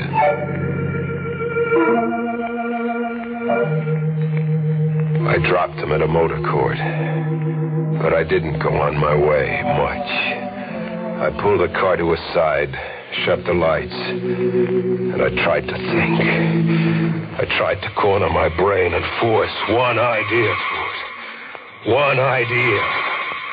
The devil could have Tina, but he couldn't wear my face. I thought about that, and the idea grew. His power over me was my face. I was mixed up about everything, crazy as all get out, but this one idea was the clearest thing I understood. The devil couldn't wear my face any longer. Not if I wanted to hold on to the only thing I had, a conscience. I crept into their cabin very noiselessly. Tina had dropped off in a chair. He was on a bed, breathing heavily. I lit a torch I'd made of paper and twigs. With my knee in the pit of his stomach and one hand like a steel vice on his throat, I held the blazing torch to his face. He awakened but lay helpless, making whimpering sounds. I watched first his chin melt and then his cheeks, and then little hot rivers of wax run down him, on me. Tina! Tony! Stop! Stop! Look, Tina, look behind his face. Stop. Look at your bridegroom Stop now. it. Let go of me. You'll burn too. You'll burn too, Tony. Tina, fire! Tina, let go. It's spreading when we burn to a crisp.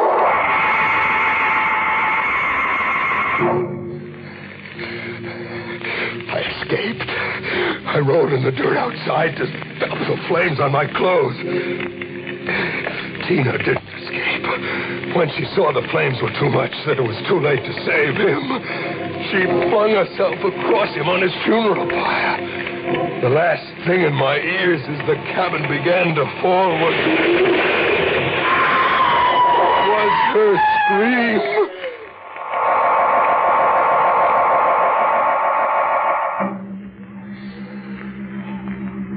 I'm back in the devil's workshop now, winding everything up, making plans to junk everything here for keeps. Sergeant Tracy is here with me, trying to make sense out of what he checked of my story. I had a whole group of specialists go through the rubble of that cabin that burned to the ground. I started the fire. I destroyed his face, and Tina fought with me. No, you told us that already. There weren't two corpses in the rubble, Tony. Just a lot of wax. Wax over everything. The devil? Was undoubtedly that wax figure you reported missing. But Tina... We're checking over your workshop just now. I find another figure in your inventory missing. Another figure? Bloody Mary. Bloody Mary is missing. See for yourself. I didn't know exactly what you did the other night in acting out your hallucination, but there's no doubt in my mind that the two people who were burned in that fire was a wax devil and a Bloody Mary. A man was axed to death and robbed in the park on the East End, you said. That murder never took place, Tony. I'm as crazy as that? Well, let's just say you took that weird business you're in a little seriously.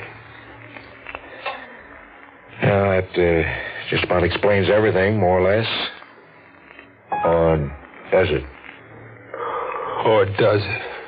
There's one big question mark we're trying to slough off at the department, because if we don't, we'll all start looking under our beds nights. One big question, Sergeant. We went through the rubble of that cabin with a fine comb. All we found, as I said, was wax and this. This? A wedding band. A man's wedding band.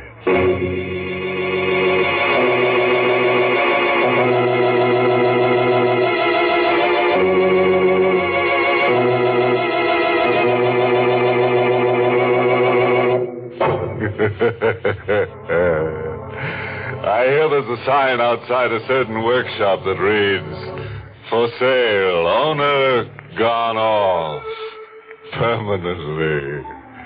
You can buy in cheap, anybody. A small down payment, a wax dollar, say, with your mind as security for the balance of your sanity.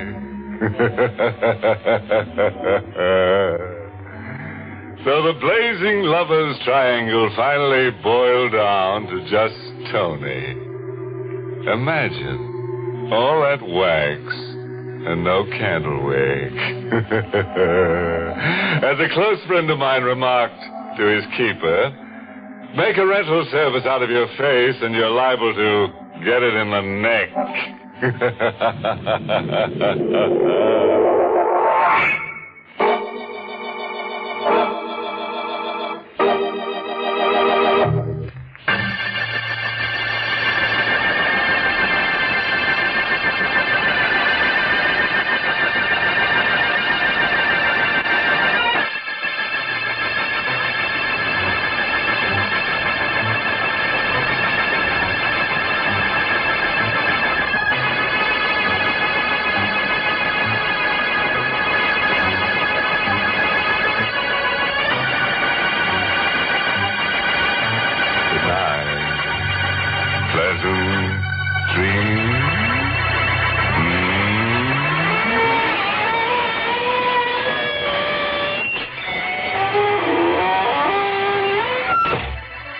SANCTUM was heard in the United States over CBS, the Columbia Broadcasting System, and has been rebroadcast for servicemen and women overseas.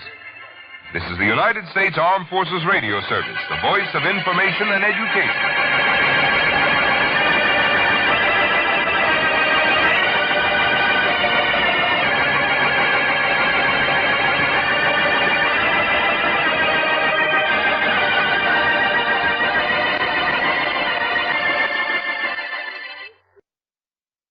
Lights out, everybody.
not only the voice in her throat as she speaks, but also the voice in her mind as she thinks.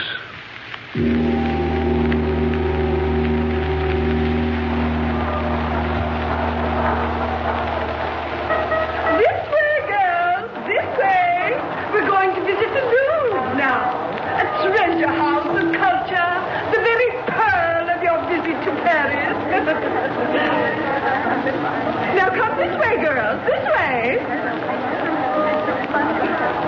This way, girls. This way. Prune-faced old maid. Makes me sick.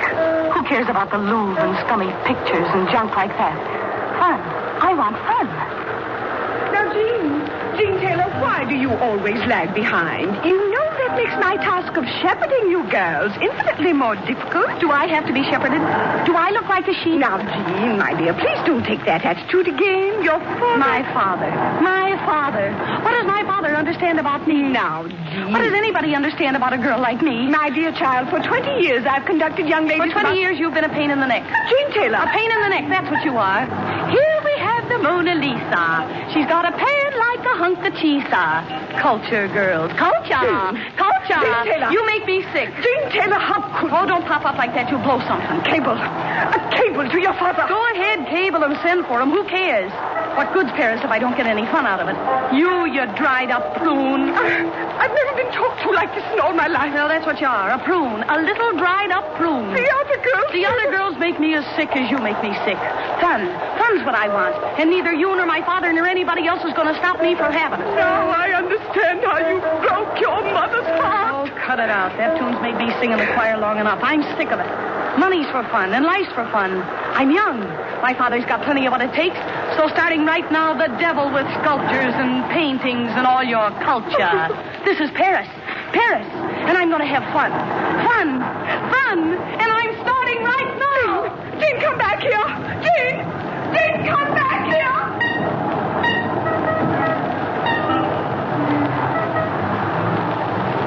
Chasing after me. Never catch up with me. Dried old prune. Fun. Paris, full of fun. Free now. Yeah, I'm free now. Until she cables father. Get all the fun I can while I'm free.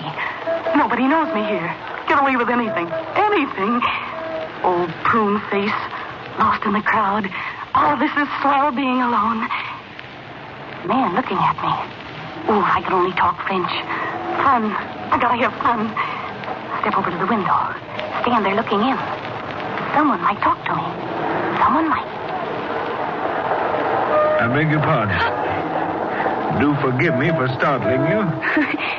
I'm not startled. Aren't you Jean Taylor from New York? Well, yes, I am. This is a coincidence.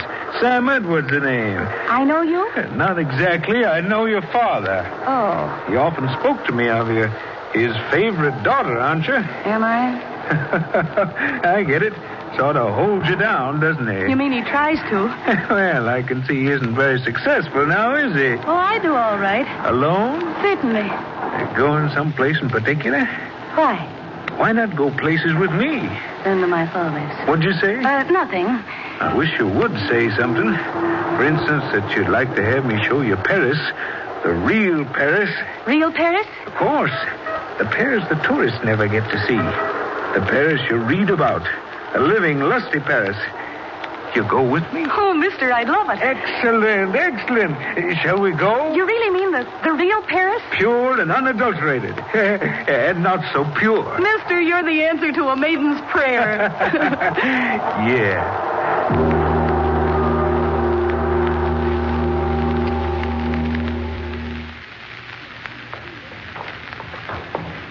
And not much further. Kind of a funny street, isn't it? The real Paris. I hope. And here we are. Told you it wasn't much of a walk. You mean this house? That's right. The old Paris. It's old enough. Sure looks like a dive. If your father heard of this, oh. He won't. I should hope not. I thought you said this was a club. Oh, yes, indeed. All have our own key. Here you are, my dear. Fun a la carte. I'll take it a la mode. A la anything. Mr. Edwards, where are you? Just closing the door.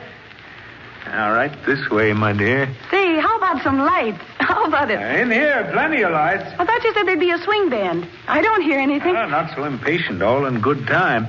Step in here. It better be good. It will be.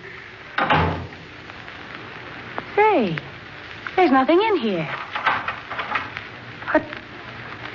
Mr. Edwards, locking the door.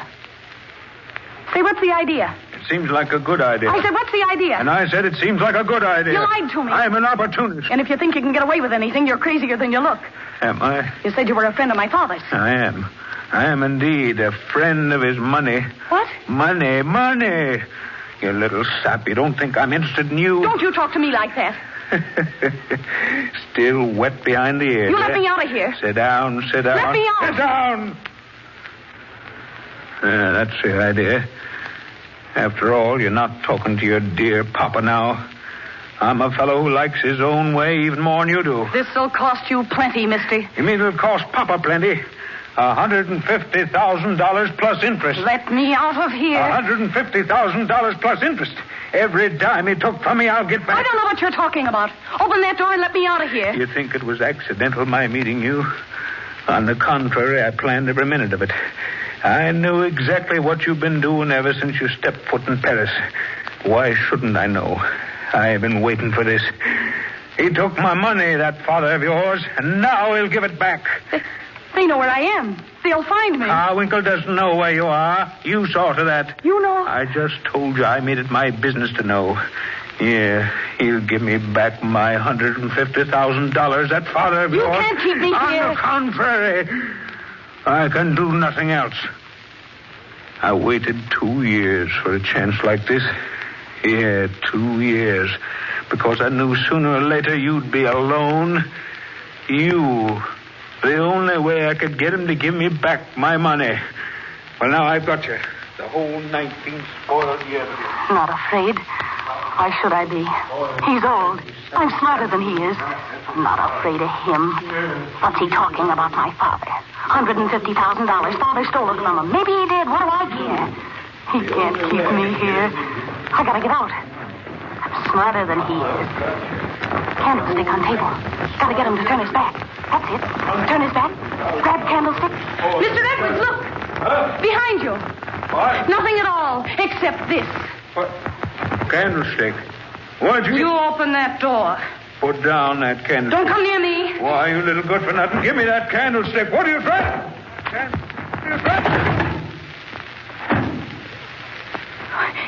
What did I do? Hit him so hard. Candlestick heavy in my hand. Drop it. He's lying there so still. Maybe something dark. Crawling along his head out on the floor. Blood. Killed him.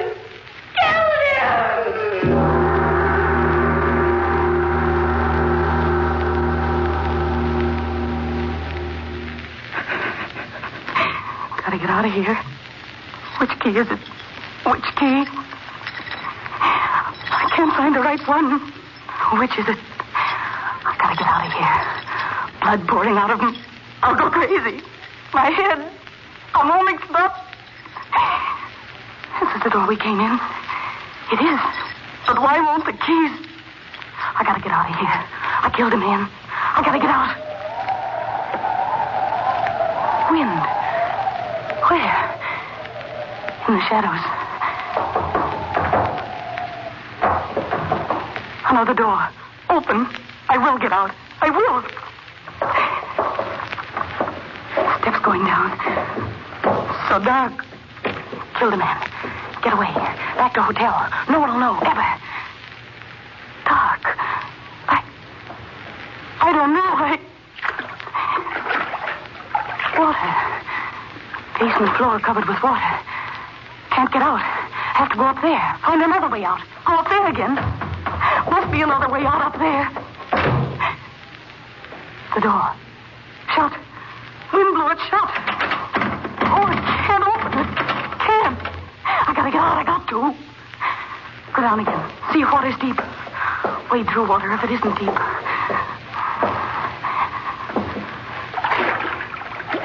Only up to my ankles. I will get out. I will. Must be a basement door. So dark. Killed him. If they catch me. They won't catch me. Never. Nobody knows. That sound. Running water. Over this way. I wonder why. Get out of here. No one will know. Can't know. No one saw me come in. Sound of water so loud. I wonder what...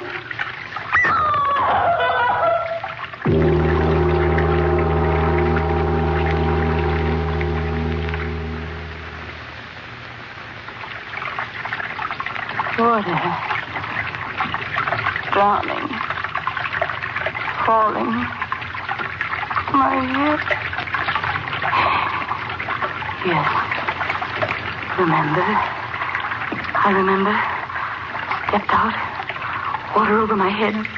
Filthy water. Pulling me under.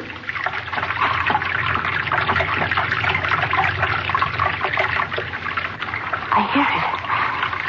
Yet no water here. So dark. Where am I? Where?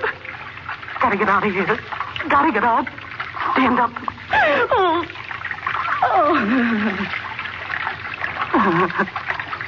Bump my head. Stone roof above. Crawl out of here.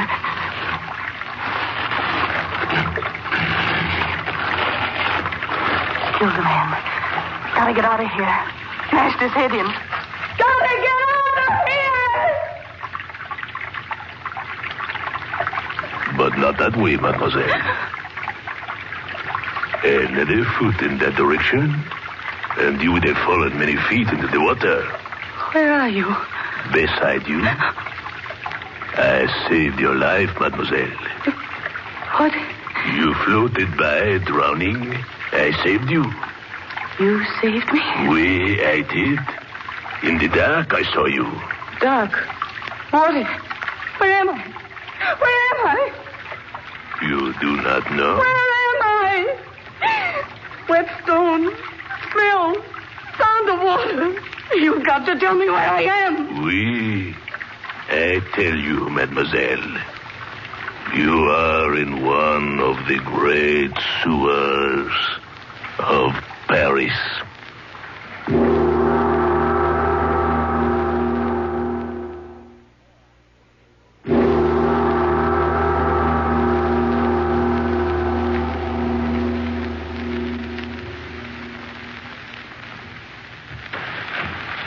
This way, ma chérie. This way. What's the matter with you? Do you have to walk so fast? But I walk slowly, mademoiselle. So dark. Haven't you even got one match? I see quite well, mademoiselle. If you will follow me. And then walk slower. You're just a shadowy something. Walk slower, I tell you. I am a busy man, mademoiselle. You fool. Don't you understand? The quicker you get me out of here, the more I'll pay you. I'll give you more than you make in a year. The sewers run beneath the streets like fingers of outstretched hands. Some of these tunnels are so old that all the world has forgotten them. There's no water here. Oui. If that is true, abandon this one. How much further? A step, merely a step. You said that half an hour ago. Turn here. Turn here, eh? Up the steps. Turn, and here we are. What are you talking about? It's still dark. We're still underground. We are here. What are you talking about? My workroom. Workroom? Who cares about your workroom?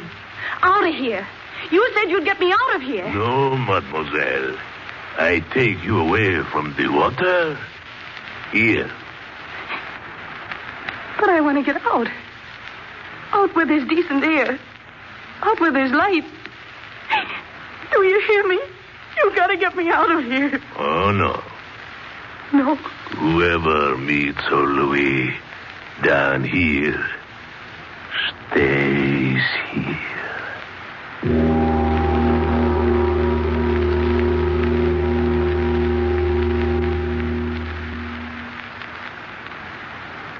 You're crazy. No. You know what money is, don't you? Oui, mademoiselle. Then get it through that head of yours. I'll make you a rich man if you get me out of here. Rich. Rich. Just get me out of here. You are a noisy one. Crazy. You are. No. You are. What do you stay down here for if you aren't? I work. Work? What sort of work have you here? I make things. You will see. See? How can I see in this dark? Your eyes will accustom themselves in a few years. Get me out of here! Come. What? Come, mademoiselle. Come. Wait for me. Wait for me. I will show you my work. Wait for me. If you'll get me out of here, I tell you, you'll never regret it. Where are you? I've lost you. Where are you? To your right, ma chérie. Turn to your right. My right? Oh, where are you, old man? Here, I'm here. But there's no light here. You didn't get me out. You didn't. My work. It is here. Who cares about your work? Get me out of here where there's light. Light? Oui. I will make light. I'm not afraid. I've never been afraid of the dark. Just want to see where I'm going, that's all. Hurry. Hurry up with the light. Oui. I bring you light. Miserable little kerosene lamp. Haven't you got anything stronger than that? My work. Oui. Now you will see my work. This way, mademoiselle. This way. You crazy old fool. Who cares about anything but getting out of here? Will you get it through your head? Money. I'll give you plenty of it. Just show me the way out of this place. Do you want me to go as crazy as you are? Here, ma chérie. This is the place.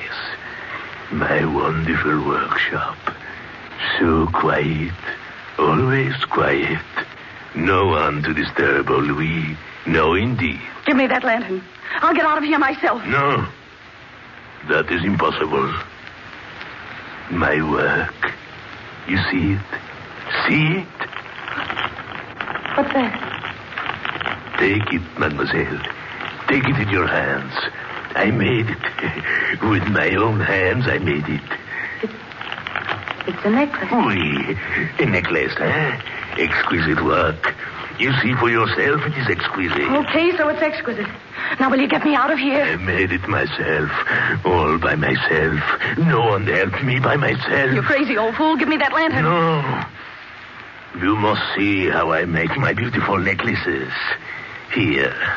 Over here, mademoiselle. Look. Listen, you give me that lantern or I'll... Oui. From these I make it. Bones. Oui. Beautiful bones. They come floating down the water to me. Bones of... what? The foolish ones who kill themselves in the water. The sewer brings them to me. We, all of them. Oh! The miserable, unhappy flesh. I take it off them. Then at last, they are bones. Hard, white, useful bones for my work. See, that one in the corner. Let go of my arm. No. You must come to look, ma chérie. You must. Let go of my arm. Oh, mademoiselle, come. You see, the skull, I have it almost clean. You stand there. I will show you how I do it, eh? My saw. So, I cut the good, strong, white piece off the top and clean the brains away, eh? Watch me. No. No.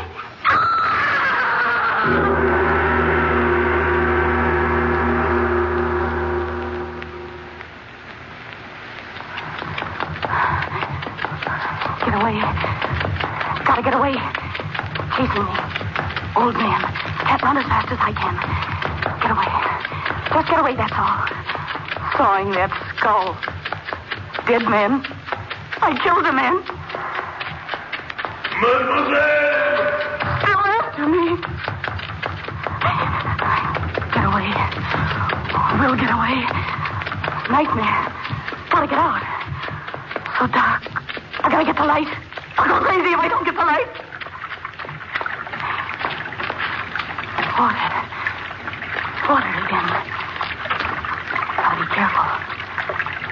Maybe if I yelled, someone would hear me. Workmen. Someone in the sewer. If I yelled. Help! Help me! Help me! Help me! Is there someone down there to help me?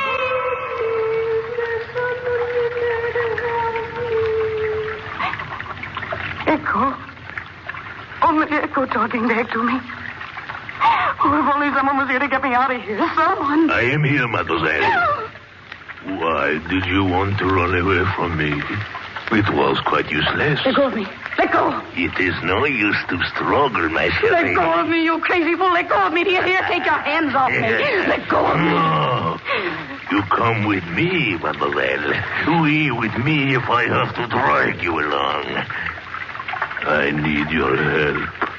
I have wanted so very long. I'll kill you. I'll kill you. No. You see, you cannot reach me, mademoiselle. I twist your arm so. My arm. Yeah. Now you will do as I say, eh? You will come quietly, eh? Oui, ma chérie. You will help me too. Always help me. There is so much work to do. So many bones to be cut.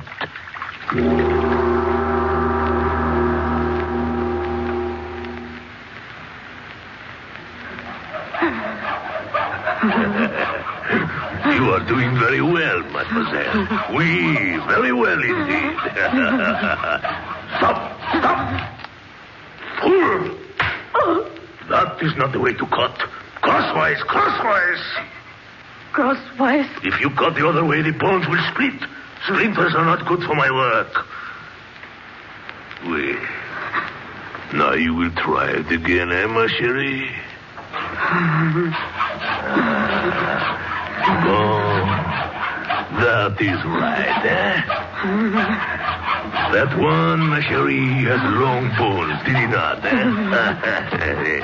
I remember the day I fished him out of the water. Still alive he was. But I fixed that. Oui, I fixed it. Yeah. He must have been like you. Rich, willful, no good for anything or anybody in life. But in death, now he will be useful, eh? Keep sawing! Keep sawing! There is so much work to do, ma chérie. What was I saying? About the bones, oui. Look about, ma chérie. Chains and chains of pretty necklaces. I made them all myself. All myself. Everyone. Like lacy strings they are, eh? Such beauty. Oui. Stop! Stop! Stop, I tell you!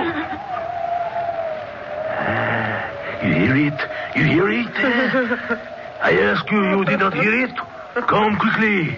We have work to do. Come. Oh, no. Must I drag you after me always? Huh? Come, come. Another one. Just in time to, eh? Quickly. Come quickly. Hurting me. Then come quickly. Yeah. Your eyes can see in the dark now as well as mine, eh?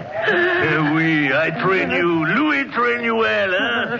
Such a short time and you are doing so very well, eh? You saw the bones into pieces almost as well as I do myself, eh? My chérie, it is good to have a woman around. We'll make this place a fairyland of necklace, eh? So many of them, they will be like clouds above us, eh? Quickly, quickly, move more quickly. Don't hurt me. Oui, I must say you have changed quite nicely. So docile. Quiet tears now, where before you were so noisy. Oui, before you were another rich one, good for nothing but for trouble. Huh? Now you do my work for me. That is the way it should be, my chérie. Here we are. The water runs quite strongly here, doesn't it? The largest sewer of them all. To bring me more white ones for my work. See! There it comes, another one. Another one who tried to take his life, I always know when one is coming. Mon Dieu, he's a big one, Strong bones he'll have. Cut him. Help me lift him out. Help me lift me. He's a big one. He's alive, I see. Pull his head out of the water. Hold it under. Hold it under, I tell you. Hold on his hair. Hold him under.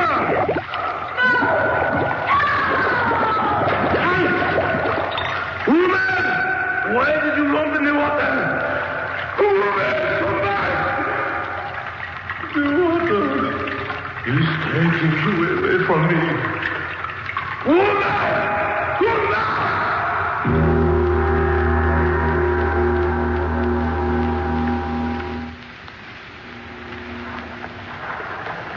And how is the fishing, my friend? How could I fish, leave it this? In my time, the Seine is full of fish. In your time? Look, see who is playing in? Where is that for a fish to live? Monsieur. Look, what? In the water. Relax, it's above us. She's a woman. The current will take her right by us. Hold on to my arm. I'll get you. Hold on. Oh, not too far. Oh, you will fall in. A little more. A little more. I got you. Pull me back. Pull me back now. Help me lift her up, boy.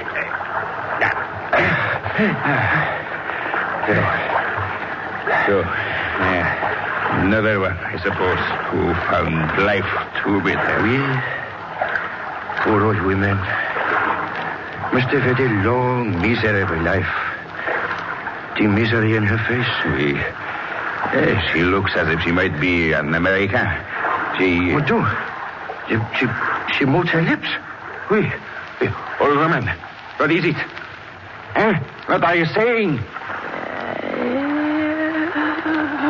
What would you like? A beautiful necklace. Necklace? A beautiful necklace. Out of bones. Real human bones.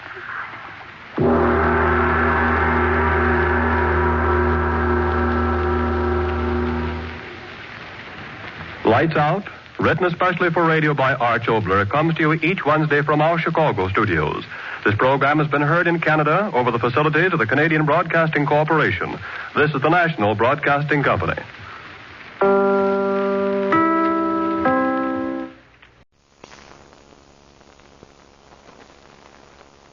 And now, Mystery Theater.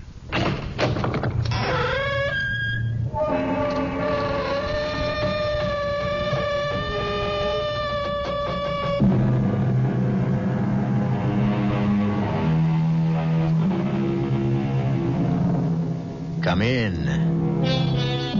Welcome. I'm E.G. Marshall. And, as you may suspect, I have a tale to tell. A tale full of sound and terror and signifying... Well, I'll have to leave that to you. And I also ask your indulgence when I personalize this strange riddle, because this story was brought directly to me. Ever since I've been your host on this series, I have the feeling that you expect me to be an expert on the macabre.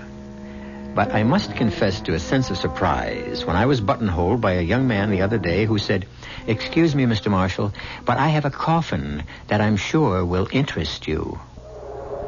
You cannot frighten me. I am not leaving this graveyard until I get to the bottom of this. I warn you, your persistence will be your destruction. I still trust in the Lord. Where's that music coming from? From beyond the grave. Is it Judgment Day? No. Then you talk nonsense. The dead will rise, the Lord will summon his elect to meet him in the clouds. But until that day, the dead remain buried.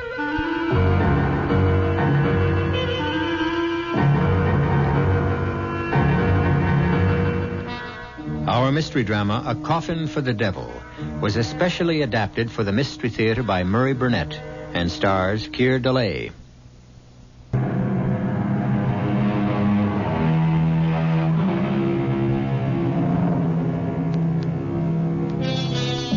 What do you do when a perfect stranger tells you he has a coffin which might interest you? My first instinct was to tell a young man that I wasn't in the market for coffins. But he quickly explained that he wasn't a salesman, but an avid listener to our series, and that he had a macabre story of a strange coffin that had been in his family for generations. I was intrigued. So the next night I found myself in his old suburban house, drinking coffee with his wife Cora and his friend Professor Gerald Barker, and looking at a large wooden box which appeared to me to be a case for a bass fiddle. This box, although you may not believe it, Mr. Marshall, is a coffin. And this letter, which my wife Cora found in the attic, explains how it came in our family and also how it happens that I'm not today a mortician. It was written by my great-grandfather, whose name was also William Spindles. And the letter begins, I, William Spindles, swear this to be a true and honest account of the strange happenings that befell me when I was employed by Edward Rogers, the undertaker, in the year 1851. The month was December, and Mr. Rogers and his good wife, paying pre-Christmas visits, had left me in charge of the shop. It was a cold night and blowing hard, but my good friend Richard Clay and I were snug enough with a big fire going in the stove. Only for you, William Spindles, would I spend a stormy night like this sitting in an undertaker's parlor. Ah, come on now, Dick. You've kept me company often enough to know that there's no harm in corpses. Well, it's not the corpses that worry me. It's their spirits that may be around. There's no such thing as spirits. Mr. Rogers says that there's no harm in the dead. The harm is in people's minds. Oh, maybe. What's that? Someone's at the door. Come in. Oh, I don't like this. I'll see who it is. Come in, sir. Come in. You'll catch your death of cold standing out there. I'm sorry to disturb you on a night like this, but my need is urgent. I require a coffin. Yes, sir. Did you have a particular type in mind? Very particular. I know exactly what I need. Well, we have a complete stock in the next room. Now, if you'll follow me... No need. You won't have it in stock. We carry the most complete line in the state. That's why I have come here. Well, thank you. Now, if you'll tell me who the coffin is for, I'll be able to help you better. For me. For you? You mean it's for your own personal use? Exactly. I can see you're going to be busy, Bill, so I'll run along. Oh, no need to leave, Dick. This gentleman will have to come back tomorrow and see Mr. Rogers, so I cannot return. Well, Mr. Rogers is the proprietor, and I honestly believe you'll be better served if you'll wait for him. I can draw you the way the coffin must be. Here's $50. Will that cover it? But goodbye, Bill. I really must leave. Amy's expecting me. Is the $50 enough? It's not the money I was thinking of. It's the special requirements you mentioned. I'm not sure I can handle them. I said I'd draw it. Do you have paper? I guess so. Here's a pencil. I have my own. Now, the shape must be exactly like this. Just so. But that doesn't look like a coffin at all. It's more like the case for a musical instrument. I know my needs. Oh, never in my life have I seen or heard of a coffin such as you ask for. It must be exactly the way I've drawn it. Very well. Now, it must also have lids and hinges. Hinges? Hinges. You see them? Here, on the drawing. Yes, but you... And a lock on the inside. The inside? And a good quality lock. Secure. Nothing shoddy, you understand? I believe I do. Good. Now, if you have a tape measure, I want you to measure me around. But why? I mean, the drawing is... It's unusual. It's very clear. I want to make sure that you leave enough room for my arms. I really don't know how I'm going to explain this to Mr. Rogers. Show him the drawing. Now, take my measurements. Yes, sir. All right, now leave Enough room for your arms. Now, make sure that this is ready by Friday. But that's the day after tomorrow. I must have it. I'm sorry to be so particular, but I've been married before. And this time, I want to have it my own way.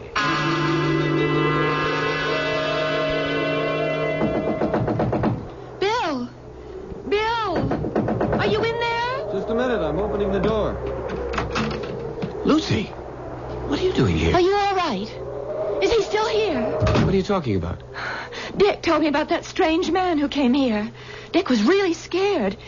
He said the man wanted to order his own coffin. That's right, but I'm sure it was some kind of practical joke. Well, I don't care what it was. I want you to find another job. I hate the idea of your being an undertaker. Lucy, we've been through this before, and this job is no different than any other except in people's minds. I'm sorry, Bill. I'm sorry. I was just so frightened. All the way over here, I was just worried about you and scared, but I came anyway, and now... Oh, Bill, I don't think it's going to work. Oh, I'd like to punch Dick Clay right in the nose for frightening you like that. Oh, don't blame Dick. It's not his fault. If he hadn't scared you, you wouldn't have... Yes, I would. Maybe I wouldn't have come here tonight, but I hate what you're doing. I hate it. I know, honey. What do you want me to do? Quit. And do what? Oh, I don't care. What will you live on? Well, you'll find another job. Nowhere near as much money. I don't care about the money. Bill, can't you understand? I don't want hands touching me that have been touching death all day. All right, Lucy. I'll speak to Mr. Rogers about leaving.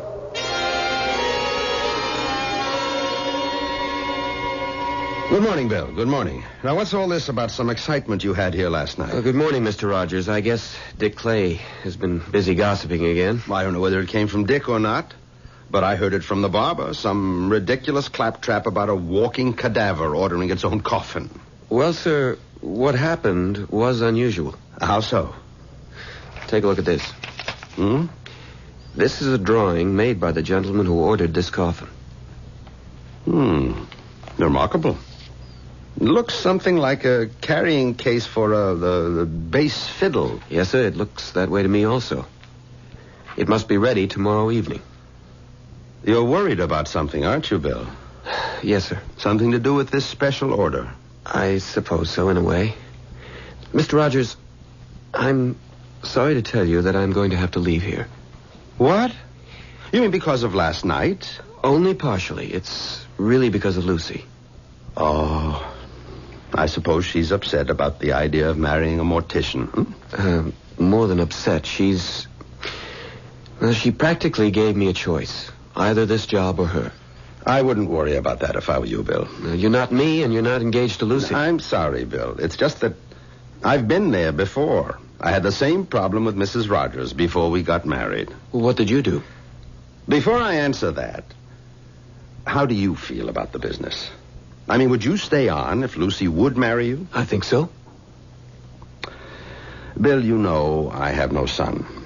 No one to carry on. I've never said it, but I think you know how I feel about you and what hopes I have that you might be the one to carry on. Until today, I thought you felt the same way. I don't think I can change Lucy's mind. Of course you can't. But you just said that... You can't, but Mrs. Rogers can. Now, ask Lucy to talk with her, woman to woman.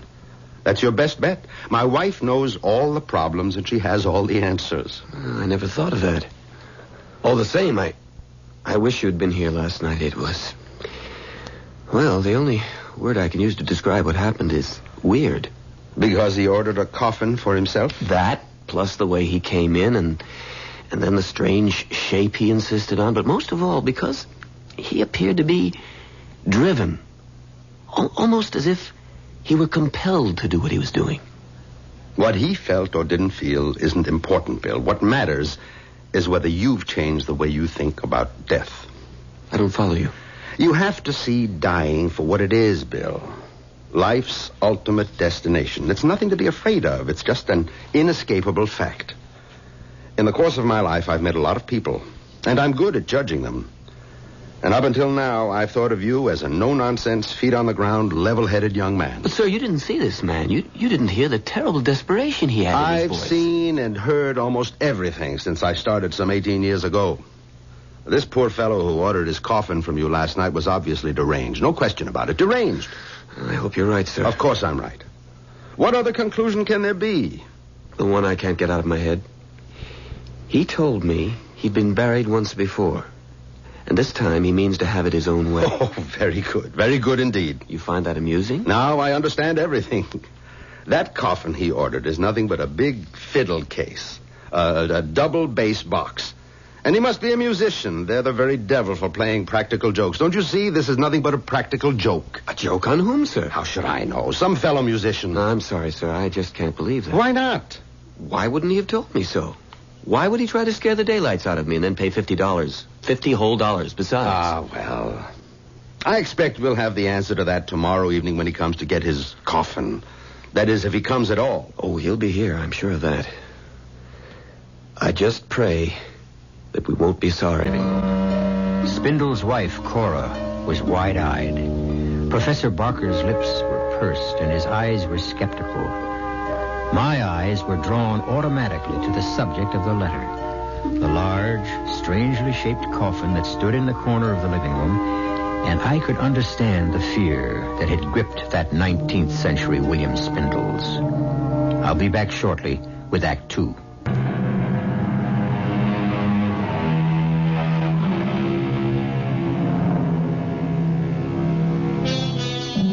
I suppose to the three inalienable rights of life, liberty, and the pursuit of happiness, one could add the right of a man to order his own handmade coffin.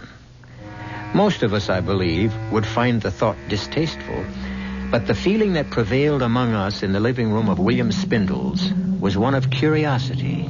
We were all anxious for him to continue reading the letter from his great-great-grandfather.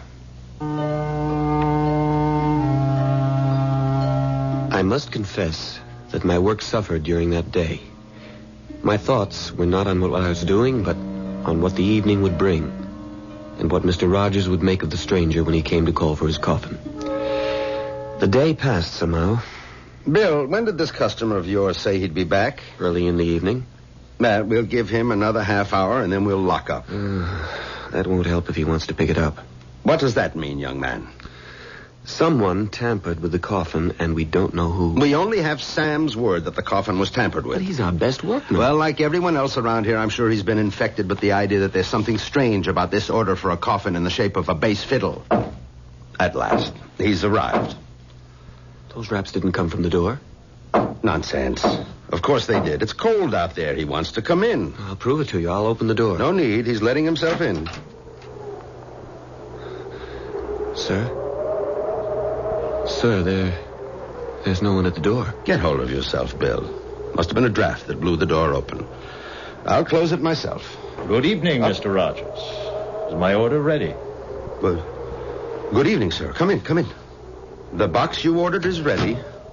Thank you. My dear sir, you really should wear a greatcoat and a muffler in this bitter weather.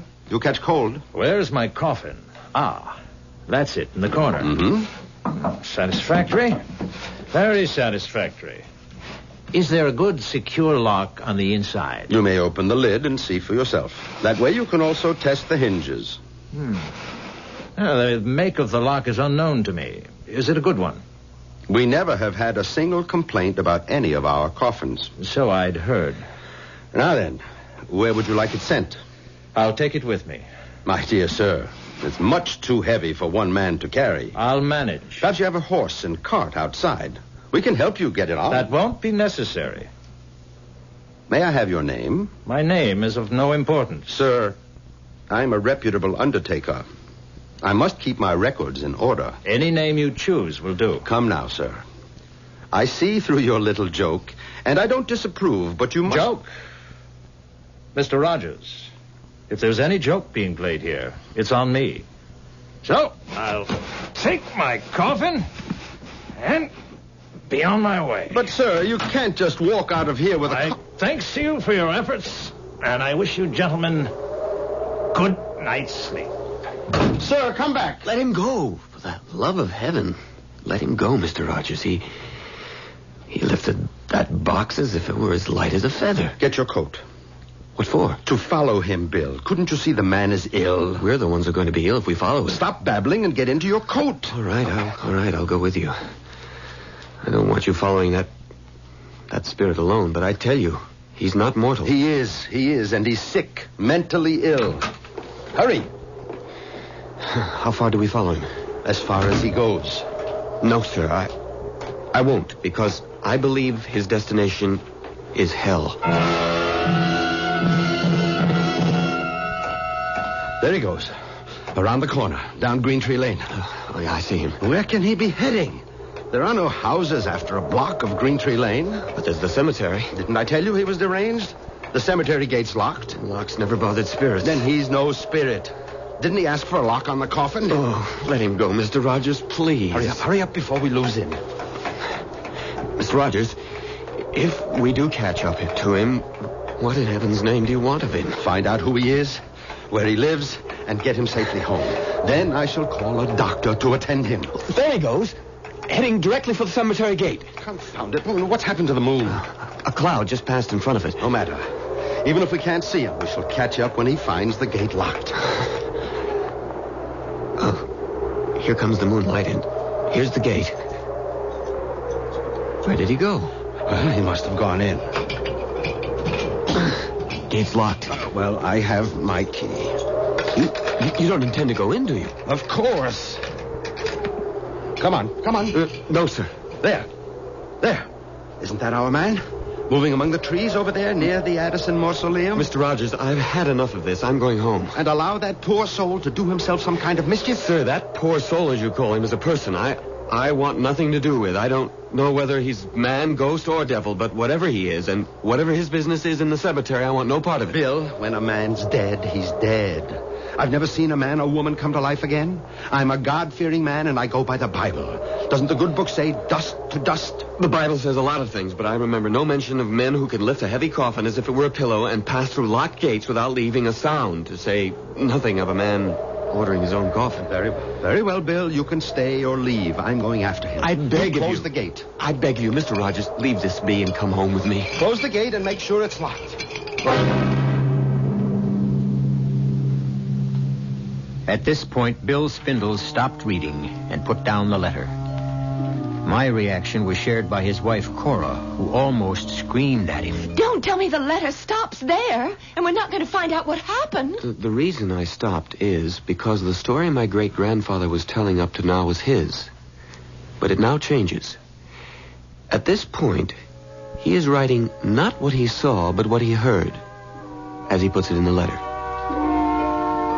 Perhaps I was a coward, but I allowed Mr. Rogers to go on into the graveyard alone while I hurried home. So I warn the reader of this letter. This portion of my tale is written here as it was told to me by Mr. Rogers. The moon again had gone behind the clouds when young Spindles went hurrying off. But I thought I saw some light in or around the big Addison tomb. I started that way, and then I heard what seemed to be the voice of the man I was following, but it seemed to come from far off. Too far. You have come too far on a useless journey, Edward Rogers. Turn back before it's too late. Where are you, sir? Listen to me. Thrice they tried, and thrice they died. Where are you? What are you doing with your coffin? Leave here, Edward Rogers. Your business with the dead is finished. You don't belong here. And what do you do here? I keep an age-old bargain. With whom? You must leave here. This place is dangerous for you. But not for you? Leave before it's too late. The Lord will protect me. Now let me help you. Don't you understand? You're ill. You need help. So be it, Edward Rogers. You want to join in a dance of death. The consequences will be on your head. Here, I show myself to you. Here I am. See if you can catch me. It was then that I started after him. I could see him almost clearly. He seemed to be heading for the Addison tomb. He was carrying the coffin, and I was certain I could overtake him. But he kept dodging behind headstones. I turned and twisted after him. And then my foot caught. I lost my balance and fell, hitting my head against the tombstone. Dick, wake up, man. Well, Bill, what do you want? Get dressed. You've got to come to the cemetery with me. What? The cemetery? Are you out of your mind? Mr. Rogers went in there after the man who ordered the coffin. He isn't home yet, and Mrs. Rogers is worried. Then take her. Come on, Dick. I'll be with you. I wouldn't care if the whole town was with us. What time is it? 4:00. It will soon be light. Please, Dick, you must. All right. I'll get dressed and I'll go with you, but we'll wait for the dawn. But Mr. Rogers may be in trouble. Bill, whatever has happened has happened. I'll go with you, but not until it's light.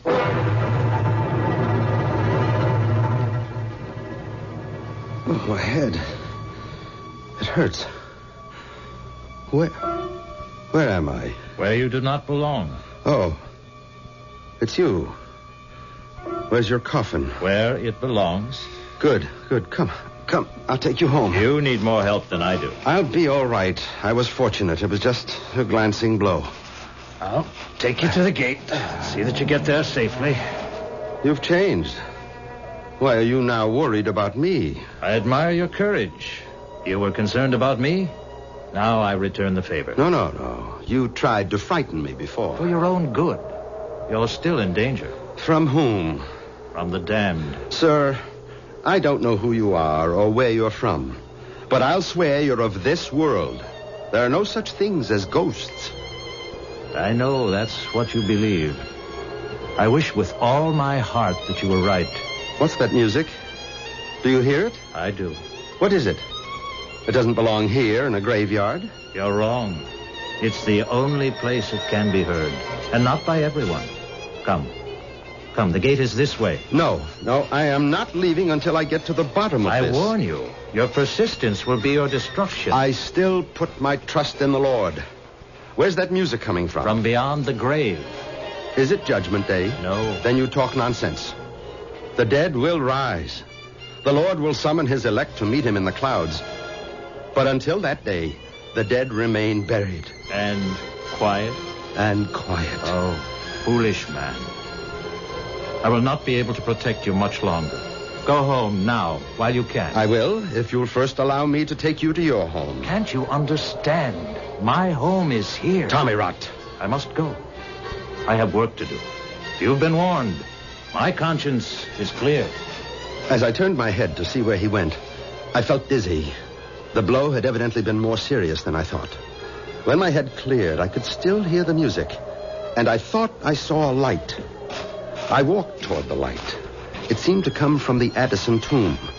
As I approached, I could see that the door to the mausoleum was open. I was convinced that inside was the source of the music. It grew louder with every step I took. And then I found myself at the door to the tomb. And there, just inside, I saw the large coffin the stranger had ordered. The lid was wide open. But the moment I took one step inside, the lid slammed shut, and the music stopped. I thought the coffin had been empty, but I couldn't be sure. I walked over to it and bent down and listened. I heard the key turn in the lock, and I called out, "You mustn't lock yourself in. You mustn't. Please open the coffin." He wouldn't listen, so I determined to get the coffin open. When suddenly there was a flash of light and a loud explosion.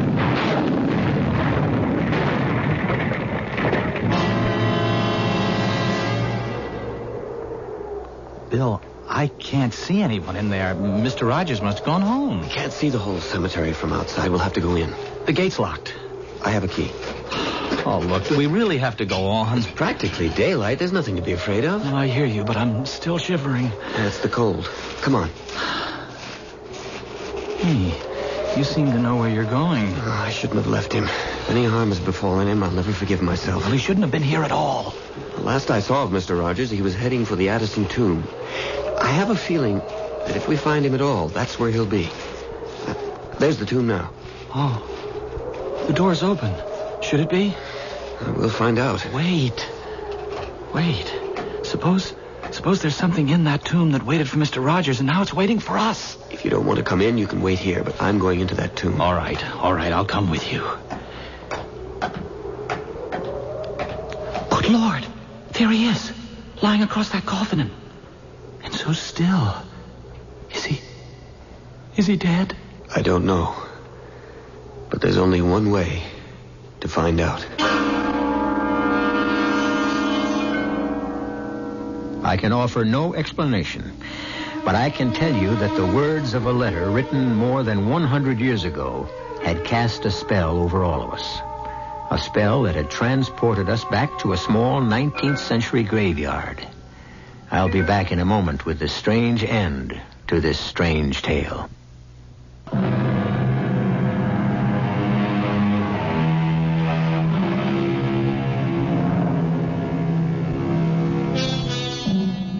Like many time-worn sayings, the old adage, curiosity killed the cat, but satisfaction brought it back, still contains more than a few grains of truth. Certainly all of us sitting in the William Spindle's living room that night were anxiously waiting for him to resume reading the letter from his great-great-grandfather.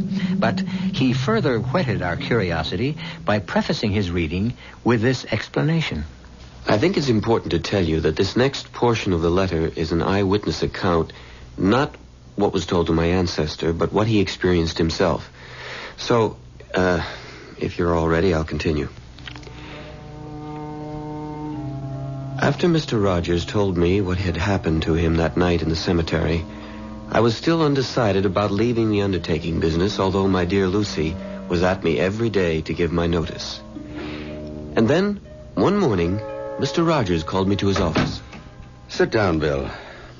I think we should have a talk. Yes, Mr. Rogers? My wife tells me that Lucy hasn't been to see her. Have you spoken again to Lucy about discussing your future here with Emily? No, sir. You still believe that our strange customer was a ghost? Let's say I'm still undecided. What's that? Probably someone who wants to see me. Come in. Should I get the door? Don't bother. I'll go. Good morning, gentlemen. It's you. It is indeed I. And I'm not sure how long I'll be permitted to stay. Long enough, I hope, to give me an explanation of your actions the other night. That is why I'm here. Good. Perhaps you'll start by telling me... I come here, sir, at great personal risk. I ask you to believe me. I beg you to listen and keep an open mind.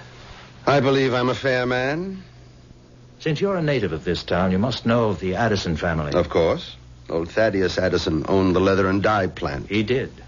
And do you remember a young man named Tom Addison, one of Thaddeus's 3 sons? I never knew the young rascal. Everyone heard about him, of course. He was a ne'er-do-well who finally ran away. That's what my father wanted everyone to believe. Hold on. Are you trying to tell me you're Tom Addison? My father wanted me to go into the factory. I couldn't abide the thought. In all modesty, I had a great talent for music, particularly the bass, a talent which my father felt was foolishness. All of our quarrels came because I wanted to practice my music, and my father thought it was a waste of time and money. Then you are young Addison. I am. And I am not. Not in the sense that you mean. I suppose you can explain that. The situation between my father and me became unbearable. He finally gave me an ultimatum. Either I'd go into the business, abandon my music, or he'd turn me out of the house. I really had no choice. I left. Mm-hmm. And what brought you back? The very same thing that took me away. Music. When my father disowned me, I wandered around the country trying to earn my living as a musician. It wasn't easy. One day, I found someone who valued my musicianship. I made a bargain with him. Who was he? He goes by many names. Take your choice. Satan, the devil, Beelzebub, or the Prince of Darkness. Rubbish. You believe in the Lord. Why do you find it so difficult to believe in the devil? I'm a God-fearing man. The devil has no power over me. Not unless you invade his realm, as you did the other night. All I did the other night was my duty, as an undertaker and as a man. How can I make you see the horrors that lie ahead of you if you will not listen? What will change your foolish obstinacy so that you can save yourself? Are you so insensible that if I tell you what I have suffered and am suffering, you'll still close your mind to what I say? I promise to listen, and I will. 10 years ago, I was in Chicago, living in a cold and miserable garret, hungry, alone, and with no hope of employment. In order to get something to eat, I knew I'd have to pawn my fiddle. Just before venturing out, I wanted to play it one last time. When suddenly, I thought I'd lost my mind because not only was I hearing my own instrument, but it was joined by a full symphony. And he was there. Satan? And he offered me the fulfillment of a dream. I would never have to worry about money again, and I could concentrate on my music. It dazzled me. The prospect of a life I'd always hoped for. And what did he ask in return? Your soul? Nothing so dramatic. What seemed a simple, harmless request. All he asked is that I play for him whenever and wherever he should ask. I hesitated, but only for a moment. How I wish I had thought longer on it, but I didn't. I agreed. And now I'm his forever. A member of his orchestra of the damned.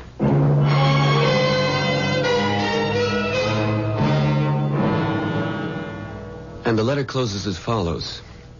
That was the day I left the undertaking establishment of Edward Rogers.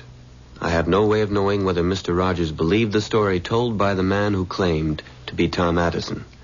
I never saw nor heard from the stranger again, nor do I know whether Mr. Rogers did. Signed, William Spindles.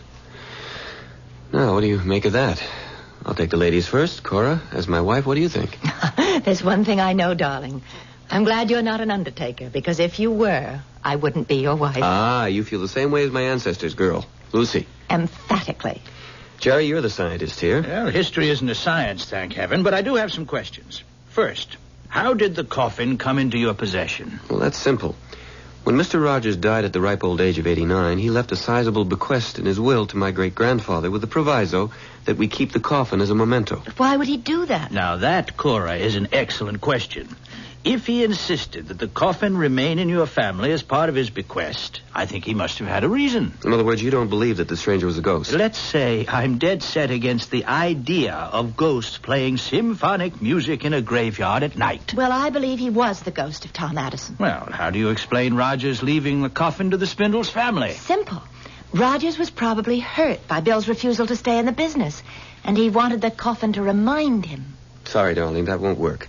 If he was hurt, why also leave my ancestor a bundle? And believe me, it was a considerable sum. Well, then why did he, Bill? I'm stumped. It's too much for me. I still don't believe in ghosts, and I think I can prove to you that this man who ordered the coffin was flesh and blood. How? Well, I'm going to have to do a little research. When did you say all these things happened? The date, I mean. December 1851. Why? Well, give me 2 days, and I'll let you know.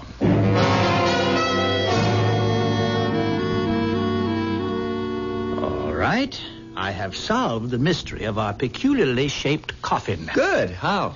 I kept asking myself, why did this man go to all the trouble of ordering a coffin, which, to say the least, was strange, and also behave as if he wanted everyone to believe he was a ghost? But have you forgotten Mr. Rogers' belief that he was crazy? I mean, wouldn't that account for all his behavior? Yes, that would, but I preferred to think of this fellow as a con man. You see, a really great con man who successfully conned your grandfather but had more difficulty with the undertaker. Why? Precisely, why? Now, that's where this newspaper article comes in. Here, I made a copy at the library. Let me read it to you. The headline, Wells Fargo payroll stolen.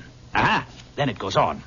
Yesterday, the largest robbery in the history of the Wells Fargo Company was successfully perpetrated by 3 masked men who boarded the westbound Lackawanna Limited, entered the baggage car, and made off with more than $40,000 in $10, $20, and $50 bills.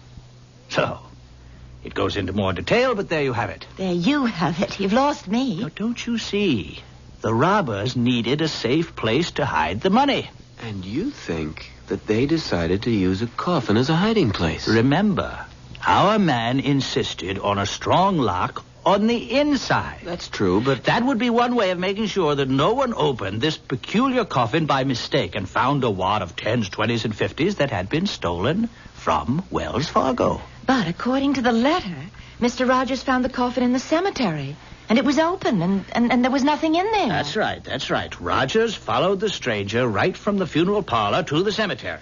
He wouldn't have had time to stash the loot in there. I think it's interesting, but rather far-fetched. Is it? Look how everything fits. All that uproar in the cemetery. All the warnings to Rogers telling him to keep away. Why? I'm sorry. You're so convinced your theory is right, you're not thinking straight. Once your man knows Rogers was going to interfere, he'd never have taken the chance of hiding anything there. Well, he may have had no choice. What do you mean? The money may have already been there. Look, have you forgotten that your grandfather's letter said that the workmen believed the coffin had been tampered with? Oh, Jerry, you're riding a hobby horse. Oh. You have a theory, and you're just going to see that everything fits. And you're not going to look at anything that doesn't. Now, wait a minute. What have I left out? Well, lots of things. Now, one, how in the world did our stranger lift this coffin and carry it off under his arm? Perhaps he didn't. You mean you think Bill's grandfather made that part up? Well, let's leave that. Anything else? Well, lots. What about everything that happened to Mr. Rogers in the cemetery? The music, the open coffin. What's your explanation for that? Well, we know that Rogers fell down and hit his head. Oh, come off it, Jer. You're not going to try and tell us that he imagined those things as a result of hitting his head. Well, it's possible. Maybe, I don't but... believe it. The other explanation, which you refuse even to think about, Jerry, is that he was a ghost and that Mr. Rogers reported everything faithfully. That's the one I believe. Even if I prove to you that this strange-looking coffin has plenty of room for some kind of secret compartment and there may be money in it? Why don't we stop talking and see if you can prove what you think? All right, good idea. Come on. How do we go about finding a secret compartment? Well, we'll try tapping and listen for a hollow sound. Okay. Who wants to do the tapping? Me, let me. All right, go right ahead. It all sounds the same. You're too impatient. If there's a secret compartment, he'd make it hard to find. All right. Dear. It's a great theory, Jer. I'm afraid it's just a theory. Why don't you try down at the bottom where it's widest? Okay. There. Right there.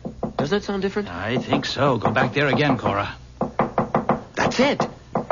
Let's turn it upside down. Here. You have to let us do that, Cora. That's got it now. Now what? Well, I think we should have opened the lid first. Okay, let's open it. All right, now, put your hand down in there, Bill.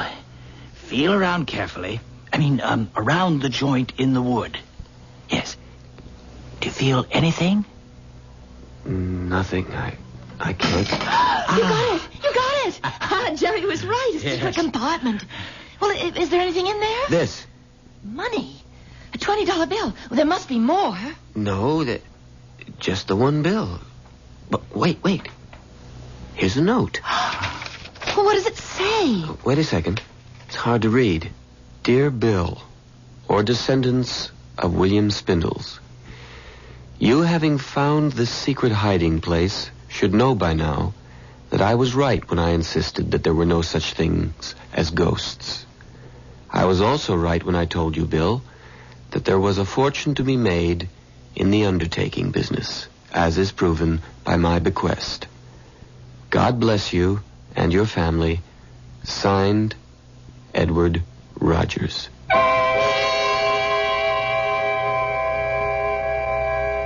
What do you do when you discover that the fortune you expected turns out to be a single $20 bill?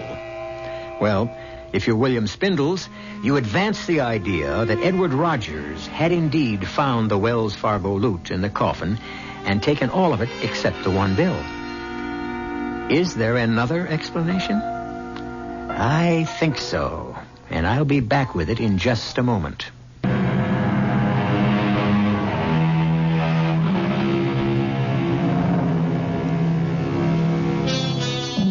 For what it is worth, I present you with this thought.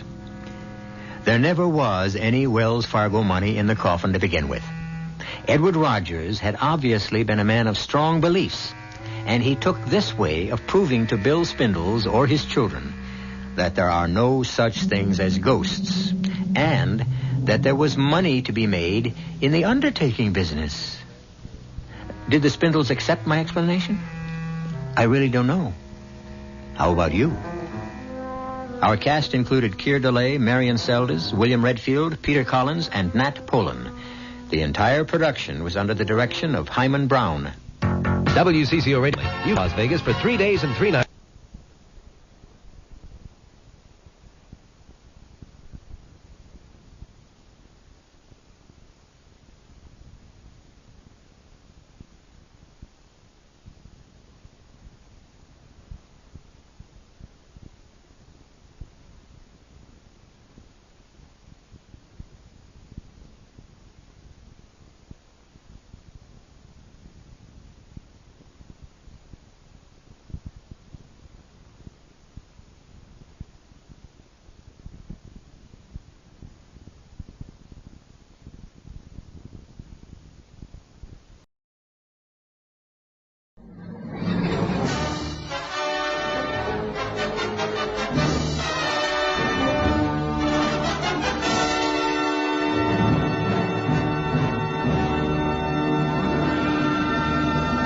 Scoop. True stories that have made headlines.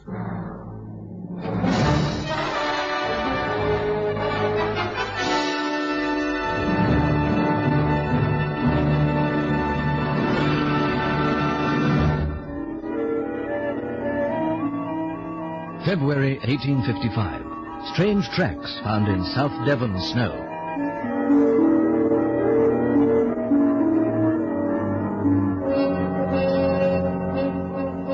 I'm sorry to trouble you, Professor McLean, but it is a matter of considerable importance. Oh, sit down, Padre. Yes, thank you. It's the most extraordinary business. Frightening, in fact, and I thought I should call on you for help. Well, I'm delighted you did.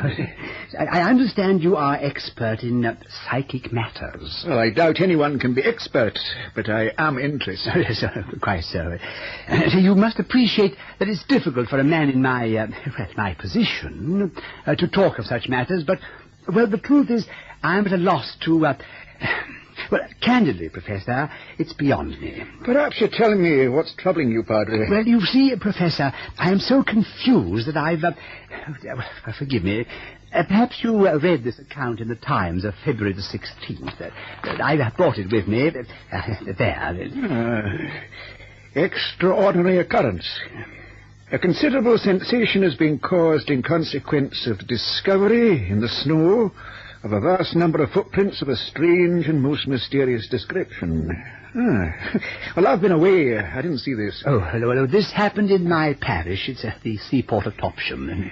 The superstitious go as far as to believe that they are the marks of Satan himself. Yes, there is panic. I tell you, Professor, there is widespread panic in the entire district.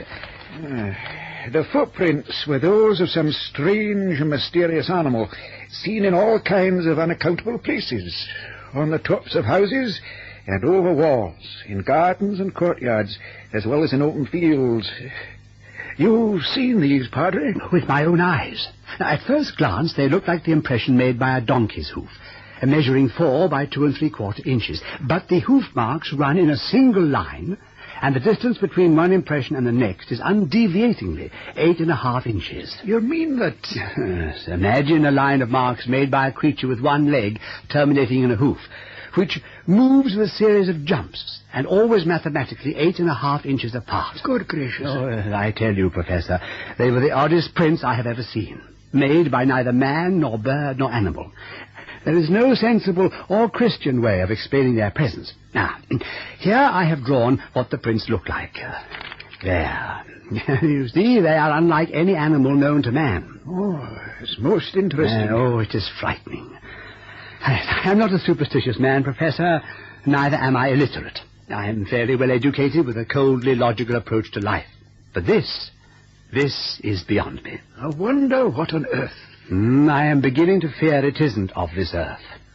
Is it possible for you to come down and, investigate the proceedings? I could introduce you to the local inhabitants, and they could paint the picture for you. Well, certainly I'll come. Splendid. You could, of course, stay with me. I would appreciate it if you would come down as soon as possible. There is a certain element that feeds on panic. Oh, I can leave immediately. Well, I do hope you can come up with some solution, and I would be heartily relieved. Is Henry about, Sarah? Oh, another gentleman to see him? Yes. Professor McLean, this is Sarah Pilk, whose husband was the first to see the marks. And I'll tell you why he did. I'll tell you why. It's him and his drinking, that's what it is. He was intoxicated. He was sober, Professor. You mustn't give the gentleman the wrong idea, Oh, Sarah. wrong idea, is it? There's too much drinking and gambling and swearing in this village, and you can't deny it, Vicar. There is. Oh, we live in the very heart of wickedness. Oh, now, come, Sarah, come. Now, where is your husband? He's in the bakery. I'll tell you what these marks are, Professor. They're the cloven hoofs of the devil himself. He's come to visit his own kind, to look for more victims. And look, this is the talk of a child. A child, eh?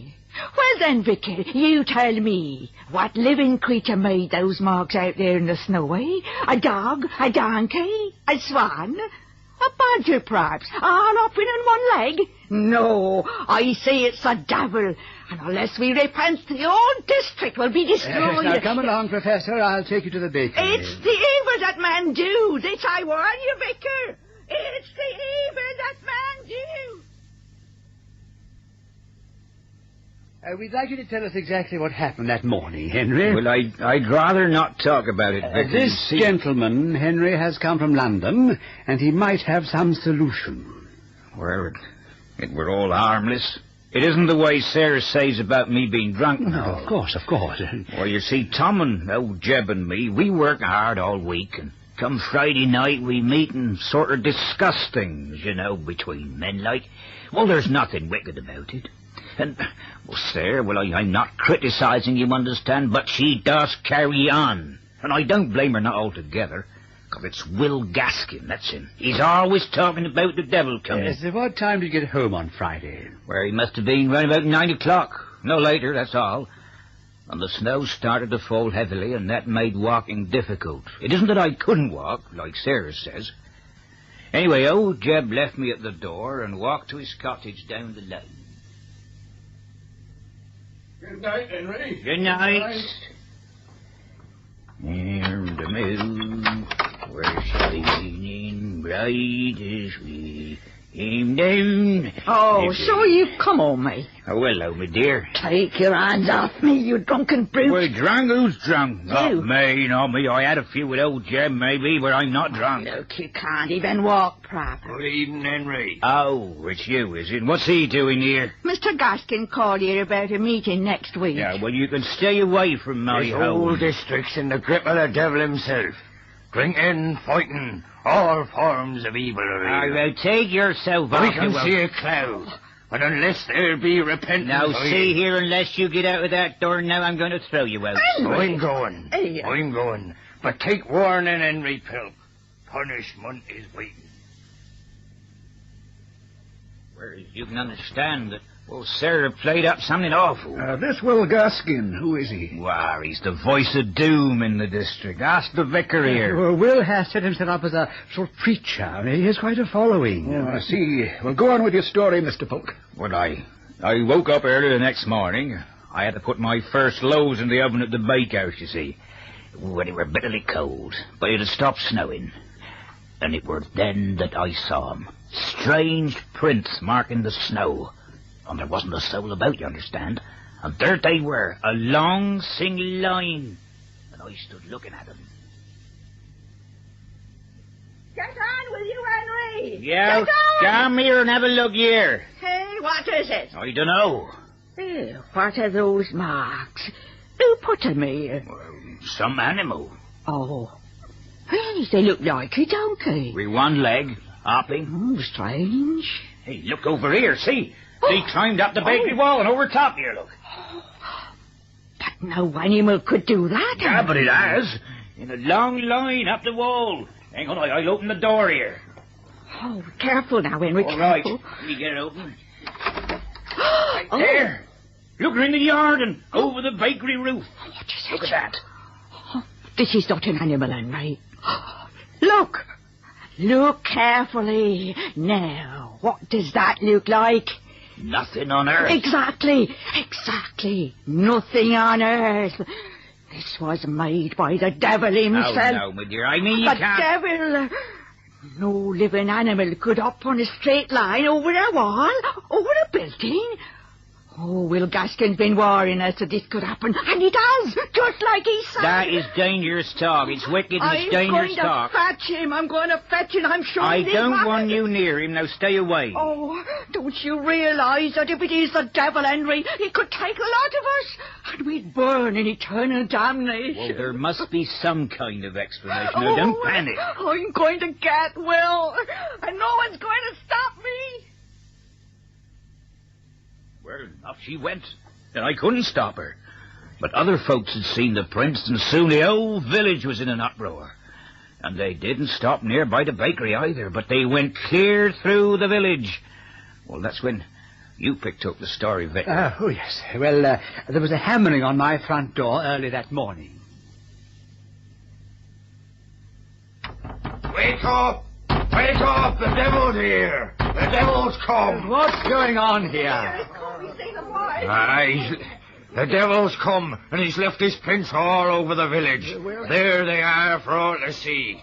Evidence that we live sinful. Now, just a moment. What prints are these? Look in your garden, Vicar. Look for thyself. Not even you have escaped his calling card. Not even you. Oh, he pointed a bony finger. And there, in a straight line across the virgin snow on the lawn, stretched a long line of peculiar marks. You see the wall of yon house, Vicar? I stared at the wall of the rectory, and there, imprinted clearly, were the strange marks. The single line moved over the roof and down the other side. Will clutched at my arm and looked at me with triumph in his eye. Well, Vicar, if that ain't the devil himself, what is it? You'd say that these prints were exactly the same size. Yes, as if they had been made mechanically. Oh, but that isn't the end of the story, Professor. Oh, no. Within an hour, another visitor was hammering on my door. It was Albert Brailford, the schoolmaster.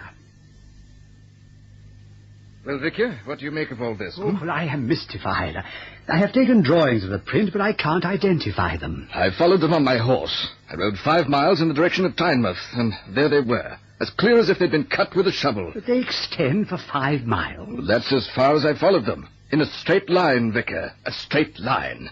In Cooper's Field, they went directly over his haystacks. Over them? Right over them. Oh, so it couldn't have been an animal. Impossible. Oh, for heaven's sake, Mr. Brailford, what could have made these prints? I'm as mystified as you are, Vicar. Well, of course, I could stand up in the pulpit on Sunday and talk of the evil stalking amongst us.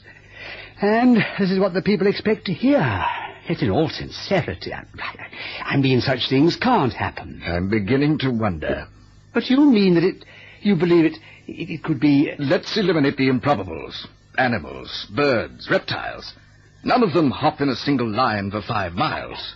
And we can rule out insects, the human element. We are left with 2 possibilities. A hoax, which is extremely unlikely, or... But it can't be.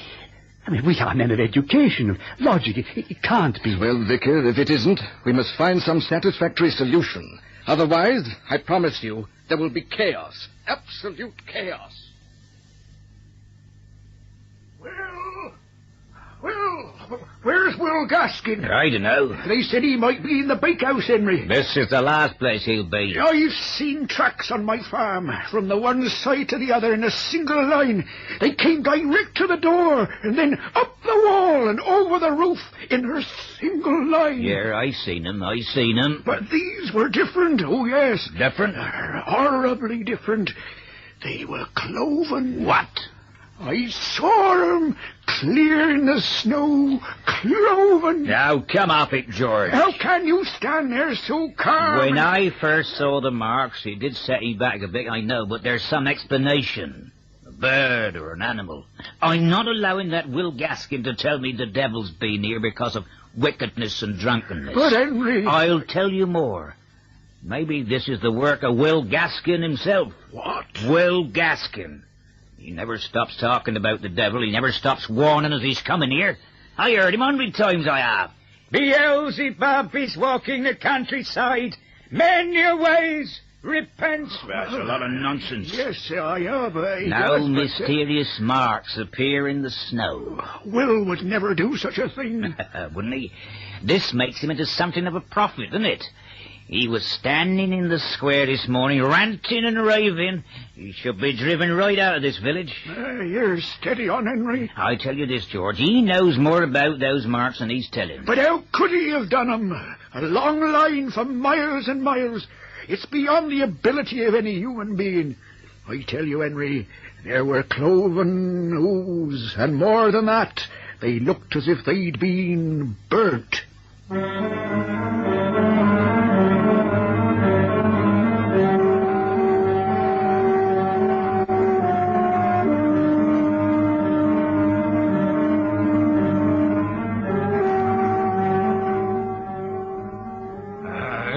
I say we must track down the devil. He's here amongst us, passing through our homes, our gardens, our fields. He's cast his evil eye about us and left his trail as a warning of the punishments to come. There's only one thing we can do. Track him down. Track him down and defeat him by force or trickery. Aye, track him down! I'll bring my dog. Aye, and we'll need them and clubs and sticks. We'll tramp the countryside and we're casting out. Now come on, aye, and follow me. Right, come on. Right, come on.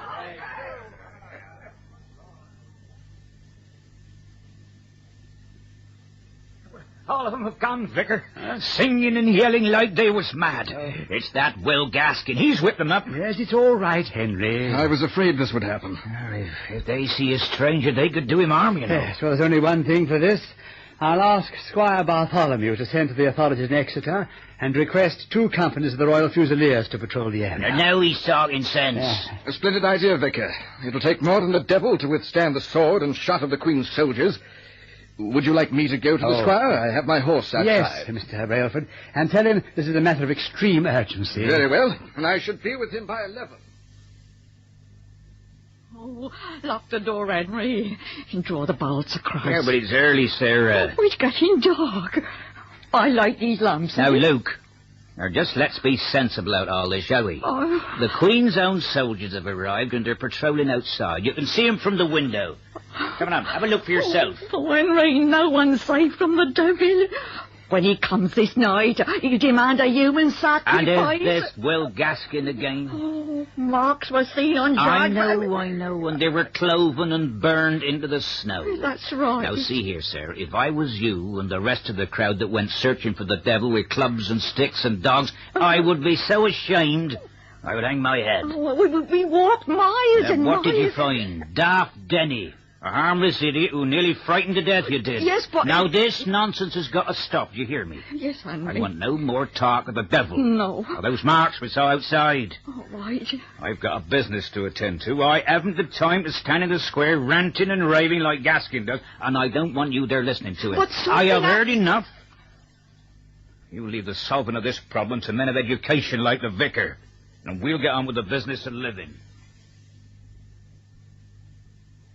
The prince only appeared for the one night, Padre. Yes, but to add to the mystery, Professor, it has been established that the tracks extended along the South Devon coast for almost 100 miles. 100 miles? Well, this definitely rules out an animal. And what does it leave?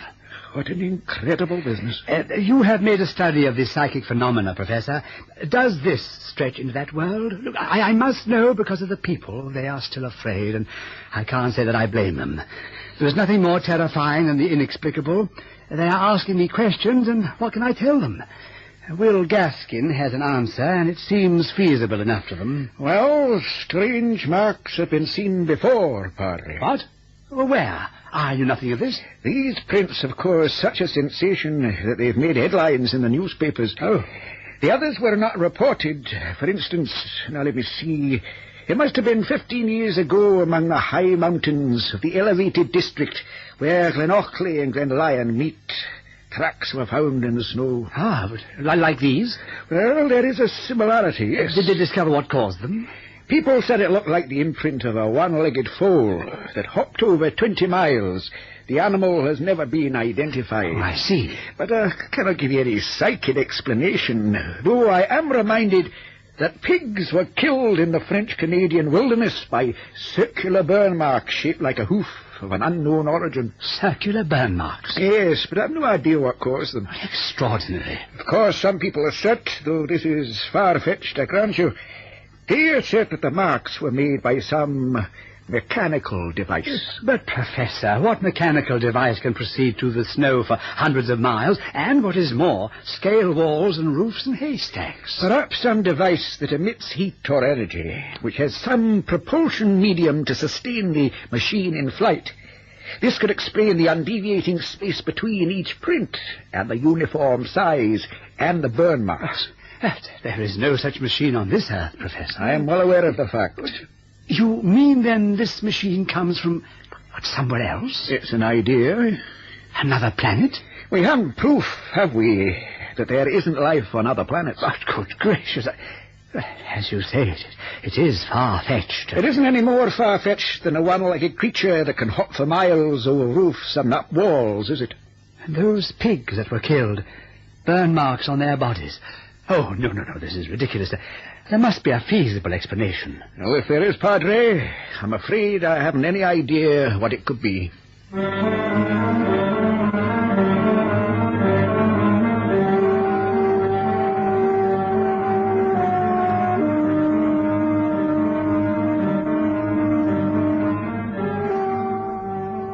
Well, Henry, all the gentlemen have left the village now. Aye, I'm gonna miss them. They say my bread is the finest they've tasted. Sales have been booming. Aye. And with all their looking, they didn't come up with anything. Nothing. George Packham told me a man has been all over his farm with one of them water sticks, you know, to see if he could pick up vibrations or something. Oh, I tell you, my dear, there's been some weirdos here. Aye. Anyways, put Topsham on the map. They've even written about us in the Times. No. London are, they have. It's a fact. Look, the vicar gave me these papers here. Yeah, let me Go on. You just have a look at them. Oh! Why, there's your name. That's right. Oh, it says the, wait a minute. Henry Pilk, the baker in the village, who first noticed these prints. That's you! Henry Pilk! That's right, I told you. Oh, a pity. Oh, what a pity. There isn't a picture. Yeah, now, what else is there? Well, look at these letters here. Letters? Where? That's right. Yes, look, and according to this one, there was a large bird with a single eye here in the middle of his forehead. Go on. And it sort of flew very close to the ground, very fast, and touched it with its foot every so often. Where's the bird now? Well, it died out years ago, did that one? Well, if there was one here, Henry, we'd see Now, it. look, don't argue about this. Oh, wait a minute. What's this letter? In it he says, the prints were made by one of the royal swans. Oh, now, how could they have made them? I ask you. Here's a man who says, he says several badgers made him. Oh, here's someone who says, he says it might have been a unicorn. Oh, now that's daft. No more daft than that Gaskin and his devil. Oh, look here, Henry. Here's a picture of the village square. I must say the papers have done us proud. Aye, and we done them proud, my dear. Plenty to write about for years to come. And the way I sees it, no one will ever come up with the right solution.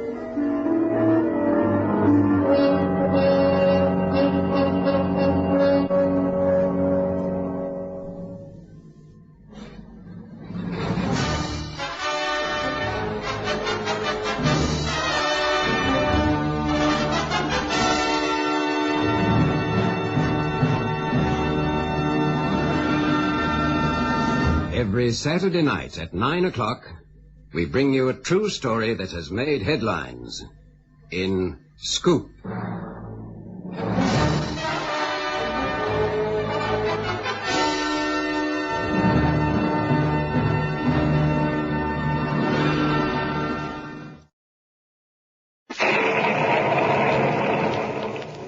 The Strange Dr. Weird.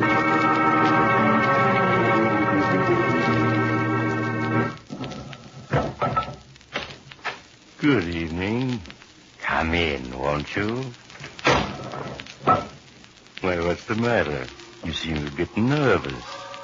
Perhaps the cemetery outside this house has upset you. But there are things far worse than cemeteries. For instance, men with murder in their hearts. As in my story tonight, a story I call The Devil's Caverns.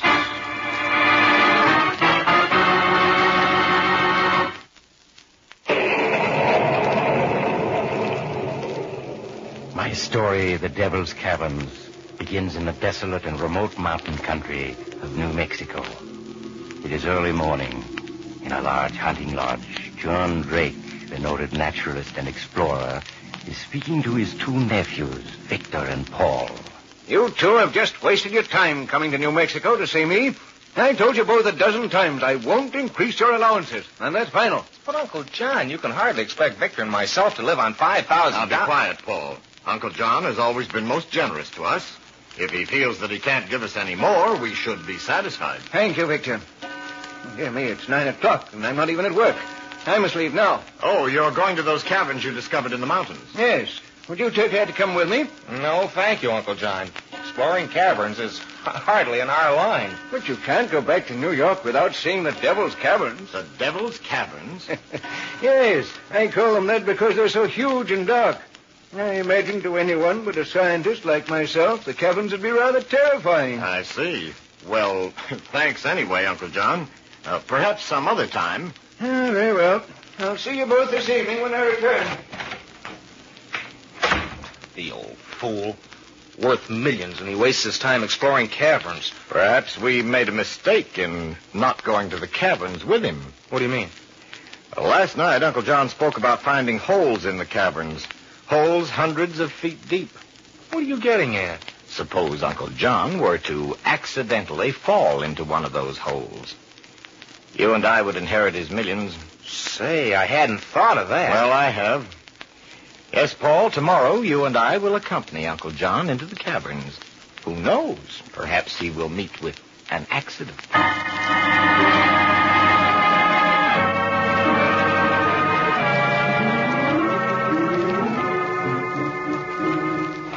It's just a little further to the entrance to the caverns. But, Uncle John, why did you make us wear leather gloves and high shoes? Well, they're for protection against the rats in Devil's Caverns. You mean the rats in there are dangerous? Oh, not really. It's just that now and then one of them will take a nip at you. Oh. And then there's the bats. A most remarkable species. Ah, here we are. Well, you just lead the way. It was just by sheer luck that I stumbled on the entrance. Oh, it certainly is dark in here. Now, just a second. I'll turn on my flashlight. There. Wow. I can understand now why you call these the Devil's Caverns. Something terrifying about this place. Yes, and there are others even more terrifying. Come along, I'll show them to you. Just a minute, Uncle John. What for, Paul? Paul, why in the world are you lighting a candle? I'm going to leave this candle here by the entrance. I figure we'll stop every 50 yards and leave a burning candle so we won't get lost. Yes. The candles will serve as beacons to guide us back to the entrance here. But that isn't necessary. Why, I know every inch of all the caverns by now. Well, nevertheless, Uncle John, we'd feel safer this way. Very well. It'll make you feel better. Now, come along. There's so much I want to show you.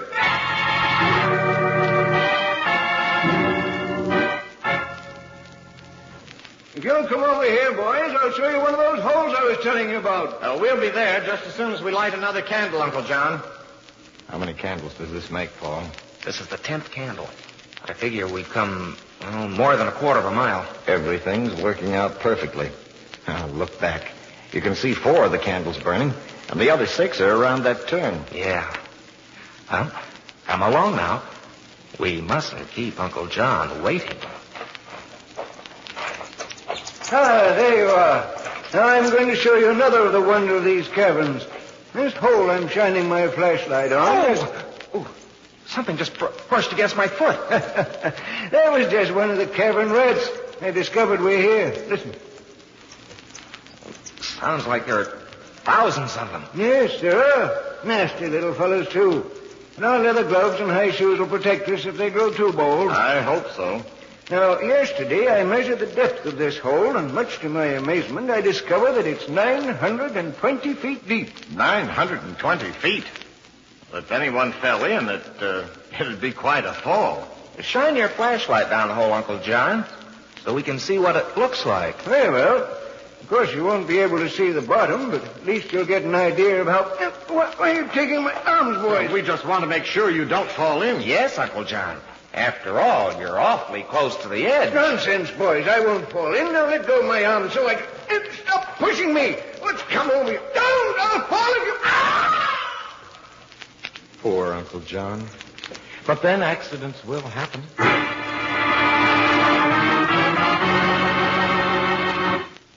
Doctor, after listening to the first part of your story, don't you think some of our listeners may be a little shaky?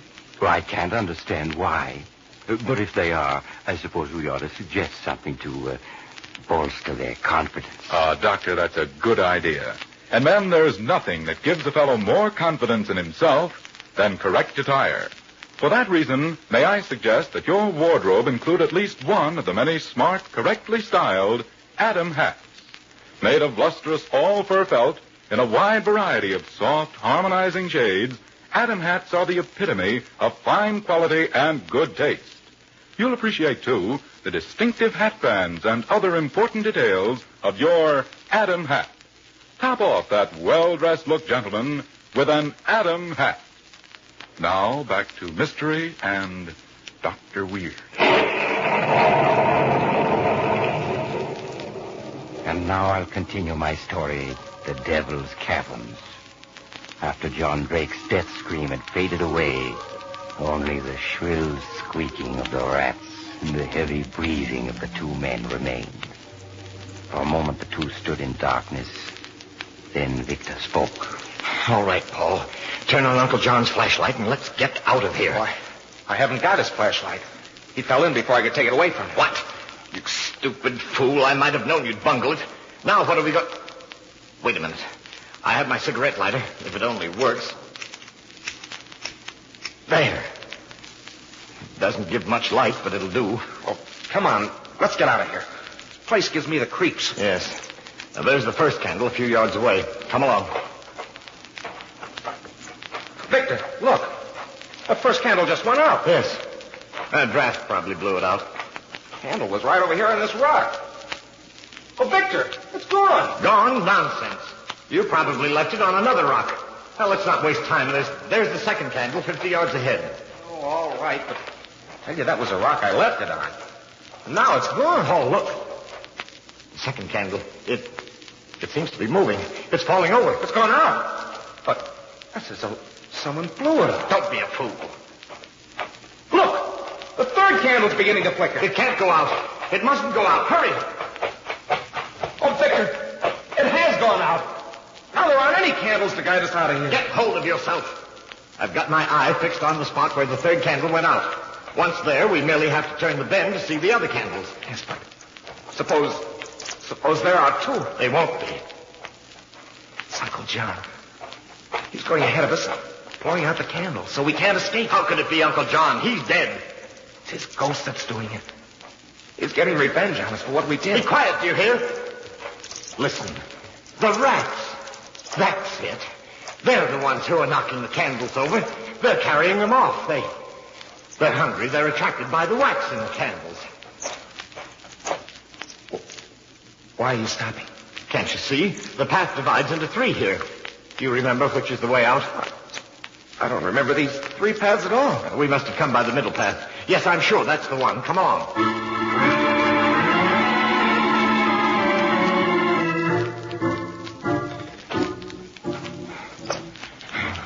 We're bound to find the entrance. After all the hours we've searched, we're bound to. Why do you keep on saying that over and over? We're lost, and you know we are. We're never going to get out of here, never. Uncle John has seen to that. Stop talking about Uncle John. He's dead. Dead? No, he's all around us. I can feel him. He blew out all the candles. Now he's waiting for us to die. Shut up. Even the rats know that we're going to die. Listen. My cigarette lighter. It's gone out. It's Uncle John. He blew it out. It won't work. The fuel's all gone. Paul, where are you? I'm over here. You have some matches, haven't you? Yes. Those matches are a matter of life and death. We don't dare walk in the darkness, not with all those holes around. Paul, keep talking so I can find you. How can you find me when I'm lost? You'll never find me. Oh, Paul, what is it? Uncle John, he just brushed past me.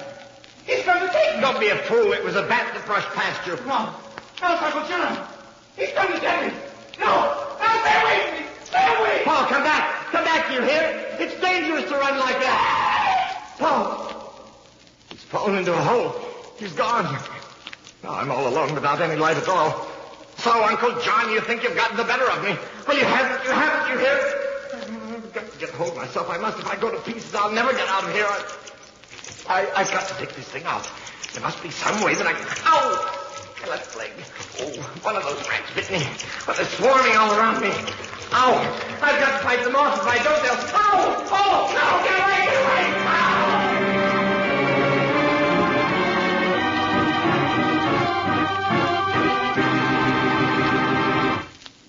Too bad about poor Victor, wasn't it?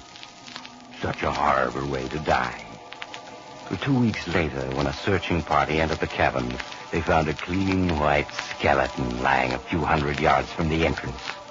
Unfortunately, they were never able to find a trace of John Drake and Paul. It was as if they had vanished from the face of the earth. Now, I once knew a dead man who... Oh, you have to go now? Perhaps you'll drop in on me again soon. Just look for the house on the other side of the cemetery. The house of Dr. Weird.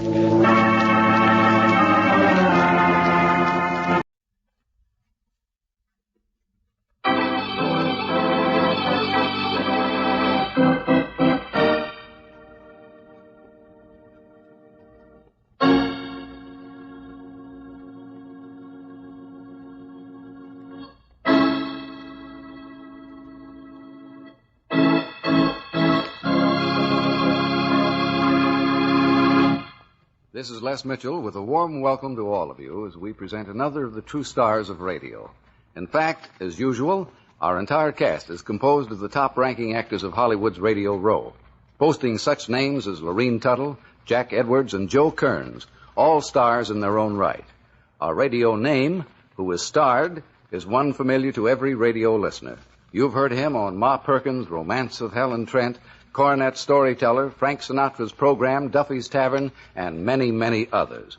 Also, his motion picture career has progressed to where he is now recognized as one of the top young character actors of the cinema. And here he is, our star of The Devil's Laugh, Marvin Miller. Welcome, Marv. Well, thank you, Les. I'm glad to be with you again. And I'm very enthusiastic about our play. Well, I'm glad. An enthusiastic actor usually means an inspired performance. Marvin will be back after the play to tell us something about himself. Before we raise the curtain on our play, I would like to introduce another guest, Mr. Ed Broman of Universal Radio Productions Incorporated. Mr. Broman has a message of great importance to you, and here he is, Ed Broman. Thank you, Les. It gives me great pleasure to announce that Universal Radio Productions of Hollywood Incorporated has been appointed exclusive sales representative for Les Mitchell Productions and the Theater of Famous Radio Players. Before you judge for yourself whether or not this outstanding program fits your particular need, I'd like to point out its star-studded cast contains most of the dramatic players who are depended upon by the network producers to present their biggest and best programs. With most of the highly rated dramatic shows now originating in Hollywood, it has been relatively simple for our producer to form a group of the foremost players into radio's first truly outstanding dramatic star company. You will hear on the series such prominent Hollywood personalities as Elliot and Kathy Lewis, Lorene Tuttle, Lou Merrill, Marvin Miller, Peggy Weber and Dave Ellis, and many others too numerous to mention.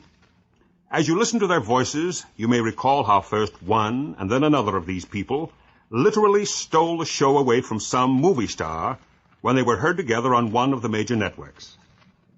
The acting ability of our cast, the plays of top network writers, and the competence of director-producer Les Mitchell are unquestionably the major reasons for the popularity achieved by this program in every city in which it has been released.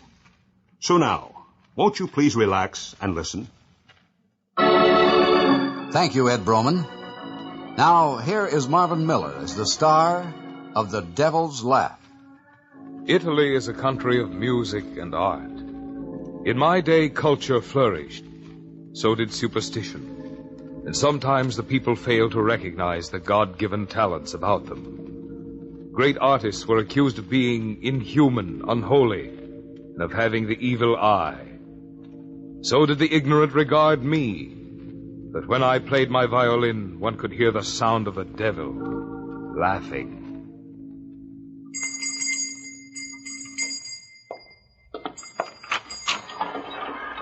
Signorina Bianchi? Oh, you startled me. Forgive me. I did not know my appearance was so frightening in the warm sunlight. It is not frightening. I did not see you at first. You are Signorina Bianchi? Yes. Oh, I thought as much. You're even more beautiful in the sunlight than on the stage. Oh, thank you indeed, Signor. But I don't believe I've had the pleasure of your acquaintance. That is true. It's one reason for my call. May I come in? Oh, yes. Do come in. In this room, Signor, if you do not mind. My accompanist is in the large room. Yes, you're very beautiful. Thank you again. Did you come here only to tell me that? And very talented also. Oh, really, Signor? Although, if you will forgive a slight criticism, you ought not turn your back to the audience in the finale. It spoils the entire effect. Perhaps it would be better, Signor, if you directed that criticism to the ballet master. After all, I'm just a dancer. I do not direct the choreography. Oh, it's of no matter. You will hardly be expected to continue your career after we are married. After we are Oh, really, Signor?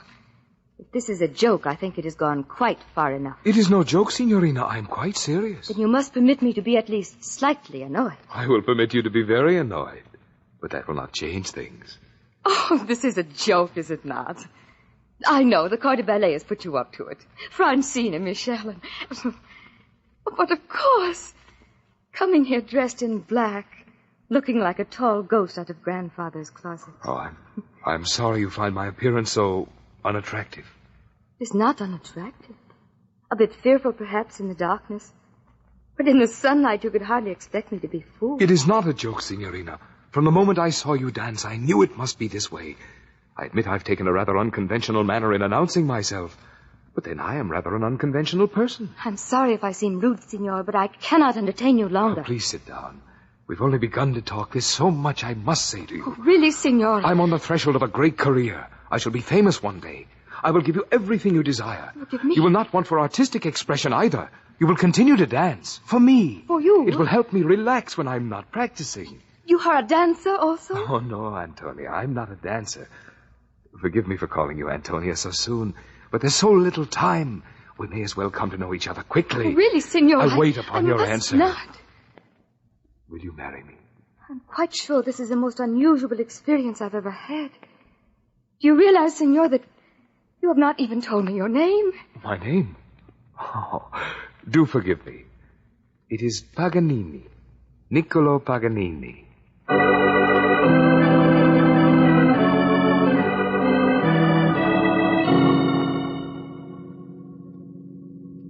Come in, Signor. Let me see. Paganini, was it not? That is correct, Signor.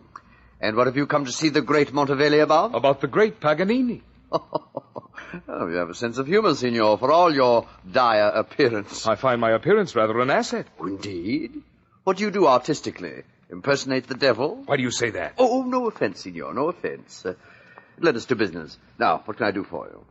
I have chosen you, Signor Montevelli, from among all the impresarios in Italy, to represent me and obtain a series of concerts in this country, also in France and England. Oh, indeed. I suppose you have plenty of money? I have no money.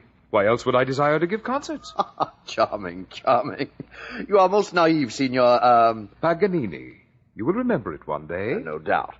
But at the moment you are an unknown. You have no reputation, no audience appeal. Well, why do you think people will come to your concerts? To hear me play. Excellent. And exactly what do you play? The zither? Have a care how you insult me, Signor. I do not like it. Oh, I'm so sorry. Do forgive me. Well, if not the zither, what then? I am a violinist. A violinist? Oh, heaven help us. What, may I ask, is wrong with being a violinist? Nothing, nothing.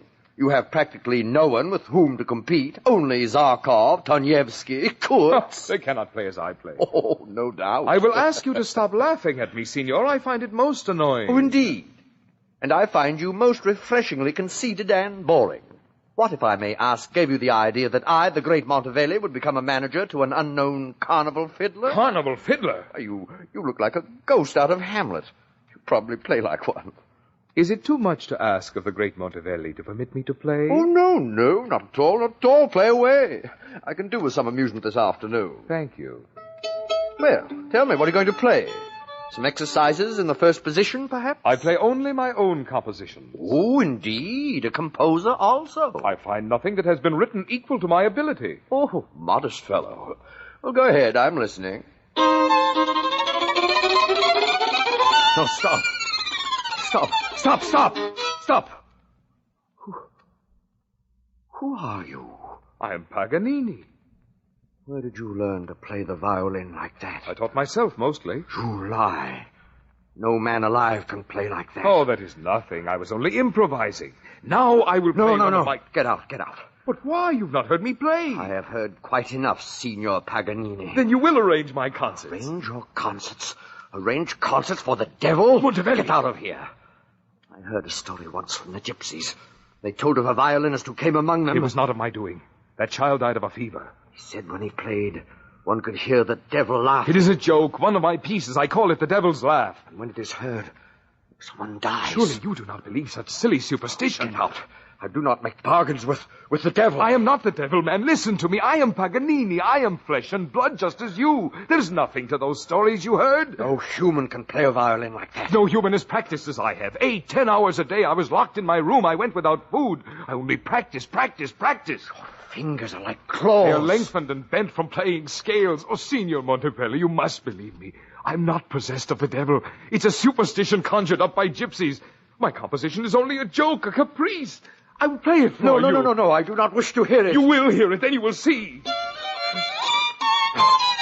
Stop it, Accio. Stop it at once. Stop it.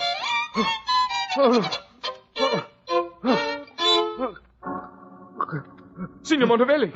Montevelli. Oh, Montevelli, speak to me. Montevelli. He is dead. Oh, Mother in Heaven. He is dead.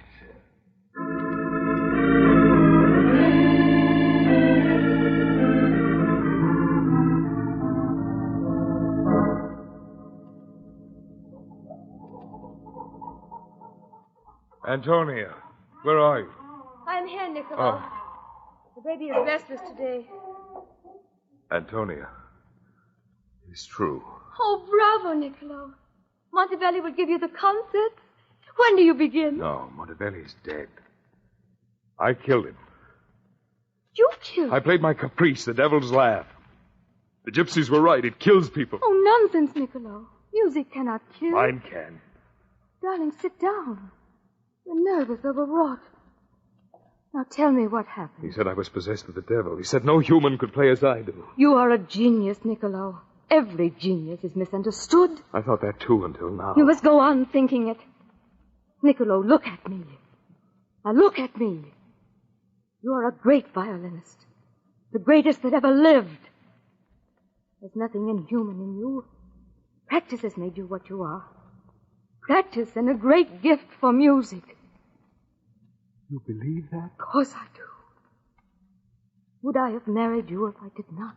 But suppose it were true. 2 people have died, Montevelli and that little girl. That little girl died of fever. You said it yourself. Yes, of fever. It was fever. Now there, you see. Oh, but Montevelli, he had no fever. Oh, Niccolo, I have heard of Montevelli for many years. He used to come backstage when I was with the ballet. Everyone knows he had a weak heart. A weak heart? Of course. The brilliance of your playing was too much for him. Almost too much for me sometimes. A weak heart? Oh, yes, it must have been that. Of course it was. Of course. Now then, sit down. Here beside me. Let me warm your hands. Oh, darling, they're like ice. Yes, my hands are always so cold. Our baby. He has been ill. Don't you hear, Niccolo? But he's all right now. Now he's a normal, healthy baby. Could one possessed of the devil have a son like that? Oh, thank you, Antonia. It is always you who brings me to my senses. I'm a fool, a bigger fool than they, to believe in such superstition. Of course, my darling. So they believe I'm possessed of the devil, You know, Antonia, that's not a bad idea. What? Montevelli said I was unknown, that no one would come to my concerts. They may not come to hear Paganini, but they will come to hear the devil. Niccolo. Why not? They will have me a devil whether I am or not. Very well, I shall play the part. No. No, Niccolo, you... No, darling, you frighten me when you look like that. I'll give them their devil, their evil one. I shall write compositions that only I can play. And when they hear the devil laugh, it will be my fingers in thirds and fifths and octaves, crushing the strings with my strength.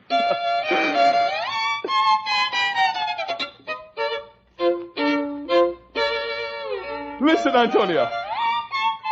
Do you hear the devil laughing? No. No. No, stop, Niccolo. Stop. Stop. Stop. No. Antonia. Oh, Antonia, speak to me. Oh. Antonia. Antonia, I did not mean... Oh, Mother of God. Antonia.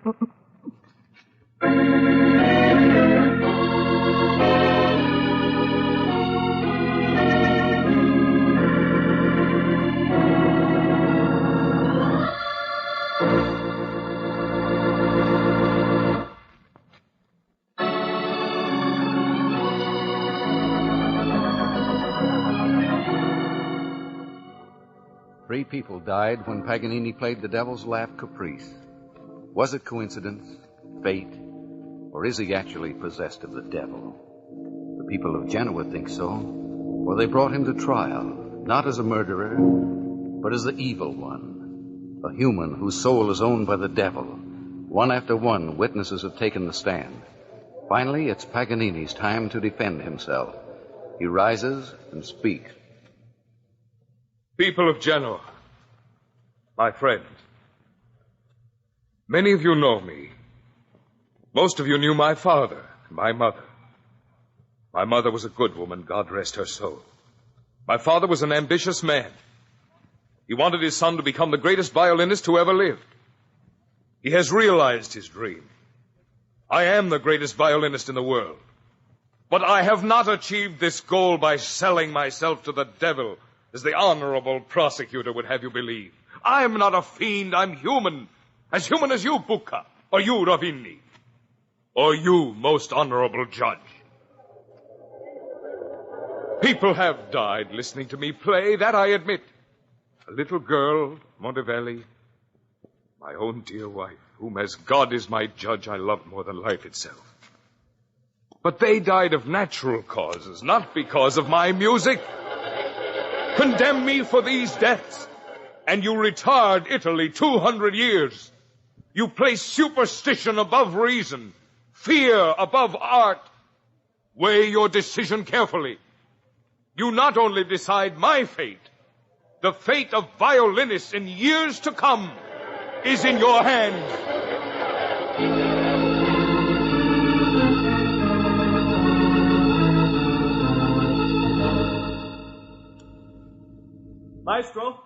Maestro, wait a moment. Yeah. Have you not had enough of me? I've been acquitted. The judges of Genoa say I'm not a devil. A devil? Of course not, Maestro. I only wish to speak with you. Who are you? My name is Savori. Camillo Savori. I do not know you. That is true, Maestro. I've come a long way to study with you. Study? With me? From whence do you come? From Milano. Milano? You came all that way to study with me? Yes, Maestro. I do not teach. I will very likely never even play again. Oh, do not say that. You must play. The world is waiting for you. The world? The world thinks I'm a devil. But you proved you're not. You convinced them. Yes, I convinced them. I did not convince myself. Maestro. I played the devil's laugh and she died. I'll never play again. Well, not the devil's laugh, perhaps, but you will play. You must play. Must I? Maestro, let me stay with you. Together we will do great things in the musical world. You the teacher, I the student. You the artist, I the manager. You want to manage me? You will go to France, to England, to Spain. We will tour the continent. France. England. The whole world shall know how great you are. The whole world? What if I am possessed of the devil? Do not say that, Maestro. Oh, come now, Sivori. You're not afraid. Surely you're not afraid.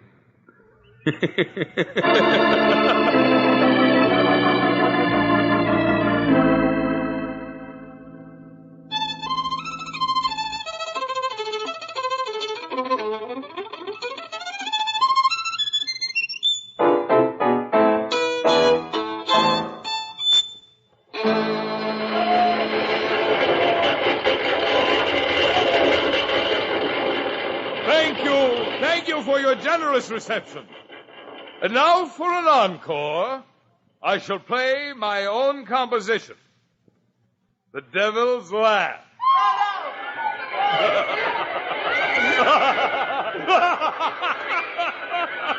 Look at them run.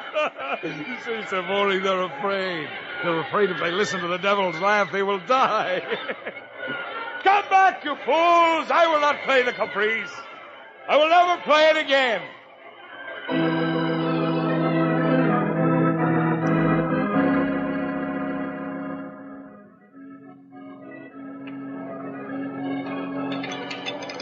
Oh, too bad, Niccolo. It is again black.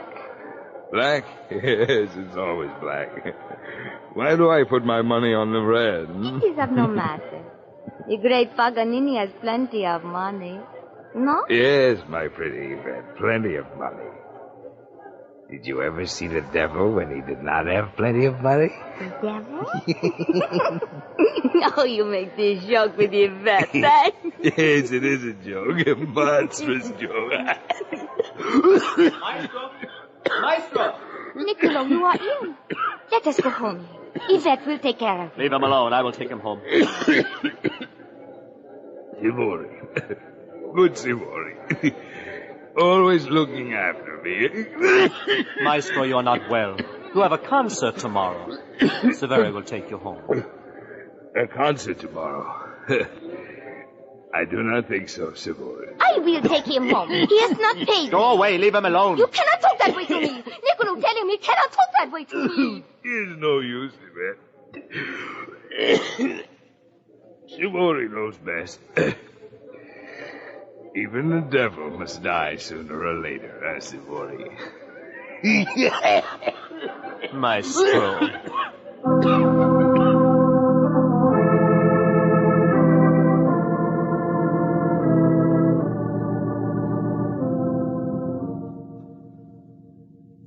Sivori. Sivori. I am here, Maestro. Oh. I'm dying, Sivori. No, don't say that. In a few days, you'll be as good as new again. No, I don't want to live any longer. Niccolo. Sivori? Yes? I'm not a devil, am I? No, Maestro. You are a great musician. A great man. But the world must know that, Sivori. Make the world know it. I will. Promise me. I promise. In the years to come, other violinists will play my compositions. They will not be called devils. It is only that those who live now do not understand. They have not mastered the instrument. That's right. All my compositions will be played. My concertos, my sonata, my caprices. I will play them. No, Sivori. You're a good friend, but you're not a great musician. Others will come after you. They will play them. Of course. Your compositions will live forever. Yeah, forever. All except the devil's laugh. It dies with me. No, I've written it down. It will be played again. Oh, no, Sivori, you must not. I forbid it. But it is only a piece of music. It can harm no one. Oh, if I were only sure of that. If I only knew whether I died a man or... Only mortals can die, Niccolo. You are a mortal. Oh, I must be certain. Sivori. Yes? Bring me my violin. Your violin? Oh, no, you're too weak. You must not play. Oh, I must be certain. Bring it to me. Yes, Maestro. Now, open the case. Take it out. Yeah. Is it in tune? Yes, it is. Now, help me up. Maestro, you must not. Help me up. Very well. There. Sivori, you've never heard the Devil's Laugh, have you? No, I have not. I'm going to play it for you now. Yes, Maestro. 3 people have died listening to the Devil's Laugh. Are you afraid, Sivori? No, I'm not afraid. You're in good health? You do not have a weak heart? You're not afflicted with fever? I am in good health. If you listen to the Devil's Laugh and live, I'll know the music is pure. The music is pure, Maestro. I must be certain. You will listen, Sivori. Then you will tell the world that Paganini was not a devil. His music is not cursed. It's great music. For all to play, for all to hear. I will tell the Maestro. Oh, listen, then, to the Devil's Laugh.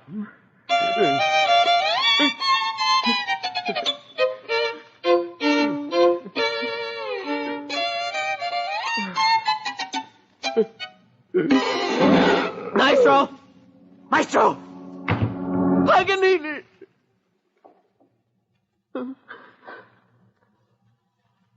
And now, 4 have died.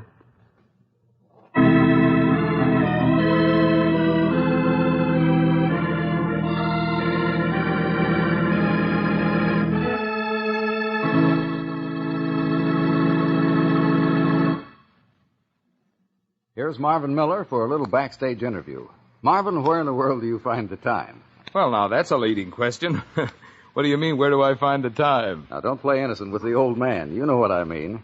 You work about 10 radio programs steadily, play in motion pictures, help run a garage, read books at the rate of a book reviewer, listen to symphonies, and still find time to devote to your lovely wife, Beth, and your son, Tony. Now, how do you do it? Oh, I might ask the same question of you. But I'm not being interviewed. We were talking about you, Marvin Miller. Remember? Oh, yeah, so we were. Well? Well, let's talk about Elizabeth. You know, she's not only a wonderful wife and mother, but she's a very fine artist. Yes, I know. I've seen some of her work, and it's excellent. But what about you? And then, of course, I love to talk about Tony. He's getting to be quite a boy these days. The other day, I agree with you. He's a fine-looking boy. Takes after his mother. Oh, but... I don't know. Lots of people think he resembles me a lot. I gotta run. I still have another show to do. Hey, wait a minute, Marvin. You haven't answered my question. Where do you get the time? The time? Mm-hmm. Oh, I just look at my wife. Goodbye. Goodbye, Marvin Miller. Thanks for a splendid performance, and hurry back. This is Ed Broman again. I hope you enjoyed our program. Before I leave, I want to add just this one additional thought. The program, from the standpoint of production alone, rates far ahead of all other transcribed dramatic shows. It was costly to produce, and we urge you to consider it as both a prestige builder and a sales builder for the prospective sponsor.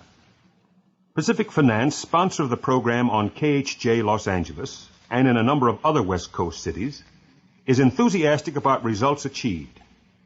An exceptional 5.4 Hooper rating the first month and a jump to 8 points in the second month was topped by sales results which showed an increase every week. A survey made in Boston shortly after the program started on WBZ proved 2 significant things. 1, that Theater of Famous Radio Players had the top audience, and 2, that it recruited more audience than it inherited from the preceding program, for it had more listeners in the second half of the show than it did in the first half. And wherever you may decide to run this program, we predict a sizable and responsive audience will reward your investment. Many thanks for your attention.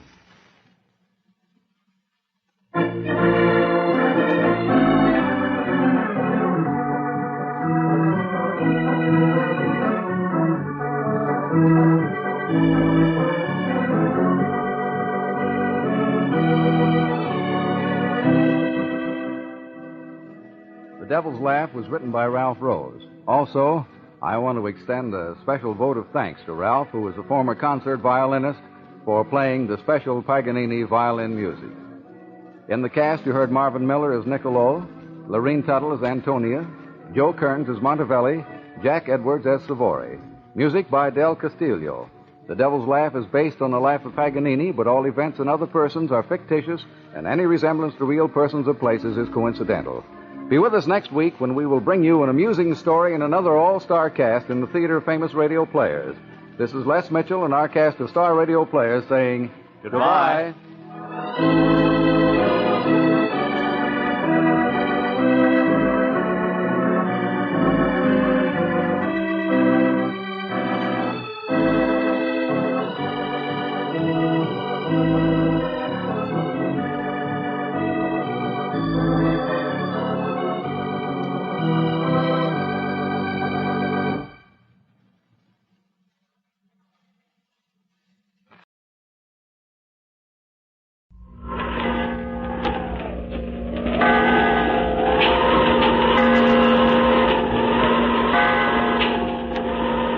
Witch's Tale.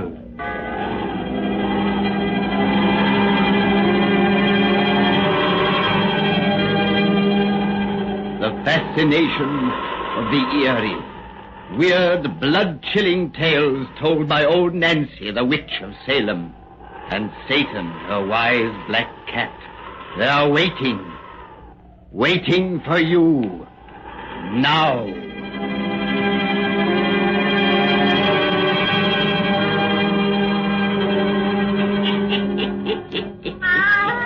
113-year-old I be today. Yes, sir. 113-year-old. Well, Satan, we'll be getting down to our yarn spinning if you'll tell folks to douse all lights. That's it. We want things nice and cheerful for our pretty little tales.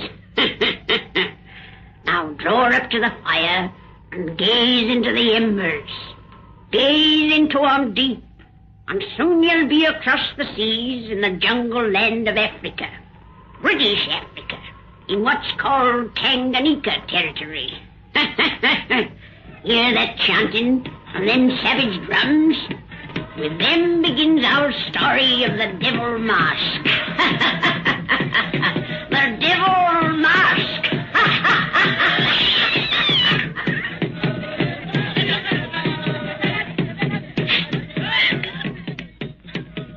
8 o'clock. Those drums have been booming for a solid hour now. We'll probably hear them until well past midnight. I'll wager the drummer Johnnies will have aching wrists tomorrow, and the singers won't be able to speak above a whisper. On the contrary, they'll all feel wonderfully refreshed. Such a ceremony to these tribesmen is, well, like going to St. Paul's on Easter morning or cantering through Hyde Park on a bright spring day would be to us. Oh, you mustn't speak of London here. It's only a reminder that we're over a month away from there. But we're leaving for England tomorrow, Harlan. You and Alec and I. And when we reach there, we'll find it no more pleasant than Africa. You're right. For one finds contentment within himself, not in his surroundings. Well, one thing's certain. The foggy old London moon's never so beautiful as the one above us now.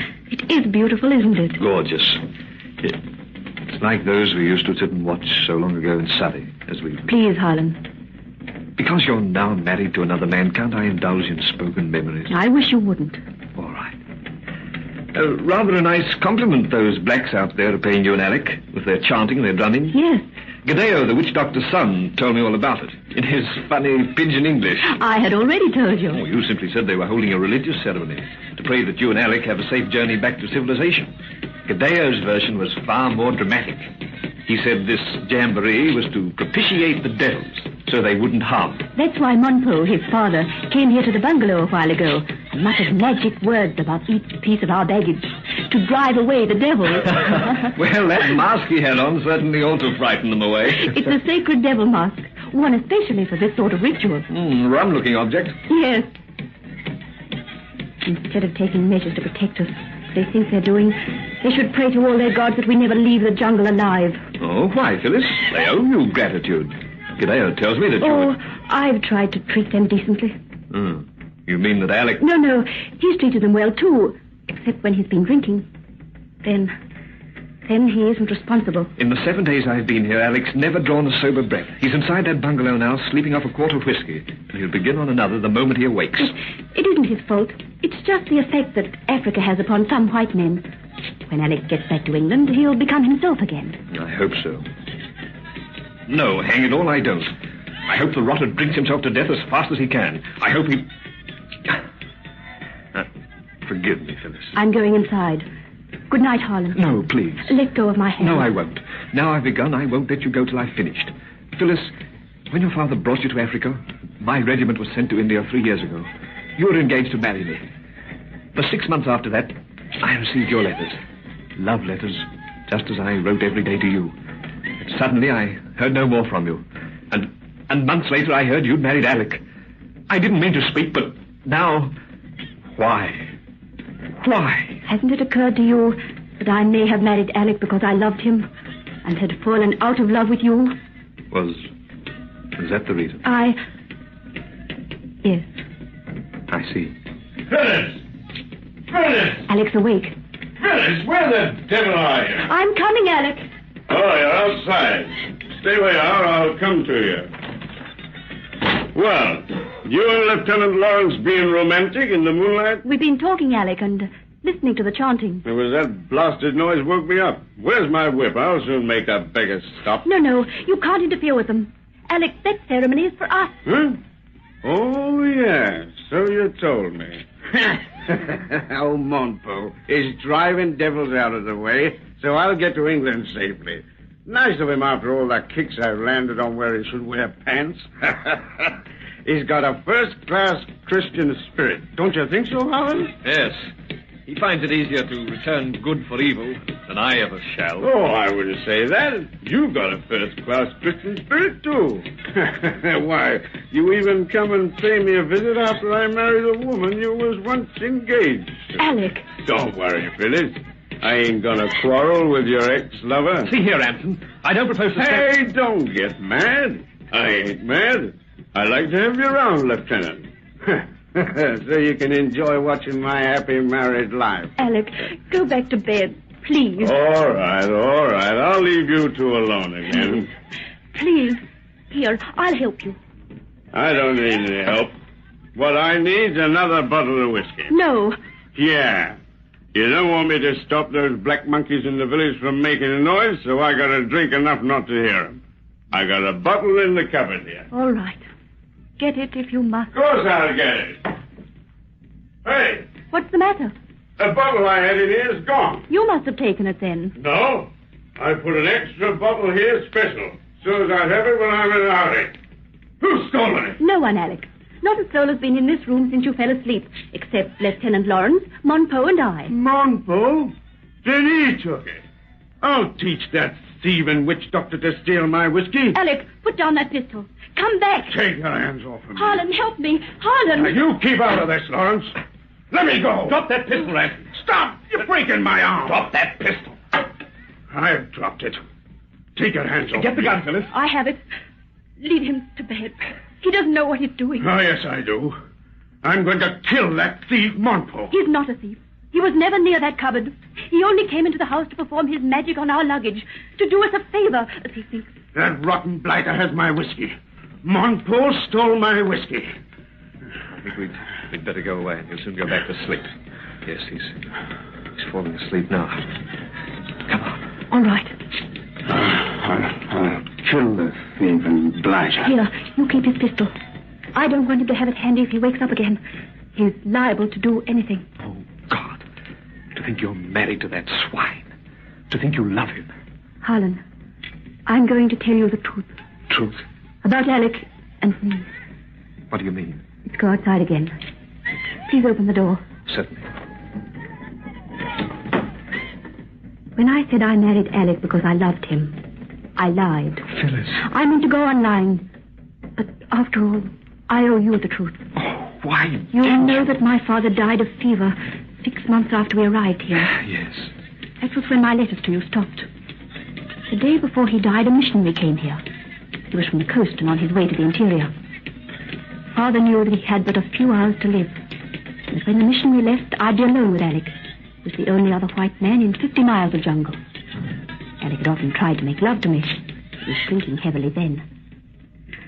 Well, he suggested to Father that if he didn't have the missionary marry us, I believe you understand. The filthy, beastly swine. Please. Nothing we can say or do will change it. We can change the future, and we will. Oh, my darling, you still love me.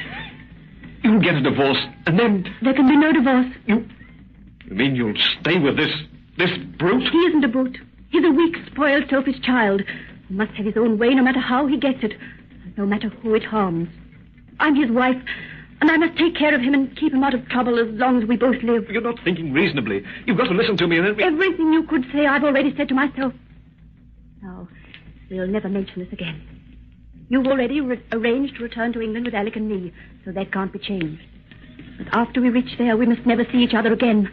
I want you to promise me that, Harlan. No.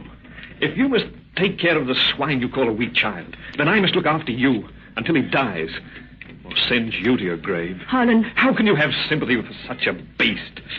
Or consider it your duty to sacrifice our lives for his? Can't you understand? No, I can't. No more than I can understand why those blacks out there should repay his kicks with prayers that he was safe from devils. I can't understand why any rotter should get better than he merits.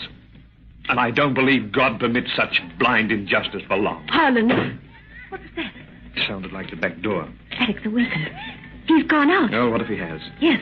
There he goes across the compound toward the native village. And he has a gun. A gun? I have his pistol. He's taken his rifle. We'll stop him. But why? Come on, quick. He thinks Monto stole that whiskey. And if he reaches the village before we can stop him... Oh, you don't think he's... He's liable to do anything. Oh, he's disappeared among the huts. Harlan, if he attacks the witch doctor when he's wearing the sacred devil mask, the other blacks will... Oh! A rifle. The drums have stopped. I'll teach you blacks to steal my liquor. Alec! Look! By that fire. Monto, lying on the ground. I said I'd kill that dirty thief. Gadeo, your father isn't badly hurt. He isn't... Look for yourself, White Monsieur. Oh, there's a hole in his mask that's spattered with blood. Shot between the eyes. Yes. My father Monpo died as he have the sacred mask. Oh, Gadeo, Gadeo know that you do not wish him die, White Monsieur. But for both who did... Come on, the clone. Come now. Gadeo, my husband didn't know what he was doing. Phyllis, get behind me. They're closing in around us. Keep away from me, you blacks. I'll shoot the first who takes another step. You keep back, Gadeo, or I'll kill you like I did your thieving father. Another of you. Now will my father people. It is the dead who pay you for what you do tonight. Dead? You have killed a priest as he drive them devils from your path. Now his soul will drive those devils on you. That's funny. When the sun rises in the morning, you will laugh no more. For you will own my father's devil mask. I'll own the devil mask? With his blood on the hole your bullet make when you kill him. As you take his life, he gives to you his mask. Samba Romeo! I'll father people no more close them way. You're free to leave here now. When the sun rises, you will own the devil mask, and it will never leave you, come die.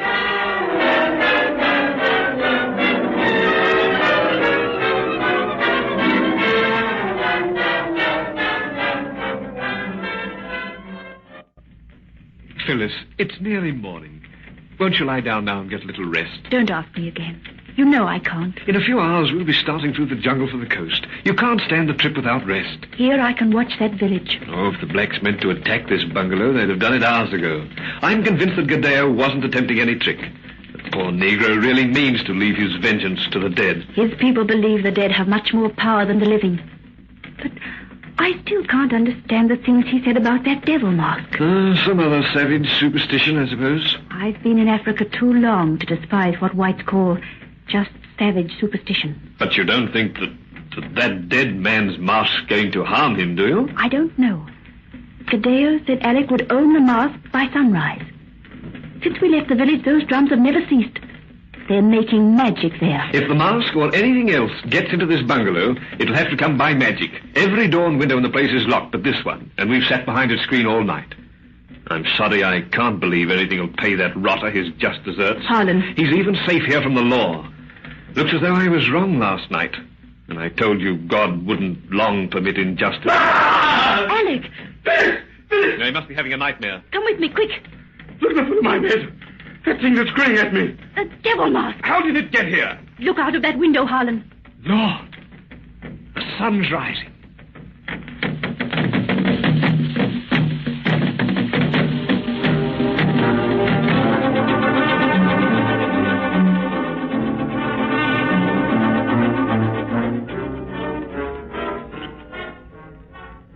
After tramping through this rotten jungle all day, I'd like to sit quiet in my tent tonight and have a drink in peace. Will you two please stop talking about this crazy mask? Not until you do as your wife asks, Ranson, and get rid of the thing. Why in heaven's name did you bring it with you? When you first saw it on your bed this morning, you were more afraid of it than Phyllis is. I was merely startled. When I saw how frightened you two were, I made up my mind to keep it and prove what fools you are. There's no use arguing with him further, Harlan. It only makes him more stubborn. I'm stubborn because I won't give in to savage superstition. And I let Gadeo and the rest of those blacks know they weren't going to scare me with their mumbo-jumbo. You heard me when they all came sneaking around to watch us leave. I thanked them for their funny devil mask and said I'd keep it to remember them by. Yes. And Gadeo repeated that you'd keep it until the day you die. Then I'll have it for a long while, and it won't hurt me in the meantime. I wouldn't be too sure of that.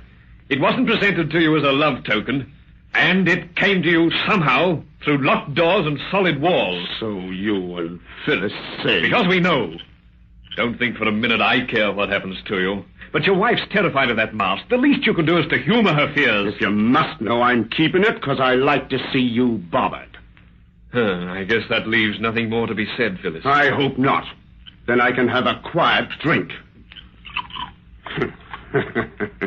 Trying to scare me with an ugly wooden face that has shells for eyes and bits of filed off lead and brass for teeth. Yeah, and a bullet hole between the eyes. It was about this time last night I put it there. I'll have a drink to celebrate. Let's get out of here, Phyllis, where we won't have to breathe the same air as that. I thought that'd shock your tender sensibilities. Get out! Get out, both of you, and leave me alone. Tell my wife what a cad I am and how much better off she'd be with you. It won't do you any good, but she won't leave me. Get out! Get out, you swine! Don't, Harlan. Ah. Come. Wait! Come back! Where are those drums sounding? Drums? Yes, we're miles away from any village. Who's drumming in this jungle? I don't hear any drums. Neither do I. Oh, what's the matter with your ears?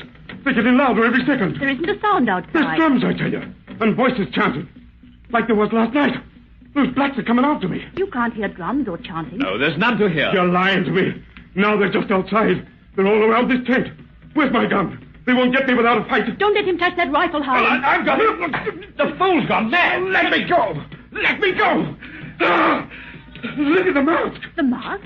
There's blood on it, as there was last night. Fresh blood. Oh, you're seeing and hearing things that don't exist. You're lying to me. Lying. Drums are beating all around me. The blood is pouring from that mask.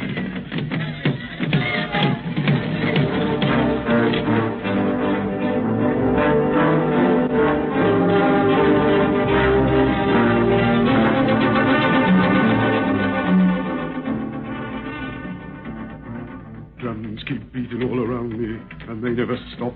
I know I just imagine drums. There's no blood on that mask. But I see blood. And I hear drums. That devil mask keeps grinning at me. It whispers in the dead man's voice. And soon I'll die. It's going to kill me. No. Oh, no. How long has your husband been like this, Mrs. Ranson? It began 3 weeks ago, Doctor, in the jungle. He didn't talk as you've just heard him do at first. That began after we came aboard this ship. Now he keeps it up at intervals night and day. And you say this fixation concerning drums and blood is in some way connected with that African witch mask at his bedside? Yes, Doctor. Then why haven't you removed it? You try removing that mask from his bedside, Doctor. I mean to. Wait. He's quiet now, which usually means that he's dozed off. Move very quietly so that he can't possibly hear you. Why? If you do as we ask, it will save much explanation. Very well. Ah! Oh, no. No, don't touch that mask. Bring it back. If you take it away where I can't see it grinning, I won't know what it's planning. I won't know when it's going to kill me. Here's your mask, man. Take it and get back to bed. You won't take it away again, or you won't. No. Get back in bed. No. You see why we haven't removed the mask, Doctor. How did he know I touched the thing? His eyes were tightly closed. I didn't make a sound. He just knows, Doctor. That's all. Oh, drums. Drums keep beating all around me. The drums. It's beginning again. That mask must be removed without his knowledge. Yes, but how? When you called at my quarters and hinted what sort of a case this was, I prepared this hypodermic in advance. Now, you hold him tightly, Lieutenant, while I jab the needle in his arm. Oh, let me go. What are you going to do with me? Oh, my arm. Quiet, man, quiet. Oh, you're going to make me sleep while you take away the mask. Don't do it. If you do, I'll die. No, please, no. I gave him a double dose. It's hitting him quick. Oh, no. Don't. Drums. The drums are big. Now, take that ugly witch mask and throw it through the porthole. There. It's in the sea. He should sleep for 48 hours and wake up cured. Harlan, the mask has bobbed up to the surface. It seems to be grinning at us. Phyllis! The ship should be leaving it behind. But it seems to be traveling along at our side. As though it was following. You don't think... Tadeo said Alec would own it until the day he died.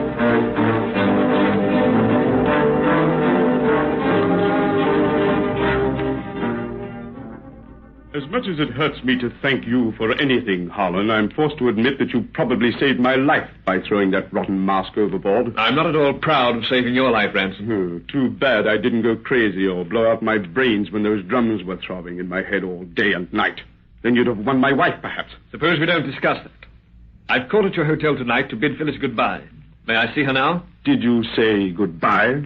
She made me promise that after we reached England, I'd never see her again. Our ship docked this morning and you rushed her away. I'm keeping my promise after tonight. Well, that's simply fine. She'll be here in a moment. Knowing I won't see you anymore adds extra delight to being home again. England. After 3 years in the bush, first-class whiskey instead of African trade slush, and feast your eyes on that roaring fire in the grate, no open fireplaces in Tanganyika. And here there are no savage superstitions that a clever chap like you can use to drive another mad. What do you mean? I've got that masked business figured out. You seized upon Gadeo's crazy threat that night as a means to drive me mad or kill me. You brought the mask into the house and put it at my bedside. It was your constant suggestion that made me hear those drums and see that blood. You're talking like a lunatic. Oh, no. I'm talking like a sane man now because I'm safe in sober England, where nothing in the world can frighten me. My wife can get along without your goodbye, Lieutenant. You're getting out of here now. No, I'm not. Get out, I say. Get out.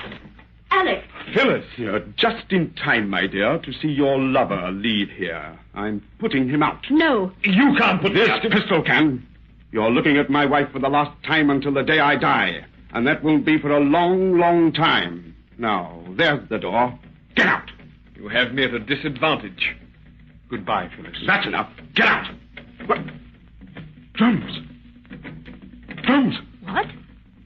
I hear drums again. Drums coming closer. Drums in England. No, the mask is gone. At the bottom of the sea. The mask can't find me here. What's that? Who's at that door? Oh, look at Mr. Ransom, sir. What? Who are you? I was your room steward on the ship, sir. I think the lady there recognised me. Yes, but why... What do you want me here? I've come to return some property of yours, what was fished up from the dock this afternoon. I remember seeing it in your cabin when you were so terrible sick about 2 weeks back, sir, and I... What's wrapped in that paper you carry? What are you bringing to me? Why, it's just this, sir. Oh! The mask! It's swallowed. I knew it when I heard those drums. And now they're throbbing in my head once more. But it's not going to turn my mind again. I'll destroy it now for good and all. You're thundering the fire. Yes. Water brought it back to me, but nothing can return from fire. It's flame from which all devils come, and back to flames they go. I'll beat your rotten witchcraft now, That shot!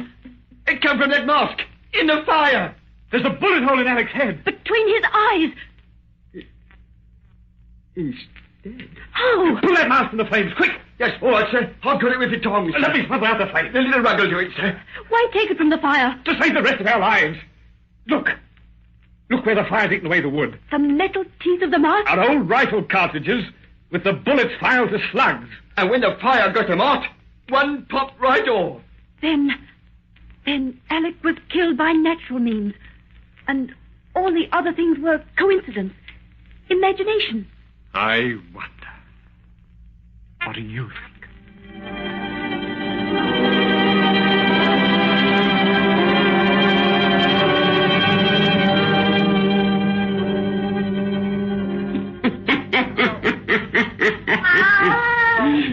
Satan, what do you think? You're right about that. After the husband's funeral, them lovers went right out and got a marriage license. Good old devil mask.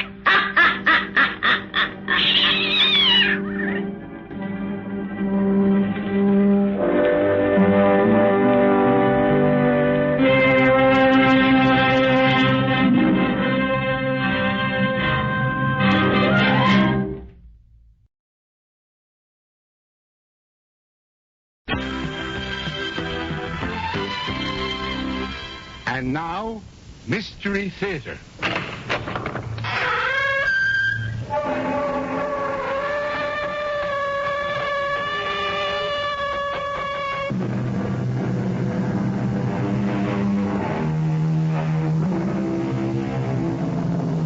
Come in.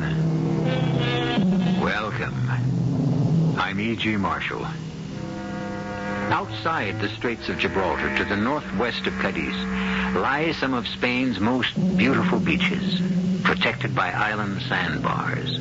And to the south of Cadiz, the towering mountains begin to rise, on one of which, Monte Alegre, is the hacienda which holds the heart of this story.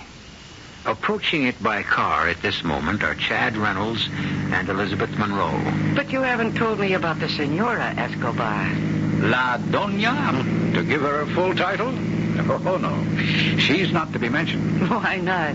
Because she is dead. You remember that little loggia I showed you cut into the mountain? The wedding present. It turned out to be her tombstone also.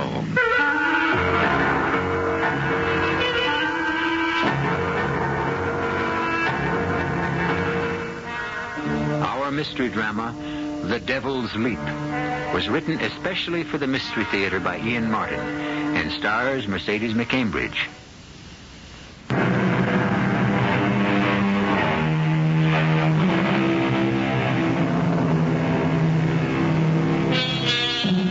All men love beauty in a woman. America has worshipped a long line of beauty queens, sex symbols, love goddesses. And today, as of this moment, one of the, perhaps the best loved, is Elizabeth Monroe.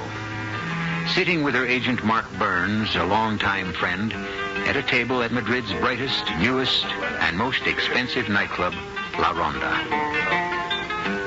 What's the matter, Liz? What? You're not eating. Oh, no, I, Oh, stop worrying about me. I'm washed out. You shouldn't have let me book you into this place. Oh, don't be silly. I was here for retakes on the picture, and I had this...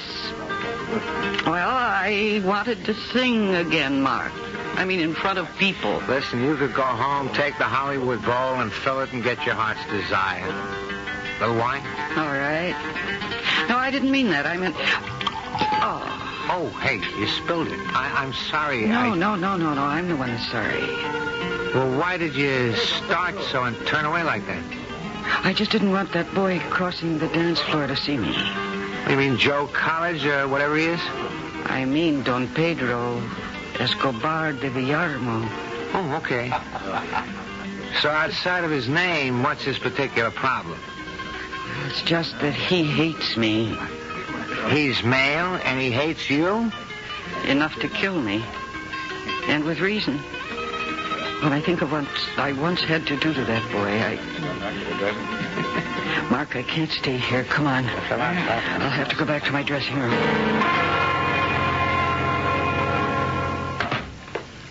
Okay, Liz, they'll bring the dinner back here. Why the sudden flight? I told you, Mark. It's that boy. Are you really afraid of him? Maybe I better... No, not physically. It isn't like that. If he's going to be in the audience tonight, I don't want to sing. Well, that's not in the contract, Liz. 2 shows a night, dinner and supper at a queen's stipend. Not enough for you, but it's what you insisted on signing. You should be taking a rest between pictures. Who needs this? I told you. I had an unstoppable yen to go back to my beginnings, to be with people. Something that lives and breathes and reacts so that you can feel it. It began a long time before you found me. I couldn't get anywhere at home, but here in Europe they liked me as a singer. And it was here, in Spain, in Cadiz, that I had my first really big success. What was I then? Well, not all that young, really. I was 27, I guess. You ever been in Cadiz, Mark, in the height of summer? The water's a dancing fire, sparkling 1,000 colors under that burnished sun. The skies are high and blue and cloudless, and the faces of the people shine with love and laughter.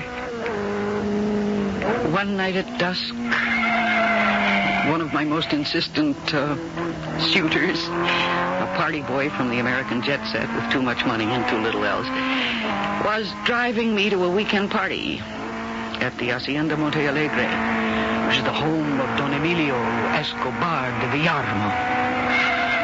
Oh, Chad, for heaven's sake, take it easy on the curves. Have no fear, lady. I wouldn't risk a hair on that blonde and lovely head. Well, I'm just a hard-working nightclub singer who's looking for a restful weekend. I don't promise you rest at Monte Alegre. It's apt to be more fiesta. I hope. Well, it'll be a change of scene anyway. Are we getting near it? Yep, very soon now, around this next bend. Hey, look up there at the mountain as we go across the bridge over the gorge. You see that little loggia up there like an eagle's nest? Yes. Oh, it looks like it's cut right out of the mountain. It was, by Don Emilio. Wedding present for his wife. Oh, there's the most magnificent view from there. Cadiz to the north, Gibraltar to the south, and the whole Atlantic beyond the sandbars, stretching into infinity. Ah, what a lovely wedding present. Yeah, only backfired. Turned out to be a pretty deadly one. Well, what do you mean? Oh, let's drop it, Liz. What do I call my host? Well, if you want to be very formal, it's Senor Escobar. More intimately, or informally, Don Emilio. Well, which do you suggest? It's up to you. You're going to find him unbending, remote, and very much in the tradition of the Spanish Grande. And the rest of his household? One son. His only son, Don Pedro. His nickname is Perico. He just came back from a year as an exchange student at Princeton. That's how I met the family, through my kid brother knowing Perico. He's a strange guy. He's shy and intelligent, but well, just let's leave it. He's strange. How old is he? About 17, I guess. He's kind of young in a lot of ways for his age. 17? I'm surprised. He's a very young son for Don Emilio because he's not that young. Oh, well, he seems older than he is. He's had quite a bit of sadness in his life. But come on, Liz, I don't want to depress you. You haven't told me about Senora Escobar. La Doña. Well, she's not to be mentioned. Oh, why not? Because she's dead. Oh, I'm sorry. Was it recently? No, 5 years or so ago. Look, you remember that little loggia I told you about? The wedding present? Oh, yeah. It turned out to be her tombstone also. What? The road down to it is closed up. No one goes there anymore. The natives think it's haunted. They call it El Salto de Diablo. I mean, the Devil's Leap. That's right. One night 5 or 6 years ago, part of the balustrade gave way, and Don Emilio's wife fell 1,000 feet down the mountain from there to her death. Well, you're certainly making this weekend sound less and less attractive. Well, to compensate, I guess, Don Emilio has surrounded himself ever since his wife's death with color and gaiety and young people. That's why he asked me to bring you. You'll see. Oh, look. Oh, how gorgeous that is. I don't know how to describe it. The famous carnations of Monte Alegre. Oh. Don Emilio's hobby. I suppose there isn't a color or variety he doesn't grow. They were her favorite flower. They say that when she was found, she had a blood-red one, clasped in one hand.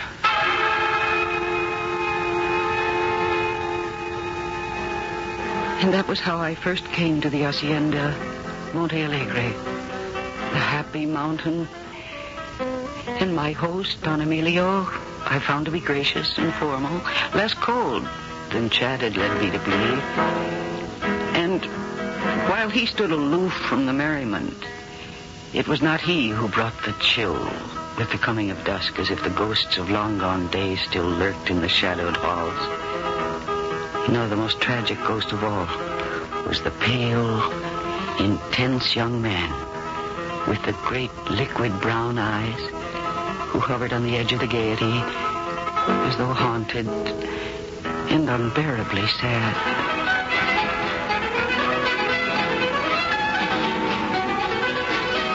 Hello, Don Pedro. Senorita. We haven't had much of a chance to talk since we met. I am not a very good talker. I saw you talking to my father. Yes, naturally, he's my host. Yes, but... But what, Don Pedro? Please, it is formal. You will call me Perico, perhaps? Please, Senorita Monroe. All right, it's a very nice name. And I am Elizabeth. Elisabetta. My friends call me Liz. I want to be your friend. Would you want to promenade in the garden before the light goes? Oh, I'd love it. Thank you. So much smoke in here and noise, and those are two things I want to get away from. Come with me, Senor. I mean, Liz. I must talk with you.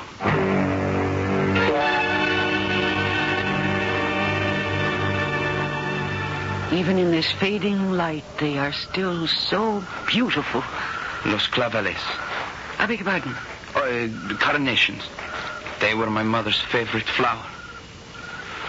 Would you like to see where she died, Senorita Liz? Why, I want to show you. Because I think you should leave here tonight. Now. If I asked you to, would you? Why, Perico, I can't. I'm a guest. You will come with me, so you will understand why you must live here. I went with him, almost mesmerized. I don't know why. I should have thought of danger with this strange, intense, tightly wound boy. It's like the mainspring of a watch ready to snap, like an explosion waiting to occur. But there was something so appealing about him. So I followed him. Beyond the carnations to a gap between the rocks, now boarded up by a heavy oaken door. But he veered to the left of it. And then after a moment, he moved aside a heavy rock that swung on a pivot. And we went through and down some steps in front of us until we emerged onto a flat stage that hung almost suspended in space, with a summer house built against the mountain and then a balustrade guarding the drop below. And with a start in the twilight, I realized that I was on the Devil's Leap, the spot Chad had shown me from the road below. Why did you bring me here, Perico? Because I had to warn you. There is death here, Liz.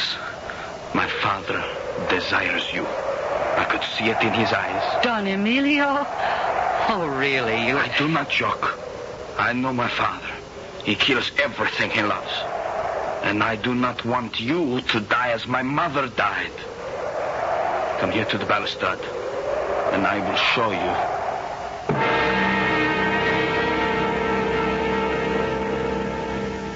In the half-glow of twilight, there is something strange and terrifying about this tortured young man. What wild fancy has opened up his shyness and made him pick on Liz to bring to this deadly spot? I'll be back shortly with Act 2.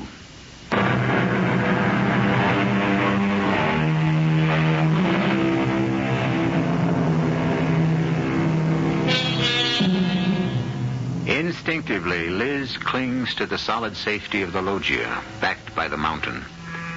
Invitingly outlined by the last reflected glare of the sun, which has just set, Perico stands by the low balustrade, a few scant inches from a plunge of over 1,000 feet. You are in danger here. From your father? Oh, I can't believe that. Can you believe that 5 years ago, by the time I was 12, my mother lay down there, 1,200 feet down, crushed and broken on the rocks? Yes, I've heard that she, had an accident, that the balustrade gave way. It was no accident. My father threw her over because he had tired of her.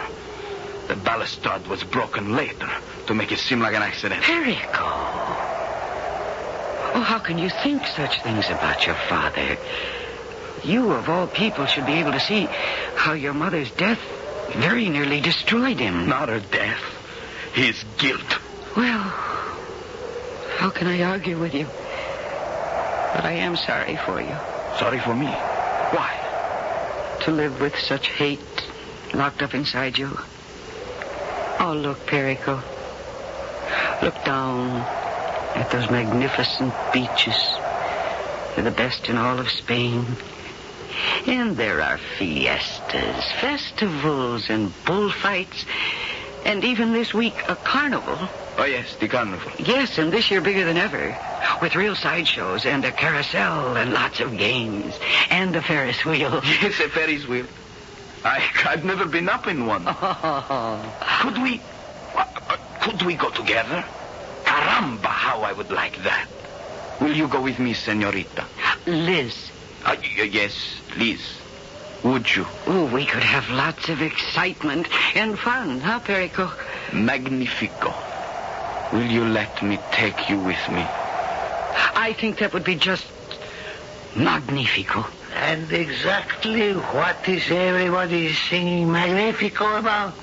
Don Emilio. Perico, you know who I am? Si, senor. Then do me the courtesy of addressing me correctly. Oh, yes, me. Padre. What are you doing here? You know this place is forbidden. How did you know I was here? It's beside the point. You have not answered my question. Why do you have to spoil everything? Always.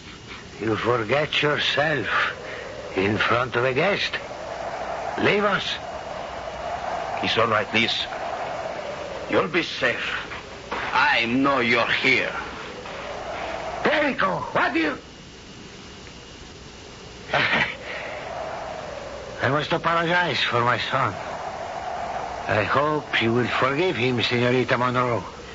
There's nothing to forgive. I found him charming until... Until I appeared, eh? Es por nada. It was not difficult to know that you were missing, and Perico is always on my mind. I had a sudden uneasiness.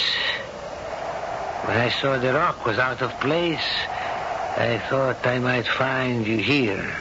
Well, I should be the one who apologizes, really, but Perico was so anxious to bring me here that I didn't want him. I don't know if Perico brought you here or what he has been telling you. Well, he's been telling me that he has never been to a carnival and that he would like to escort me to the one in Cadiz.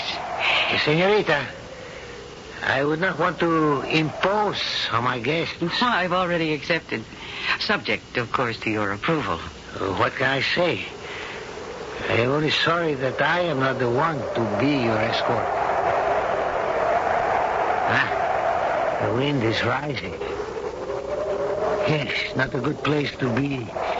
You'll forgive me as a bad host, but I cannot stand this place, senorita.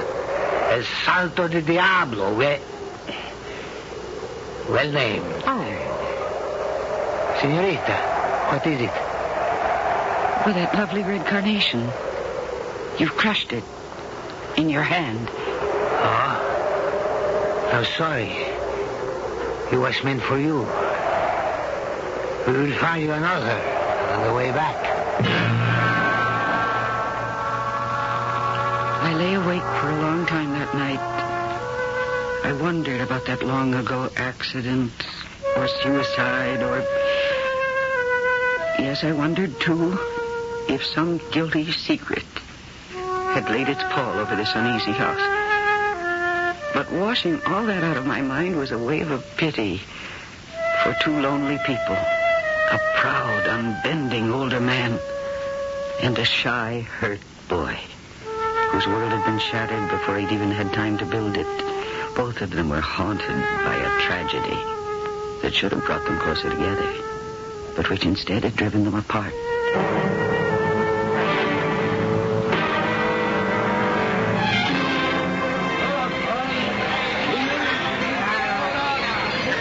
Look, Liz.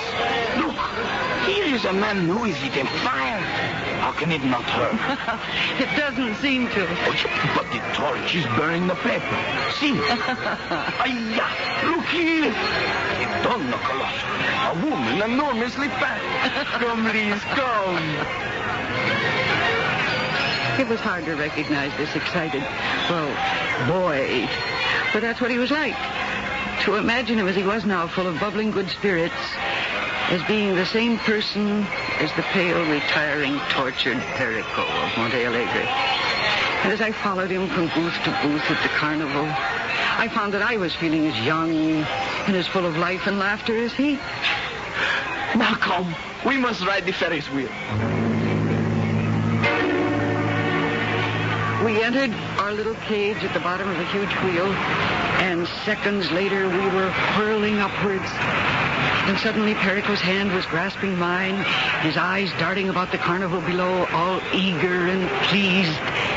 And then just as suddenly as we stopped at the crest, his grip was agonizingly strong. What is it, Perico? I am afraid. Why, there's nothing to be afraid of.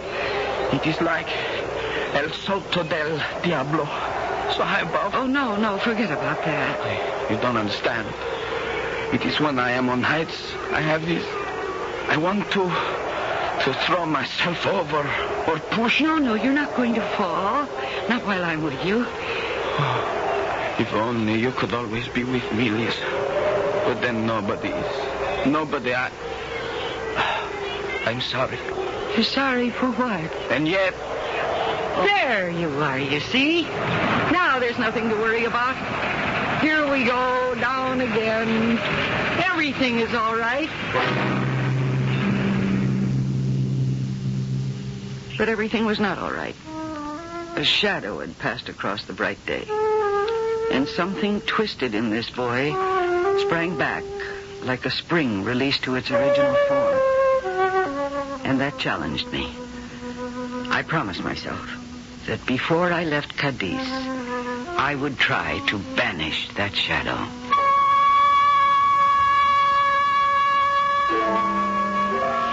In the next 2 weeks, I saw a lot of Perico. We swam together from the golden beaches. We laughed and danced at fiestas. We sat entranced at the bullring. I stayed, too, at Monte Alegre a great deal, playing chess in the evening with Don Emilio, or dining at the great carved oak table while he talked of poetry, or the theater, or the past glories of Spain. But my time with father and son was mostly divided. I could not bring them together. And at the last, at the end of my singing engagement, I had to leave Monte Alegre. Suddenly, without warning, and forever. We had gone, Perico and I, that last day on a picnic far from the hacienda. It was a drowsy, lazy summer's day. And after the picnic lunch, we lay back, dozing in the shade of an orange grove. Que dia maravilloso. I could die this moment. Thank you for the compliment. I mean, because I am so happy. I am too. What a pity it has to end. To end? Oh, yes, Perico. I can't be on vacation forever. I've got to leave and get back to work. You cannot leave me. What shall I do? Well, you go to college, find new friends. I do not want new friends. Well, for your father's sake. Don't mention his name. I hate my father. Oh, I don't think that's true. He killed my mother. No, I don't think that's true either. You talk to my father. Have you asked him? No. It's as hard to talk to him sometimes as it is to you. To me? Yes, to you. Even though you say we are friends. Friends? You are not my friend, you are... I am what? Oh, tú eres mi vida. Y I adore you with all my heart. Te amo. Te amo. Te amo. No, not me, Perico. Oh, no. Oh, what a fool I've been. I should have known. Why? Because I am so much older. No, when I've been with you, I've been thinking of you as a... Don't say it. It is my fault. Now I'm so ruined. I never meant to tell you. It's hopeless. Perico. Completely hopeless. Perico, come here. Don't touch me. Of course I'll touch you. Come here now. There. Oh, here in my arms. Listen to me. There's nothing so terrible about love, Perico. Would you wait for me? That's up to you. You have so many things to finish first. There's college. And where you want to go with your life. You have a world to conquer. If I could, I would lay it at your feet. So I think that you could. But first, conquer it. And yourself. Then it is not hopeless. Nothing is ever hopeless, Perico. Nothing in this whole wide world.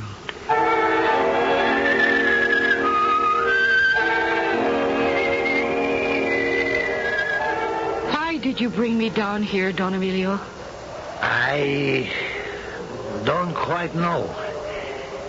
Except it is a place where we can be completely alone.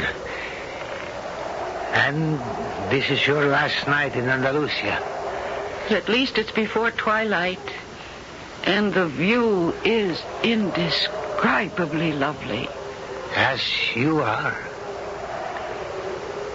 I can tell you one reason I brought you here. I have a story to tell you before I ask you to marry me.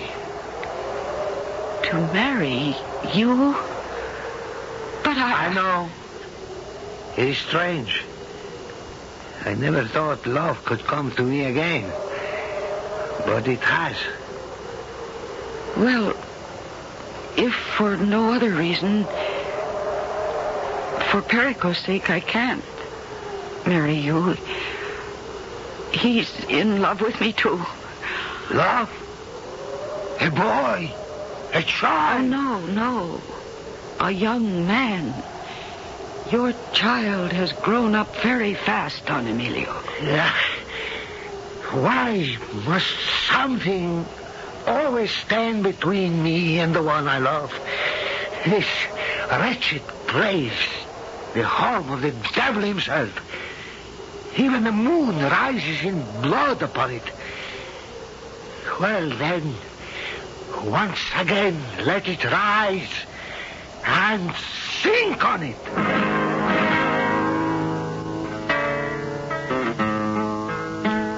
With the same sudden violence as he had earlier crushed a blood-red carnation in his hand, Don Emilio moves across the terrace towards Elizabeth Monroe, and she, in sudden and unanticipated terror, braces her back against the balustrade that is the only protection between her and the sheer drop below.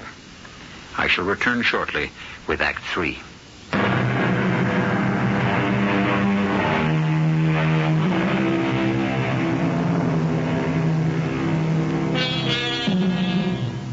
As Don Emilio moves fixedly toward where she stands at the balustrade of the terrace, 1,000 feet above the jagged rocks below, Liz's terror is only momentary.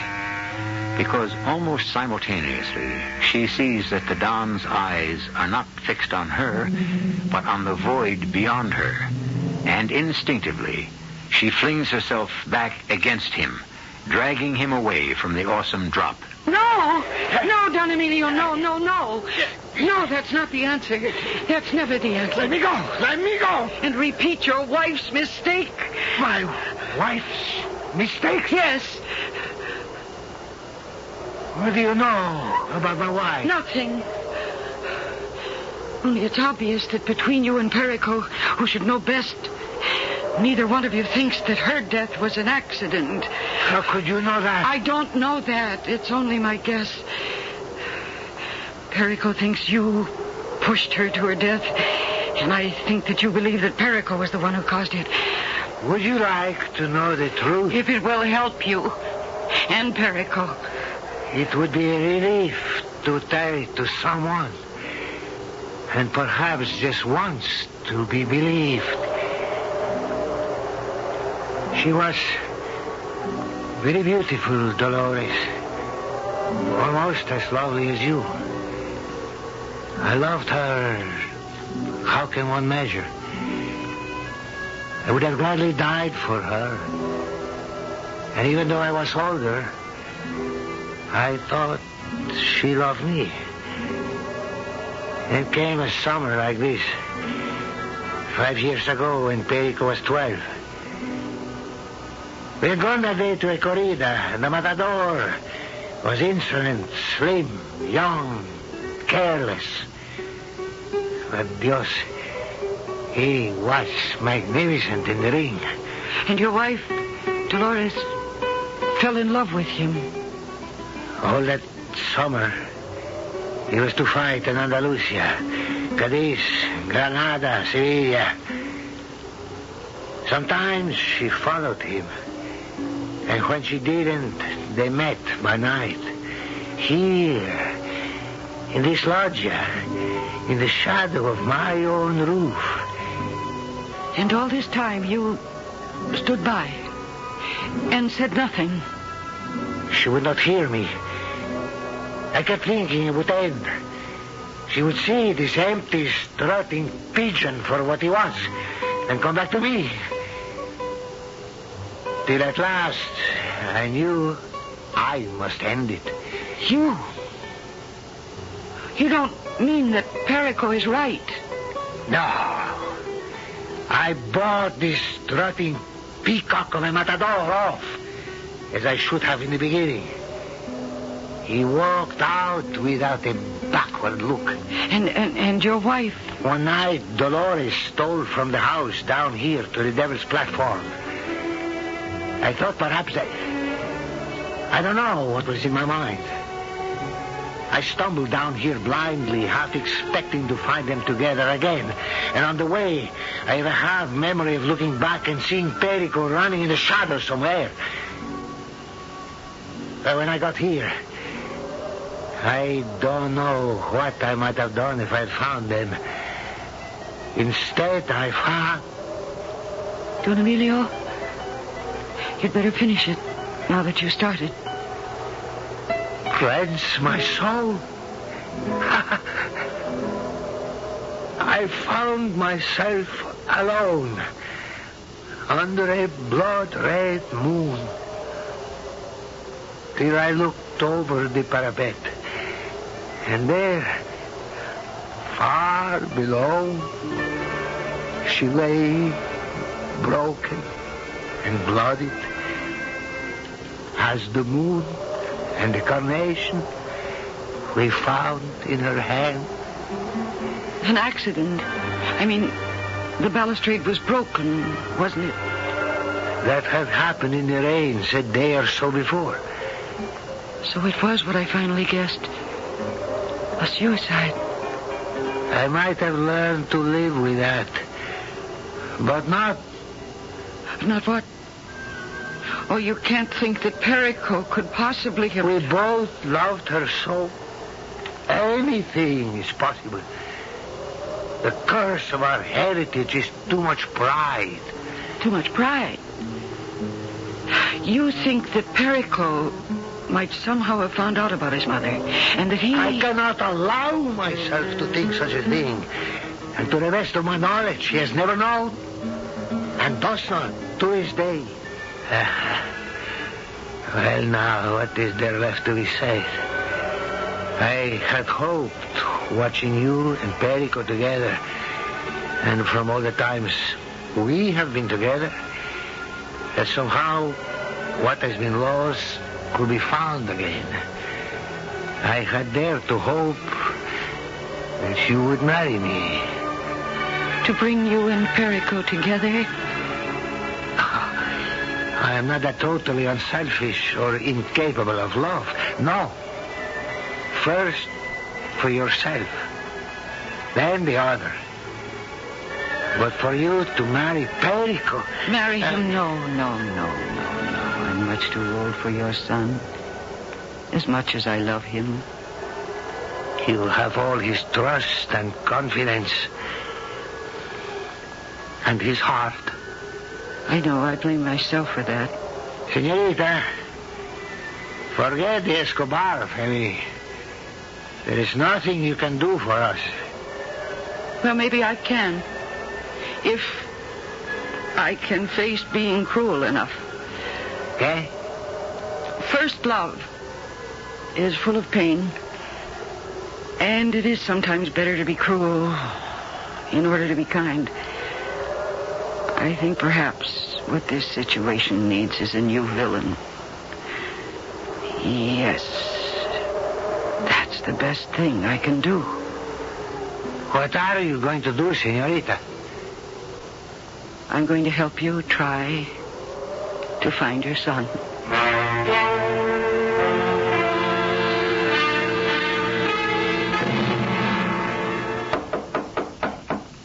Yes, who is it? Perico.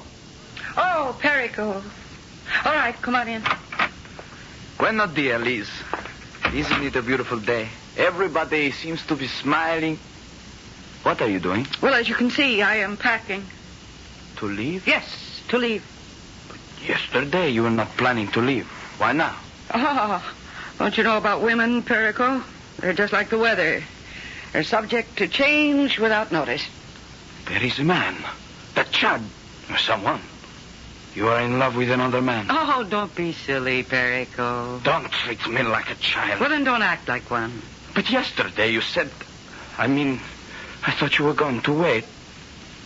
I thought you loved me. Yesterday was another day. That was sweet and amusing, and it suited my fancy. But today, I am going away. Now, will you please lift that bag off the bed for me? Yes, of course. But I cannot understand you. Well, then don't try. And I'm not going to apologize. Yes, I led you on. Only to find that you are not ready for love. Just as I did with your father. My father? Oh, yes. Did you know he asked me to marry him? You... what? Oh, why do you act like that, Perico? Your father's lonely, too. Well, that is his fault. He got what he wanted. Are you so sure? Have you ever talked about it, you two? No. And I never will. Besides, he has nothing to do with this. What matters is you and me. Oh, there never was a you and me, Perico. Or me and your father. I'm sorry. It was a long, hot summer. It amused me to play with both of you. But now that game is over. I will kill myself. Oh, I hope not. Why don't you talk to your father about it first? You might learn something. All right, I will. At least he is a man. A man you can trust. But I say one thing before I leave, Senorita Monroe. Yesterday, I say I love you. With all my heart. I take back those words. Today, with all my heart and forever, I hate you. And I don't blame you, Perico.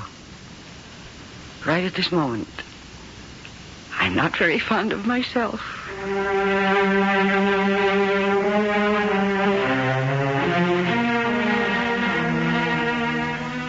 And that's the end of the story, Mark. It was the last time I saw Perico until he walked across the dance floor tonight. And that's why I fled to my dressing room with you, because I was so afraid to face him. But the story isn't finished. What happened? Did your gamble work? I don't even know. I haven't heard from either one of them since I left Cadiz. Oh, Lord, look at the time. I've got to get made up and ready. Would you get that for me, Mark? Oh, sure. Yeah? Sure. She'll be ready. What? Yeah, send them in. What is it? Is it my cue? No, relax. You got a few minutes. Okay. Excuse me.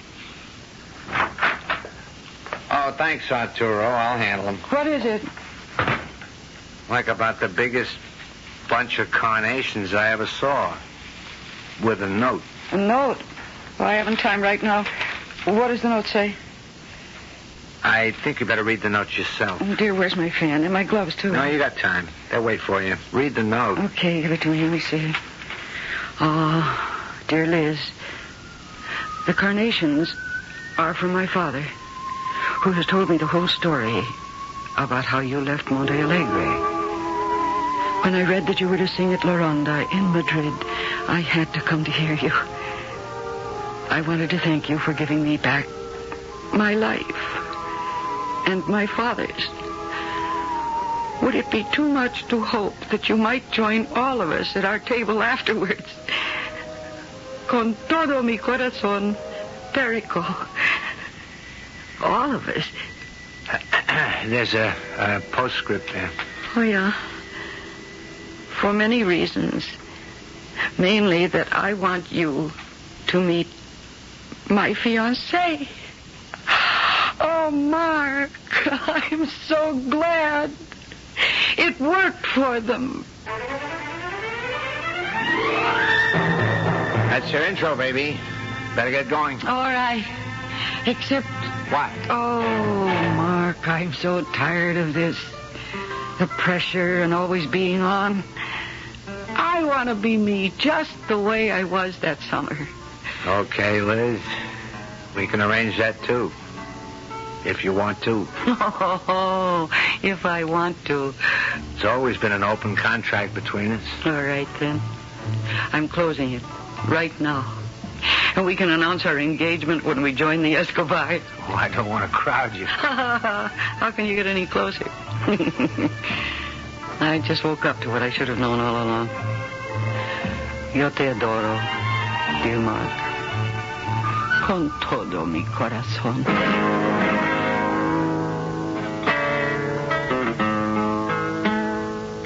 The reunion with Perico and Don Emilio and the new young bride-to-be after the show was a warm and wonderful one. And Don Emilio, older and frailer now, was exalted beyond belief by the coming marriage of his son and, in a sense, his daughter. I'll be back shortly.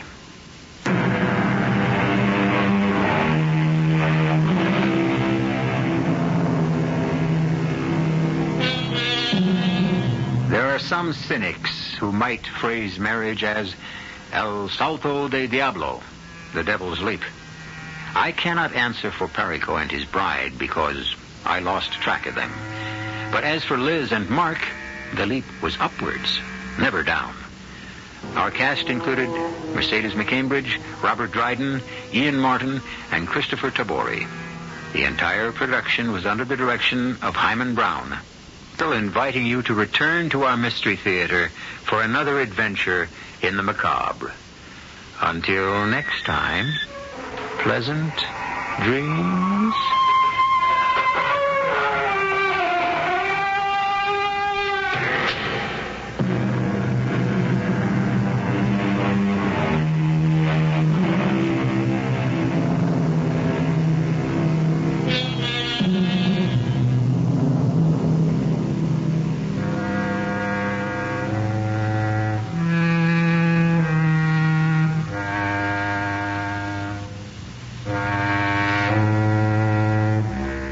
John Bodette here with the burning question, where the heck is Homer, Alaska? Well, Homer is where America stops in the front